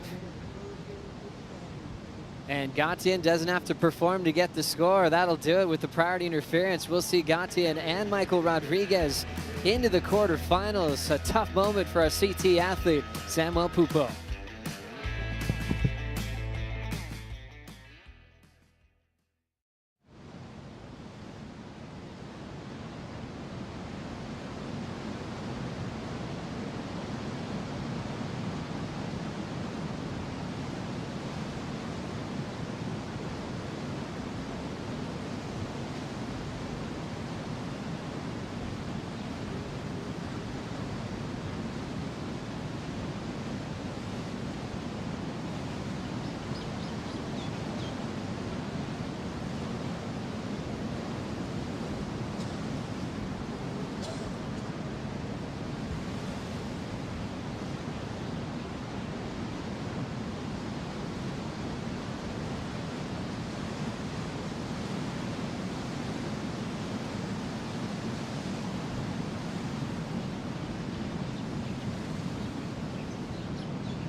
We know that the ocean here needs help. The coral, a lot of it's gone compared to where it had been, previously. And we brought our partner here, Kuleana Coral, to help us plant new coral for the fish and ocean environment. WSL Pure this year was gracious enough to give us a grant. All that support just helps us to get stronger, expand our programming, impact more children.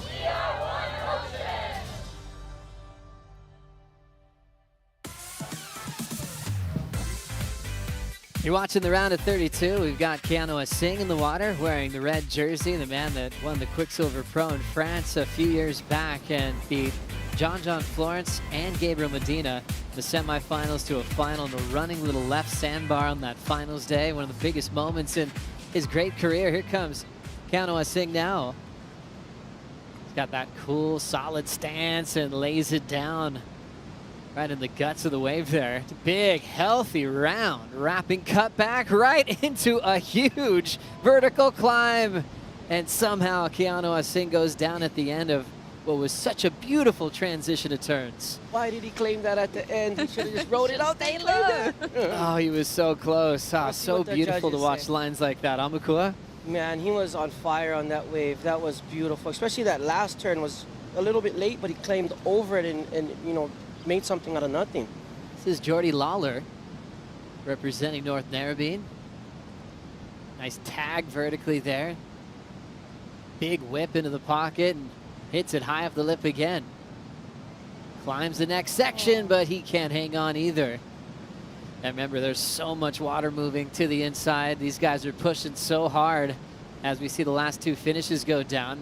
And this happened right at the start of the heat. John Florence does one of the most creative, radical carves in the business. It's very hard to predict where that rail line's going to go. It's just up to him. And then the backside replay here of Jordan Lawler, Rosie. Yeah, this was looking so spicy from him.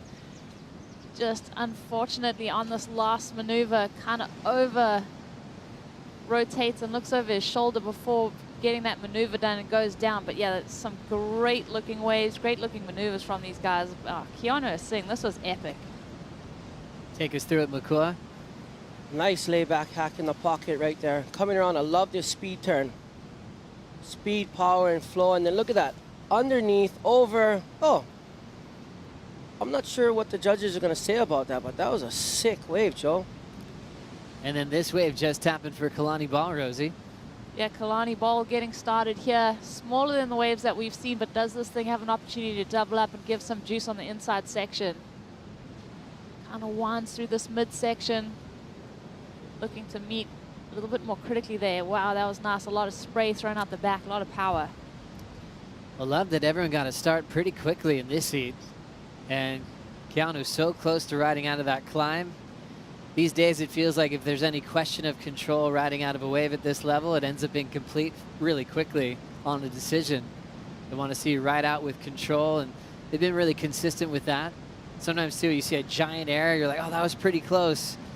In a judge's mind, it's got to be just 100% before they give it a big score. But Keanu's throwing down some really powerful lines. You can tell he's a veteran these days. He's giving back to the next generation now and passing on all the knowledge that he's learned from his road on the championship tour to all the early years of winning big events as a young amateur representing Eva Beach. He's got his beautiful family now in San Clemente, so I'm sure you run into Keanu all the time at Lower Trussels, Rosie. I do see Keanu surfing quite a bit. I mean, maybe less now that he has a 1-year-old, but he's still out in the water as much as possible. I was talking about those surfs once you become a dad. He's like, oh gosh, if I sit out there and get 1 or 2, that's a win. It's those little windows that you get, and you just can't wait to run back in and see the family. But yeah, it goes to quite a different point in your life when it's all about you and you're preparing and you're an athlete, and then it becomes all about your family, and then everything else comes after that. But he's loving it. It's giving a fresh take on life. As we'll talk to the winner of the last heat. Big moment for Michael Rodriguez getting a win there. He's with AJ. And Rod, you just said step by step. What does his heat win mean for you? It means a lot. I really want to be back on tour. This is my dream. Since I was there, I have a good time there. So right now I'm I'm trying so hard to be back on tour, and that heat is just amazing. Can't feel better than this. It's pretty hard out there, and I'm just so glad that I made it. How did you stay focused on your surfing to make sure that you just put together your best performance and didn't worry about all of the things you can't control? That's how I have been doing all my heats this year. So I just try to do my best every time that I put a jersey. So yeah, that's the important thing. Like, think about your surfing and don't think about the other competitors. I think this is the most important thing when you get in the heat. What did you learn today, either about Haleiwa or yourself, that you want to take into tomorrow's heat? Pretty hard to say, but I think it's about another time. It's about don't give up.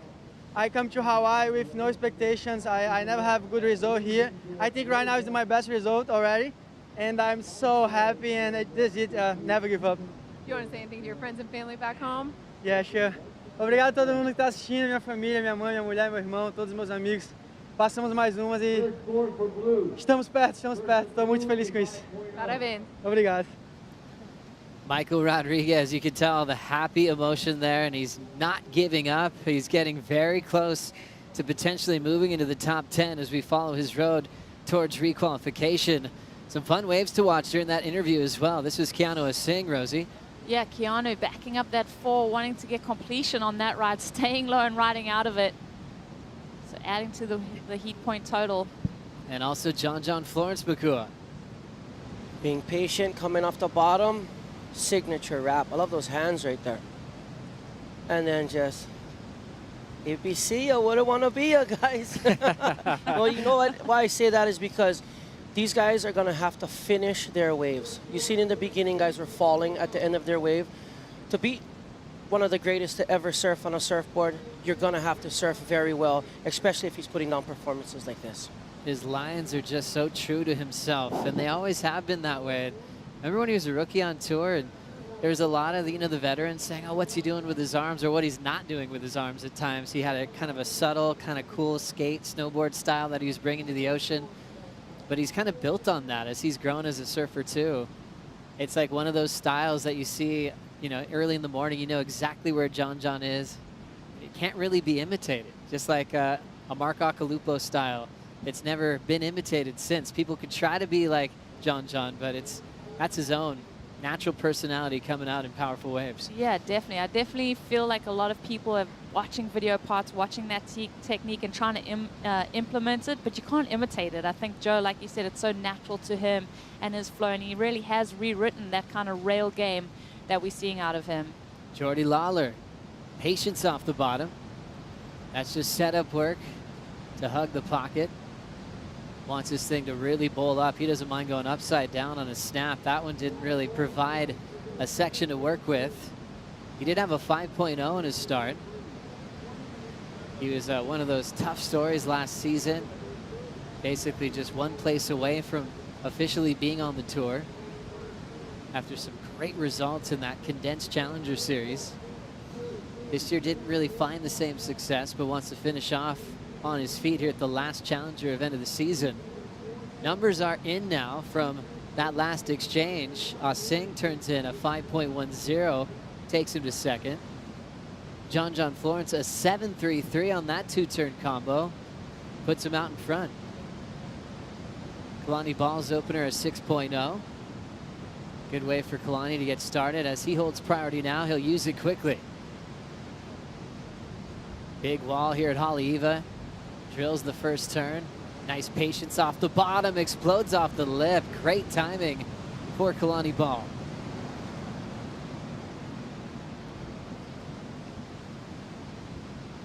Love all that power unloading at Haleiwa. And a surfer like Kalani who times it so well.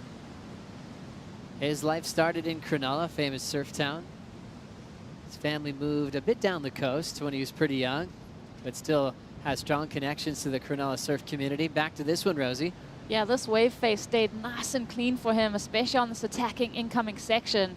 He did so well. I think that up and over the surfboard and keeping that center of gravity over that stringer really allowed him to spring load and project forward and ride that out clean.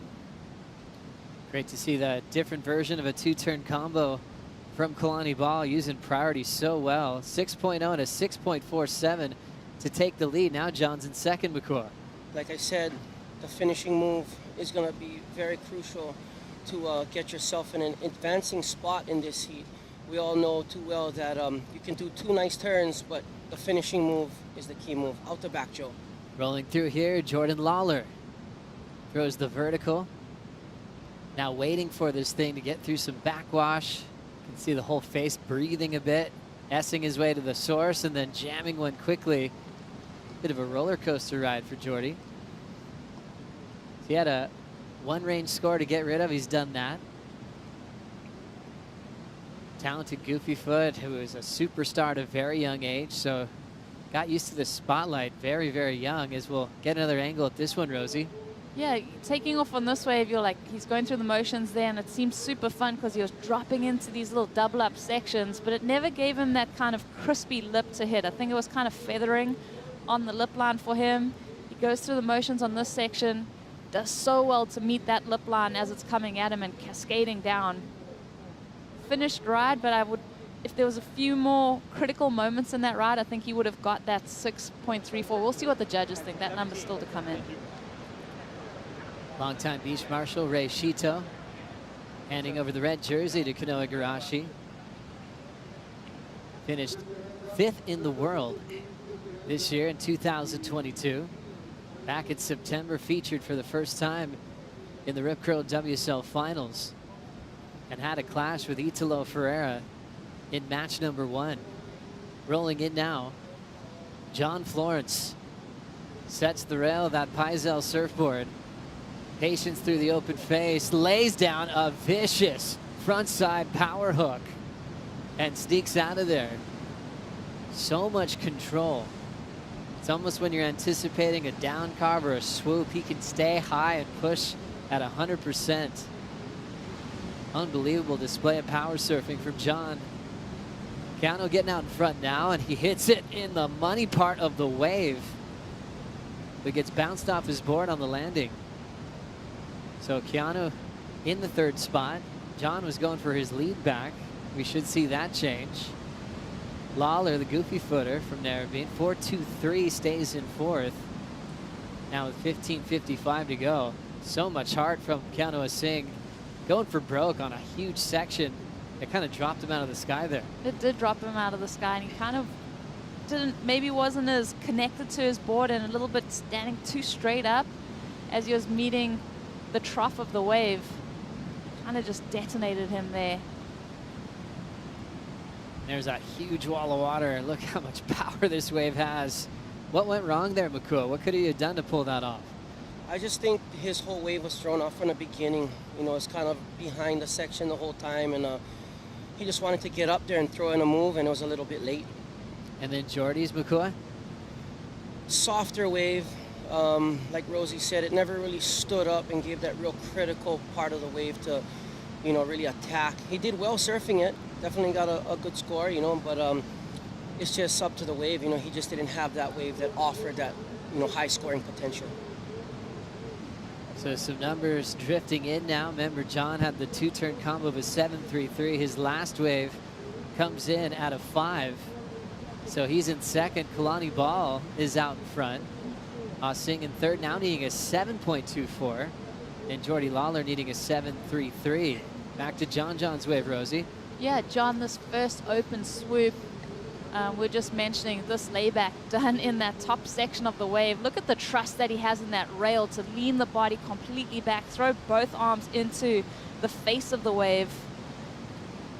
I got pretty excited on that 2nd turn. Did I get too excited? I mean, it was a 5. I mean, that turn looked incredible from my angle. Makua, what do you think? I mean, the ability John has to control his board on rail and redirect in such a tight part of the wave, I mean, it just looks so flawless. And, you know, you definitely didn't overanalyze that by any means. It was just, you know, there's much better waves. I think they were scoring the wave more than the surfing. And like we've seen in the previous heats, there's 9 5s and 10s to be had. So, you know, surfers are really going to have to perform to really get into that excellent. 13:40 on the clock here in the round of 32. Heat number 4, 2-time world champ John Florence in 2nd, and Kalani Ball still out in front. We'll be right back.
Great opportunity for everybody to participate in. Well, by participating in the Hawaiian Islands Malama Hawaii program, you could qualify for a special discount or even a free night from a participating hotel when participating in its dedicated volunteer activity, Malama, or Care for Hawaii with Us. Help preserve this unique destination by participating in ocean conservation and shoreline cleanups or restoring a native Hawaiian fish pond.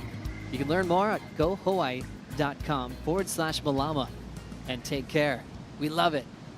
What a special event here as we've got 11:15 on the clock in the round of 32, heat number 4, getting caught up with some action. How big are these sets that are coming through? This one is for Kalani Ball, Rosie. Yeah, that is a well overhead wave. You can hear the rumble of the ocean. You can feel the shake of the beach. So these waves have been non-stop. Those outer reefs lighting up. Kalani Ball waiting for a section to work with. How much chatter is going up through the fins. Those chops up the face were really hard to negotiate, and then he goes down on that section and has to get the rest of the set on the head and get flushed through that toilet bowl section. Just what we were feeling when you go down on a section like that on a rising swell with the set pouring through. I mean, what is this guy going through right now, Makua? He's going through the toilet bowl.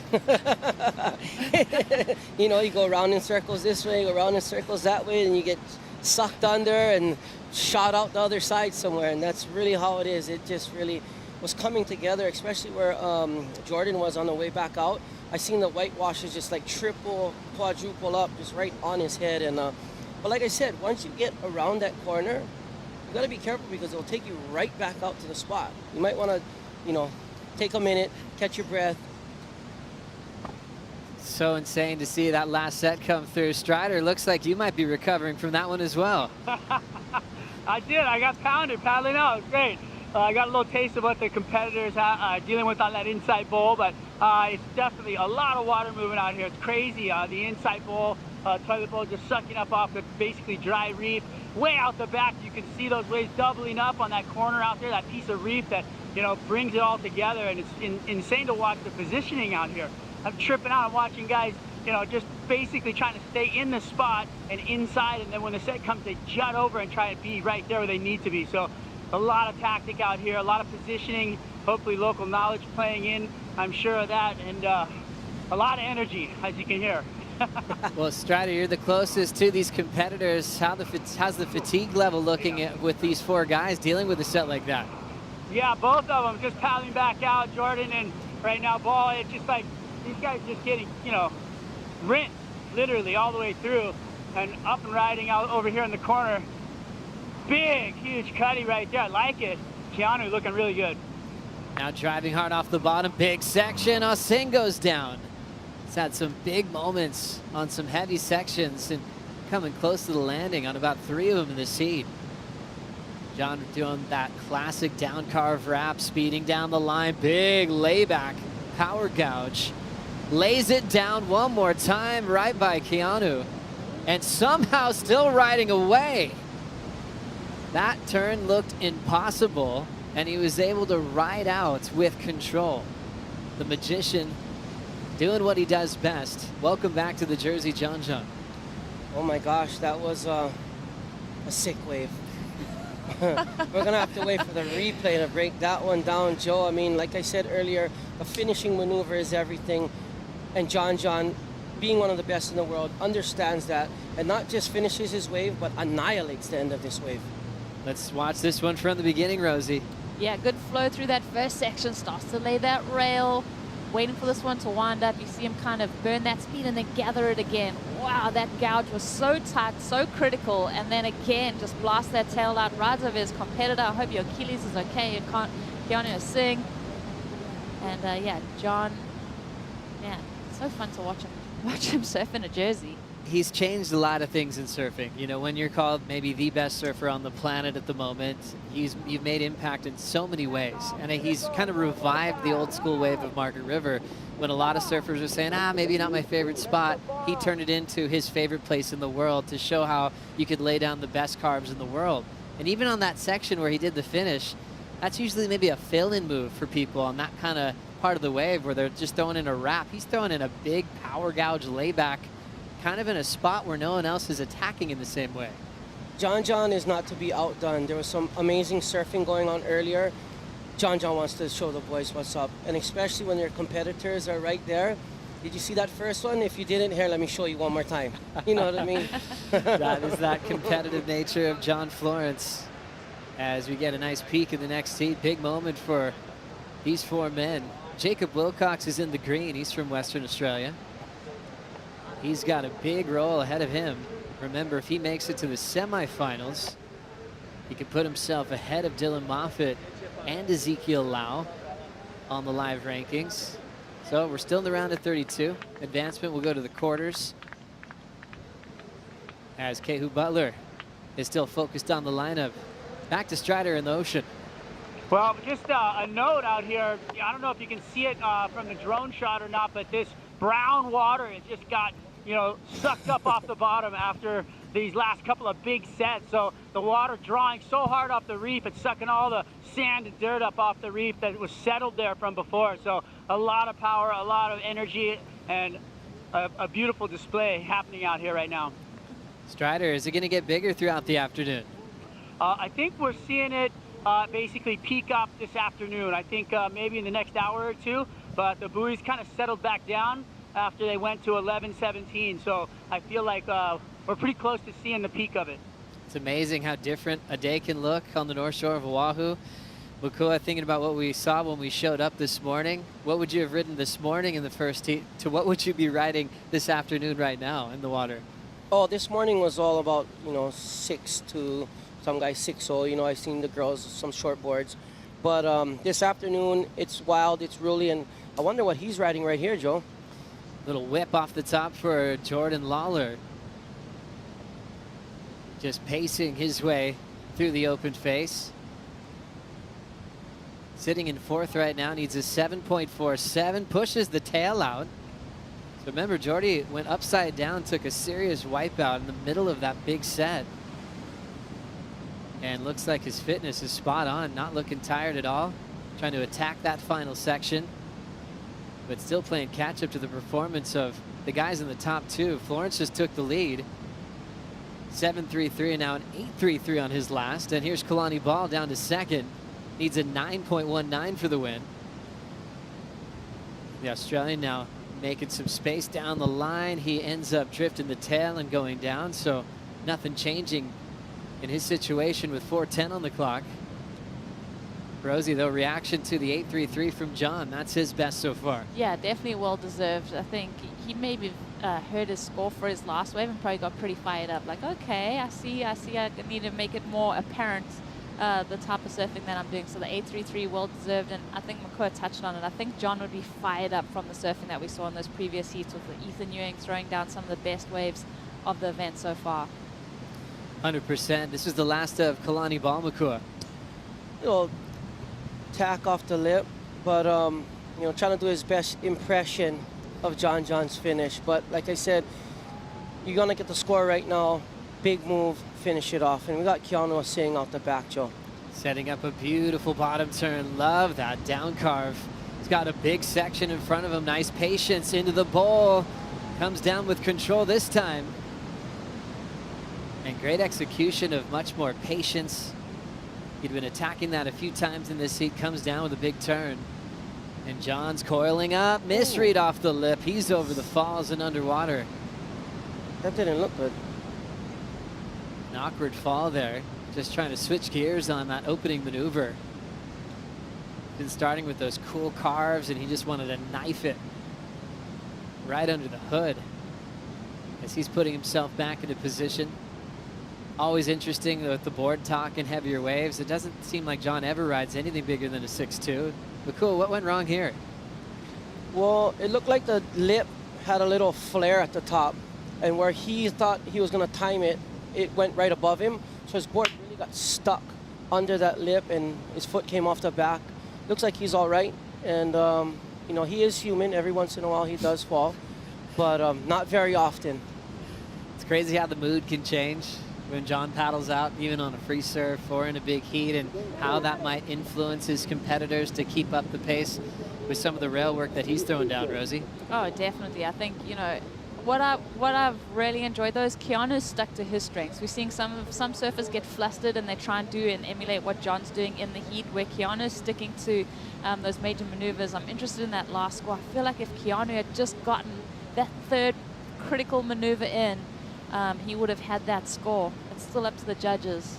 Like we were talking about earlier, Rosie, the patience, that wave was a little too patient. I think that there could have been, you know, 2 turns to finish off that wave, and I think he was a little too hesitant or patient on that wave to really maximize the scoring potential, because it stood up and it was on offer. We'll see how the judges react. Still waiting for Last of Us Sing. Keanu missed out on Snapper and Manly, and then ended up heading to South Africa, turning a huge result in the Challenger Series. As we look at the roll-in now, John Florence, big layback hack, nails that one. Here comes the wind-up, extended top turn, perfect transition into the pit, still traveling. Florence gets the exit. Off the bottom and off the top, and shuts this one down. What a special human, an incredible surfer that sees things that nobody else can. A rare opportunity to extend his time in the barrel. Doesn't have to be pipeline. He's one of the best barrel riders in the world, and we are enjoying the show. Where does that go? The 833, and from the surfing that we've seen today, obviously every heat is its own encapsulated score, but that was flawless. There we go. Hit the lip, lay back, big down carve into the barrel. I mean, is it emulating his final wave last year, but this was like the bingo bango. No more mango on that one. So we watch the countdown against Jordy Lawler, maybe his last wave of this matchup. And a special one just coming to an end. Still working his way through this last one is Keanu Singh, who's fighting for that second place position. He still has his wave previous yet to lock in, so we'll have a couple of scores to wait for Singh. He'll sink on that one and take it into the beach. An incredible heat for Keanu, never giving up, falling on a lot of big sections, and then pulling off a really big re-entry that is making the judges think. Judges are looking at this one on the replay upstairs. Rosie, take us through this one. Yeah, Keanu, that first turn was so slice and dicey. I think we both thought potentially he could have gone up a bit quicker to get to this next section. That second turn was beautiful nonetheless, but I think it was all about fitting in that third maneuver to get that number. We're still waiting on the judges though. And this was his last wave of the matchup, Makua. Just want to spray that guy on the head for a second there. But just riding it in, I don't think this wave had much on offer. I think he's just going through the motions to come in.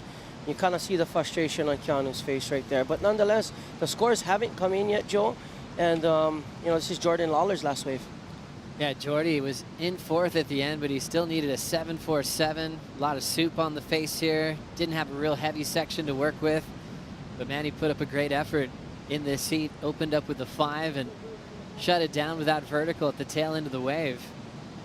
So waiting for what happened on John's wave. And like you said, Makua, it had some, like, cool reminiscent feelings of what he did last year, but on a wave with about 10 feet more of size to work with as we enjoy it one more time, Ro. Yeah, that speed that he got out of that first maneuver set him up for that rail gouge, and the length of time in the tube. I think, yeah, I was reading. He's amazing. I'm just going to stop. He's amazing. Yeah, we'll wait for the number. That's what's going to tell the story. That's going to speak volumes. It's like watching a surf movie. It's watching the future. It's watching now. It's watching John Florence doing what he loves in powerful waves here in Haleiwa. After a long time waiting for him to come back after that injury. Numbers coming through for Keanu Singh. 2 waves ago, a 7.13. Not enough. Not enough. So the 7.13 keeps Keanu in third. Kalani Ball is able to hang on to second with a 12.47 combined total. That was incredibly close. Judges definitely had a long discussion about the outcome of the matchup. And John seals the deal and finishes off with a big 9.4 on this beautiful ride.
ka honua. E mu oia. E mu.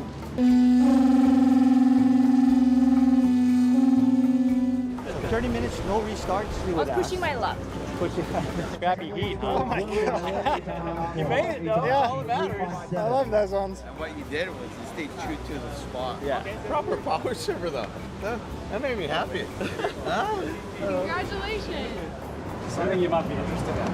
What? We can confirm that you're Already?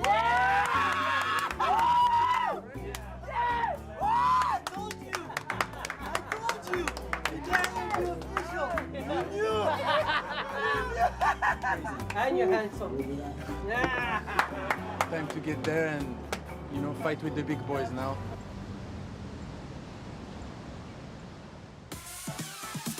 Haleiwa Challenger at home in the Hawaiian Islands. Kanaloa, the god of the ocean, is providing right now with some big surf here at Haleiwa Ali'i Beach Park. Kanoa Igarashi taking off on this one. And you can see the size involved. Kanoa attacking the lip, not holding back at all. Make it 2 for Kanoa Igarashi.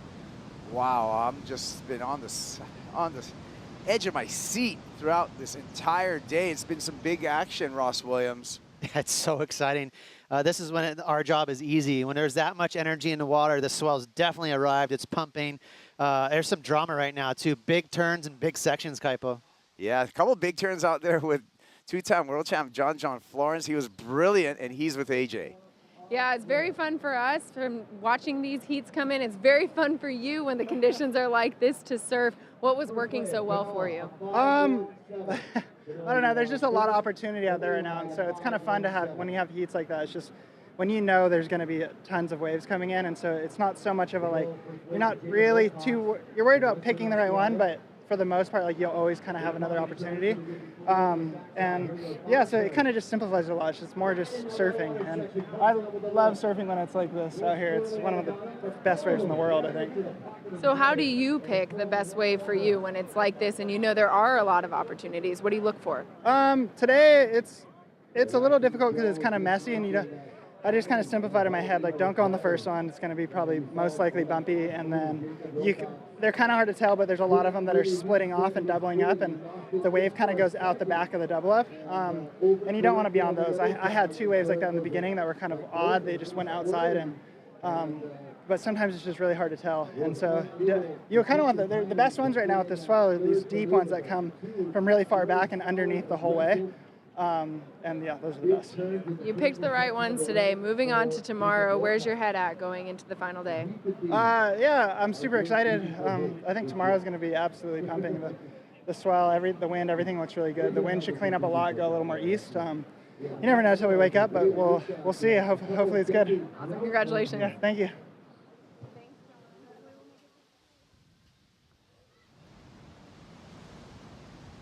This happened during the interview. Western Australia's Jacob Wilcox, Ross. You can see how much speed Jacob has. There is a lot of power out there to harness, and there's a big difference, right now from this morning. So definitely different surfboards under their feet right now, if not 1 step up, maybe even 2. So if your typical board is a 6.0, some guys might opt for a 6.4 today. John was riding a 6.2.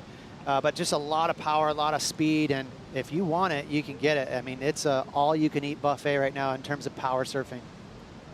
It sure is. I mean, the consistency of the swell that we've seen since this morning has been astounding, and that's what we expect here when you come to the North Shore. That's why it's the ultimate test for decades for every professional surfer. Every surfer, for that matter of fact. Here we go. Opened up with a 5.17, Kanoa Igarashi on wave number 2. Nice carve for Igarashi. Slashing that second turn. Choosing an in-between wave right now. A little bit more in control with these in-between sets, as we're seeing nearly wash-through conditions when we go to the big sets. But Kanoa, a smart competitor, and knows how to finish. Yeah, that's a good call. I agree with you, Kaipo. He's super smart. That was not by mistake. He's incredible. I don't care where we are around the globe. Kanoa, he's one of the better guys on tour at reading lineups and getting it down. He only needs a couple sessions, and he seems to surf a spot like a local. He's just a really smart surfer. And so this is a clean wall, and John alluded to it earlier. That was kind of one of the main things we talked about before his heat, is just get those clean walls. It's really hard to perform on your rail if it's choppy. So there's a big difference between the smooth ones and the choppy ones. So you really need to identify that. So it's just a small wave for Kanoa, but it's a score under his belt. And this is how he likes to compete. He's got high frequency. He's building, as we like to say. And I like this angle here. The tide is pretty low right now. I noticed that near the beach, it's almost bone dry. The reef is showing. Haleiwa likes a low tide, especially when it's this big on the outside. You know, wave number 2 tends to be clean. It really sucks off the reef. It's kind of ruler edge on those second waves. And just smart surfing as we're finishing up this replay. Second wave for Kanoa Igarashi, a 6.9. So at 25 years old, just a veteran of pro surfing, it seems. Kanoa Igarashi is already off to a quick start, and I feel that's super valuable, Ross, as the conditions can turn to just survival conditions in no time, in the blink of an eye with these sets coming through. Yeah, that's a good point. There's 2 different ways to have the conditions turn for the worst for you, and one's more frequent. Usually you just get left out to dry and the waves go flat, or sometimes, especially in Hawaii, it gets too big and you're just surviving and duck diving 12-foot waves and getting washed into the harbor. That could happen this afternoon, so banking a score is very important. Yeah, Strider's out in the water. What do you see, Strider? I just wanted to touch on positioning. So this morning when we got started, they were just over probably, I don't know, 150 yards from me inside, even all the way over at peaks, almost parallel with where we are right now. And at the moment, they're 300 yards out the back and still rising. So they're even pushing out further and further right now. I mean, the amount of distance that has changed with the rising swell is just absolutely insane. Also, equipment has changed. I was up there with the competitors, everybody going to step-ups, everybody finding a little more lumber, more foam, refined rail lines, and tighter tails. So it's pretty fun to be up there to see that and then watch them come out and execute. Yeah, it's, hey, this is the challenge of Hawaii. So that's what it presents itself, and that's what it's the doorway to the championship tour has to be met here at Haleiwa, and I feel that's very appropriate, Ross. It's important because a lot of the events on the championship tour mimic these types of conditions where you're not just trying to outperform your opponent. You're reading the ocean, you're reading the lineup, you're handling a shallow reef wave, or maybe it's, you know, it kind of messes with your head a little bit with fear. And so I love that. I think this is vital for the championship series or challenger series, because it's different from your normal beach break where guys are slinging airs. You know, it really is a different type of competition.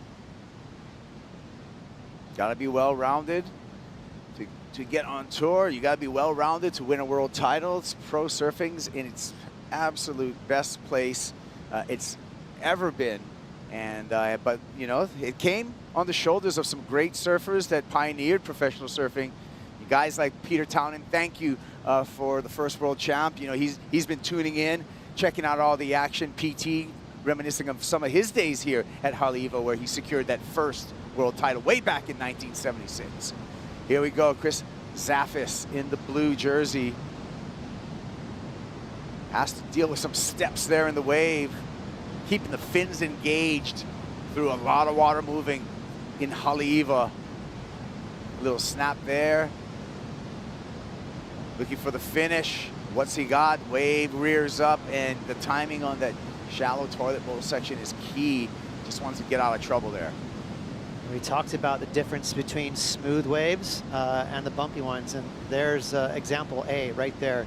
Really tough wave for Chris to score on. A lot of elbows and bumps, and sometimes the wave will split in half. John was also alluding to that, where you get this big, giant high road and low road where, I mean, good luck trying to read that. So you're going to have to pick the eyes up at it today. Here's a replay. So there's the first wave of the set. That's what it looks like. Look at all the chatter. A little more water on the reef, so the wave's not drawing off the reef as much as it does on number 2 or 3.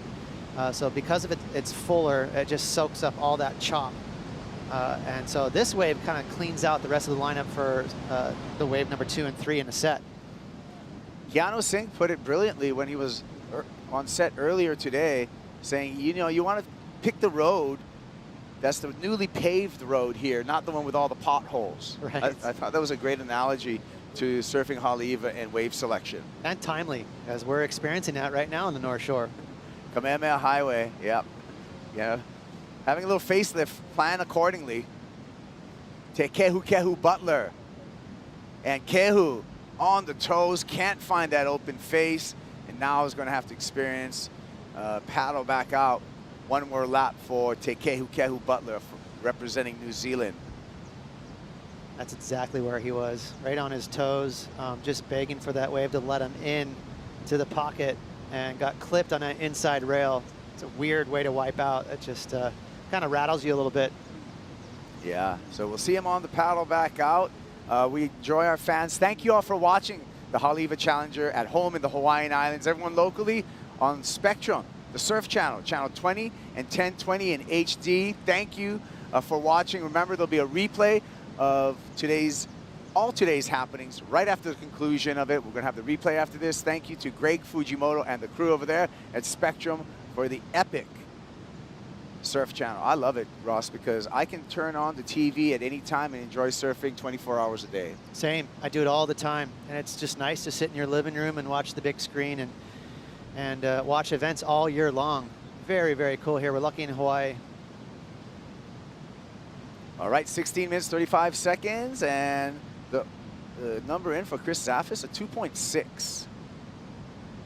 Jacob Wilcox opened up with a 5-point ride, so very valuable points for Jacob Wilcox on his road, his pathway to a potential seat on the championship tour. The young man from Western Australia has been around for a long time getting wild cards, but he wants a full-time position. Zaffis here, however, has different ideas, picking up a medium-sized wave and is able to bang out some beautiful maneuvers there. Chris Zaffis, that's going to be potentially better than his opening 2.6. I'm sure it was like a little bit better wave, smaller, but more high-risk maneuvers. Rossi, your thoughts? Absolutely. That's a fourth priority miracle right there, just picking up the scraps, and he obliged.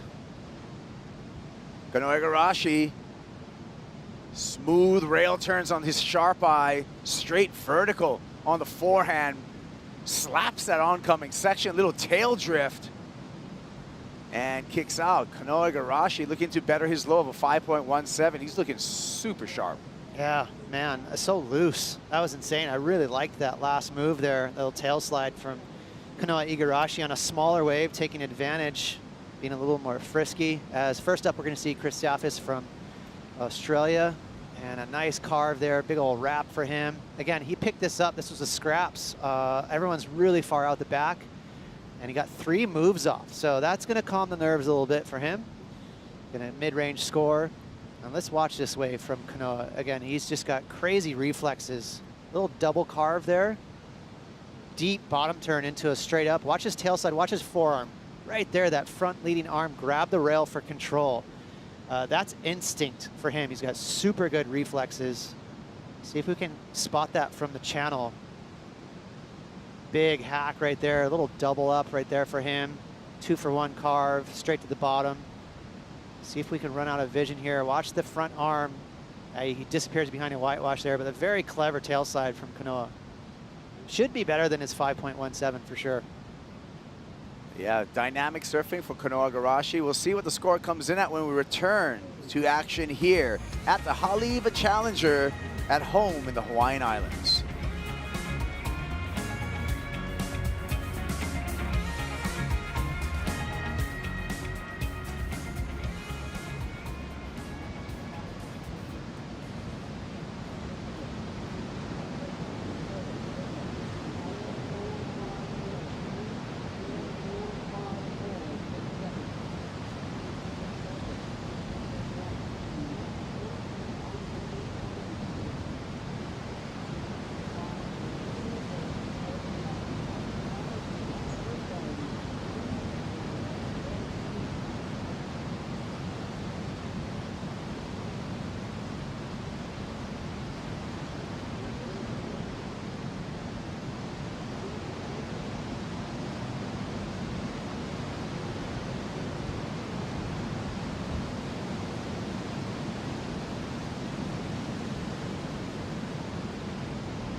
Returning to the Haleiwa Challenger at home in the Hawaiian Islands. This is Chris Zaffis you see surfing here.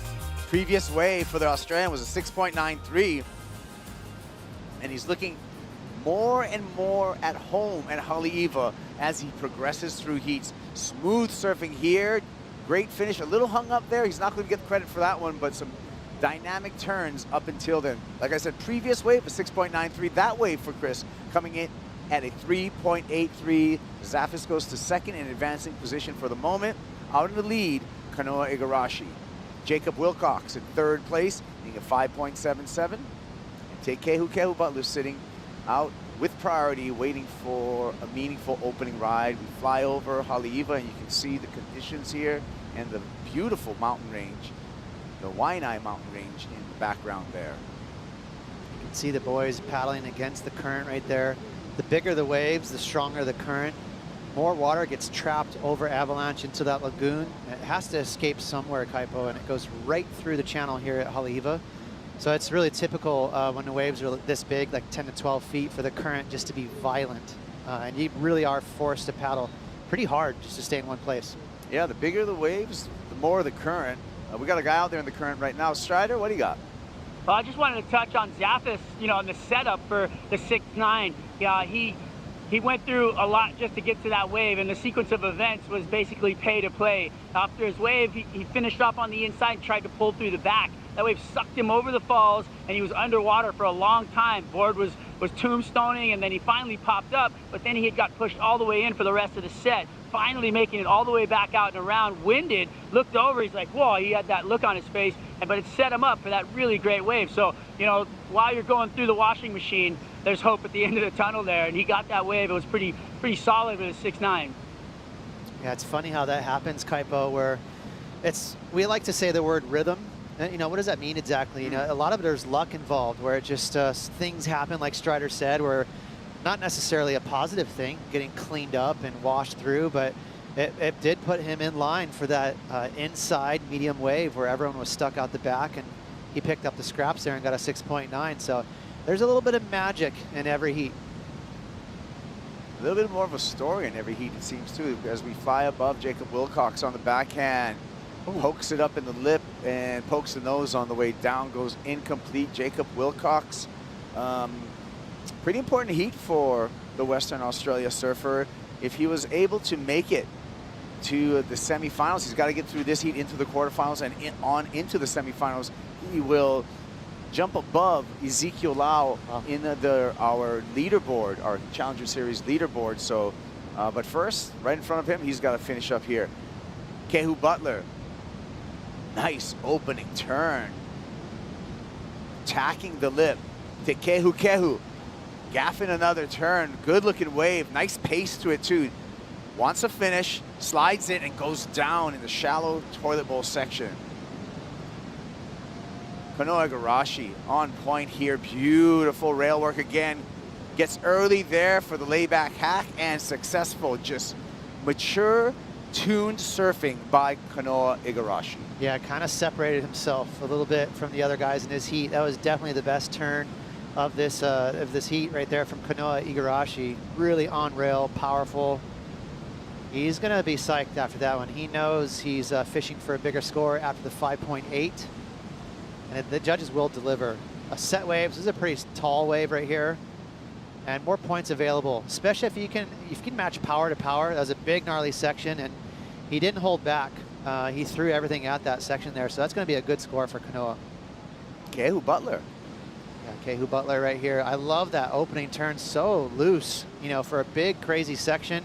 But you can see here's the dreaded bumps again. He's just really trying to wrangle his board and keep it in control, really. And this is kind of a violent wipeout there. He's lucky he didn't get injured, just disconnected enough to separate himself, but almost landed on his board there.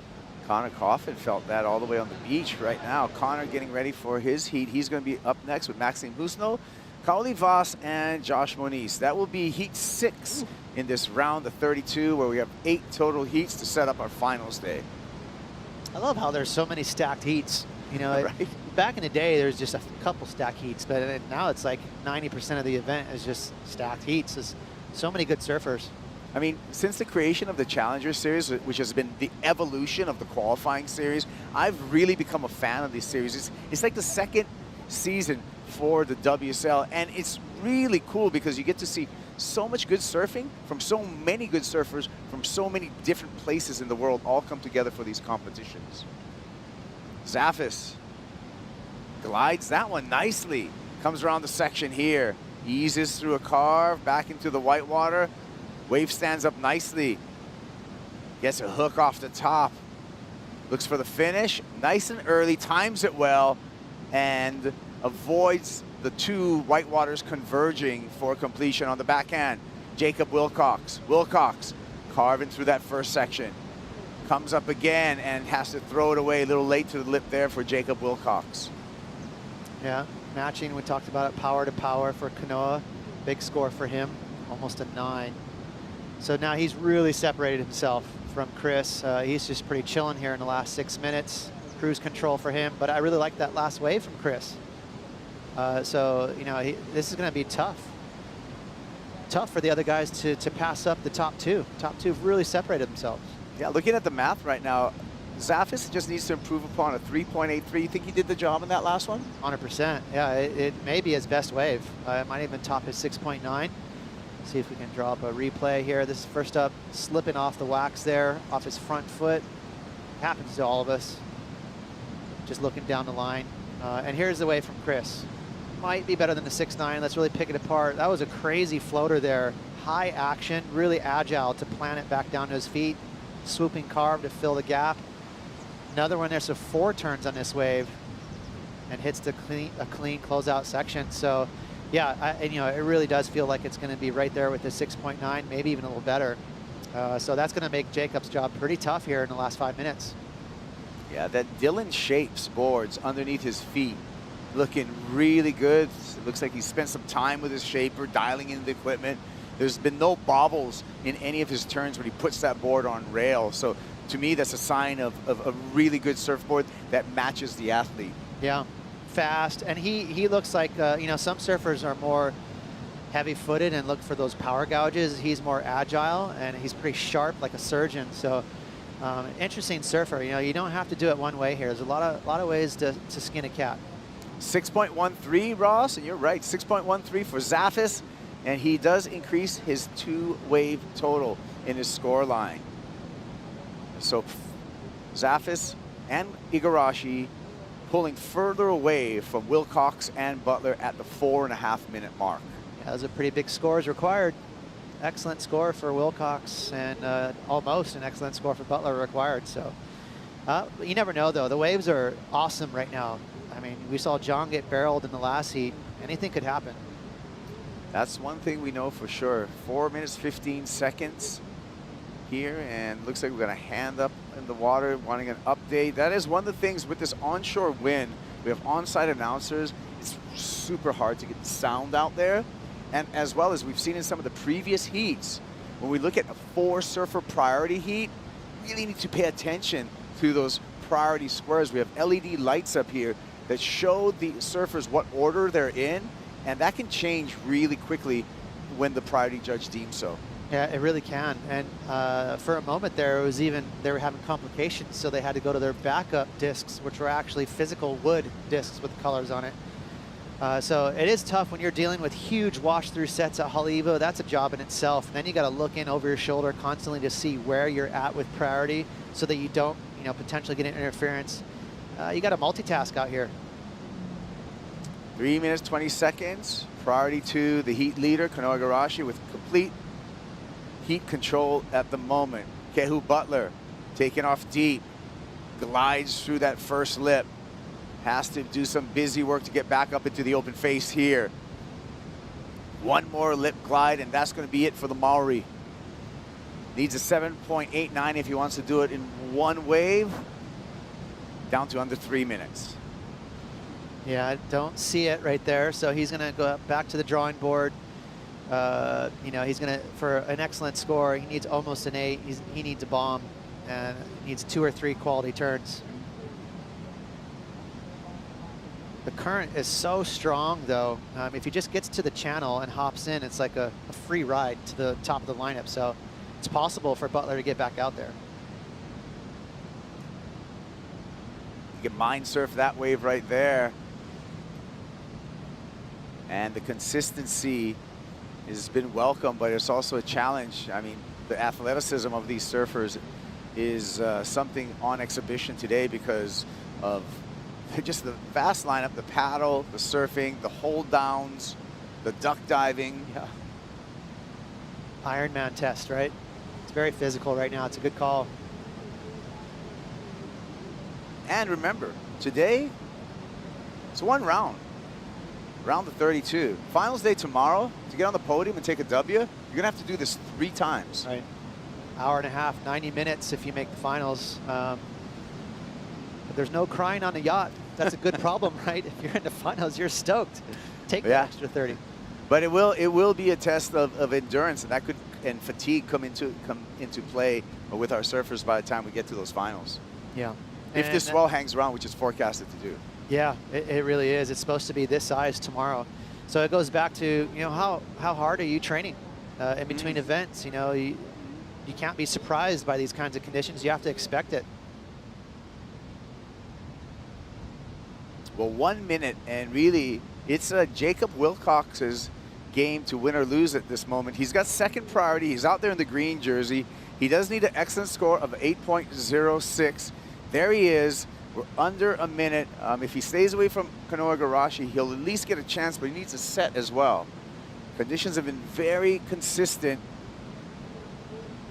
Splashing some water. It's a little salty. He wanted to go deep in this contest. A lot of points at stake here. Yeah, he really needed to get into the semifinals to get above the cut line. Zeke doesn't mind this result here. Not at all. Here we go. Might have a chance. Let's go. Here we go. Jacob Wilcox.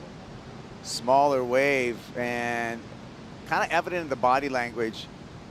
Looks like he's just going to do a little varial. That's going to be the end of the run for Jacob Wilcox, as well as take Kehu Butler. A little frustration there, and rightfully so. Tough break for Jacob Wilcox. Kanoa Garashi, however, just seemed to cruise through, along with Chris Zaffis. He's going to make his way to the finals day. We'll make our way to a short commercial break. We'll be right after this.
Haleiwa Challenger at home in the Hawaiian Islands. Haleiwa Li'i Beach Park flying over our contest venue. Kaipo and Ross talking you through this action, and the swell has increased threefold, fourfold since this morning. Kanoe Igarashi greeted by some enthusiastic Haleiwa Groms. They got their Menahuni contest t-shirts on, signing some autographs to their surf hero, because Kanoe Igarashi just skated easily into finals day. We got a new challenge out in the water. Kaoli Voss in the red jersey, Maxime Husno is in blue, Connor Coffin in white, and Josh Moniz in the green jersey. Great heat, Ross. Yeah, this is a really tough heat. All four of these guys want a piece of the action. It's been a little slow the last maybe half hour or so, so I'd expect for this heat to pump. Josh Moniz and goes down, so he's going to have to regather himself after that start. The other three surfers now with the open priority out in the lineup, paddling against the current, as you can see. And the current has increased quite a bit since this morning as the swell has increased. Interesting there. Looks like Kaoli Voss kind of holding pole position there, deepest on the peak without priority. You can kind of posture a little bit and juke the other guy deeper. It's just always interesting. It's a little bit of cat and mouse. Kaoli Voss has to have a bit of confidence in that. His round one showing found a 9-point ride out there. Round two for Kaoli Voss found the 8.17. So he's already gone into the excellent range in each of his heats leading up into this round of 32. I've been super impressed with the way he's been surfing. Kaoli Voss is, you know, we talked about his result in Tahiti. He's only 20 years old, but he competes really just stone cold. He's like veteran moves, makes real clear decisions. We've also talked about how he's a great performer. He's not just a barrel rider, but he's used to a lot of power being from Tahiti. So he's going to feel right at home here. And also, I feel, Ross, he's a surfer, you know, even if he gets bigger tomorrow and he makes it to finals day, he's a surfer that he can control that fear factor. He seems, and I don't know for sure, but from his performances that I've seen, he seems like a fearless kid. 100%. I mean, anyone that can handle giant 10-foot barrels at Te Ahopu, you know, they don't have fear. I mean, that's as scary of a test as you can have in surfing. And that kid right there loves it. Froths in the gnarly waves. So yeah, this is kind of a cakewalk for him. Yeah, composed at the moment. And let's throw it down to the heat winner, Kanoe Igarashi's against the glass. So Kanoe, you came in and it looked like that heat, the waves were just coming for you. You were in your rhythm. What was your mindset in that heat? I just like surfed a normal heat that I would like to surf out of Haleiwa. You know, I kind of just sit wide and I just waited for my priority to come in. You know, I've been surfing so much, I'm so tired that that I honestly I wanted to waste as least amount of energy as possible. And I still want to try and surf pipe at the end of the day. So I don't know, I was trying to save my energy and kind of playing it safe, I guess. You know, there's a bunch of waves that I kind of missed, deeper ones, because I was sitting a little bit wide. But it ended up working out, and yeah, happy to surf more heats tomorrow. Knowing that you wanted to save your energy, how did you pick the waves that you did to make sure you could take full advantage? Yeah, that's the thing, I guess. Like, you want to try and just catch waves with substance and you know, try and catch as least amount of waves as possible, especially when the waves are so good. There's such a big difference between a good wave and a bad wave out there. Actually, there's a lot more good waves than bad waves, I feel like. And so, yeah, I just wanted to play it smart. You know, it's a simple game plan out there when it's good. You know, when it's slower and a little bit smaller, it's a lot harder out there. So, yeah, I'm just happy to catch waves and be able to do my surfing. Do you want to say anything to your friends and family? Yeah, I just want to say hi to everybody.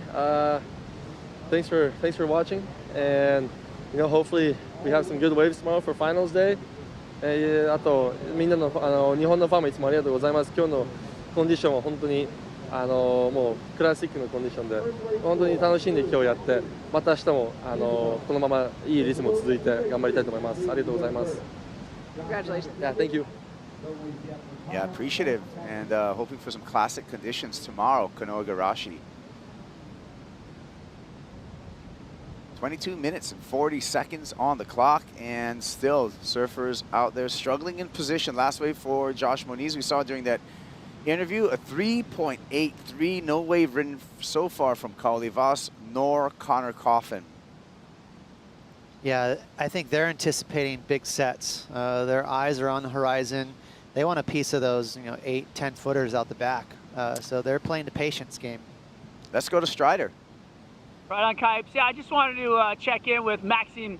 Maxime's right there on the cut, basically. He's number 7 and just looking like really solid.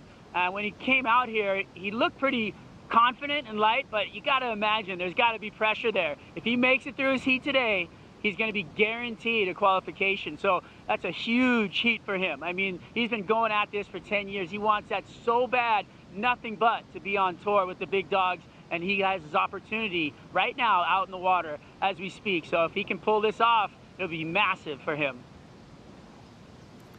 All right, 21 minutes and 35 seconds. So a lot of weight in the water for Maxime Husno so far. He has a 2.83 to his credit. So he's going to need more than that. But, it's all about staying calm, cool, and collected in the chaos. And easier said than done, especially from here dry on our set. Yeah, for sure. He's just got to keep his eyes on the prize and collect a couple big scores out there.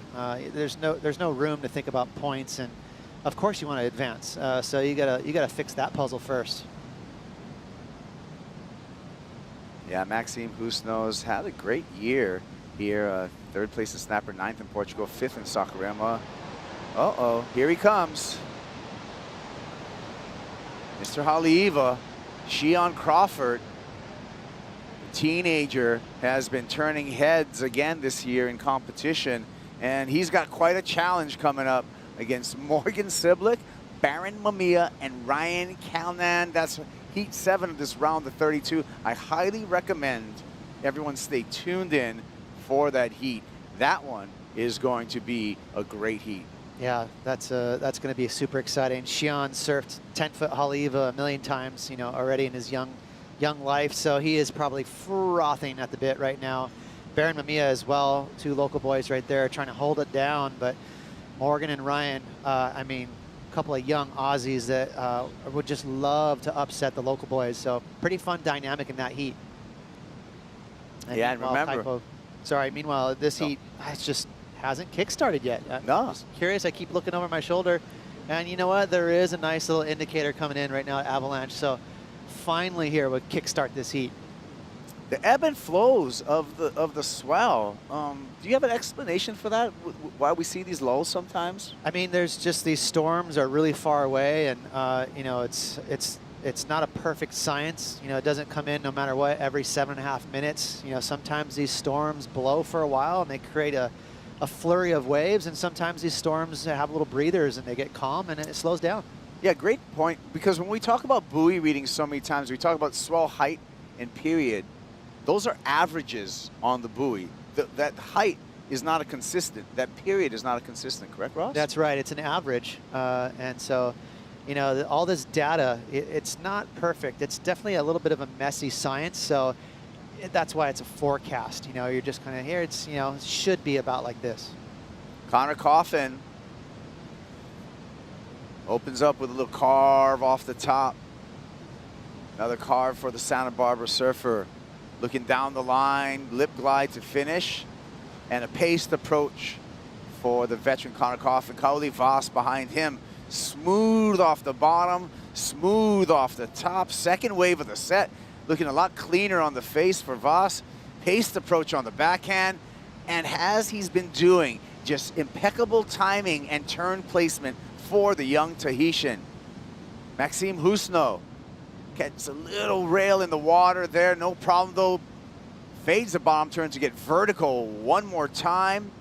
Third wave of the set looking good for Maxime Husno. Making his way down the line, meets the oncoming section with a snap, and a way better effort for wave number 2 for the surfer representing France, Maxime Husno. There we go. Just like a medium-sized set, which is nice and friendly. You know, it's not so much about surviving. You can push a little harder on those medium-sized sets, and that's a nice way to start your heat. We are all the way down to 17.5 minutes, so there's not a whole lot of time left, but finally the boys got a couple scores, and Connor Coffin loves the rail, doesn't he? I mean, this guy pushes hard, but you can see this wave has some chatter. So Connor just sort of connecting the dots and tagging it. That last move was pretty critical. Catching up with Josh Moniz here in live action. Joshua floats a difficult section there and has to fight to try to get in front. Still fighting, buried in the white water and unable to go complete, but a couple of nice outside turns. We'll see what the score comes in for Joshua Moniz. All 4 surfers on the water need scores from our judges to set the situation here at 17 minutes. Yeah, so Josh knows he's going to have to reset here, but he does have time. He's only got the 3.83 right there. Last score is not going to be, you know, too much of a keeper either. But Kaoli Vast waited a long time for this wave. Bit of a step up here too. You can see some lumber in front of him. It's a longer surfboard. And so he's opting for control and spray. And as you said, really patient off the bottom. Look at that. Just took an hour to hit that last section. And he paid off with a crisp maneuver. So very calculated. Not going to say conservative, but I mean, this guy is not pushing the issue at all. He is just waiting for those sections to stand up, bottom turns, and tags it. Really simple but clean, and a lot of spray too. And Maxime, a little faster. Some long arcs right here. You can see how much speed he's getting out of these turns. Really deep bottom turn too. Kind of old school. In some ways, he reminds me of Adriano de Souza. He's got that really deep bottom turn that Adriano was known for. Pretty clean attack there from Maxime. And then Josh Moniz. Tricky wave for Josh. Up and over, kind of big old floater off the lip. Actually, so 2 decent maneuvers there, the floater and the carve. So he will garner some points from that. Unfortunately, he couldn't finish it off. So no doubt in Josh's mind, he's still looking for 2 waves.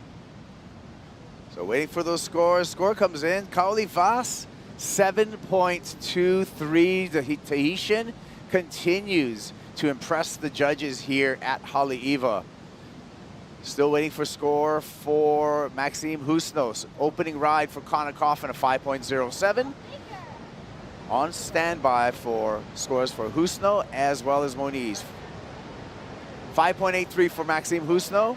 Still waiting for score for Josh Moniz. And Baron Mamiya waiting for his paddle out into heat number 7. 5.33 checks in with Josh Moniz. Situation, Moniz in first. Maxime Husno in second. Kaoli Vast in the red jersey with priority, holding third. But that's a deceiving third place position in that Kaoli Vast just needs a 1.43 to move into second.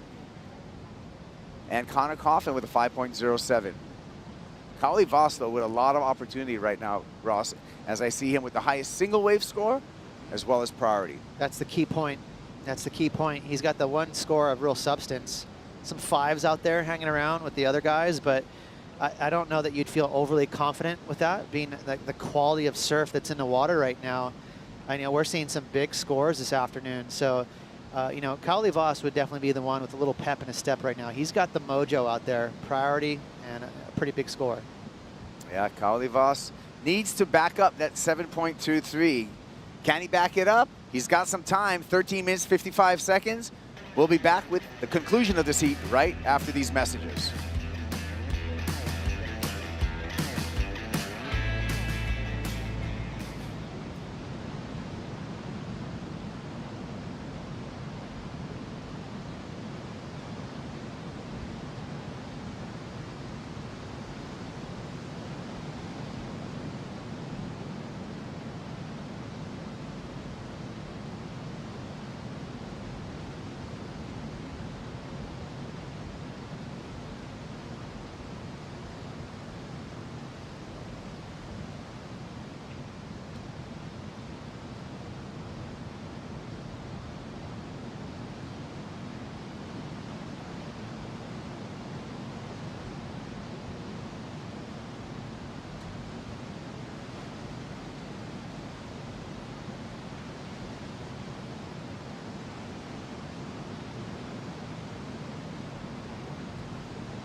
Back in action here, Haleiwa Challenger at home in the Hawaiian Islands. Josh Moniz dropping into this wave.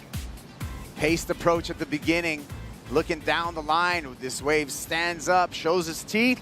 Moniz throws a hack there, tries to get back up there, and a little missed time, gets gobbled up by the convergence of those two powerful white waters. Ross, look at the lineup. Look at how much white water we have out to the horizon. Power. Yeah, it is definitely pumping out there. And so Josh Moniz, you know, just getting a little loose with the knees there on that third turn, but he will bank some points for those first two moves, and that second one was really nice from Josh. It's like live action Kauli. Kauli Voss already has a 7.23, looking to back that up. Nice carve on the backhand. Long bottom turn, picking his spot for the next carve off the top. Easy in his tempo, working his way down the line. Been really good about finishing his waves, and he continues that trend. Maybe not as dynamic as a 7.23, but smart surfing to make sure he's got his back up. Yeah, he's as calculated for sure. He did wear a couple big waves in the head too. After Josh's wave, there were some big ones, and he had to duck dive them.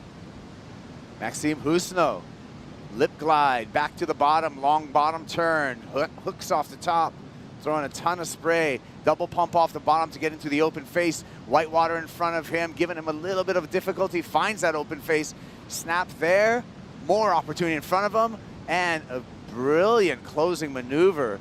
So Maxime Husno just looking planted on his board through some difficult water, Ross, and able to skip through some sections. Yeah, he's an interesting surfer. He's got a different style and technique from your typical pro tour surfer. And he's loose. He's got a little bit of a wider stance, which gives him really good stability. And he kind of mixes it up. It's got carves, and then he kicks the fins every now and then too. So that's going to be a good score for Maxime. Definitely better than a 2.83, but we are waiting for a decent score from Kauli too. So the atmosphere of this heat is going to change a lot. Opening turn, pretty critical section right there. A lot of water to deal with for Maxime. There's that carve. See, that wasn't really a good section to throw down a carve, and somehow he pulls it off. So again, that goes down to his stability and his stance. This last maneuver is nice too. Watch the fins scoot free right there. Very clean. That's going to be a good score. I think it'll be better than his 5.8 even. Here's a 4-point ride for the backup of the 7.23 for Kauli Voss. Okay, it's already dropped 4. So I think the judges didn't like that this wave sort of ran out of juice. You can see how that big shoulder, look at that thing, how it's tapered. And he's going for the sweep, the cutback. He did throw some power into it, but they want to see big critical sections stand up against you. So the judges kept it a little cool there with the 4. And you'd have to agree, nothing too exciting happened on that wave. 9 minutes, counting down and waiting for one more score to set the situation. That score for last ride of Maxime Husno. Morgan Siblick and Shion Crawford, along with Baron Mamiya on the beach, getting ready for their paddle out to do battle in heat number 7 of this round of 32. It's also not the easiest paddle out too. When it's this low tide and big, if you have bad timing and you go through that toilet bowl, I mean, you can rake your fins off. It is a kind of a sketchy little zone right there. So you don't want to paddle out too early. I mean, you really don't need more than a few minutes before you jump in, before your heat, because the current is just violent and it takes you out the back really quick. We're at the 8-minute mark. What do you think? What would you tell your surfer? When should they jump in the water? A few minutes. Yeah, it's really quick because once you're in a channel, the current is going to be sucking you towards the competitors that are still out there. And we've heard the announcers be pretty clear. They don't want you in that lineup. This is true. All right, still waiting for that score from Maxime Husno, and it's an important score in the framework of this heat. 7.17 drops for Husno. He moves to first. Remember, Maxime Husno, if he's able to make it out of this heat, he will qualify for the 2023 Championship Tour. This is a big heat for Maxime Husno, former World Junior Champ, 10 years on the qualifying series. He's 30 years old, and he is 7.5 minutes away from his dreams coming true. Insane. I'm sure France, all of France right now is up and watching Maxime. This is a big heat. He's going to come in. If he makes this heat in the next 7 minutes, it's going to feel like a victory. you know, and the contest is just getting started, really. He'll make it to the quarterfinals, but that's really exciting. So let's see if he can hold on here. It's not a huge lead. Yeah, stay up, everyone in France. It's about 2 a.m. over there right now. You want to stay up for another 7 minutes and see what happens. That's dinner time in France. Big hook from Kaoli Voss. And Kaoli comes around the corner again. Another searing turn. Can he hang on? And he does so. Big surfing from the Tahitian. Wow. It was only a matter of time before Kaoli hooked up with a good one. Connor Coffin carving off the top. Really good rail control for the 29-year-old out of Santa Barbara. Hooking his turn in the toilet bowl section. Stands proud, as he should, for the completion. And his wife is feeling some relief right now, as you can see. He needs it too. You know, he's sitting down there in 4th place. Only has the 1 5-pointer. So that was well timed for Connor in the last 6 minutes to get a substantial score. Yeah, this is really going to tighten things up once these 2 scores drop, Ross, in the final 6 minutes. And the waves are getting way better now. It's starting to show back up here. See if Josh takes a look at it. Now he ducks under it, and guess who's in line? Oh, he gives it a miss, and probably a wise decision. It's really tough to tell from the drone view right there how tall that wave is. That is a big wave right there. But I just want to touch on Kaoli Voss's last wave. It's probably going to be the best score of the heat, in my opinion. So he is going to establish himself at the top of this heat here. That's my guess. Well, we'll wait for that score. Let's go to Strider in the water. Well, I just had to throw a comment in there on Kaoli Voss. That backhand whip off that first section as he bottom turned, the wave was just towering, and it had so much girth, and it just hucked out, and he was just in attack mode. And to see that from the water was just incredible. How he just technically came off the bottom, placed the board in the lip, and had to push as hard as he could to get back down into it before that thing swallowed him up, and then get in front of it for another attack. That was incredible surfing, and for me, that was the best wave of the heat. And Kaoli just showing fangs out here, biting into it. Thanks, Strider. Josh Moniz up and riding here with a nice carve off the top. Down carve type of turn, and some variety with a fins-free snap for Joshua Moniz. That was nice. That was definitely Josh's best turn. Very Big cool. news. Big news. Kaoli Voss did it again. 9.1, another excellent score for the young Tahitian. That makes 3 heats in a row where Kaoli Voss has been able to get into the excellent range. Yeah, and again, there's no surprise to me. That was pretty easy for the judges. They love critical sections. You just plant your board up into a critical section and bring it down, you're going to get a lot of points. And he did it twice on that wave. And it was definitely the best wave of the heat. It was really smooth. It was a big bomb. But watch this second turn here from Josh. I really like it. He's going to kick the fins out on a pretty big section there. Stylish, smooth. Really like that turn from Josh. Waiting for that score for Josh Moniz. Meanwhile, score drops for Connor Coffin, a 7.43. Connor remains in 3rd position. Connor needs a 5.57 to move into 2nd and advance to finals day. Josh Moniz, last effort, a 6.93. Josh needs a 6.08 to move into 2nd place position and advance into finals day. We're down to 3 minutes and 20 seconds and control of the heat with Maxime Husno, who has priority. Wow. I mean, that's a drill. That's what coaches do. That's a drill. Hey, you have priority. You're in 2nd. There's 3 minutes left. Good luck. Get out there and protect your 2nd place seat right there, pal. And, you know, there's not really big scores needed from Connor and Josh, 5.57 and 6.08.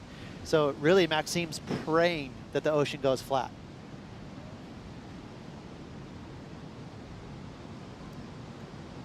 Down to 2 minutes and 40 seconds and nervous times. You know, this is, what do you do with your surfers to as this 3-minute drill to stay calm in this hectic mental situation that Maxime Husno's in? I mean, one thing that I would like for surfers to do in this position is to stay clear-headed. Don't get emotional. Really give, you know, any information that's out there, set waves coming in, where the surfers are positioning themselves, you soak in all of that. You know, it's easy to get kind of emotional and get insulated and not look around. You really have to keep your eyes wide open and play the game. Finish this thing out. I really wonder if Maxime knew the gravity of this heat going into the water. It's possible. Would you want your surfer to know, or would you want your surfer to not be aware of how important it is? For me, it's just something that makes you emotional. I'd rather them not care about it. Like, I would just rather them go out there and try and play the game, win a heat, get 2 good waves out here at 10-foot Haleiwa. Everything else will take care of itself. You know what I mean? 1 minute, 30 seconds. Counting down. Looking at our indicators. Pretty quiet at the moment. Maybe some medium-sized sets moving through here. Both those scores are possible on medium to small, medium-sized waves, especially for Connor. 5.5, you know, you could bust a big air, do something. You know, it's not required to get a bomb for those scores. Yeah, mid-range scores, all that's required. We see some medium-sized lines coming through here, positioning in the lineup. There's going to be multiple choices for Maxime Husno, whether to play offense or defense at this moment. I'm surprised he's given Connor this much space. If I was Maxime, I'd be on him like a wet blanket. Yeah, it would be time to get hook and loop on Connor and just stick like Velcro onto him. But things are counting down here. Rip's running. Connor's going to get away, and he's going to get an opportunity. Coffin. Rail catch for the start. That's not a good beginning here, and he's just in that section where it's pretty deep, and you could tell right there. Yeah, that wave just where it was on the reef was not going to be proper. Maxime Husno taking off here. Long bottom turn. Carve off the top, a little fin skip, but he handles it. Straightens out. He's going to be underwater to hear the countdown, but when he comes up, he's going to know the heat's over. And Maxime Husno is on the championship tour. Très bien. Congratulations, that's insane, that's cool. It's like a mini victory right here. The contest is not over, but that is going to feel like a victory, 100%. Big stuff happening. We got a great heat coming up for your enjoyment. Shion Crawford, Morgan Siblick, Baron Lamia, Ryan Kalnan, all in the water when we return.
Welcome back to the Haleiwa Challenger at home in the Hawaiian Islands. Qualifications happening all over the place. Travis Logie here with some more news for Maxime.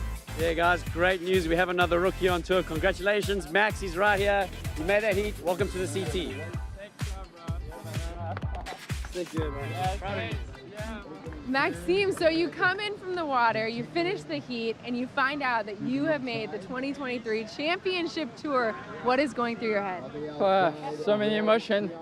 I've been 10 years struggling with Ramsey, and we both like having a crazy years, and we feel like we deserve this spot. So Yeah, I didn't think the emotion would come up like that, but it is how it is. And everyone always say like you need to qualify before Hawaii because it's so tough here, and I work so hard so I can make it here, and I'm just happy like I make my spot in the water and deserving it. So I'm really happy, and I hope I just keep on going now. The emotions make sense. It's been 10 years, a ton of ups and downs. Yeah. What did you have to work through to be ready for this moment? Yeah, well, in 2015, I think, and 2016, I lost my qualification here in Hawaii, losing first round both event, and it was a really hard moment. I lost my sponsor at that time, and I didn't know what to do, if I keep on going in my career or not. And I tried different things, changing my boards, work hard on my surfing, physical. I got a really bad leg injury, and then I got back from that, and then things all come together. I got a new sponsor and new board, and all things start to click in, and I work harder, and now I feel more ready than ever. So I'm stoked that the ups and downs, it's what makes you all the way here, and you know why you work now. What kept you motivated? What were you working for in those downs? Yeah, I think I just believe in myself, like looking at my surfing and how much I can push further in potential. I feel like most of the time in my heat, I was just surfing like 40% of my potential. So I just try to work hard, make sure I was surfing always 100%, and try to see where I will end up. So hopefully it's just the start, and now I have to work harder because this is next level, next round. You ended up on the 2023 Championship Tour. Congratulations. Yeah, thank you. Merci tout le monde à la maison pour tous vos messages. Depuis 2 mois, c'est un truc de fou. Et énormément de soutien de la Réunion, de la France et même de toute l'Europe, Portugal, Espagne, tous mes amis. Et ça fait plaisir. Une grosse pensée à ma famille, à ma femme à la maison et tous mes copains. Et on va fêter ça bien. Et puis on repart après pour Pipe. Felicitations, Maxime. Unbelievable. I love pro surfing. Moments like that are everything. For Maxime Husino's journey from World Junior Champ, a decade goes by and a lot of ups and downs as he officially joins the 2023 Championship Tour. Amazing. I mean, I've known Maxine for a long time now. You've seen those ups and downs. We've been there with him, watching from the sidelines. So to feel that and to see him actually succeed in that dream, it's a long time coming. When they wear their heart on their sleeve and we wear the ups and downs with him, it's hard not to get emotional right there with him, Makua. Oh, yeah, beautiful. I mean, it's just congratulations. The hard work, everything is paid off, and it's a life-changing experience. Let's get caught up on the action as the story continues for another man that's trying to re-qualify, Morgan Siblick in motion. A man famous for finishing 5th in the world in his rookie debut is now dealing with a wall of whitewater behind him, and he'll step off. Also getting started, local boy Baron Mamiya here, Rosie. Yeah, this is such a great heat. I love the way that Baron surfs out here. Smooth and easy on that rail, but so powerful. Lots of whitewater froth to work with on the smaller inside wave. He's looking like a hot knife through butter. Ooh, commentator's curse. Falling on the finishing move, and this was the wave start to finish. The man from Wailua High School, Shion Crawford, getting a start here, Makua. Yeah, just opening those arms up and really driving through that first turn. Right back and just a power hack. I mean, this boy is on fire right now. He's got nothing but, 100% commitment. As we check out Arcal, going straight up vert, big hack on the start of this wave. Right into a float and kind of got disconnected off the top of that wave. So he'll be settling with that big first turn. Ryan Callanan already qualifying once again for the championship tour. Got that news nice and early. Baron Mamiya finished 16th in the world this year, a year that he thought he'd be chasing points at different locations on the Challenger Series, and the wild card they kept on giving gave him a spot full time against the best in the world. Morgan Siblick had that tough moment, kind of similar to Connor Coffin, where they were competing for a world title at lowers and then dealt with the mid-season cut the hard way. Back to Ryan's wave, Rosie. Yeah, Ryan just absolutely belted that first section. Over here, you think he has it, and then you see the board kind of get kicked out from under his feet. He loses the rail. We focused on this heat during the 805 post-show yesterday, Joey, and this one is that when you look at all 4 of these names and how they've performed in this event and years prior, this could be a final right now. These guys are all just impeccable. Such great representation from Meriwether Beach, you know, with Morgan and Ryan Callanan. Then you got two North Shore boys going head to head. It doesn't get better than that. You know, you have a couple guys protecting the home court and two Aussies looking to get a spot into the quarterfinals. Shion's success last year was something to watch, but he's backed it up a year later as we catch up with Ryan Callanan. Carved to start, big vertical fin throw on a big section. Now winding up to close this one down. Will he emerge out of the whitewater, somehow fighting for a finish? And our Cal stands tall. He'll get credit for that finishing move. I think every little current and section on the toilet bowl was trying to take him down. And look at the size of this bomb drop from Morgan Siblick. Just quickly up and out. That size is still out there, that power increasing this afternoon. And definitely a great choice for the Heat to watch today. With almost the conditions maxed out for what the swell was meant to provide this afternoon. Quick numbers in. Shion 6.83 start. Siblick 6.67 are the best two numbers so far, Makua. Yeah, I mean, just really opening up on those waves. They pushed hard. Finishing the wave, you know, I think was the key to those higher scores. We've seen Barron at the end fall on his wave, and I think that's why his wave probably would have been up there in that 6-point range as well. Cool to see all the hard work that Barron's been putting in. I think sometimes you just have this natural talent. Now that he's matching it with a strong fitness program, he's going to be dangerous next season. What happened on Ryan's wave, Rosie? Ryan was looking smooth and solid, just throwing that board out. So he gets the 3.33 for that one maneuver option. Here, he does so well to ride out of this. I mean, it's a little bit dirty through the foam there. He does manage to pull off that maneuver, though. Shion Crawford setting up a big layback. He'll end up losing the handle there on the first turn, as we'll have a great moment to catch up with Kaoli Voss with AJ. Yeah, Kaoli coming out of the heat, another day, another time on the glass. What did you like so much about the way you surfed? I really like the way I got my best wave of the heat, so the 9, and yeah, that wave was just perfect, double up, and then I just went for the turns, and yeah, I didn't fail. I was feeling really good. The board works good, GIS works good, and yeah, on the 6-4 I was confident, and yeah, I'm surfing, enjoying myself. Where does that confidence come from? How do you feel it in the water when the waves are coming in? Oh, just to be like four guys out there with big waves, and then just the perfect ride, and then yeah, and it's like super like consistent too. So there's a lot of waves, just having fun, and then yeah, the confident. I'm confident when it's like this, just perfect. You want to say anything to friends and family back home? Ouais, merci tout le monde qui regarde, et je suis content de passer, et on va continuer. Félicitations. Merci. Great job to Kaoli Voss, loving his job. Gosh, every time we watch him surf, he throws down at least a 9, doesn't he? And everyone, I think, knows what he can do in big hollow lefts over a shallow reef, and you can just see how well-rounded he is. 16.33 combined total with that victory, Makua. Yeah, I mean, those two turns were just, you know what I mean, committed, the most critical part of the wave. He was upside down, pushing hard. Like I said, really staying over his board, not leaning over. Center of gravity was there. And you seen on that exit of the finishing move, that was a big drop he had to pull off. Really impressed with Kaoli Voss taking the big win. Maxime was second in that heat previous, which ensured his spot onto the 2023 Championship Tour. What a special moment for Maxime Husseneau. A lot of great qualification stories today. Ian Gentile still enjoying the action downstairs. Both getting quite emotional in those interviews, realizing that they've accomplished their lifelong dream, Rosie. Yeah, we've seen some really cool qualification interviews so far. Ramsey's yesterday was another emotional one that got you right in the heart. Ian Gentile, Maxime Husseneau. How many spots are left, Joe? Yeah, we're getting down to it. We've got 5 taken already. And now we're focusing on Liam O'Brien, seeing where he's at. We've got Joao Chianca, who lost earlier today, as we have 18 minutes on the clock left to go in the round of 32. Heat number 7. Ryan Callanan out in front with a big 7.73. Back for more action at Haleiwa right after this.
solid surf continues to pour through here at Haleiwa, and all the grommets are just freaking out on what they're seeing. A couple of Centeo boys enjoying all the action on their local break.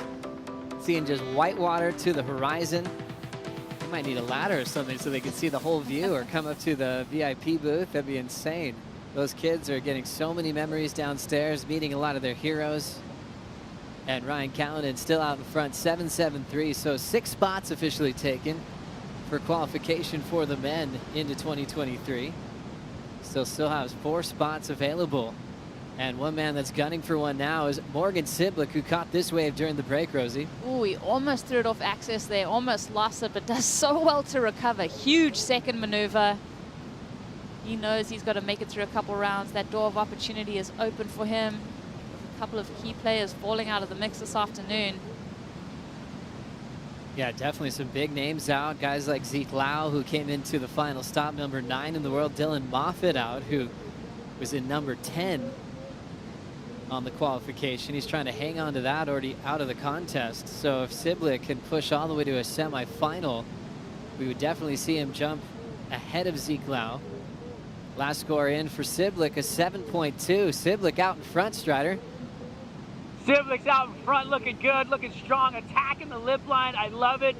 You know, when he was on the inside, he had to deal with a lot of water paddling back out. And that's because, well, I said something earlier. I thought it had kind of peaked out. We kind of saw the biggest part of the swell today.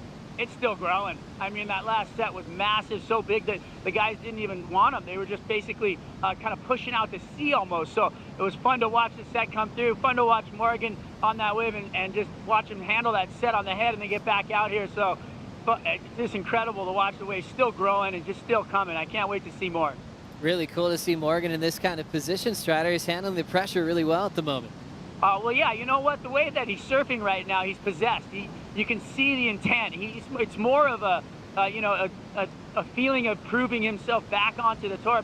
The fact that he finished up, I believe, number 5 on his rookie year, and then to come off tour like that, you know, it's got to hurt a little bit. So right now he's proven a point, and you can see it in his surfing. It's really solid. Really cool. I think the best thing to kind of distract you from points and numbers is big surf. Just having waves pumping and feeling the energy. That's a great place to empty your mind and just lay down that rail. Siblick out in front, 7.2, 6.67. The 2 boys from Meriwether Beach in the top 2 spots. Yeah, Morgan definitely has something to surf for today.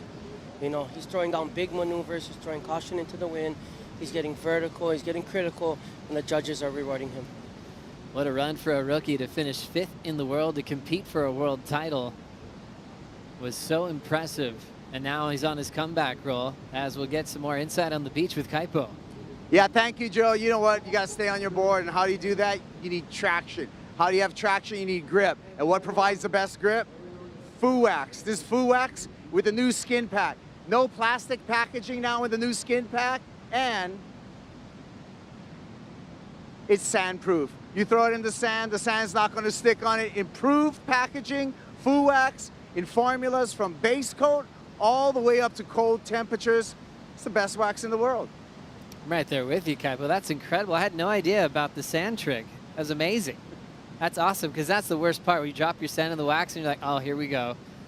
Your board gets filled with sand as well. Foo Wax, official wax of the Haleiwa Challenger at home in the Hawaiian Islands. Kaipo, save a couple of those for me, would you? Will do. You got it. I got a bunch.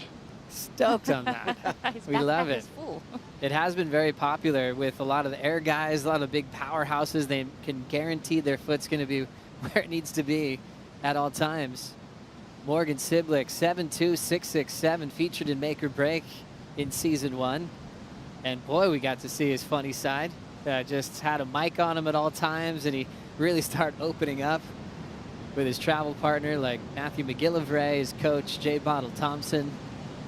You saw how effortless all those results were really happening for him in that first strike on tour, beating John 2 times in the same season, even with an injured foot.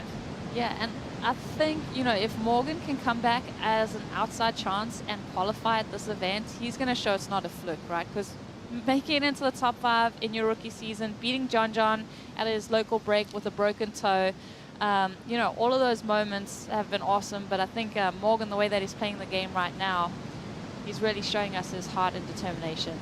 Local kid, just up and out, Shion Crawford. Remember, still has the 6'8" His dad works at the surf shop right across the bridge at Surf and Sea. Always good to run into Eddie Crawford and talk surfing and how stoked he is for his Grom that's just made a huge name for himself. I think Kaipo's broke this down a little bit, but in the early amateur ranks, he wasn't the top kid you were talking about for a few years, and all of a sudden he just snapped into this kind of form. And that whole tent on the far end of the beach that has guys like Joel Centeo, they're just like, oh, that's our boy. He's protecting the lineup here, and they're rooting for another great wild card story for Shion Crawford, because we had quite a few wild cards that went down in the first round, and Crawford in back-to-back seasons is making some noise out here. Yeah, he's definitely coming to his own.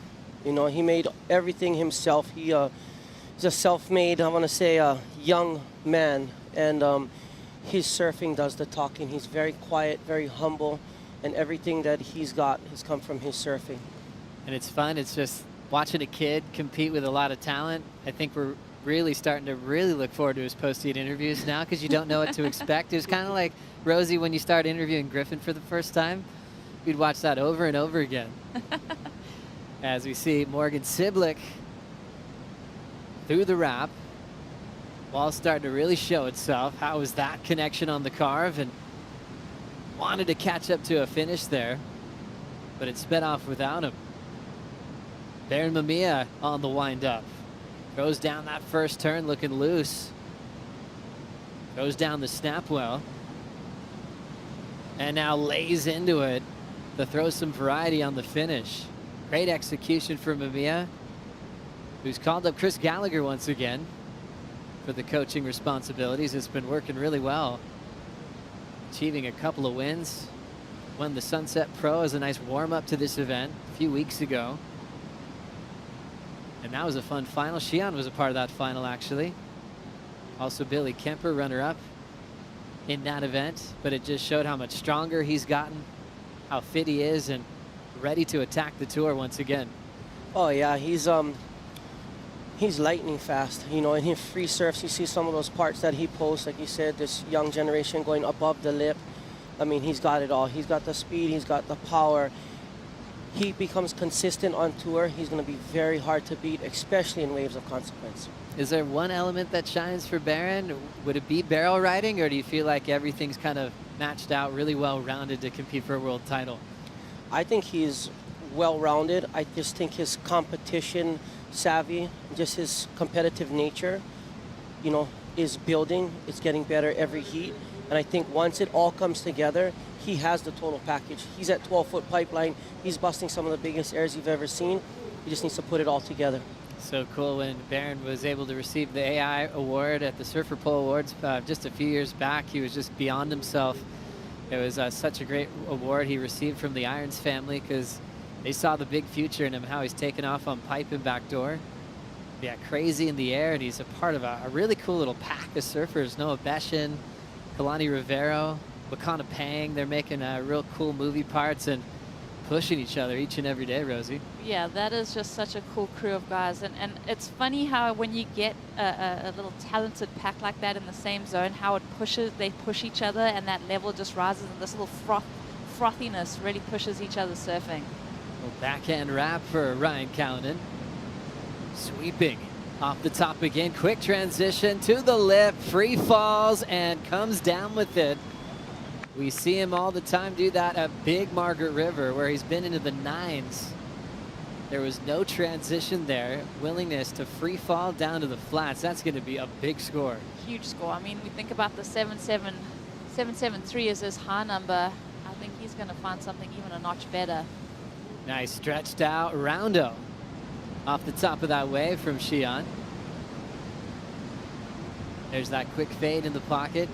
Heading into the end section, has to get there early with two sections colliding, and he timed that really well. That's not easy to do, Joe, right there when those two, you know, sections converge. He definitely did a great job of hanging on and executing that wave. They have two different angles on it as well, so he knew he had to get out of there quickly. We'll see it from the beginning here, Makua. This first turn is amazing, how he just keeps it on edge on his rail all the way through that turn. Unfortunately, mid part of this wave did not stand up too well.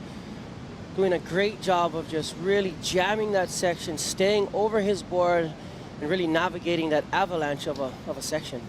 What a great view from the water, Rosie. How'd you love that turn? That was, yes, such a beautiful line of a cutback. But this, you know, I could have been in Margaret River 2 years ago when it was massive. That was just one of those Margaret River main break sections. But obviously Haleiwa adds a lot more punch than that. So we'll see what the judges liked about it. But Ryan, I thought, was really good.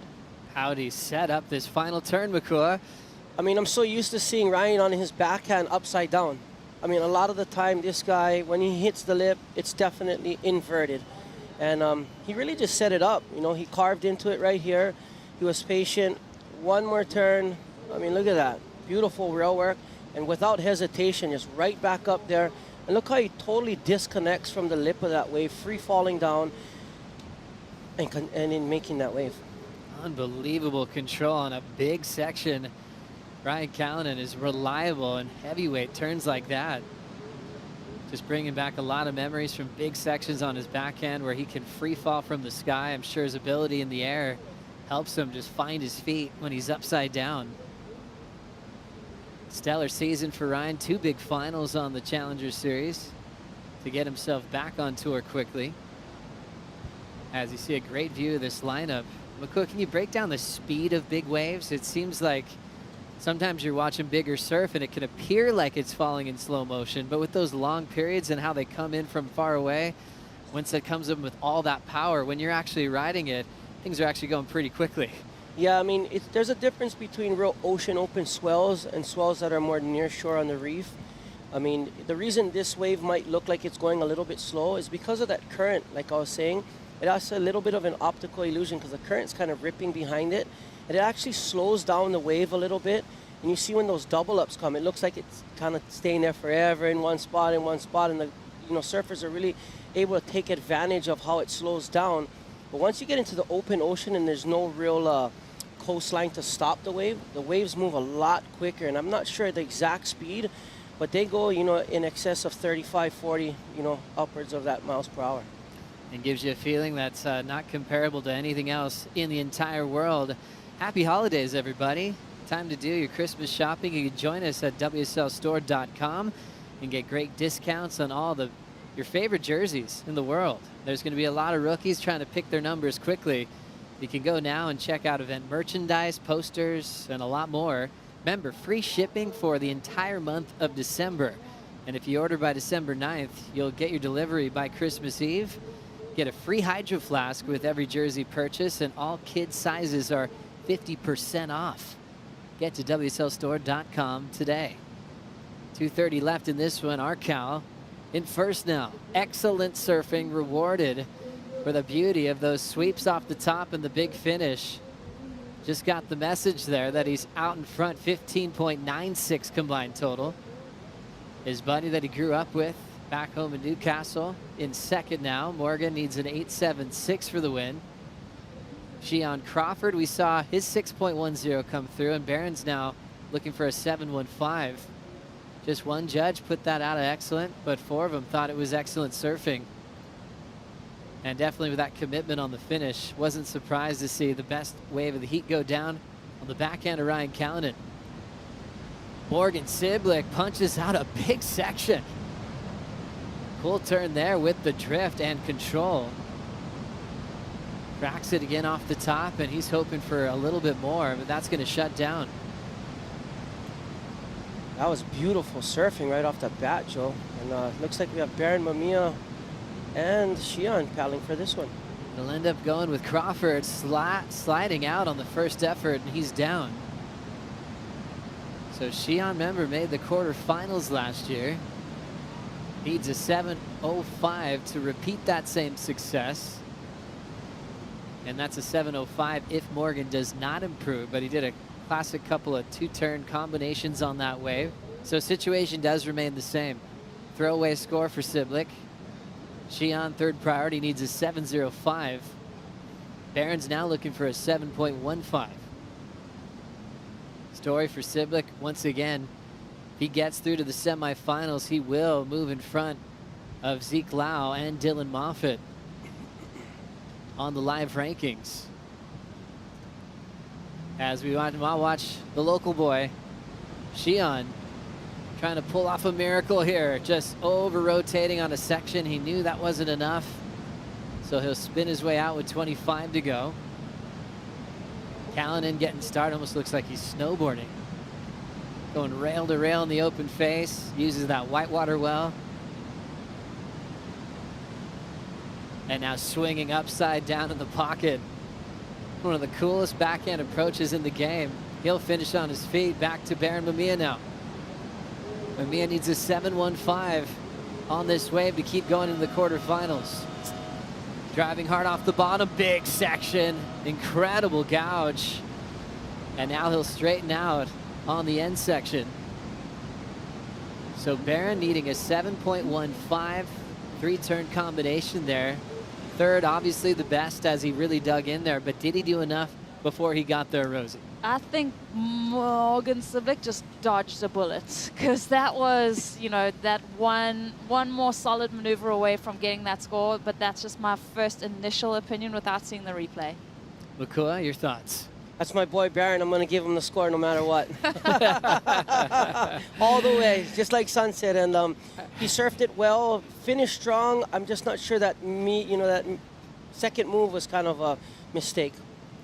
And we'll watch the S-turning of Ryan Callanan to start this replay series, Rosie. Yeah, he's on the attack. I mean, this backhand looking for the meaty sections and wanting to attack it, which is really cool to watch. I don't think Ryan's going to improve his situation. He doesn't need to. He's already in first, but it's all about this wave from Baron and whether this was the 7-1-5 that he requires. Arc to start, second turn, felt like a little setup for what was to come. And a meaty finish, Makua. Yeah, I mean, that was a hammer. He laid down the hammer at the end. Those first two turns, I mean, right here, I think he was a little bit early and just got caught up in that whitewash a little bit. But nonetheless, coming into this last section and just absolutely, you can't do it better than that. I mean, that's just what it is, and we'll see what the score is. Pretty amazing finish, and I love the start as well. And it was almost like the section let him down just a little bit and swallowed up what that second turn maybe could have been, but he still had flow throughout on such a big section. So this It could be going to be incredibly close. Well, it would have to be comparable to Morgan's 7.20. The judges taking their time with this decision. Already high five from Beach Marshal Ray Shito, and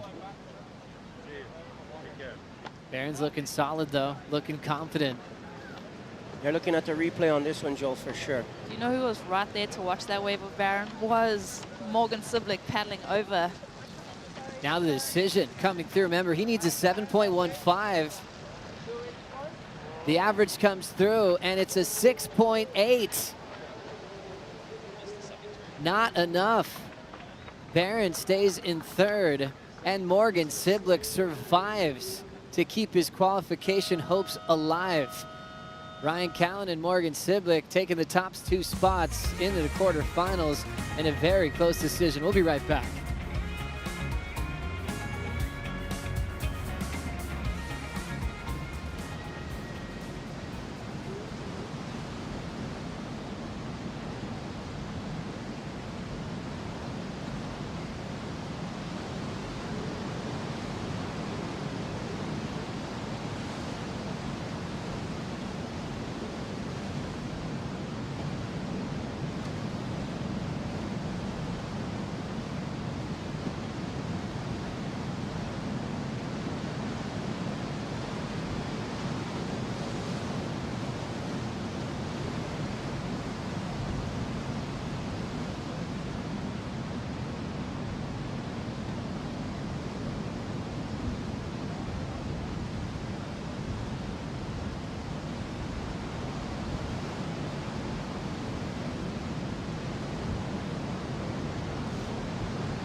Yeah, I'd definitely like to be on the championship tour. I never got to surf a heat last time I qualified, so that's definitely where I want to get back to. And why I want to be there, I guess it's the ultimate in surfing. It's like the pinnacle of competitive surfing, and that's where all the best guys are, and you get to surf the best waves. So yeah, it's pretty obvious why you want to be there.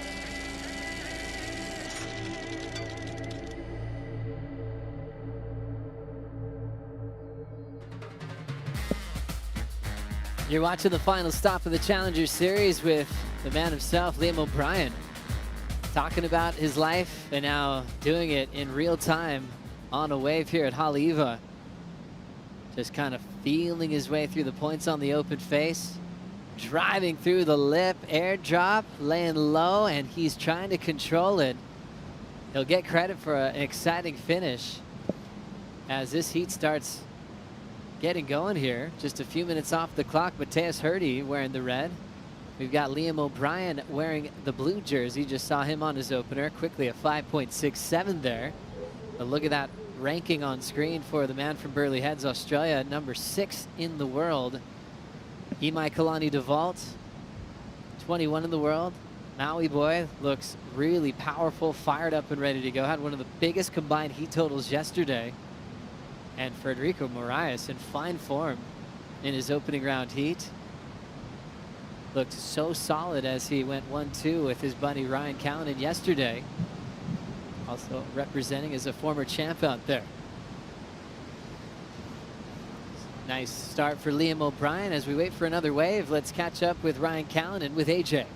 So many implications today for so many surfers, but yet again, you are one who does not have that. You have the pressure off, having already qualified, but you're in a heat with somebody like Morgan who's still trying to do that. What is it like for you, having qualified, but being in a heat with somebody who has so much on the line? How do you balance that?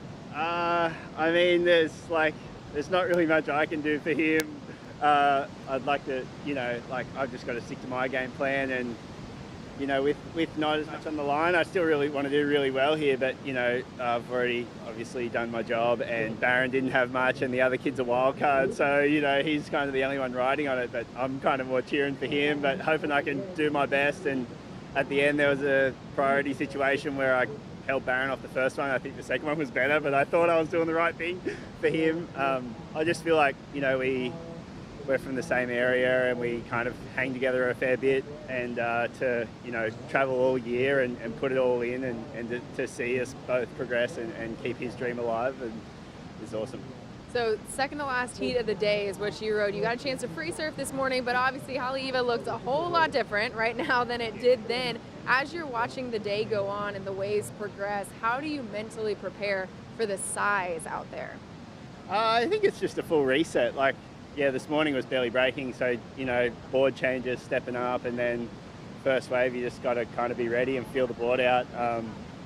Probably took me a wave to get used to it, but yeah, it was definitely pretty big out there. It's been a while since I've surfed big waves, so I was pretty nervous, but I got the job done. We've got a few more scheduled to be on the way tomorrow. How much confidence do you have now, having faced this size of Haleiwa? I think it's meant to be bigger, so we'll see. But yeah, it's good to get one out of the way, and to surf it with no one out, it's just awesome. I feel like every year here, it's really north swells and closing out, where today the direction's really good, and you can get a lot of turns off, so it's nice to surf big pumping waves. Congratulations, you get to do it at least one more time tomorrow. Thank you very much. Way to go, Ryan. That was insane. Great surfing. Into the quarterfinals. Board's looking fantastic. His headspace is incredible. What a year in his life.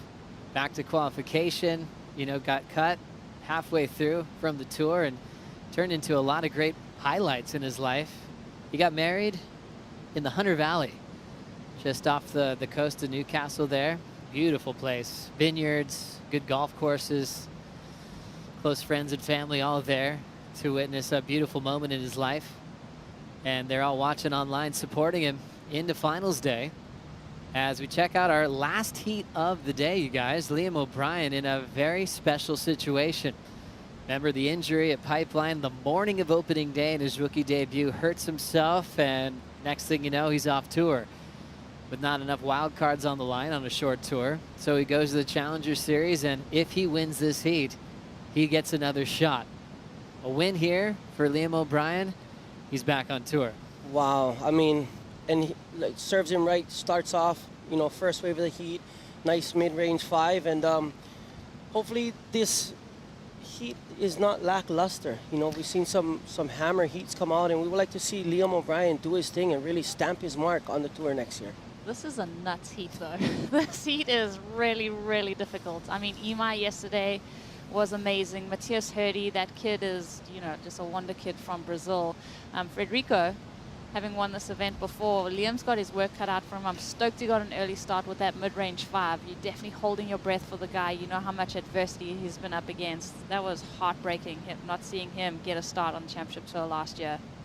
The cool part was we did get to see him at Wajamup or Rottnest Island, where he featured as a wild card and he had instant success, ended up going all the way to a semifinal. So it was almost him being able to go, see, this is what I was going to bring to the table. Only thing is Liam wouldn't say that because he's so quiet and humble, letting his surfing do the talking. Already off of 5, 6, 7. Liam O'Brien connects with a big section out the back. Little downtime to anticipate that straight up vert attack. Sweeps it off the bottom. I love how much space he's using on this wave. And he'll continue going to work with that forehand wrap, driving into that oncoming section. Solid start for Liam O'Brien. 2 scoring waves in quickly before anyone else has a wave. So obviously a win sees him qualify. Second place sees him qualify as well, as we take the top 2 into the quarterfinals. Cool when you feel like you're the only one out in the heat, getting a couple of waves quickly. Amakua, let's watch it one more time. I like the way he starts off this wave right here. Really high line float. Comes around just to make that section, make sure he's enough speed right here. Goes straight up into the lip. Bang. Releases the fins. Nice swooping cut back. I mean, perfect positioning on his board. And this wave gives him a nice little inside section right here. Really finish it off nicely. He's pedal to the metal. He's not playing any games. It's game time for him right now. Everything's on the line. Gosh, this angle always reminds us how big those sections really are, Rosie. And even just the negotiation through that first turn, he had to kind of look over his shoulder, make sure that he was centered over and find a soft landing place. So that was really well done to keep everything in its place and maintain that downward line for that second maneuver. Nice flow and rhythm. Has a lot of great point breaks to grow up on. Working out a very clean style and approach. 5, 6, 7 to a 5.7 for Liam O'Brien. Great opportunity for some participation for you guys out there. By participating in the Hawaiian Islands Malama Hawaii program, you could qualify for a special discount or even a free night from a participating hotel when participating in its dedicated volunteer activity.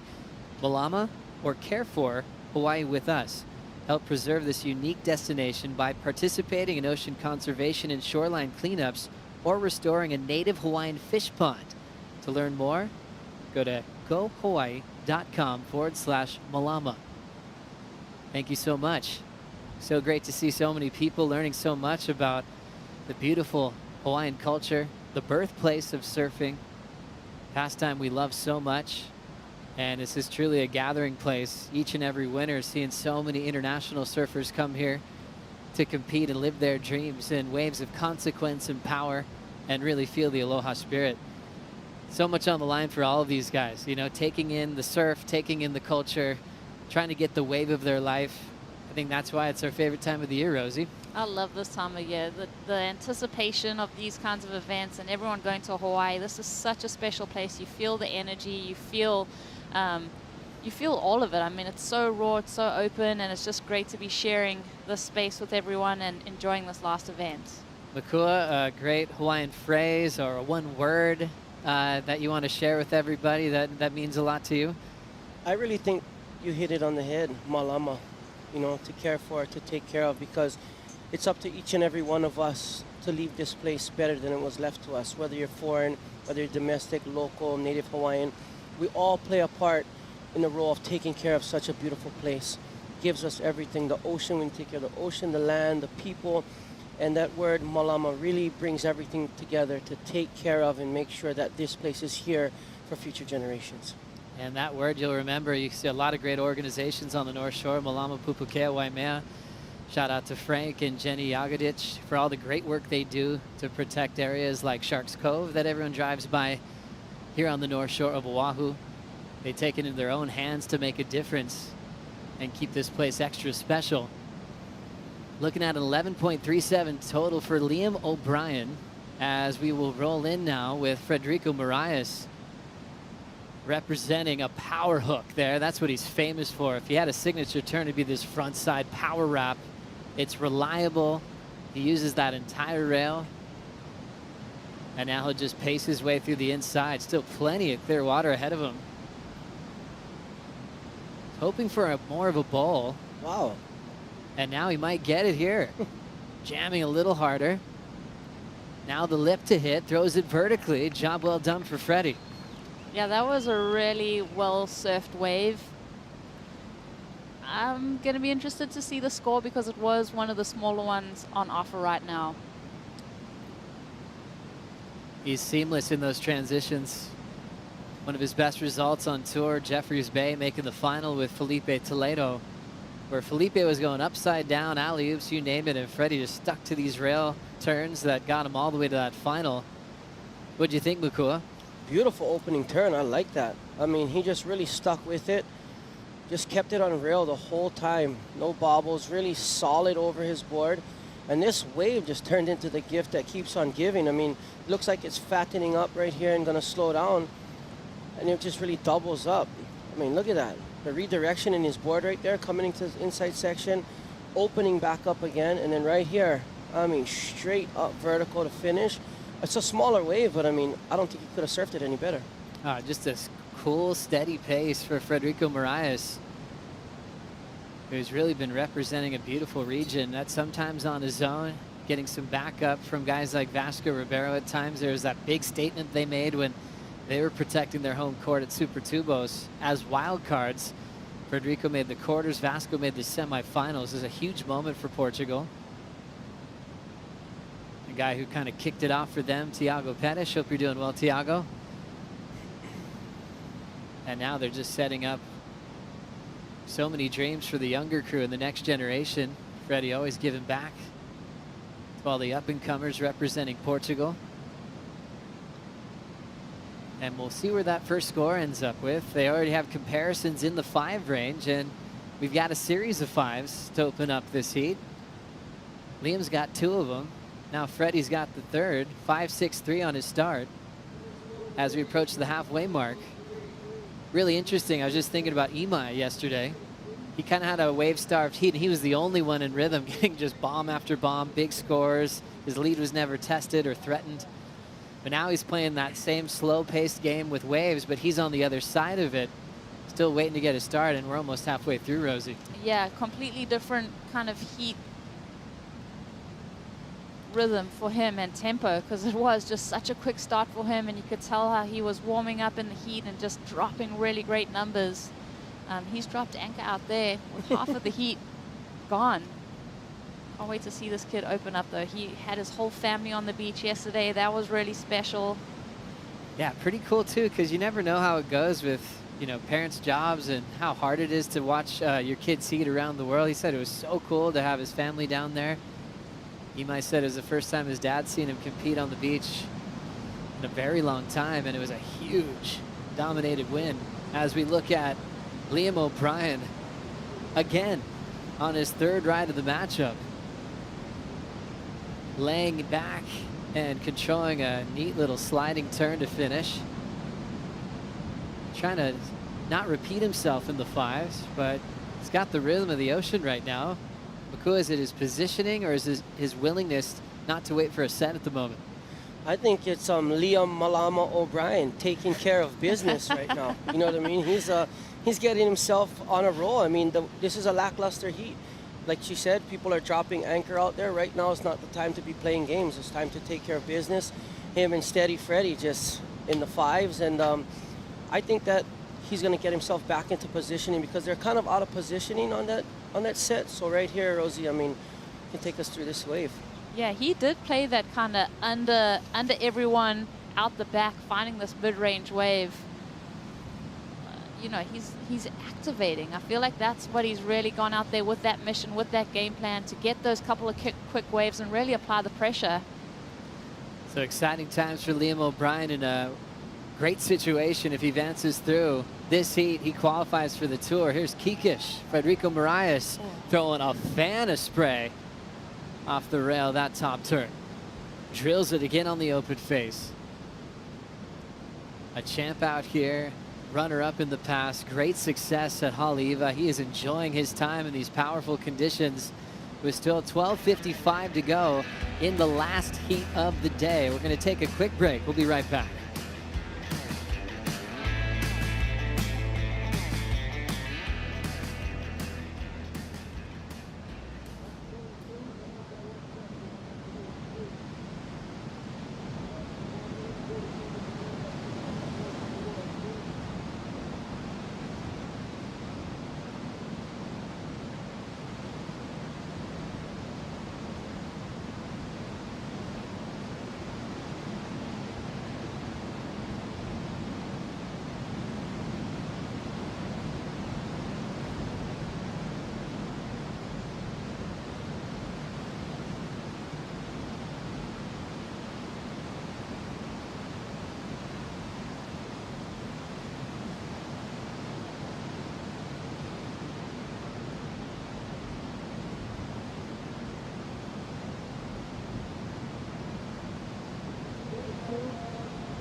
What a great day of competition. Big thanks to the Hawaiian Water Patrol doing such a great job every single winter we come here to the North Shore.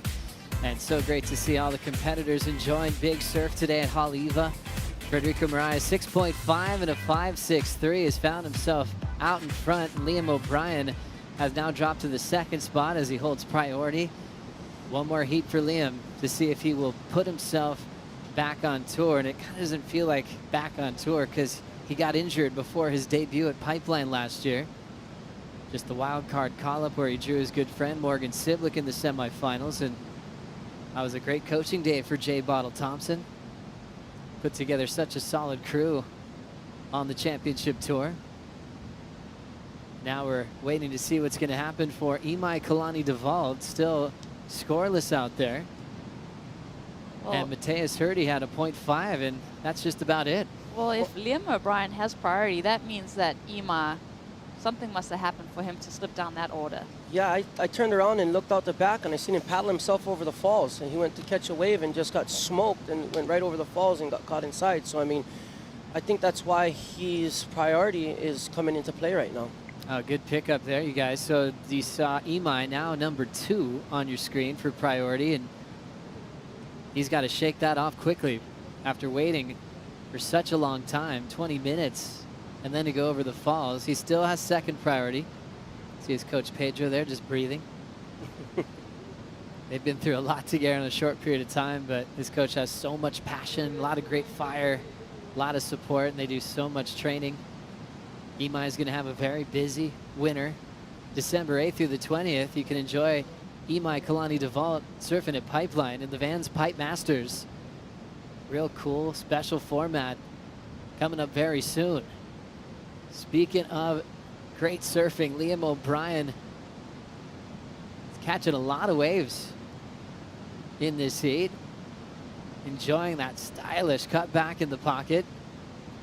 Attacking it under the lip. And now going over the top of the end section into a double up, and now finally goes down. More action out the back now. First wave of the heat at the 8-minute mark for Imai Kalani DeVault. Goes for the big float to start. He'll come down with it. Quick fade there for Imai. Just hugging that pocket. Throwing down some rail work. Cool little layback finish on the end section for Imai Kalani. So now he's going to be out of the combination spot. Down to 7:40 to go. I don't know if you can see, Joe, but from the drone shots, the reef is actually sucking dry right now. At the toilet bowl, when they're paddling out, watch this. He could barely duck dive. You see that?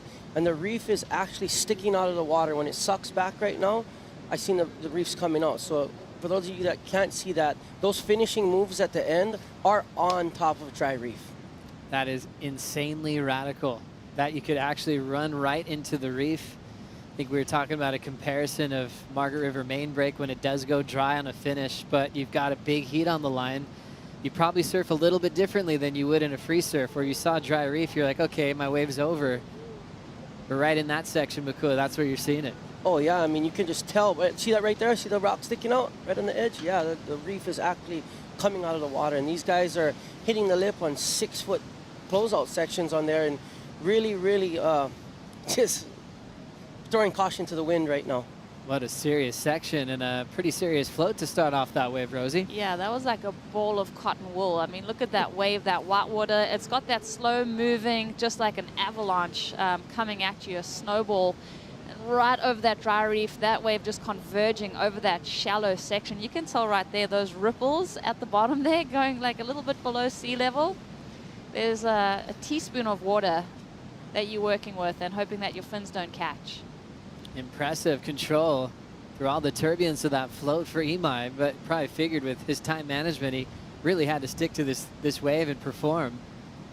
Yeah, I mean, he's surfing so well when he does catch a wave. I mean, I'm not sure what the game plan was, or maybe he just kind of got lost, but I mean, you see him surfing. Everything is power, everything is critical, and I just, I want to see him catch another wave. That wave's going to get him in the conversation, though. That's going to get him back in the game. He's still got time on the clock. He's back out there. So now it's all about another set coming through and him really working that second priority. So standing by for the reaction from the panel for Imai Kalani DeVault. Went over the falls after holding priority and then finally got a wave to lay down that rail at the 8-minute mark. He's in a subtle combination at that point, but that combination is long gone. 8.27 on his opening strike. I think he couldn't help but kind of smirk there as he's listening to that update of the situation. He's like right back to excellent numbers in back-to-back days. I mean, every time he stands up, it's an 8 pretty much. You know what I mean? Like, you just got to stand up. Look at this. I mean, right up. That's such a critical section. It's free falling down. He's taking his time right here and bringing it back to the powerful section of the wave so he can use that as it flattens out to get back up there, jam on the other turn. And then right here, I mean, just Sonny Garcia, Kerry Terrakina-ish, from the old days, just that layback right in the power section of the wave. There's that passion from his coach. Pedro just loving it.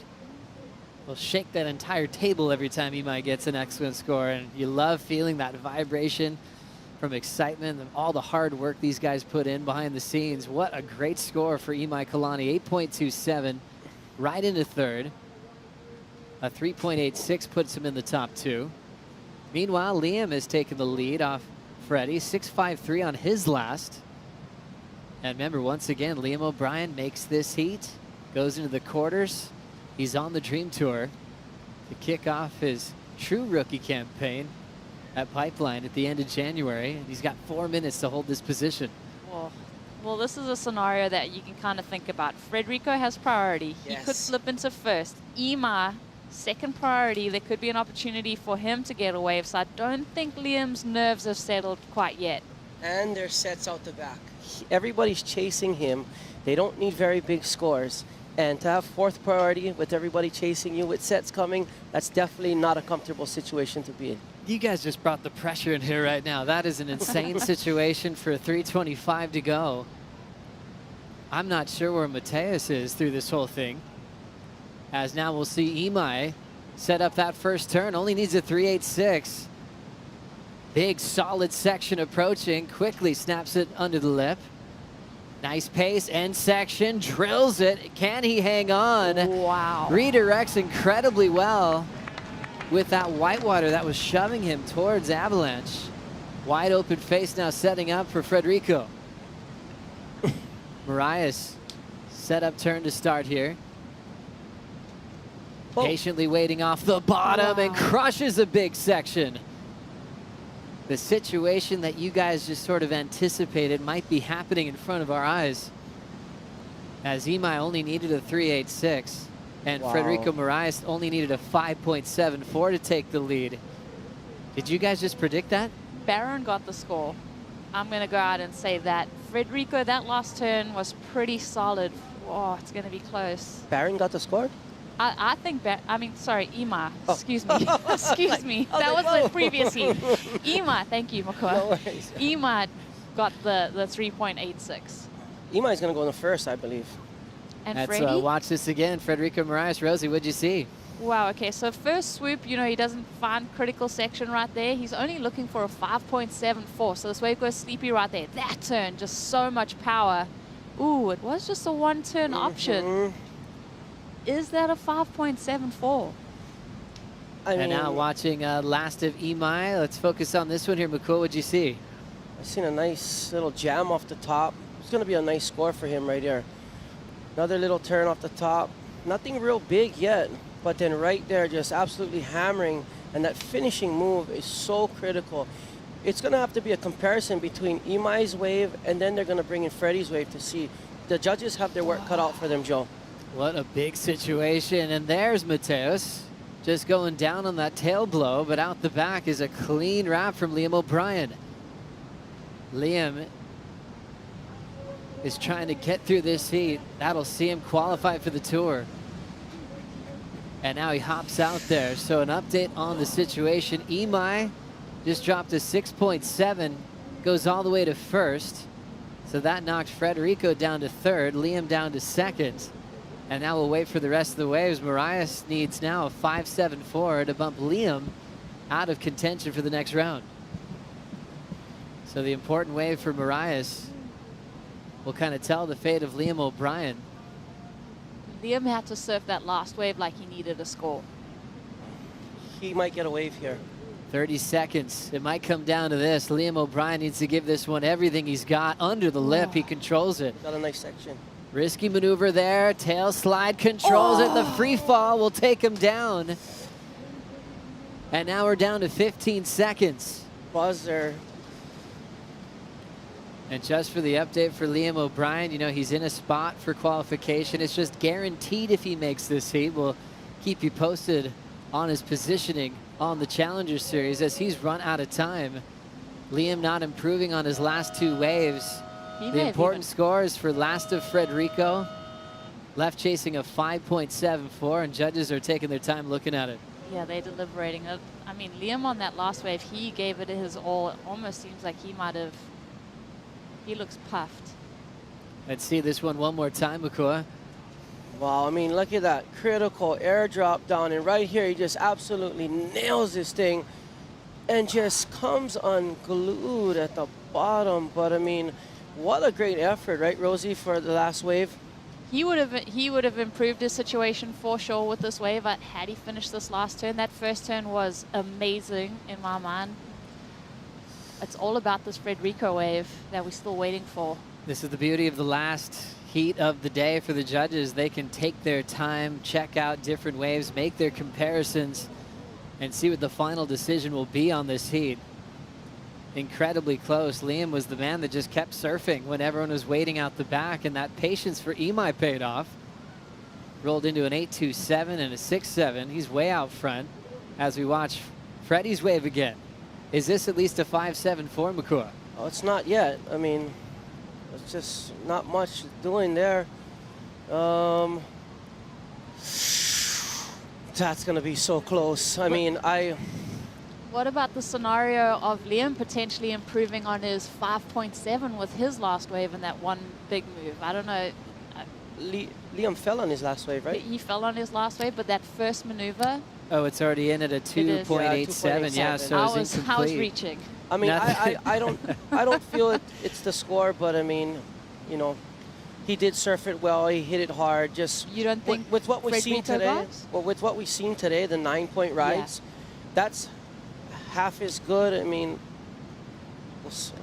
well, this is why it's taken so long to get the final outcome. This is exactly why, because it's hard. I mean, there's got to be some judges that have Freddie winning and some that have him losing. And so they're going to take the time to make their comparisons.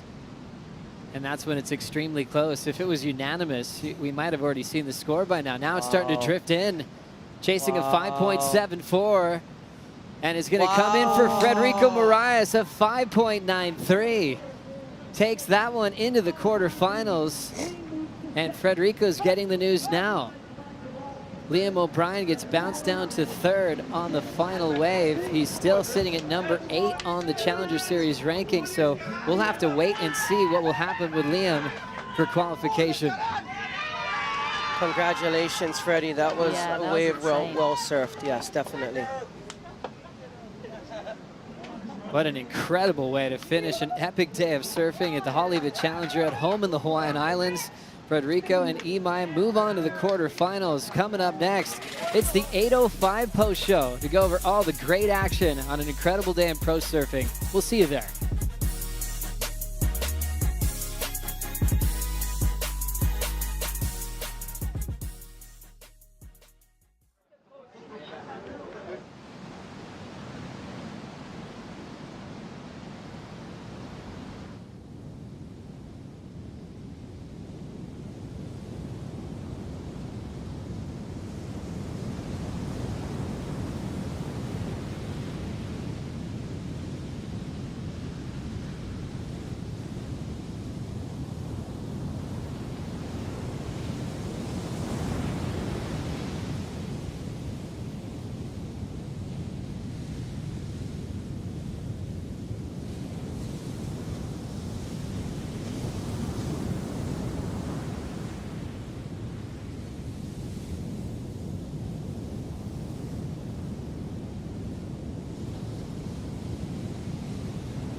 Nothing left to lose now. Everything to prove now. Long as I'm alive, I'ma fight back.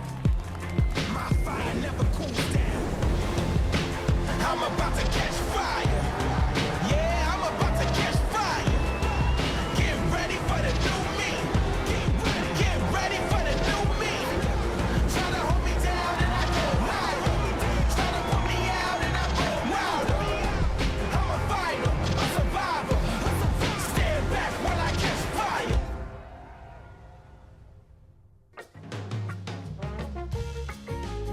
That's right, it's the 8:05 post show at the Haleiwa Challenger at home in the Hawaiian Islands. Day number 3 of the final Challenger Series event of the year, and big qualification scenarios all in play today. Big Haleiwa as well. I'm Kaipo, joined by former tour surfers, the wonderful Rosie Hodge, and the extremely knowledgeable Ross Williams. Wow, thank you, Kaipo. Yeah. I don't really know anything, actually. Well, Rosie, I mean, hey, look You at must know something. You've been very successful. today came in, you know, as a lamb, but Yeah. came out as a lion. Yep. It's changed a lot out here at Haleiwa Li'i. Wow, I mean, that's the thing with Hawaii is just how quickly things can change. The swell can pick up. I mean, Ross, you were talking about how this swell hit the buoys, you know, late last night, and it really started to show through the afternoon. Then we were anticipating water moving through the lineup, and we got to see it all today. We sure did. I mean, that's real deal Haleiwa, Ross. It was a pleasant surprise because we were kind of, even Surfline was anticipating this swell to show up late this afternoon, but right around 8 o'clock last night, bang, it showed up on the buoys. So we're like, okay, it's here a little bit early, and you know, welcome to the Pacific Ocean. It throws surprises at you.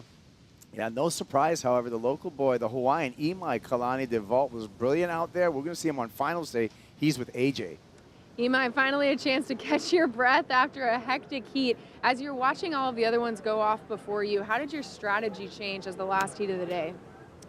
Yeah, that heat threw me for a curveball. I've just been watching it like pump and be super consistent all day, and then that heat, my game plan was just to like start with a set, and I just waited, and it took, I waited 20 minutes before I even paddled for my first wave, and then my first wave I turned super late for one, which was a huge mistake, and like couldn't even get into it. So it definitely like had to reset with like 8 or 9 minutes left, and I knew like the heat was still pretty open. I knew Liam had 2 mid-5s or something, so that kind of helped keep my head, and I was like, okay, I just need, if I get one set and open up with a good score, I won't need too much. So I stuck to that game plan, and I found 2. Mentally resetting with 8 or 9 minutes, knowing you still need 2 good scores, is a challenge. How did your local knowledge here at Haleiwa play into your confidence that you could do that? For sure, local knowledge definitely helps. I've been surfing out here since like the Manahuni Surf Contest, and I feel like the wave suits me, and I know the wave well, even though I haven't like performed well in these Challenger Series events here, which has been frustrating for me. So it feels really good to actually like start to get the ball rolling. And yeah, just I knew that if I found the waves, I could surf it to, you know, to the score. So I just hunted them out. How much confidence does that give you going into tomorrow that you had a heat like this under your belt? Oh yeah, I'm so excited. I'm just so excited to surf more heats out here because it's so fun. Like, and I think tomorrow should be this size or maybe even bigger. So big day ahead. Congratulations. We'll see you then. Thank you. Thank you guys.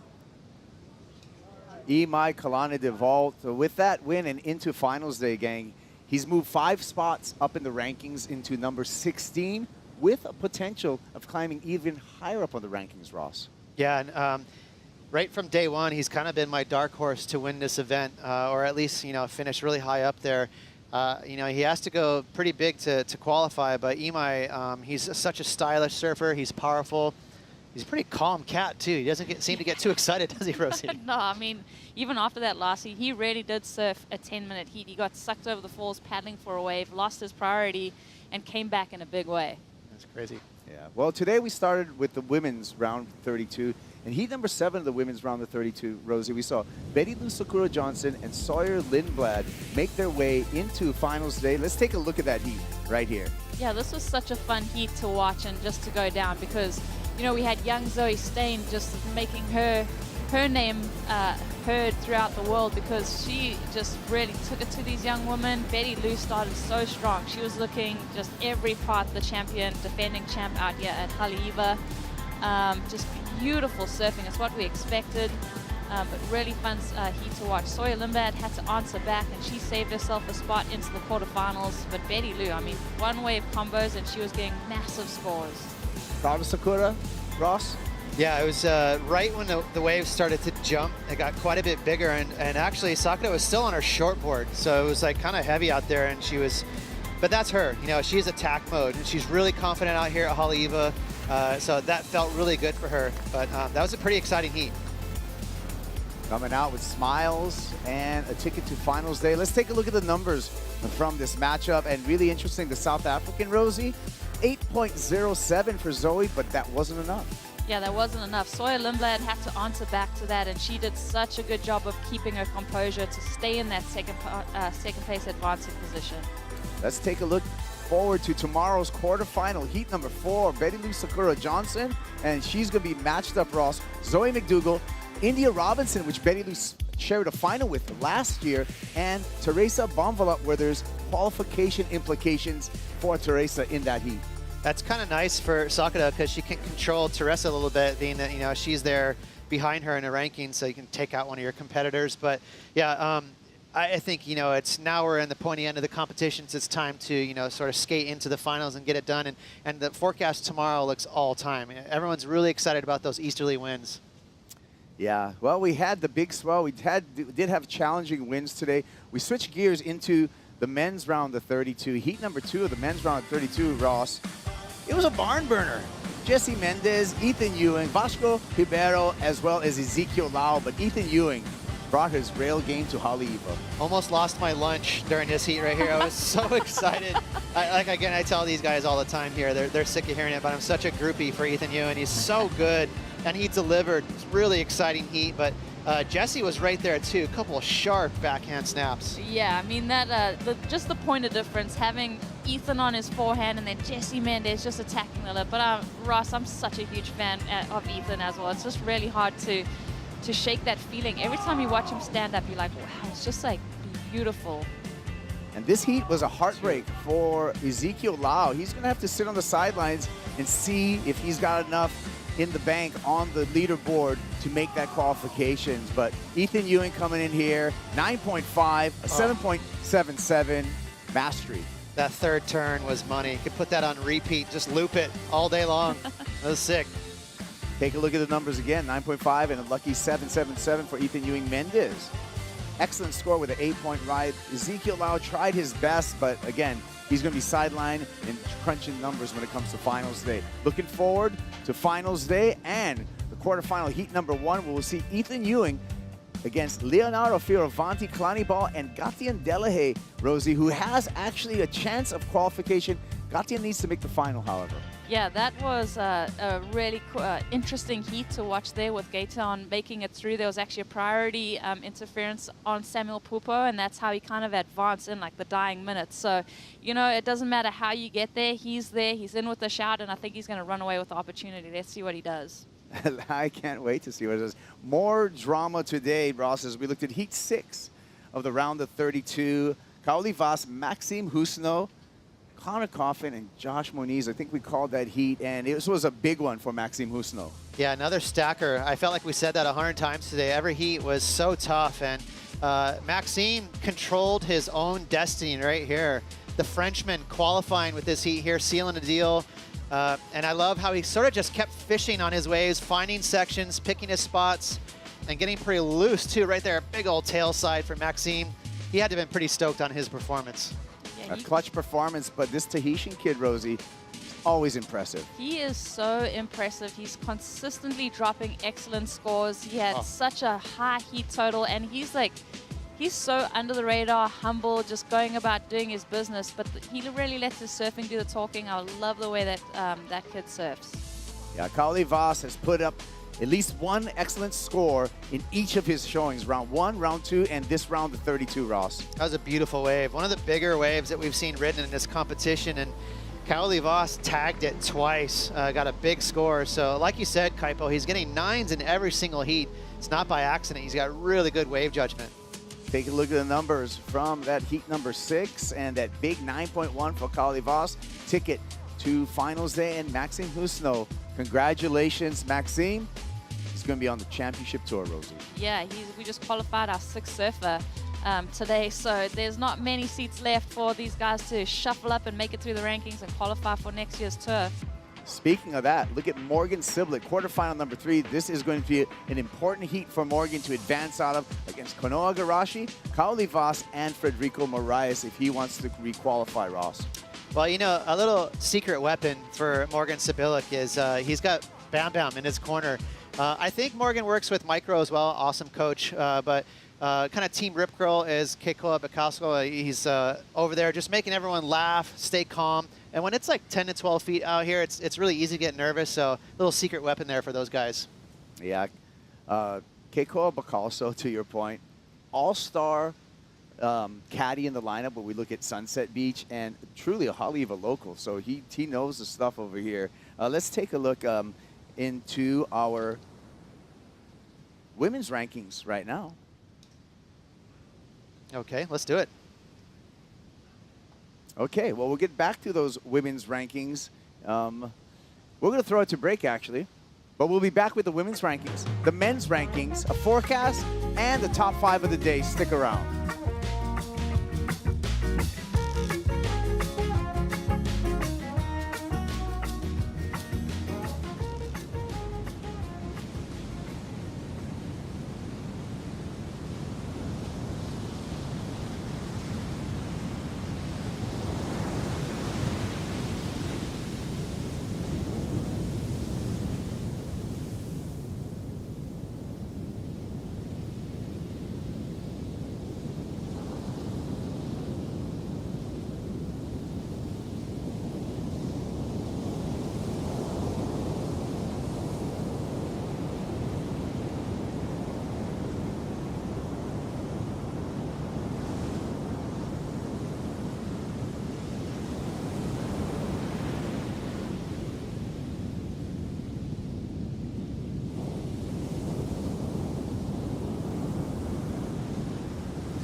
It's the 8:05 post show here at the Haleiwa Challenger at home in the Hawaiian Islands. Stop number 7 on the Challenger Series. This is the final stop, and this is where the qualification all happens. We're going to finish it off, find out who the 5 women and 10 men are going to qualify for next year's championship tour off of the qualification series. And Rosie, when we talk about the women's qualification, we only really have 2 spots left. And I'm going to say, actually call it 1.5 spots, because Betty Lou Sakura Johnson is looking pretty good right now. But, you know, we have to pay attention to all the mathematic possibilities. But let's take a look at the rankings, and you can tell me what you think. Yeah, Kappa, we've already qualified 3 women so far onto the championship tour. So you mentioned that we're going to qualify 5 people. In my mind, for those 2 seats, there's 3 surfers left in contention. We look at Betty Lou. I mean, she doesn't have to do much, and she will actually meet up with Teresa Bonfilo in her next heat in the quarterfinals. Teresa and Alessa, they kind of have to make the final if they want to overtake Betty Lou. But right now, I think that one hot seat that Teresa's occupying right now, Alessa Spencer is right there with her. They both have made it through into the quarterfinals, as well as Sophie McCulloch. But yeah, Sophie's got to do something exceptional and hope that both Teresa and Alessa lose out in the quarterfinals. Yeah, and that's all going to happen on finals day, likely tomorrow. We're going to visit those possibilities a little bit later. But Ross, let's take a look at the men's rankings because we already have 6 of the 10 spots filled for the men. Yeah, it's getting low tide for the qualification. These spots are getting filled up pretty quick there. And that was an exciting day with Maxime and Ian locking up that 5th and 6th spot right there. But this is getting really exciting. Michael Rodriguez and Morgan Sibilic obviously still advancing along with Gatien Delahaye. So, man, and Imai too. There's the dark horse right there. They have to go really deep, maybe even win the event to get into that top 10. Poor Dylan Moffitt. Yeah. I mean, what's the kid doing right now? He's just at home pretending he's not looking at the rankings, but he is. He's watching this event. Yeah, and that's, I mean, every year this scenario, you know, happens. Used to happen at Sunset, now it happens here at Haleiwa where, you know, there's celebration in the parking lot and there's tears all on the same day because, you know, you work all year for this. Well, as we look into finals day, Ross, you've been talking about it today. Things are looking good. Our friends at Surfline will give us some of their thoughts and perspective on this Surfline forecast. Yeah, we're at the home stretch. So this is that wonderful swell that we've been soaking up all day. And you can see it slam right into the North Shore. It's that dark red, then it turns orange, then yellow. That's the size coming down a little bit, which it will tomorrow afternoon, but not a whole lot. You can see right there, we got pretty solid surf throughout the whole day. But the key element is the wind. You know, today it was a little bit stormy. Tomorrow's gonna be offshore. We might see some huge barrels with this wind change. Yeah, insane. And just looking at that direction, the period, but then that buttery wind. I mean, just imagine this size with a buttery wind. It's just going to be mind-blowing. That's why we likely go tomorrow as we look at the long-range forecast, Friday being the best day when we look at that long-range forecast. So looking forward to it, you guys. I'm ready for it. I think it's going to be an exciting finals day. But let's recap what happened today. Now it's time for today's top 5 moments here on the 805 post show. And we're going to start that talking about more qualification scenarios between Alessa Spencer and Teresa Bonvalot. They've both advanced into finals day, Rosie. Yeah, this has been fun to watch these girls progress through the competition. Alessa started off the morning. It was Teresa's turn to answer back a little bit later in the day. Alessa looked really confident and really calm in this heat, which is so important when you come down to this last event. You don't want to kind of get flustered and lose your bearings. Yeah, and for Teresa, she had to match this after watching Alessa come out of her heat, Ross. Yeah, it's kind of funny because they're just sort of staring at each other like who's going to stumble first. And credit to both of them, they did not. They advanced through. I give them a lot of credit. Another note with watching those clips is how much smaller it was this morning. It's crazy how much it changed. You love this. Number 4, a 9.5, Ross, for Ethan Ewing. And he's putting on a clinic. He doesn't need to be here. He's not worried about points. You know, this is a dragon slayer right here. And that was insane. For me, the turn of the event, that third turn, you talk about flow. This guy's just crazy. It looks like he's getting towed along by a jet ski. But here's the turn, Rosie. Watch this thing. Back foot, hammer. That's crazy. That poor wave.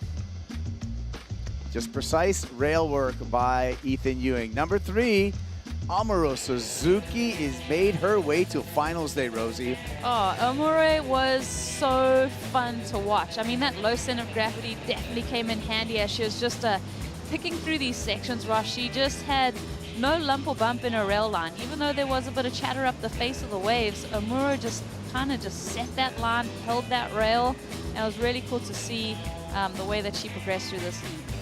Yeah, very smart, well put together heat. And she's got that low bottom turn too right there. It gives her a lot of grip and control, and that's kind of the name of the game, Kaipo, at Haleiwa. It's easy to you know, get off balance, and she doesn't fall very often.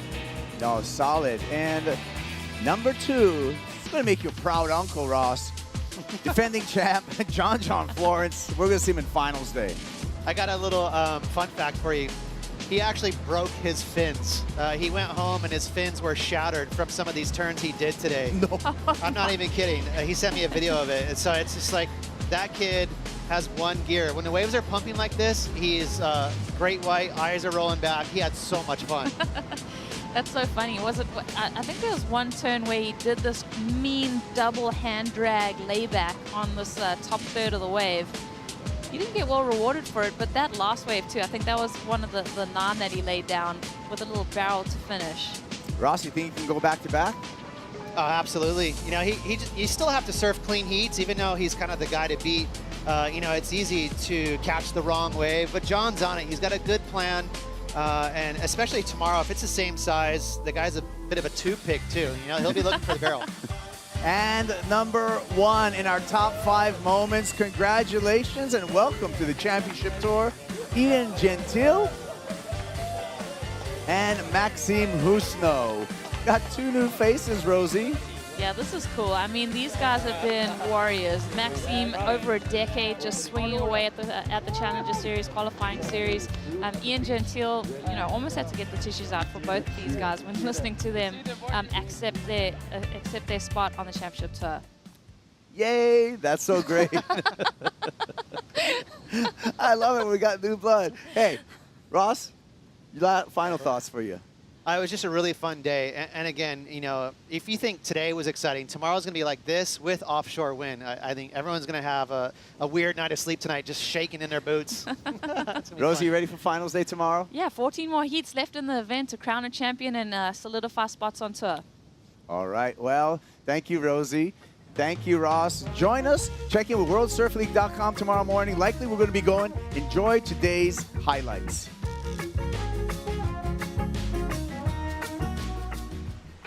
Aloha kakahiaka kako. Good morning, everyone. The Haleiwa Challenger at home in the Hawaiian Islands. What a day.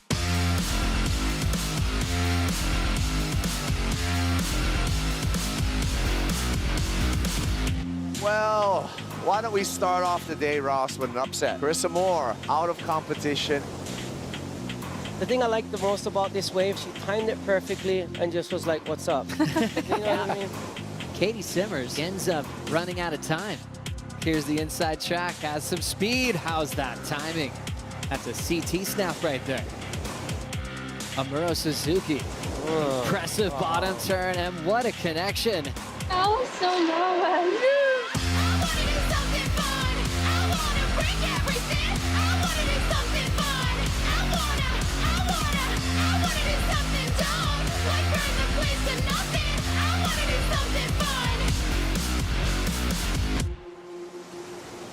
Quick, hard slicing wrap, cut back, 2 in a row.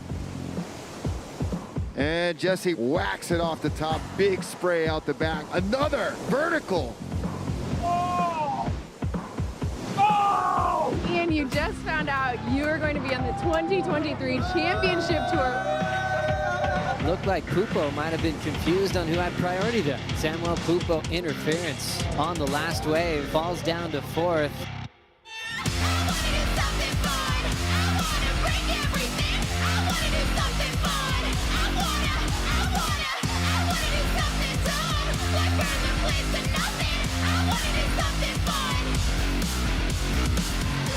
And Maxime Husno is on the championship tour.